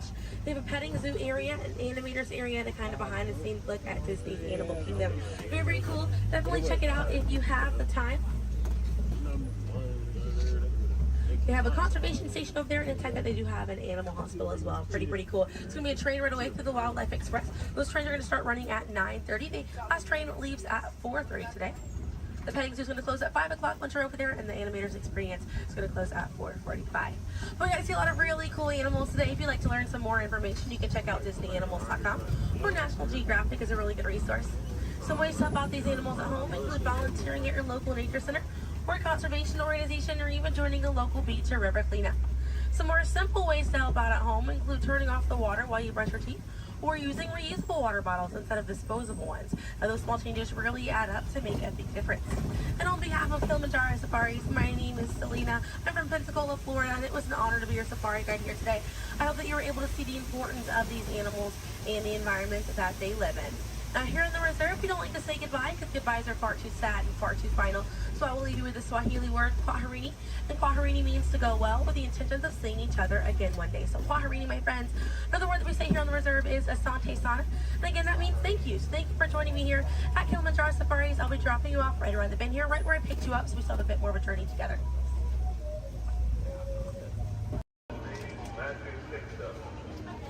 Passengers will stand by to board.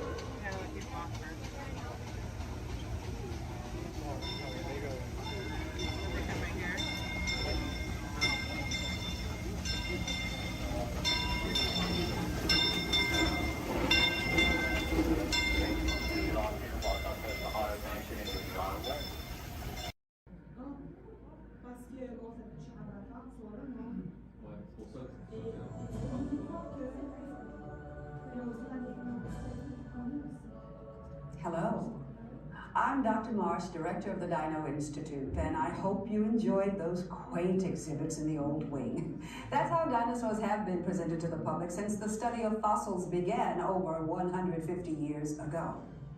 Today, that bare bones approach is about to become extinct. In a perfect blending of science and technology, the Dino Institute has created the Time Rover, an amazing vehicle that will literally transport you to the age of the dinosaurs. How? That's proprietary.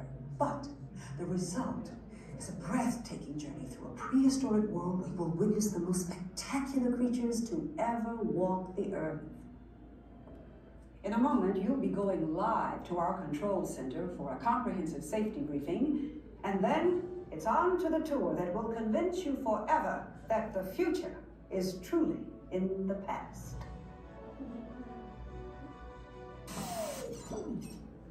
Hello there.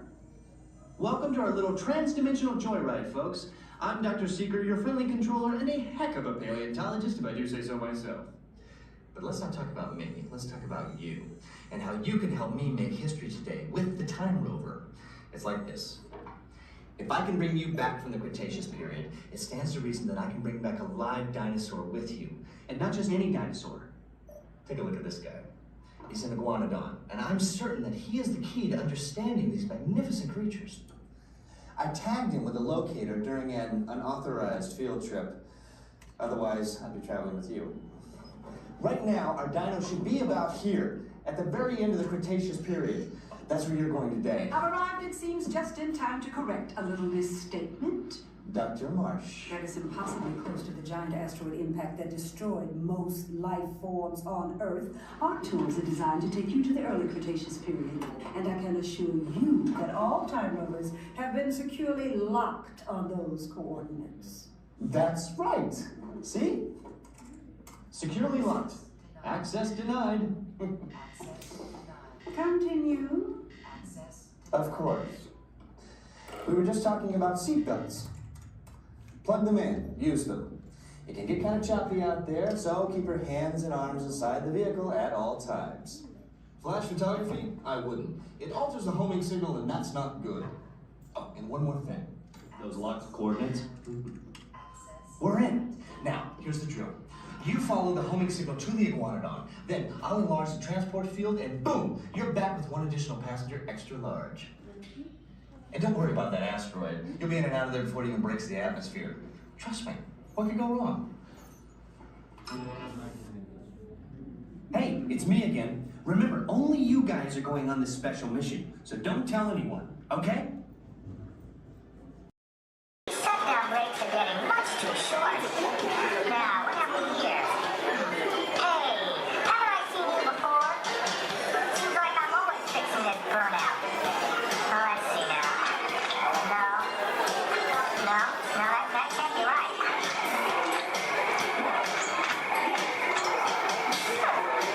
Hey, you there. Excuse me.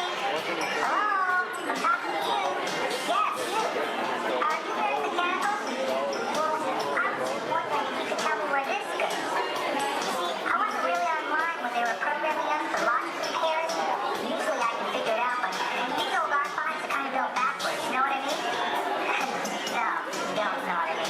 Well, don't worry. This isn't your navigator. No, I finished him hours ago.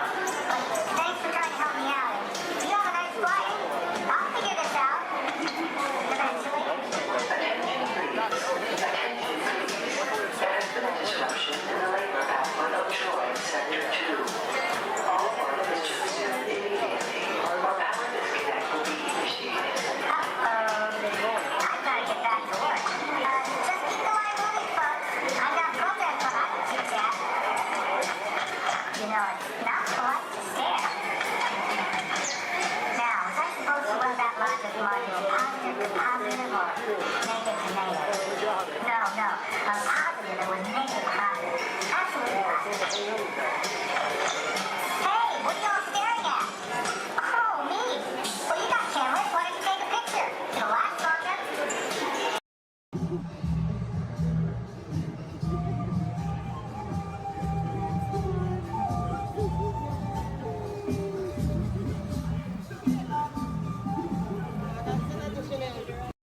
Yes, Walt has some of the brightest minds in the world, but I keep things around here pretty chill, so the kids can create the next big idea that will give you the tools to become the next generation of heroes.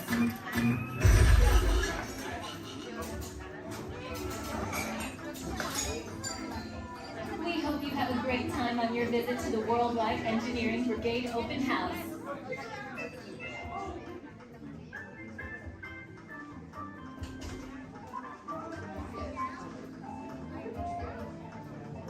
And now, our project lead, the brilliant, Peter Parker. Hey, what's up? I'm Peter Parker. And here at Web, we get access to some pretty awesome tech, like vibranium from Wakanda, or this crazy alien juice stuff. We have imparticle and Stark Tech. It all helps us develop really cool stuff, like these spider bots, for example. Check it out. They have this really cool self-replicating feature. Because? This is awesome. Buddy, you can stop doing that now. But anyway, you guys are here today to help us test the Web Slayer vehicle. Using onboard tech, you will be able to sling webs just like my buddy Spider-Man. Peter, your presentation is getting away from you. Yeah, I'm aware of that, Sharon. If you could just initiate the safety protocols, it'd be great. Problem with that, So Peter. anyway, if you want to sling a web, all you gotta do is sling your arm in the direction you want to shoot the web, and that's it. It's awesome. Peter, your spider bots are continuing to replicate and are consuming everything in their path. They seem to be stuck in self-recognition mode. If you could just handle that for me, please. On it. Contacting Mr. Stark. Don't call Mr. Stark! Don't call Mr. Stark. Sorry for shouting. You should just call someone else. Ask them to do it. Okay. Contacting Spider-Man. Here. I'm gonna go find Spider-Man for us all because he's around here somewhere. Okay, goodbye. Spider-Man! As you may have noticed, the spider bots are locked in that awesome self-replication mode. In spite of what you see, they were created to be robotic helpers that can break down raw material and create all kinds of useful tech. But because they are stuck in self-replication mode, the spider bots are currently consuming everything in sight and respond at an alarming rate. If left unchecked, my calculations predict this will lead to the devastation of the entire Avengers campus. That should be safe until Spider-Man gets here, as long as they don't get into the alien fluid. This is now a bigger problem. Activating threat level protocols. Hey guys, what's up? I hear you have no problem. I'm here to help. You made it. Great. Threat level is at exponential danger. You might need some help. Perhaps I'll call the Avengers? Don't worry, everyone. I got this. Okay, everybody. Open house is canceled. Wise idea. And I could use some help. Yes, you could. Sharon, prep the slinger vehicle. Already on. Everyone head to the slingers and we'll team up to stop the spider bots before they destroy the campus. It's easy. Okay, we have a plan. Please move quickly through the doors and down the hall to the slinger vehicle bay. Your open house demo has been upgraded to a high-stakes mission to save the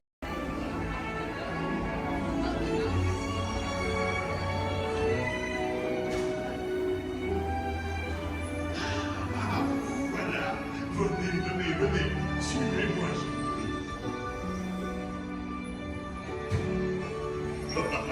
the chef family is waiting for you. This way. Qu'attendez-vous?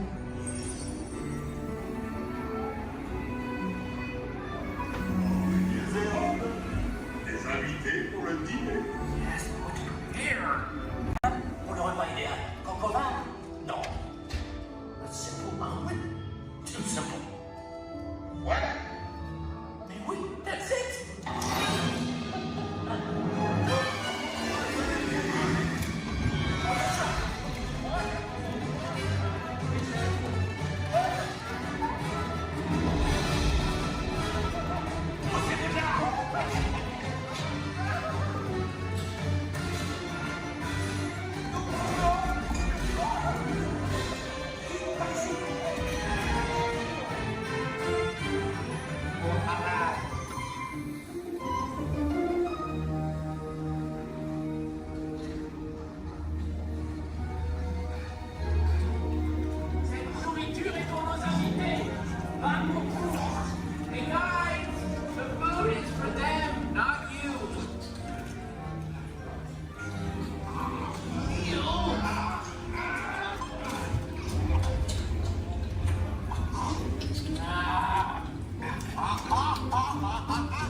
What are you doing? Que manigancez-vous? Out of my way!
Welcome to the Avatar program. Soon, you're gonna have a chance to undertake an amazing Navi rite of passage, flying on the back of this powerful animal called an Ikron, or as we call it, a Banshee. The way you're gonna do this is by being matched to something called an avatar. And I'm here to help you guys get ready. But first, we have to scan you for Pandoran microparasites. All right, everyone, stay on your number and move your arms a bit. Okay, start scan. Oh, I'm red. You've all got them.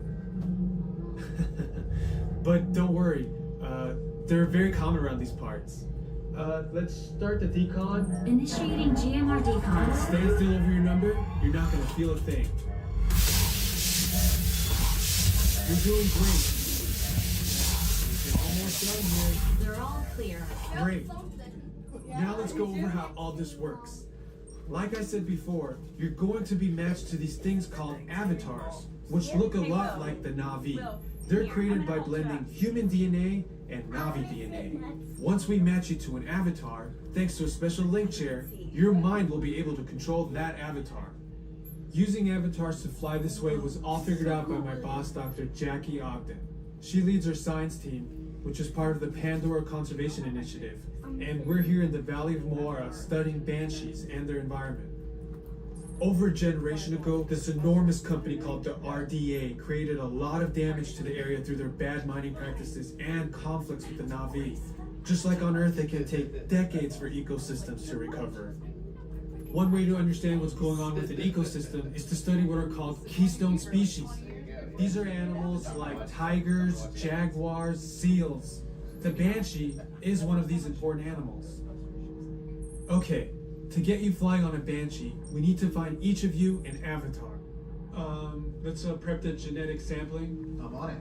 Okay, first we need to find the compatible match of your genetic material with the genetic material of one of the avatar bodies that we already have.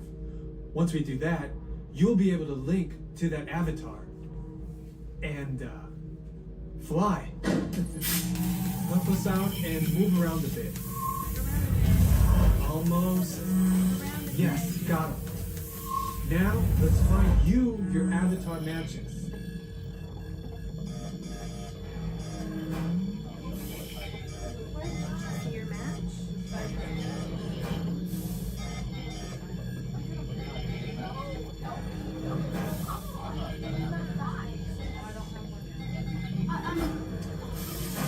All right, you've all been matched with avatars.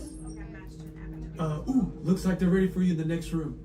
When the door opens, please go inside, all the way in, and stand over the same number that you're standing over now.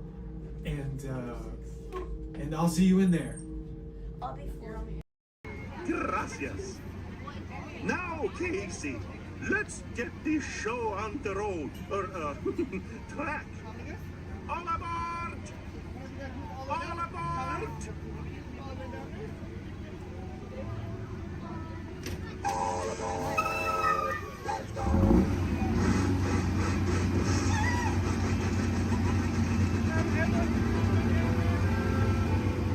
Casey Jim is coming down the track, coming down the track, with the smoker sack. Here coming round the hill, Casey's here. Every jacket Jill, every time it's funny little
to the animals, that's the end of the lion. Fantasyland! Fantasyland!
Spirits of the tropics, heed our call.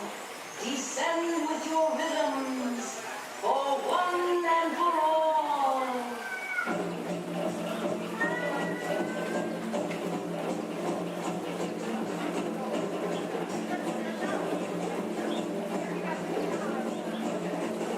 Goddess of fire, daily by me, transform our pool to an ocean of flame.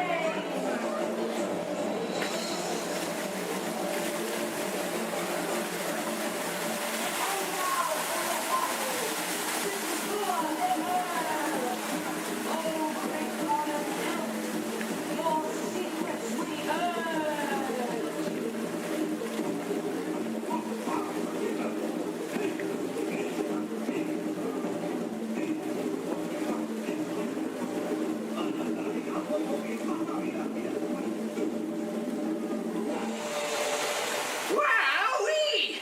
Phew, that's almost as much fun as New Year's Eve in the orange groves. My word, we did get a mite carried away, huh? Yeah. I say, look out there across the water. It appears we're a bit of company. Law me, yes. Welcome, you all. Permit us to introduce ourselves. My name is Claude, and my loquacious cousin over here is... I'll introduce myself, if you don't mind. Hi there. I'm, well, let's see now. It's right on the tip of my beak. Clyde Birdbrain. Oh, yeah. I'm Clyde Birdbrain. Oh, I say, perhaps you good people have never conversed with toucan birds before. Well, neither did we, till one day we discovered this magic sunshine pavilion. By Jove, yes. I remember just how it happened, many, many bird baths ago. There we were in an explorer's launch on a mysterious river in deepest Adventureland. Off in the distance comes the fierce roar of an African lion. And as we round a bend in the river, a huge bull elephant bellows forth in protest of our intrusion. Suddenly, the treetops explode in a frenzy of outraged birds. Oh, come, you can jolly well do better than that. I can jolly well do one at a time.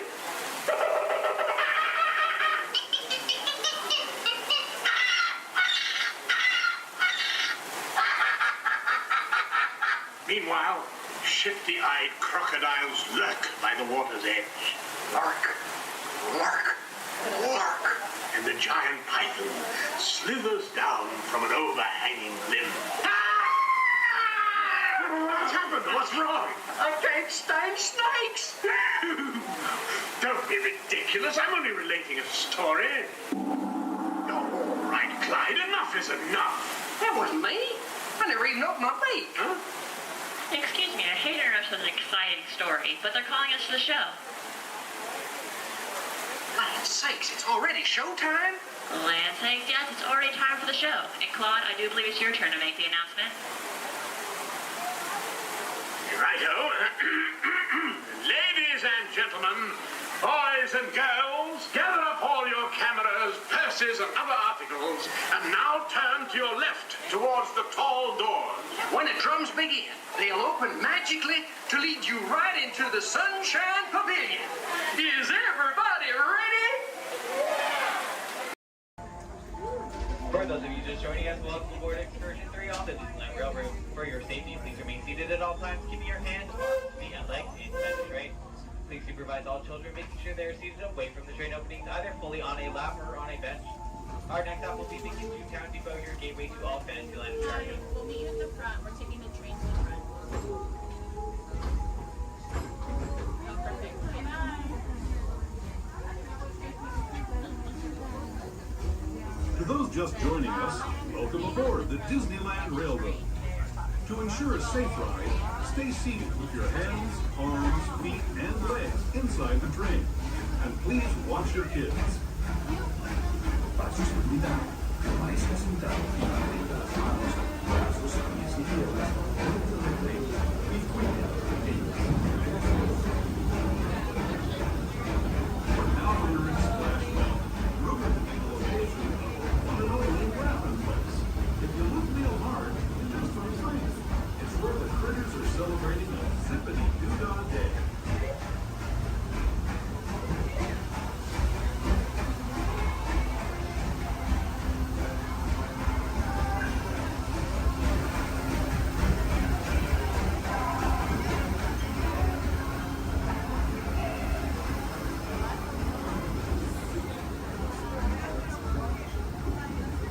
Speaking of critters, this place we're passing over is home to a whole bunch of them. Here in Critter Country, you can join Winnie the Pooh, Tigger, Brer Rabbit, and Brer Bear on their fun-filled adventures.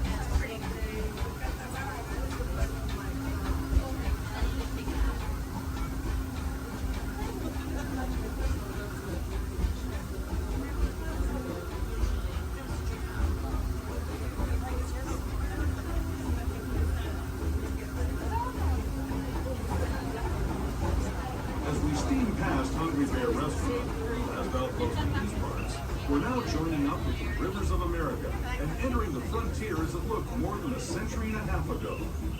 This is my favorite part of the journey.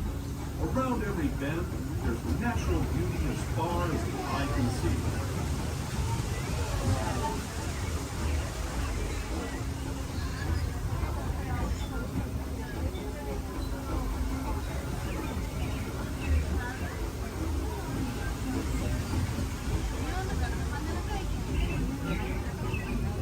There is the revered Indian shaman, sharing his stories with those in the great river valley below.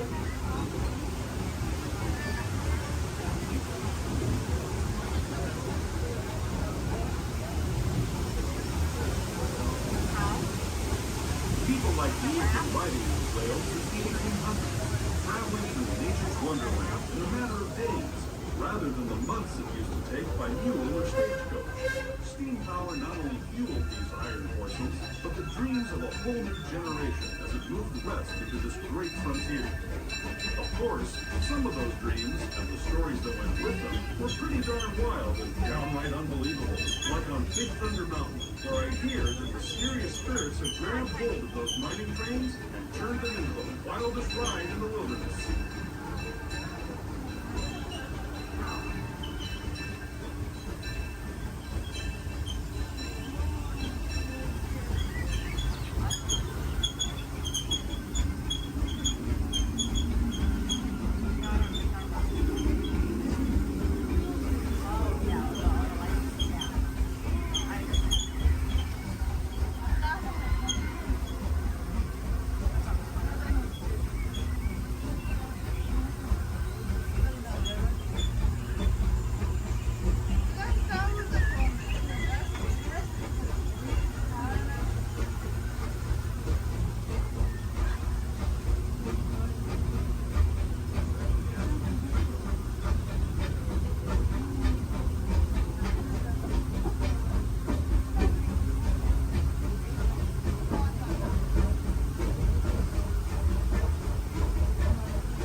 Depot is also the gateway to Fantasyland, where you'll find many of your favorite Disney animated characters and As we make our way to Mickey's Food Depot, we do ask you please remain fully seated until the train has come to vehicle and quickly stop. Some of your top for all Fantasyland attractions, including Disney World, Alice in Wonderland, Peter Pan's Flight, and our other favorite little train, Casey Jr.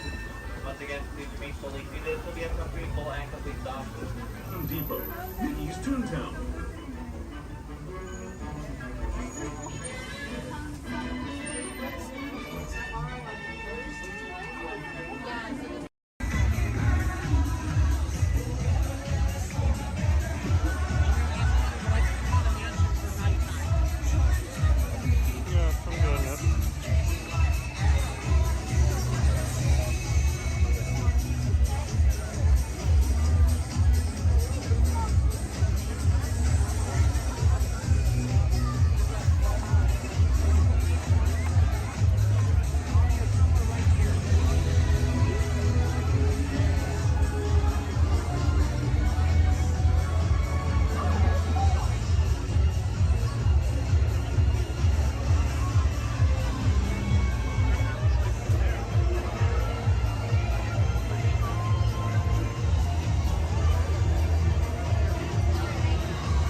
just about out of the woods and into the forest. The enchanted forest of Fantasyland, where magic... Listen. Hear that? There it is, on that big metal snake. Oh, Peter, that's not a snake. It's a train. Train, huh? Well, I think it's finally time I trained my shadow to stay put. Come here. Hey! Get back here, Shadow! Shadow! Oh, Tinkerbell, we really must find some stronger thread. Told you it's enchanted, and not just the forest. From the tips of castle spires to the sands under the sea, magic and happily ever afters await around every corner in Fantasyland. Got an important transmission coming in. Hey, what's up, number 4? Our cosmic generator has been stolen. What? How? Why didn't we think of that? That thing's gotta be worth a fortune. I am Groot? Good question. Yeah, who do you think took it? Perhaps that really big man outside your ship. That is a big man. I need to alert Minimal Prime. That's not creepy at all. This species has failed. Wait, whoa. We didn't even know there was a test. He's got the cosmic generator. And he's creating a new jump point. Jump point to where? It's some kind of mutant jump point. It's going back to the dawn of time. Dawn of time, why? To erase an error. Well, that doesn't sound good. Your time is over. Wait, what do you mean? What do you mean it's so vague? The jump point is closing. Hey, Nova Dude, your Nova Corps need to follow that whatever it is until we get there. We can't. Our power is down, and I've got to get these Terrans onto evacuation shuttles. I got it.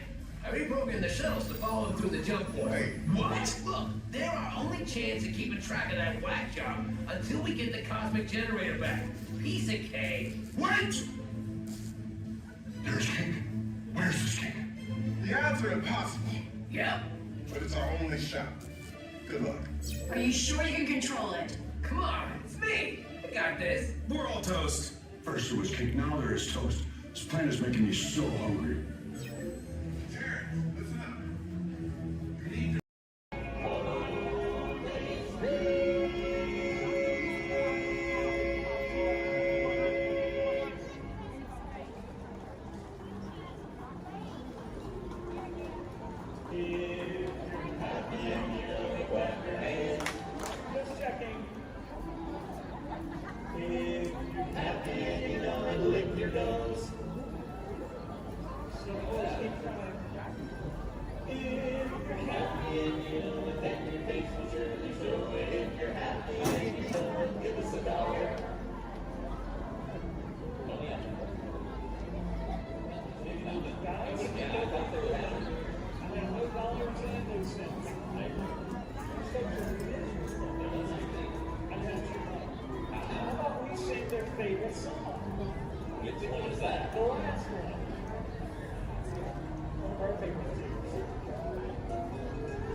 today, we are the Dapper Dans of Main Street. But if you did not enjoy our show, then we are the Vienna Boys Choir.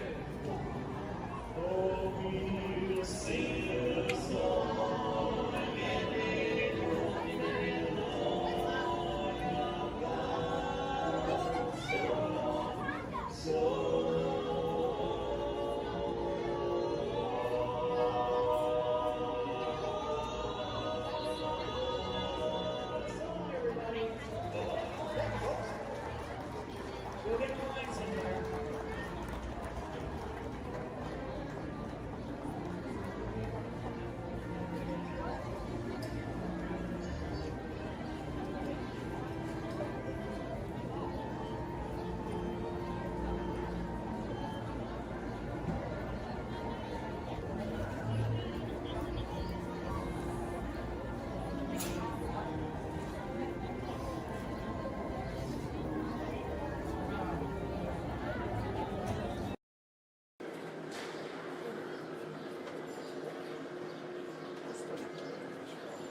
To those of you who have just joined us, welcome aboard the Disneyland monorail.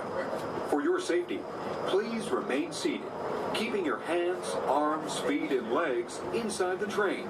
Watch your children, and no smoking, please. Bienvenidos a bordo. Para su seguridad, permanezca sentado y mantenga las manos, brazos, pies y piernas dentro del tren y cuide a los niños. Por favor, se ruega no fumar. Gracias. We're now en route to our final stop, the Tomorrowland monorail station. Along the way, you can get a bird's eye look at the downtown Disney district, Disney's Grand Californian Hotel and Spa, and Disney's California Adventure.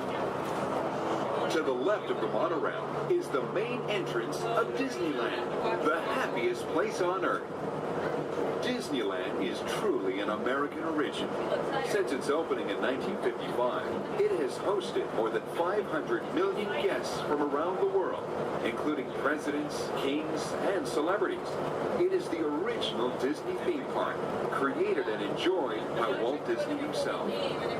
To the right is our transportation plaza, where you'll find taxis, hotel shuttles, and public transit stops.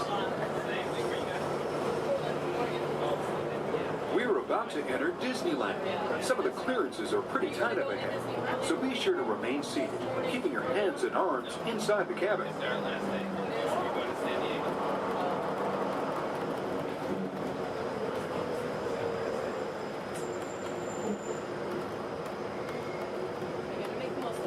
This is Tomorrowland, a land inspired by science fact and fantasy. Directly below us is the Submarine Lagoon, where you can dive into an exciting underwater adventure aboard the Finding Nemo submarine voyage. Across the way are the icy peaks of Matterhorn Mountain, home of the world's most famous bobsled run. And beneath us are the roadways of the Utopia, where drivers of all ages can ride the road to tomorrow. As we cruise over Tomorrowland, our pilot would like to share a few program reminders. Alrighty folks, thanks for flying aboard Monorail Red, your highway in the sky. Just a few reminders. Disneyland will remain open today until 12 o'clock midnight.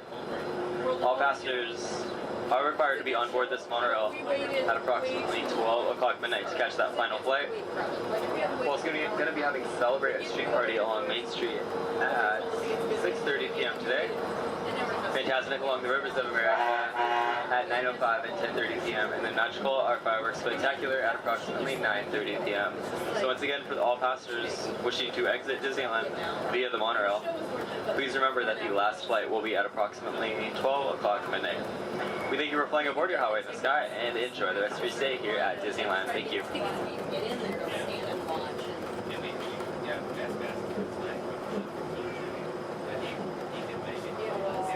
Last night we went to the 9 o'clock show. Just ahead and to the right of the train are the sparkling gold spires of one of Disney's most beloved attractions. It's a Small World. Beyond it is the wacky world of Disney's classic cartoon characters, Mickey's Toontown.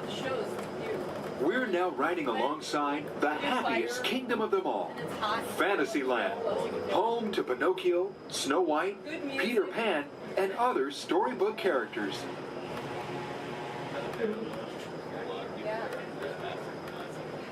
Yeah, it's brand new.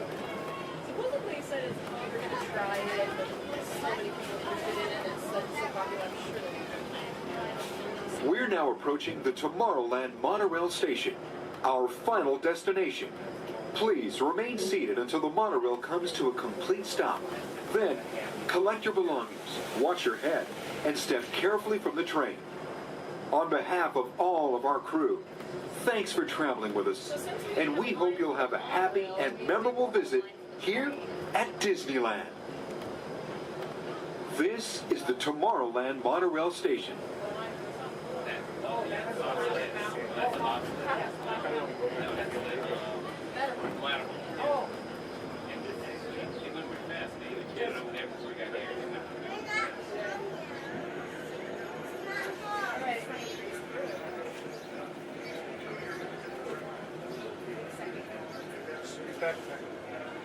we did? Okay.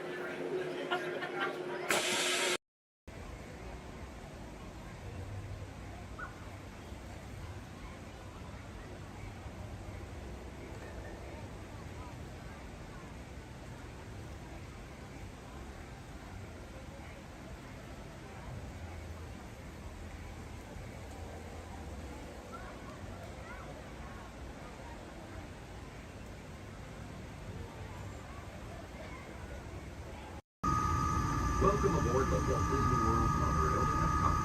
For those of you staying, please hold on to the handrails throughout our journey and stay clear of the door. For the comfort of others, no smoking, please. Thank you. As we turn south, you can catch a glimpse of the spires of Space Mountain in the Magic Kingdom. Nearby is Disney's contemporary resort.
favorite undersea town from Disney Pixar's Finding Nemo. We're approaching the Epcot monorail station. For our smoking guests, there are designated smoking areas just outside the park. Please hold onto the handrail and stay clear of the doors until the monorail stops completely and the doors open. On behalf of the cast of the Walt Disney World Resort, welcome to Epcot.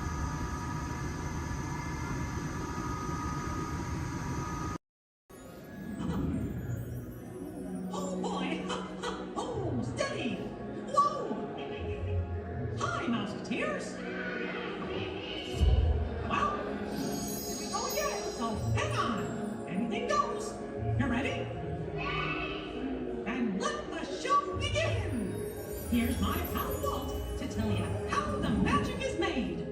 There's a lot of satisfaction in developing ideas into reality. When we consider a new project, we really study it. Not just the surface idea, but everything about it. And when we go into that new project, we believe in it all the way.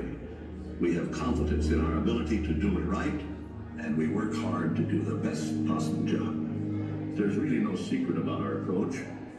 We keep moving forward, opening up new doors, doing new things, because we're curious. And curiosity keeps leading us down new paths. We're always exploring and experimenting. Everybody ready? Then on with the show!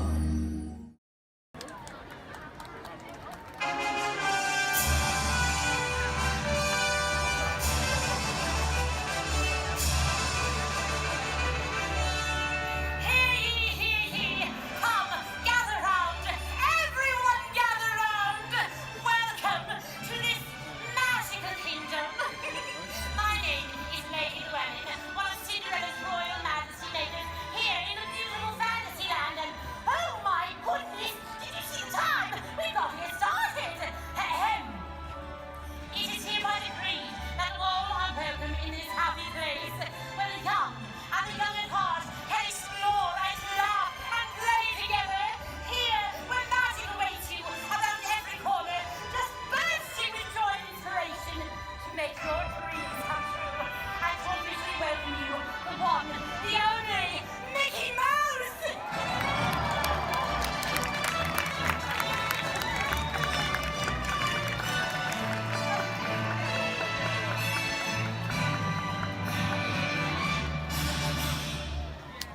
Well, hi everybody!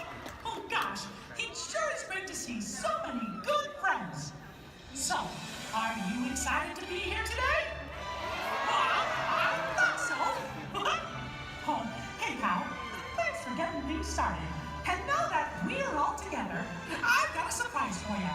You see, when folks from around the kingdom heard you were going to be here, well, they just had to come and give you a great, big welcome!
What'd you say?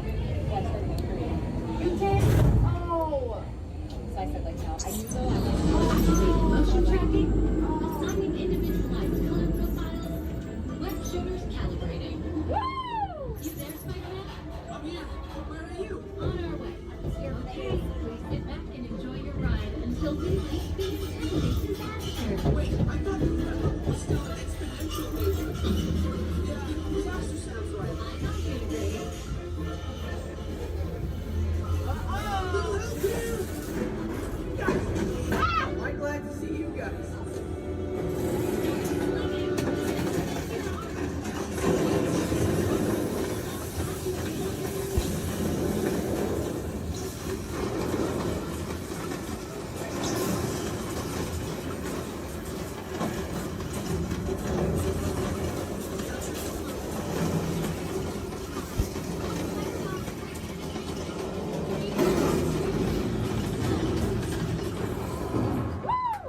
You're heading into the tunnels.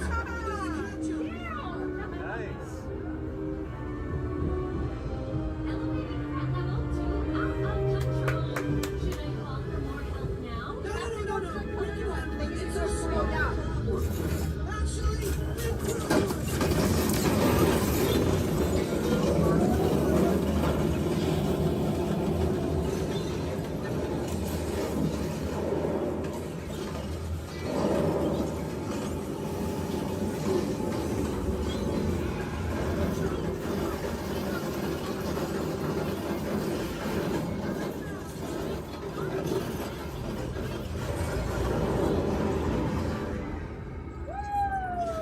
Right? We did. I'm detecting obstacles spots ahead. Right? Sorry. Elevating threat level to legit crazy. Yeah, that sounds right.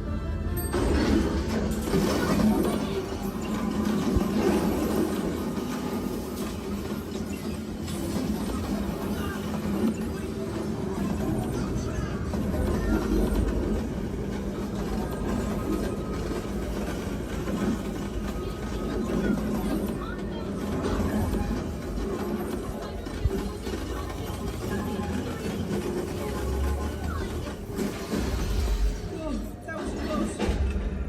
Spider-Man, the threat level's at the worst Guys, I need your help. ever. Is that you? Yeah. But those chain reactions did. Wait, the green bots are slow. If we intentionally hit those green bots, maybe we'll trigger a chain reaction. I think you're right. That should stop it.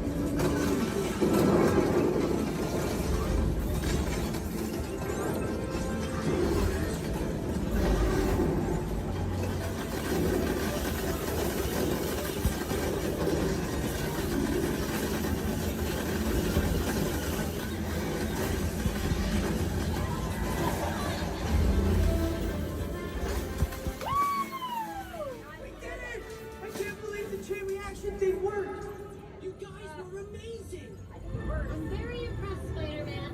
You really solved the problem. Well, we couldn't have done it without them. That was also your idea.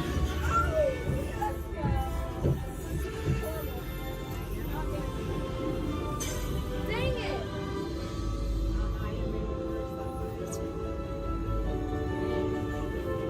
For your safety, please remain seated. We failed. I didn't know better this morning. Jackson did so good. My arms are tired. Reinforcements, remain seated inside the transport.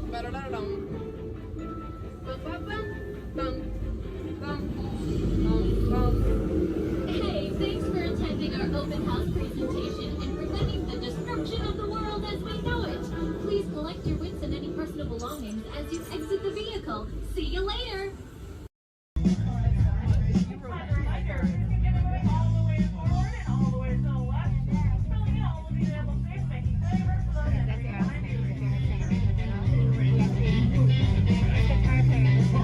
Company. Wow. All right. Hey, don't mind us. We'll be finished in just a minute. Yeah. What are you guys still doing here? You're supposed to be at the show. Working out. I'd like to introduce our local manager. Rock and Roller Coasters allows thrilling high-speed roller coaster test ride that includes sharp turns, upside down maneuvers, Okay, come on, guys. Please, get in the car. Sorry, folks, we gotta go. Chris, can you grab my blacklist, Paul? Hey, wait a minute. We can't leave these people here like this. We can't? No! Come on, you know how we feel about our fans. Yeah, that's right. Well, guys, what do you expect me to do? Is send them all with you? Yeah. Hey.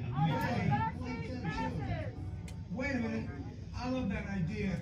How about some backstage passes? Yeah. Come on. Make it happen. Come on.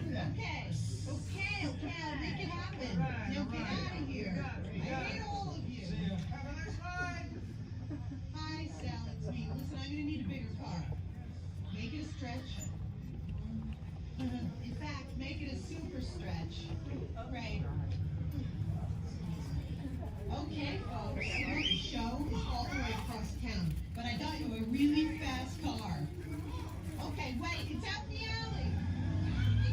Congratulations on those backstage passes. Now please, walk this way out of the alley, keeping up with that party in front of you. As a reminder, masks must fully cover your nose and mouth and be worn as you exit the building after our kickoff.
Better be faster when we get into real trouble.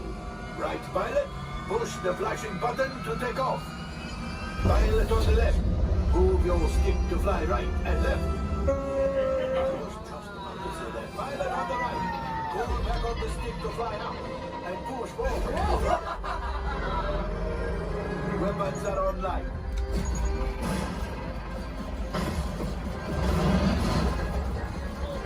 Left pilot. Hit the goosebumps. Now let's go get that coaxium. Right pilot, make the jump to light speed.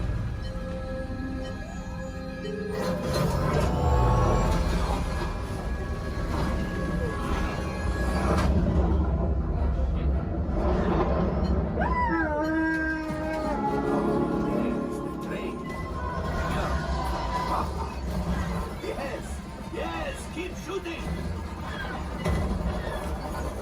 They've locked onto us. Take evasive action.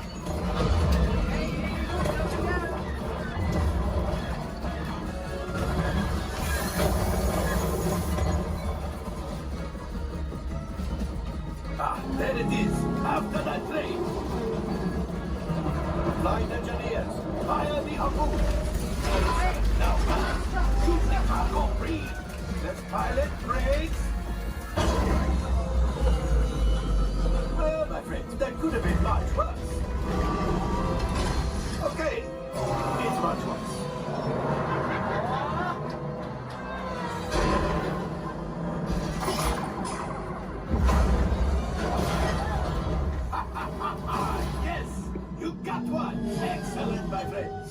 the power of the ship. Well, I am Axiom. You see, just as I promised, my friend, now that the resistance has what they need, maybe it's something from unknown pilots. Line up behind the train so we can harpoon that last car. Colors, shoot the train.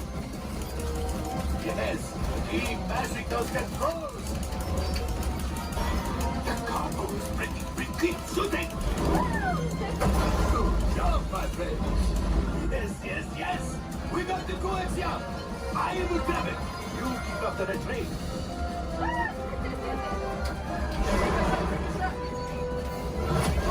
Gunship. Oh, gunship. Things are getting too hot.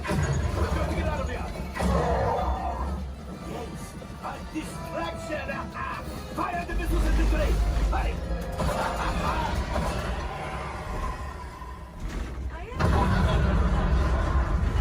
It's coming down. Hit the boosters. Boost. Look. We did not die. Let's get out of here.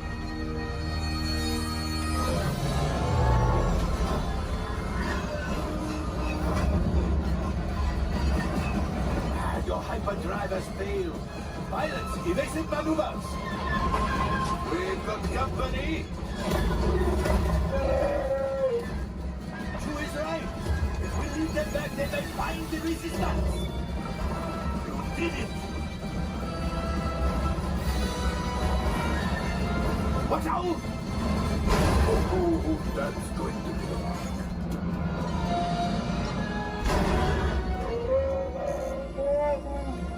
Yes, Chewie will pilot us in remotely. You retrieve 2 containers of coaxium. This will greatly help the resistance. You have heard the First Order and made Chewie proud. Now, after my modest profit, your cut minus what you owe me for damaging the Falcon is, hey, not bad.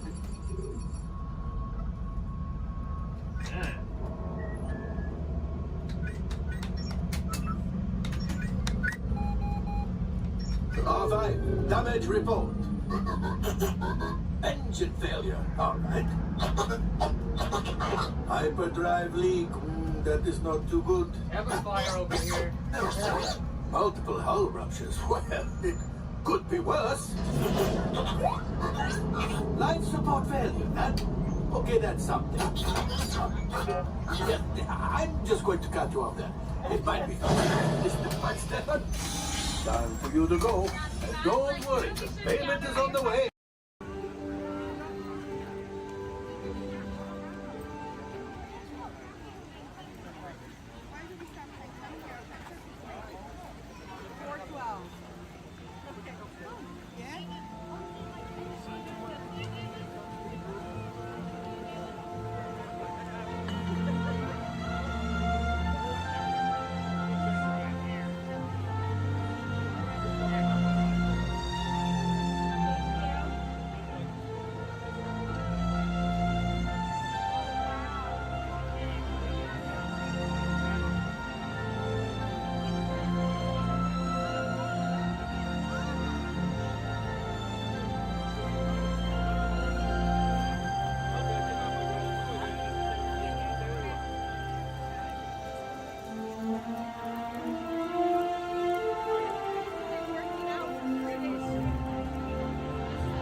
Here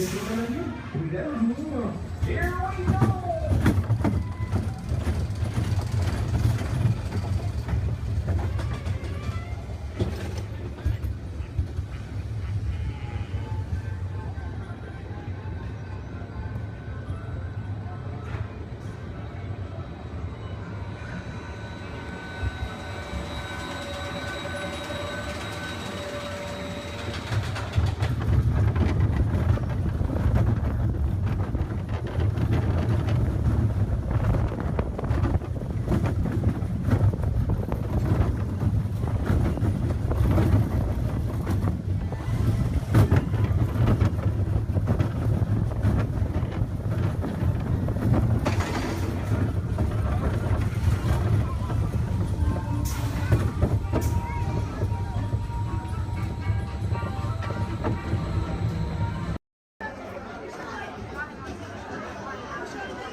Por lo menos lo vamos bien.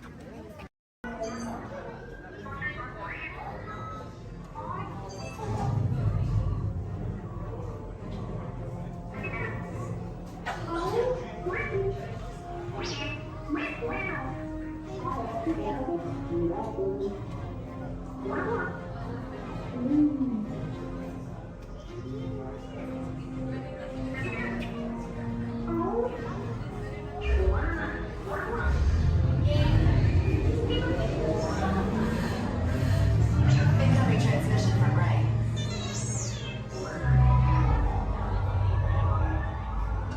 BB-8, is everyone assembled? Good. Should we be in flight prep? Recruits, thank you for joining the cause.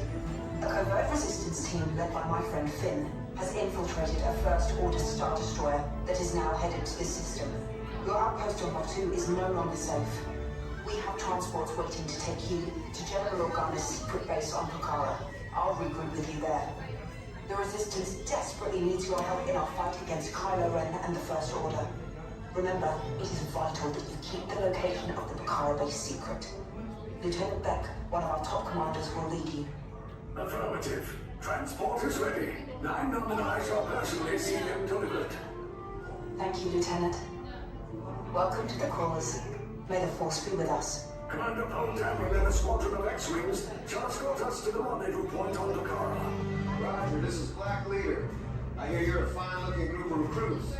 Well, no time to waste. Let's get you on your way to the General. Stand clear. Deck doors opening now. Hurry, all recruits to transport. No need for safety gear. It'll be a smooth ride. Ground crews, deck is in motion. Recruits crossing to transport. Initiate pre-flight sequence on deck 3 for Picard.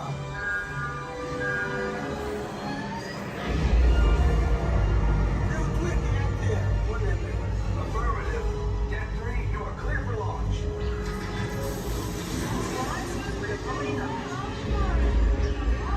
Picard personnel, this is your final call on board.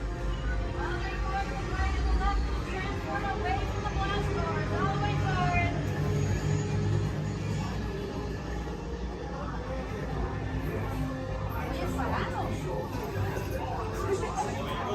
Transport is away in 30 seconds.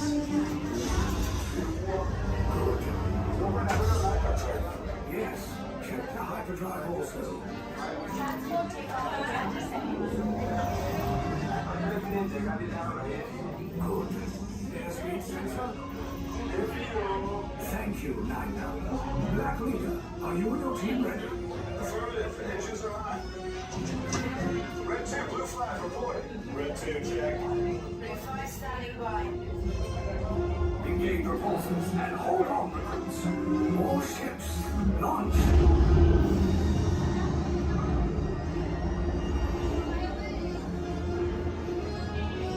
I am Lieutenant Beck.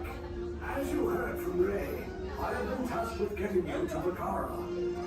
Red 2, blue 5, keep tight now. Let's get ready to make that jump to light speed on mark. Black Leader, we're picking up an unusual signal. Are you spotting anything? Yeah, I see it. We'll check it out. BB-8, what do you got? There appear to be a number of small craft heading our way. Raise the shields. We got company. First order TIE fighters. Reroute. Reroute. Red 2, blue 5, we got a clear path so transport can make the jump. They're all over us. I'm hit. We lost Red 2, more incoming. Blue 5 taking evasive action. Try to shake your boat. I'm trying. We lost blue 5. I'm gonna try to draw out of the way. Copy that. Get us clear so we can make the jump. Be ready. You won't have much time. Where are all those TIE fighters coming from? Star Destroyers. Get out of there. We can't. We're caught in a tractor beam. It's pulling us in. Our lives are friends and make this a fair fight. Don't worry, I'll come back for you. Stay strong. Cargo vessel TR-141, identify yourselves and prepare to be boarded. This is TR-141. We are a civilian vessel. By whose authority are we being detained? By the authority of the First Order, Resistance scum. Now bring down your shields and prepare to be boarded. They'll want a location of our secret base. Tell them nothing. The future of the Resistance is at stake.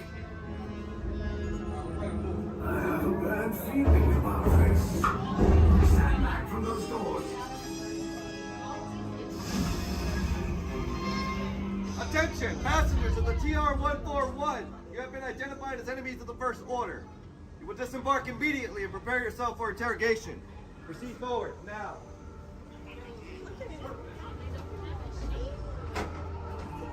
Go that hallway to your right for interrogation. Keep your...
blue, red, gray, and orange. It'll be an important part of your interrogation process.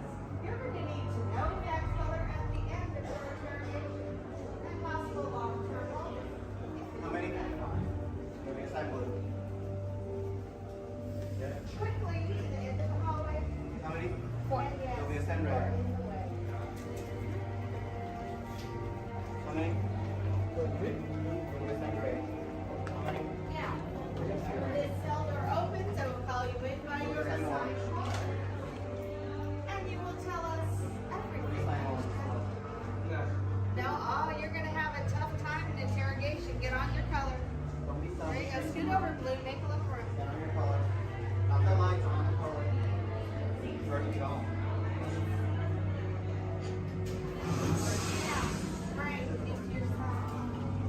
Everyone has been assigned a color. Look down and memorize it. Do not forget it. This was for interrogation. Which will be a color. Is that your only speed? Slow. Let's move it along.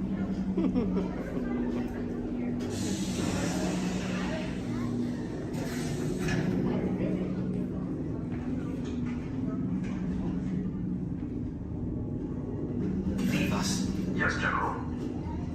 Enemies of the First Order, we will soon snuff out your meager resistance.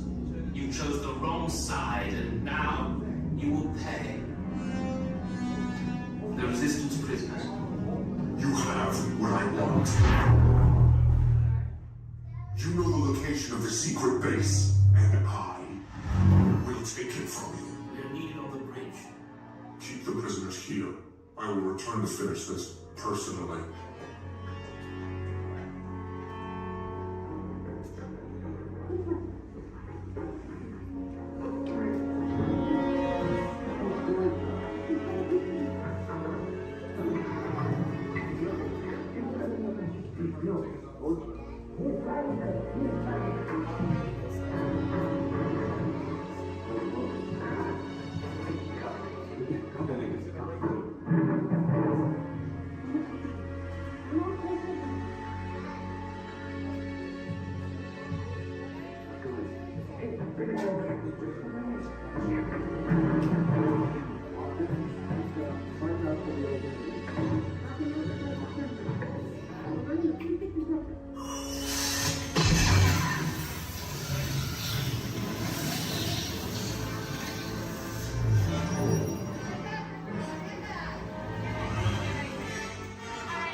To the escape pod base. Those droids are programmed to return you to Batu.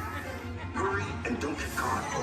Lieutenant Beck will guide you. Recruits, for your safety, stay seated with seatbelts securely fastened. Keep hands, arms, feet, and legs inside the transport and supervise your children. Tell them it's a prisoner transfer. Did it work? Good. Now get a move on. There's a clear path to the turbo lifts at the end of the hallway. Turn right. Probe droid. You're lucky it didn't spot you. Take those turbo lifts and stay out of trouble. Hey, you're not authorized. Wait, go to the prisoners.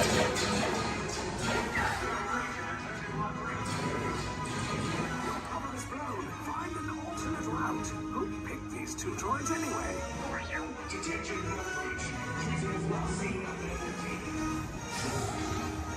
Having off. Fire.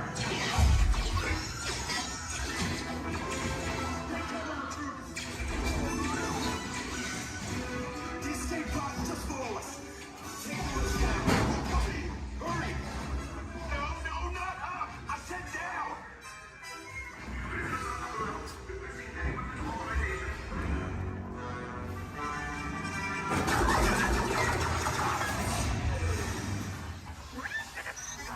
This does not look good.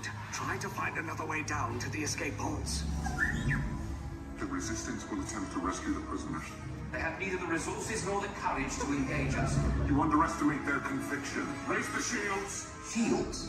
I see no evidence. Now! Sound the alarm! All personnel to their stations! Sir, the prisoners have escaped. How brave, but ultimately hopeless. There's nowhere to run.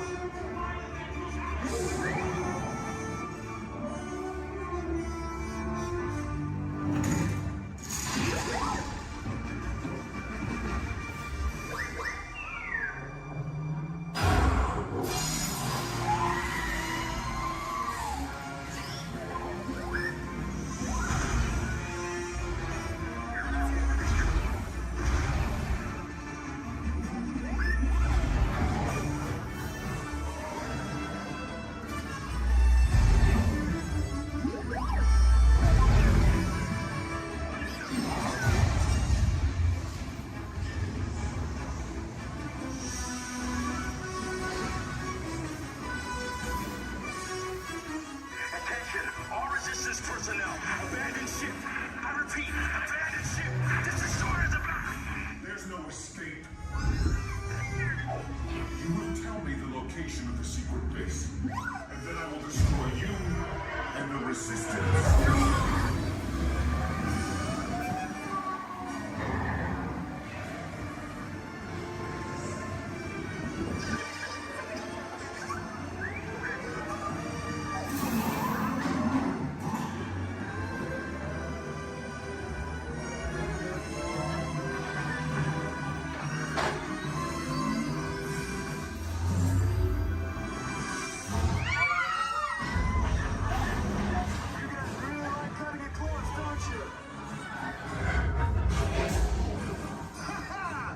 Okay, you're clear.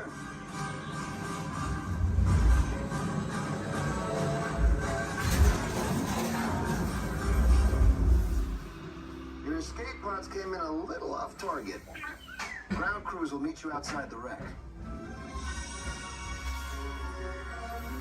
All right, nice job, recruits. Not what you signed on for, but hey, you're resistance now. I think I have that authority. Right, Beck? Where's the lieutenant? I need eyes on Beck. I know, Scaffold's copy. More escape pods down in Sector 4. Verification pending from key command personnel. Where's the lieutenant? I need eyes on Beck. Lieutenant back here. Beck! You're right. I should hope so. Great job, recruits. Thanks to your heroism, the location of the resistance base is secure. Bravo! Yes, R5, you too.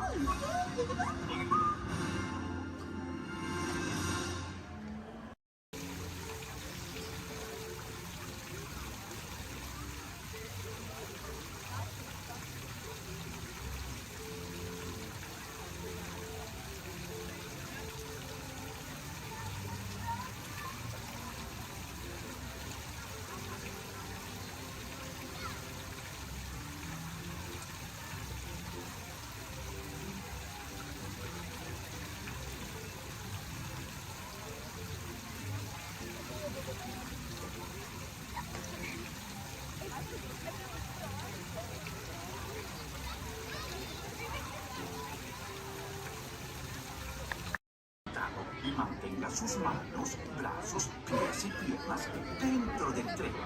Cuide a sus pequeños. Muchas gracias. Howdy, partners. For your safety, remain seated with your hands, arms, feet, and legs inside the train, and be sure to watch your kids.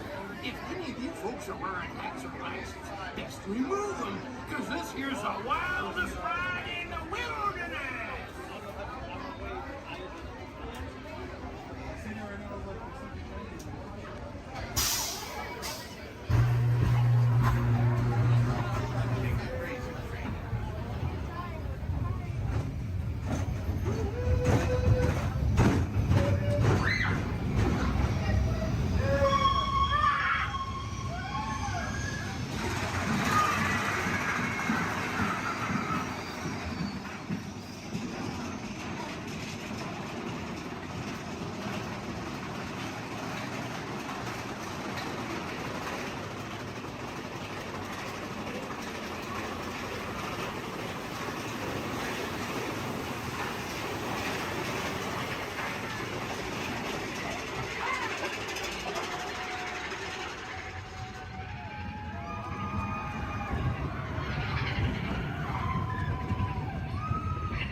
winners and there are losers. Who are you?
Hello. I'm Dr. Marsh, director of the Dino Institute, and I hope you enjoyed those quaint exhibits in the old wing. That's how dinosaurs have been presented to the public since the study of fossils began over 150 years ago.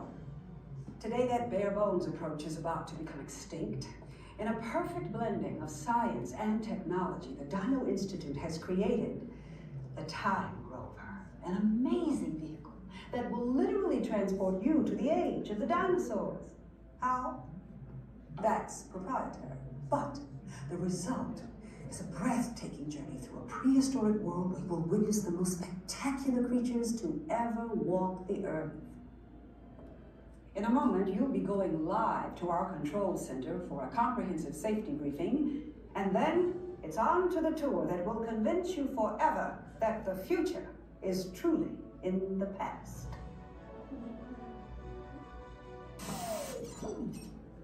Hello there. Welcome to our little trans-dimensional joyride, folks. I'm Dr. Seeker, your friendly controller, and a heck of a paleontologist, if I do say so myself. But let's not talk about me, let's talk about you, and how you can help me make history today with the Time Rover. It's like this. If I can bring you back from the Cretaceous period, it stands to reason that I can bring back a live dinosaur with you. And not just any dinosaur. Take a look at this guy. He's an iguanodon, and I'm certain that he is the key to understanding these magnificent creatures. I tagged him with a locator during an unauthorized field trip. Otherwise, I'd be traveling with you. Right now, our dino should be about here, at the very end of the Cretaceous period. That's where you're going today. I've arrived, it seems, just in time to correct a little misstatement. Dr. Marsh. That is impossibly close to the giant asteroid impact that destroyed most life forms on Earth. Our tours are designed to take you to the early Cretaceous period, and I can assure you that all time rovers have been securely locked on those coordinates. That's right. See? Securely locked. Access denied. Continue. Of course. We were just talking about seatbelts. Plug them in, use them. It can get kind of choppy out there, so keep your hands and arms inside the vehicle at all times. Flash photography? I wouldn't. It alters the homing signal, and that's not good. Oh, and one more thing. Those locked coordinates? We're in. Now, here's the drill. You follow the homing signal to the iguanodon, then I'll enlarge the transport field, and boom, you're back with one additional passenger extra large. And don't worry about that asteroid. You'll be in and out of there before it even breaks the atmosphere. Trust me, what could go wrong? Hey, it's me again. Remember, only you guys are going on this special mission, so don't tell anyone, okay?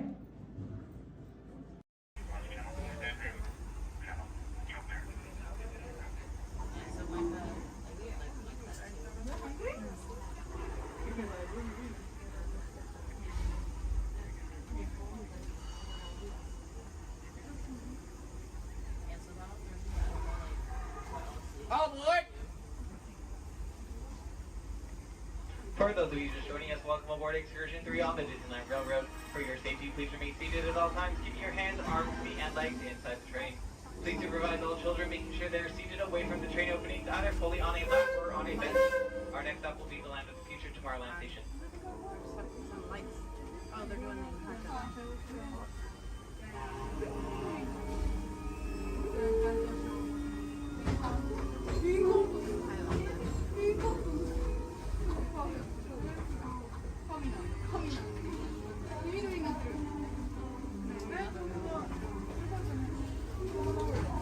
Hello, everyone. Thanks for joining us on the Disneyland Railroad. For a safe ride, remember to stay seated with your hands, arms, feet, and legs inside the train. And please watch your kids. ¿Qué tal, amigos? Y bienvenidos a bordo. Para su seguridad, permanezca sentado y mantenga las manos, brazos, pies y piernas dentro del tren y cuide a los pequeños. Gracias. As we leave Toontown Depot, we get a real nice view of the happiest land of them all, Fantasyland. You can see people stepping onto It's a Small World just below us. And, off in the distance, majestic Matterhorn Mountain.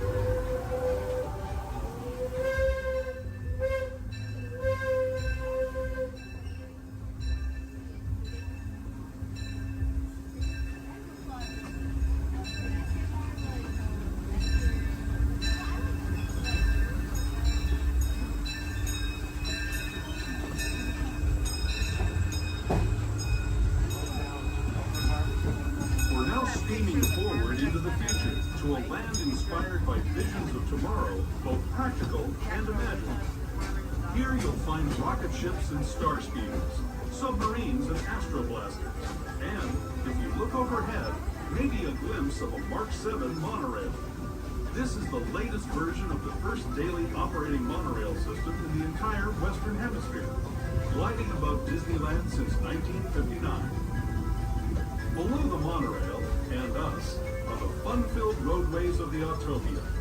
Drivers of all ages can get behind the wheel of these cars. No experience or license required. If you're into soaring spaceships or doing battle with evil empires and emperors, Tomorrowland is definitely the place for you. Speaking of which, we're pulling into Tomorrowland Station right now. If you're leaving us here, just stay seated until we come to a full stop. Gather your belongings, including lightsabers and astroblasters, and step carefully from the train. Thanks, and have fun in the future. For the rest of you, just sit tight. We'll be on our way again in just a minute.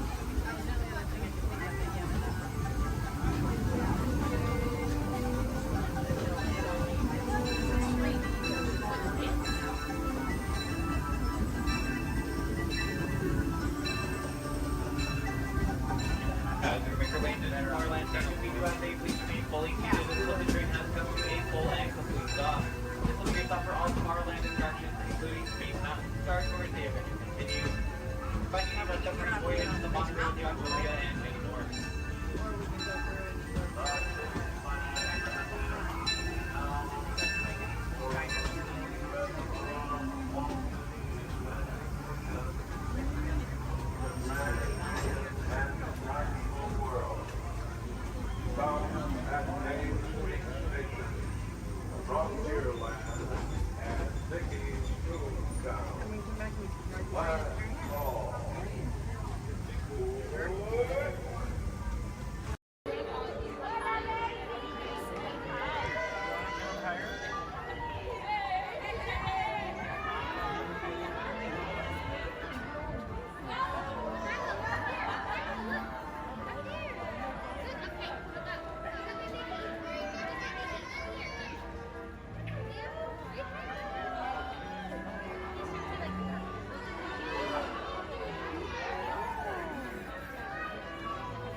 Remain seated with your hands, arms, feet, and legs inside the vehicle and supervise children.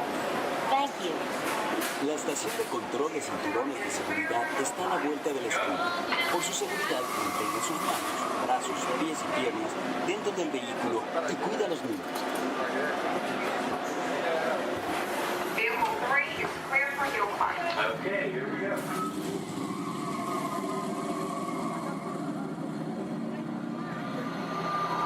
No, The target transmission load data are looking good. Great. Let's proceed to the rough road tests. You got it.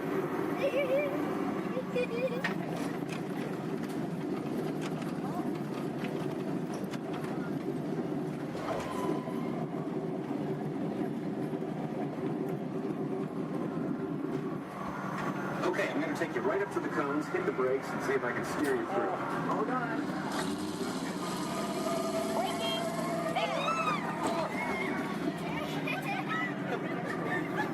Okay, we're back on track. Let's do that other sequence. Okay, let's try it again, this time with the anti-lock brakes. ABS rear. Braking! All right, that's the way it ought to be. You see how ABS lets you keep control of the vehicle while braking?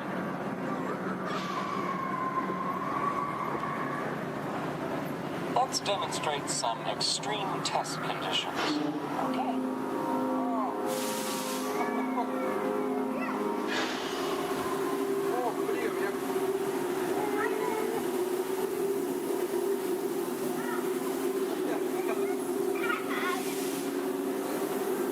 Did you remember to turn off those robots?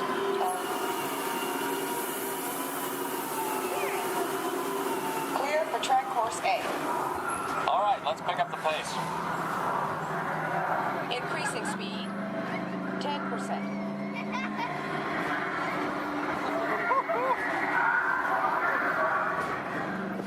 20%.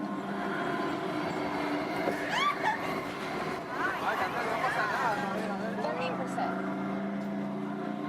Are you seeing an increase in lateral forces? Sure am.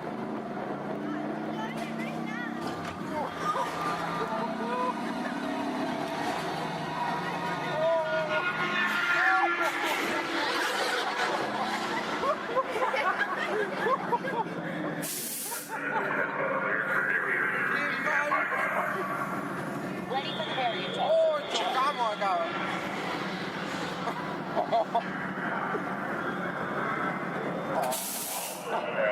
Hang on tight.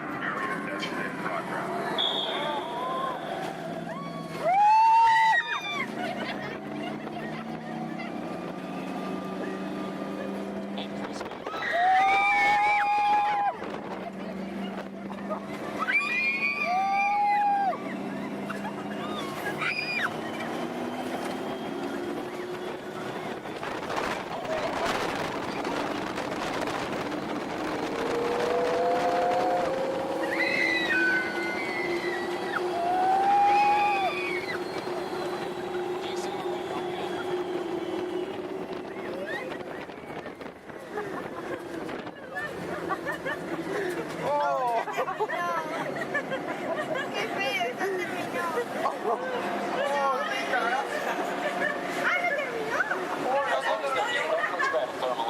Will do. Cameras on. Looks like all test parameters. Well, all right, that completes our test schedule. Let's download the data. Hey, thanks for being such a great test crew. Come back and ride anytime. Bye now.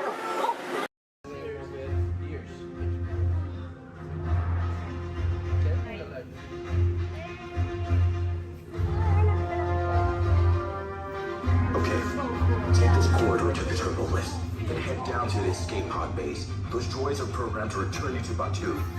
Hurry and don't get caught. Lieutenant Beck will guide you. Recruits, for your safety, stay seated with seatbelts securely fastened. Keep hands, arms, feet, and legs inside the transport and supervise your children. Tell them it's a prisoner transfer. Did it work? Good. Now get a move on. There's a clear path to the turbo lifts at the end of the hallway. Turn right.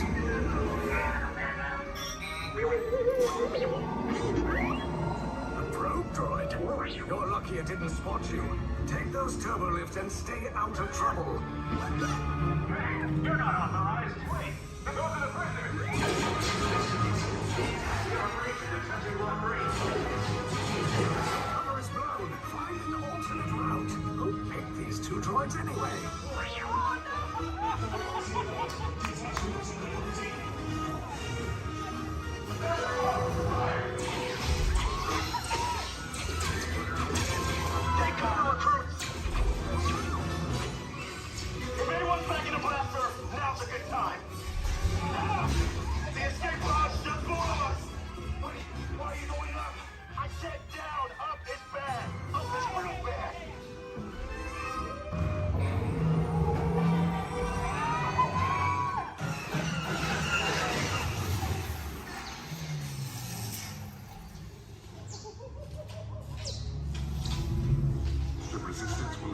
rescue the prisoners.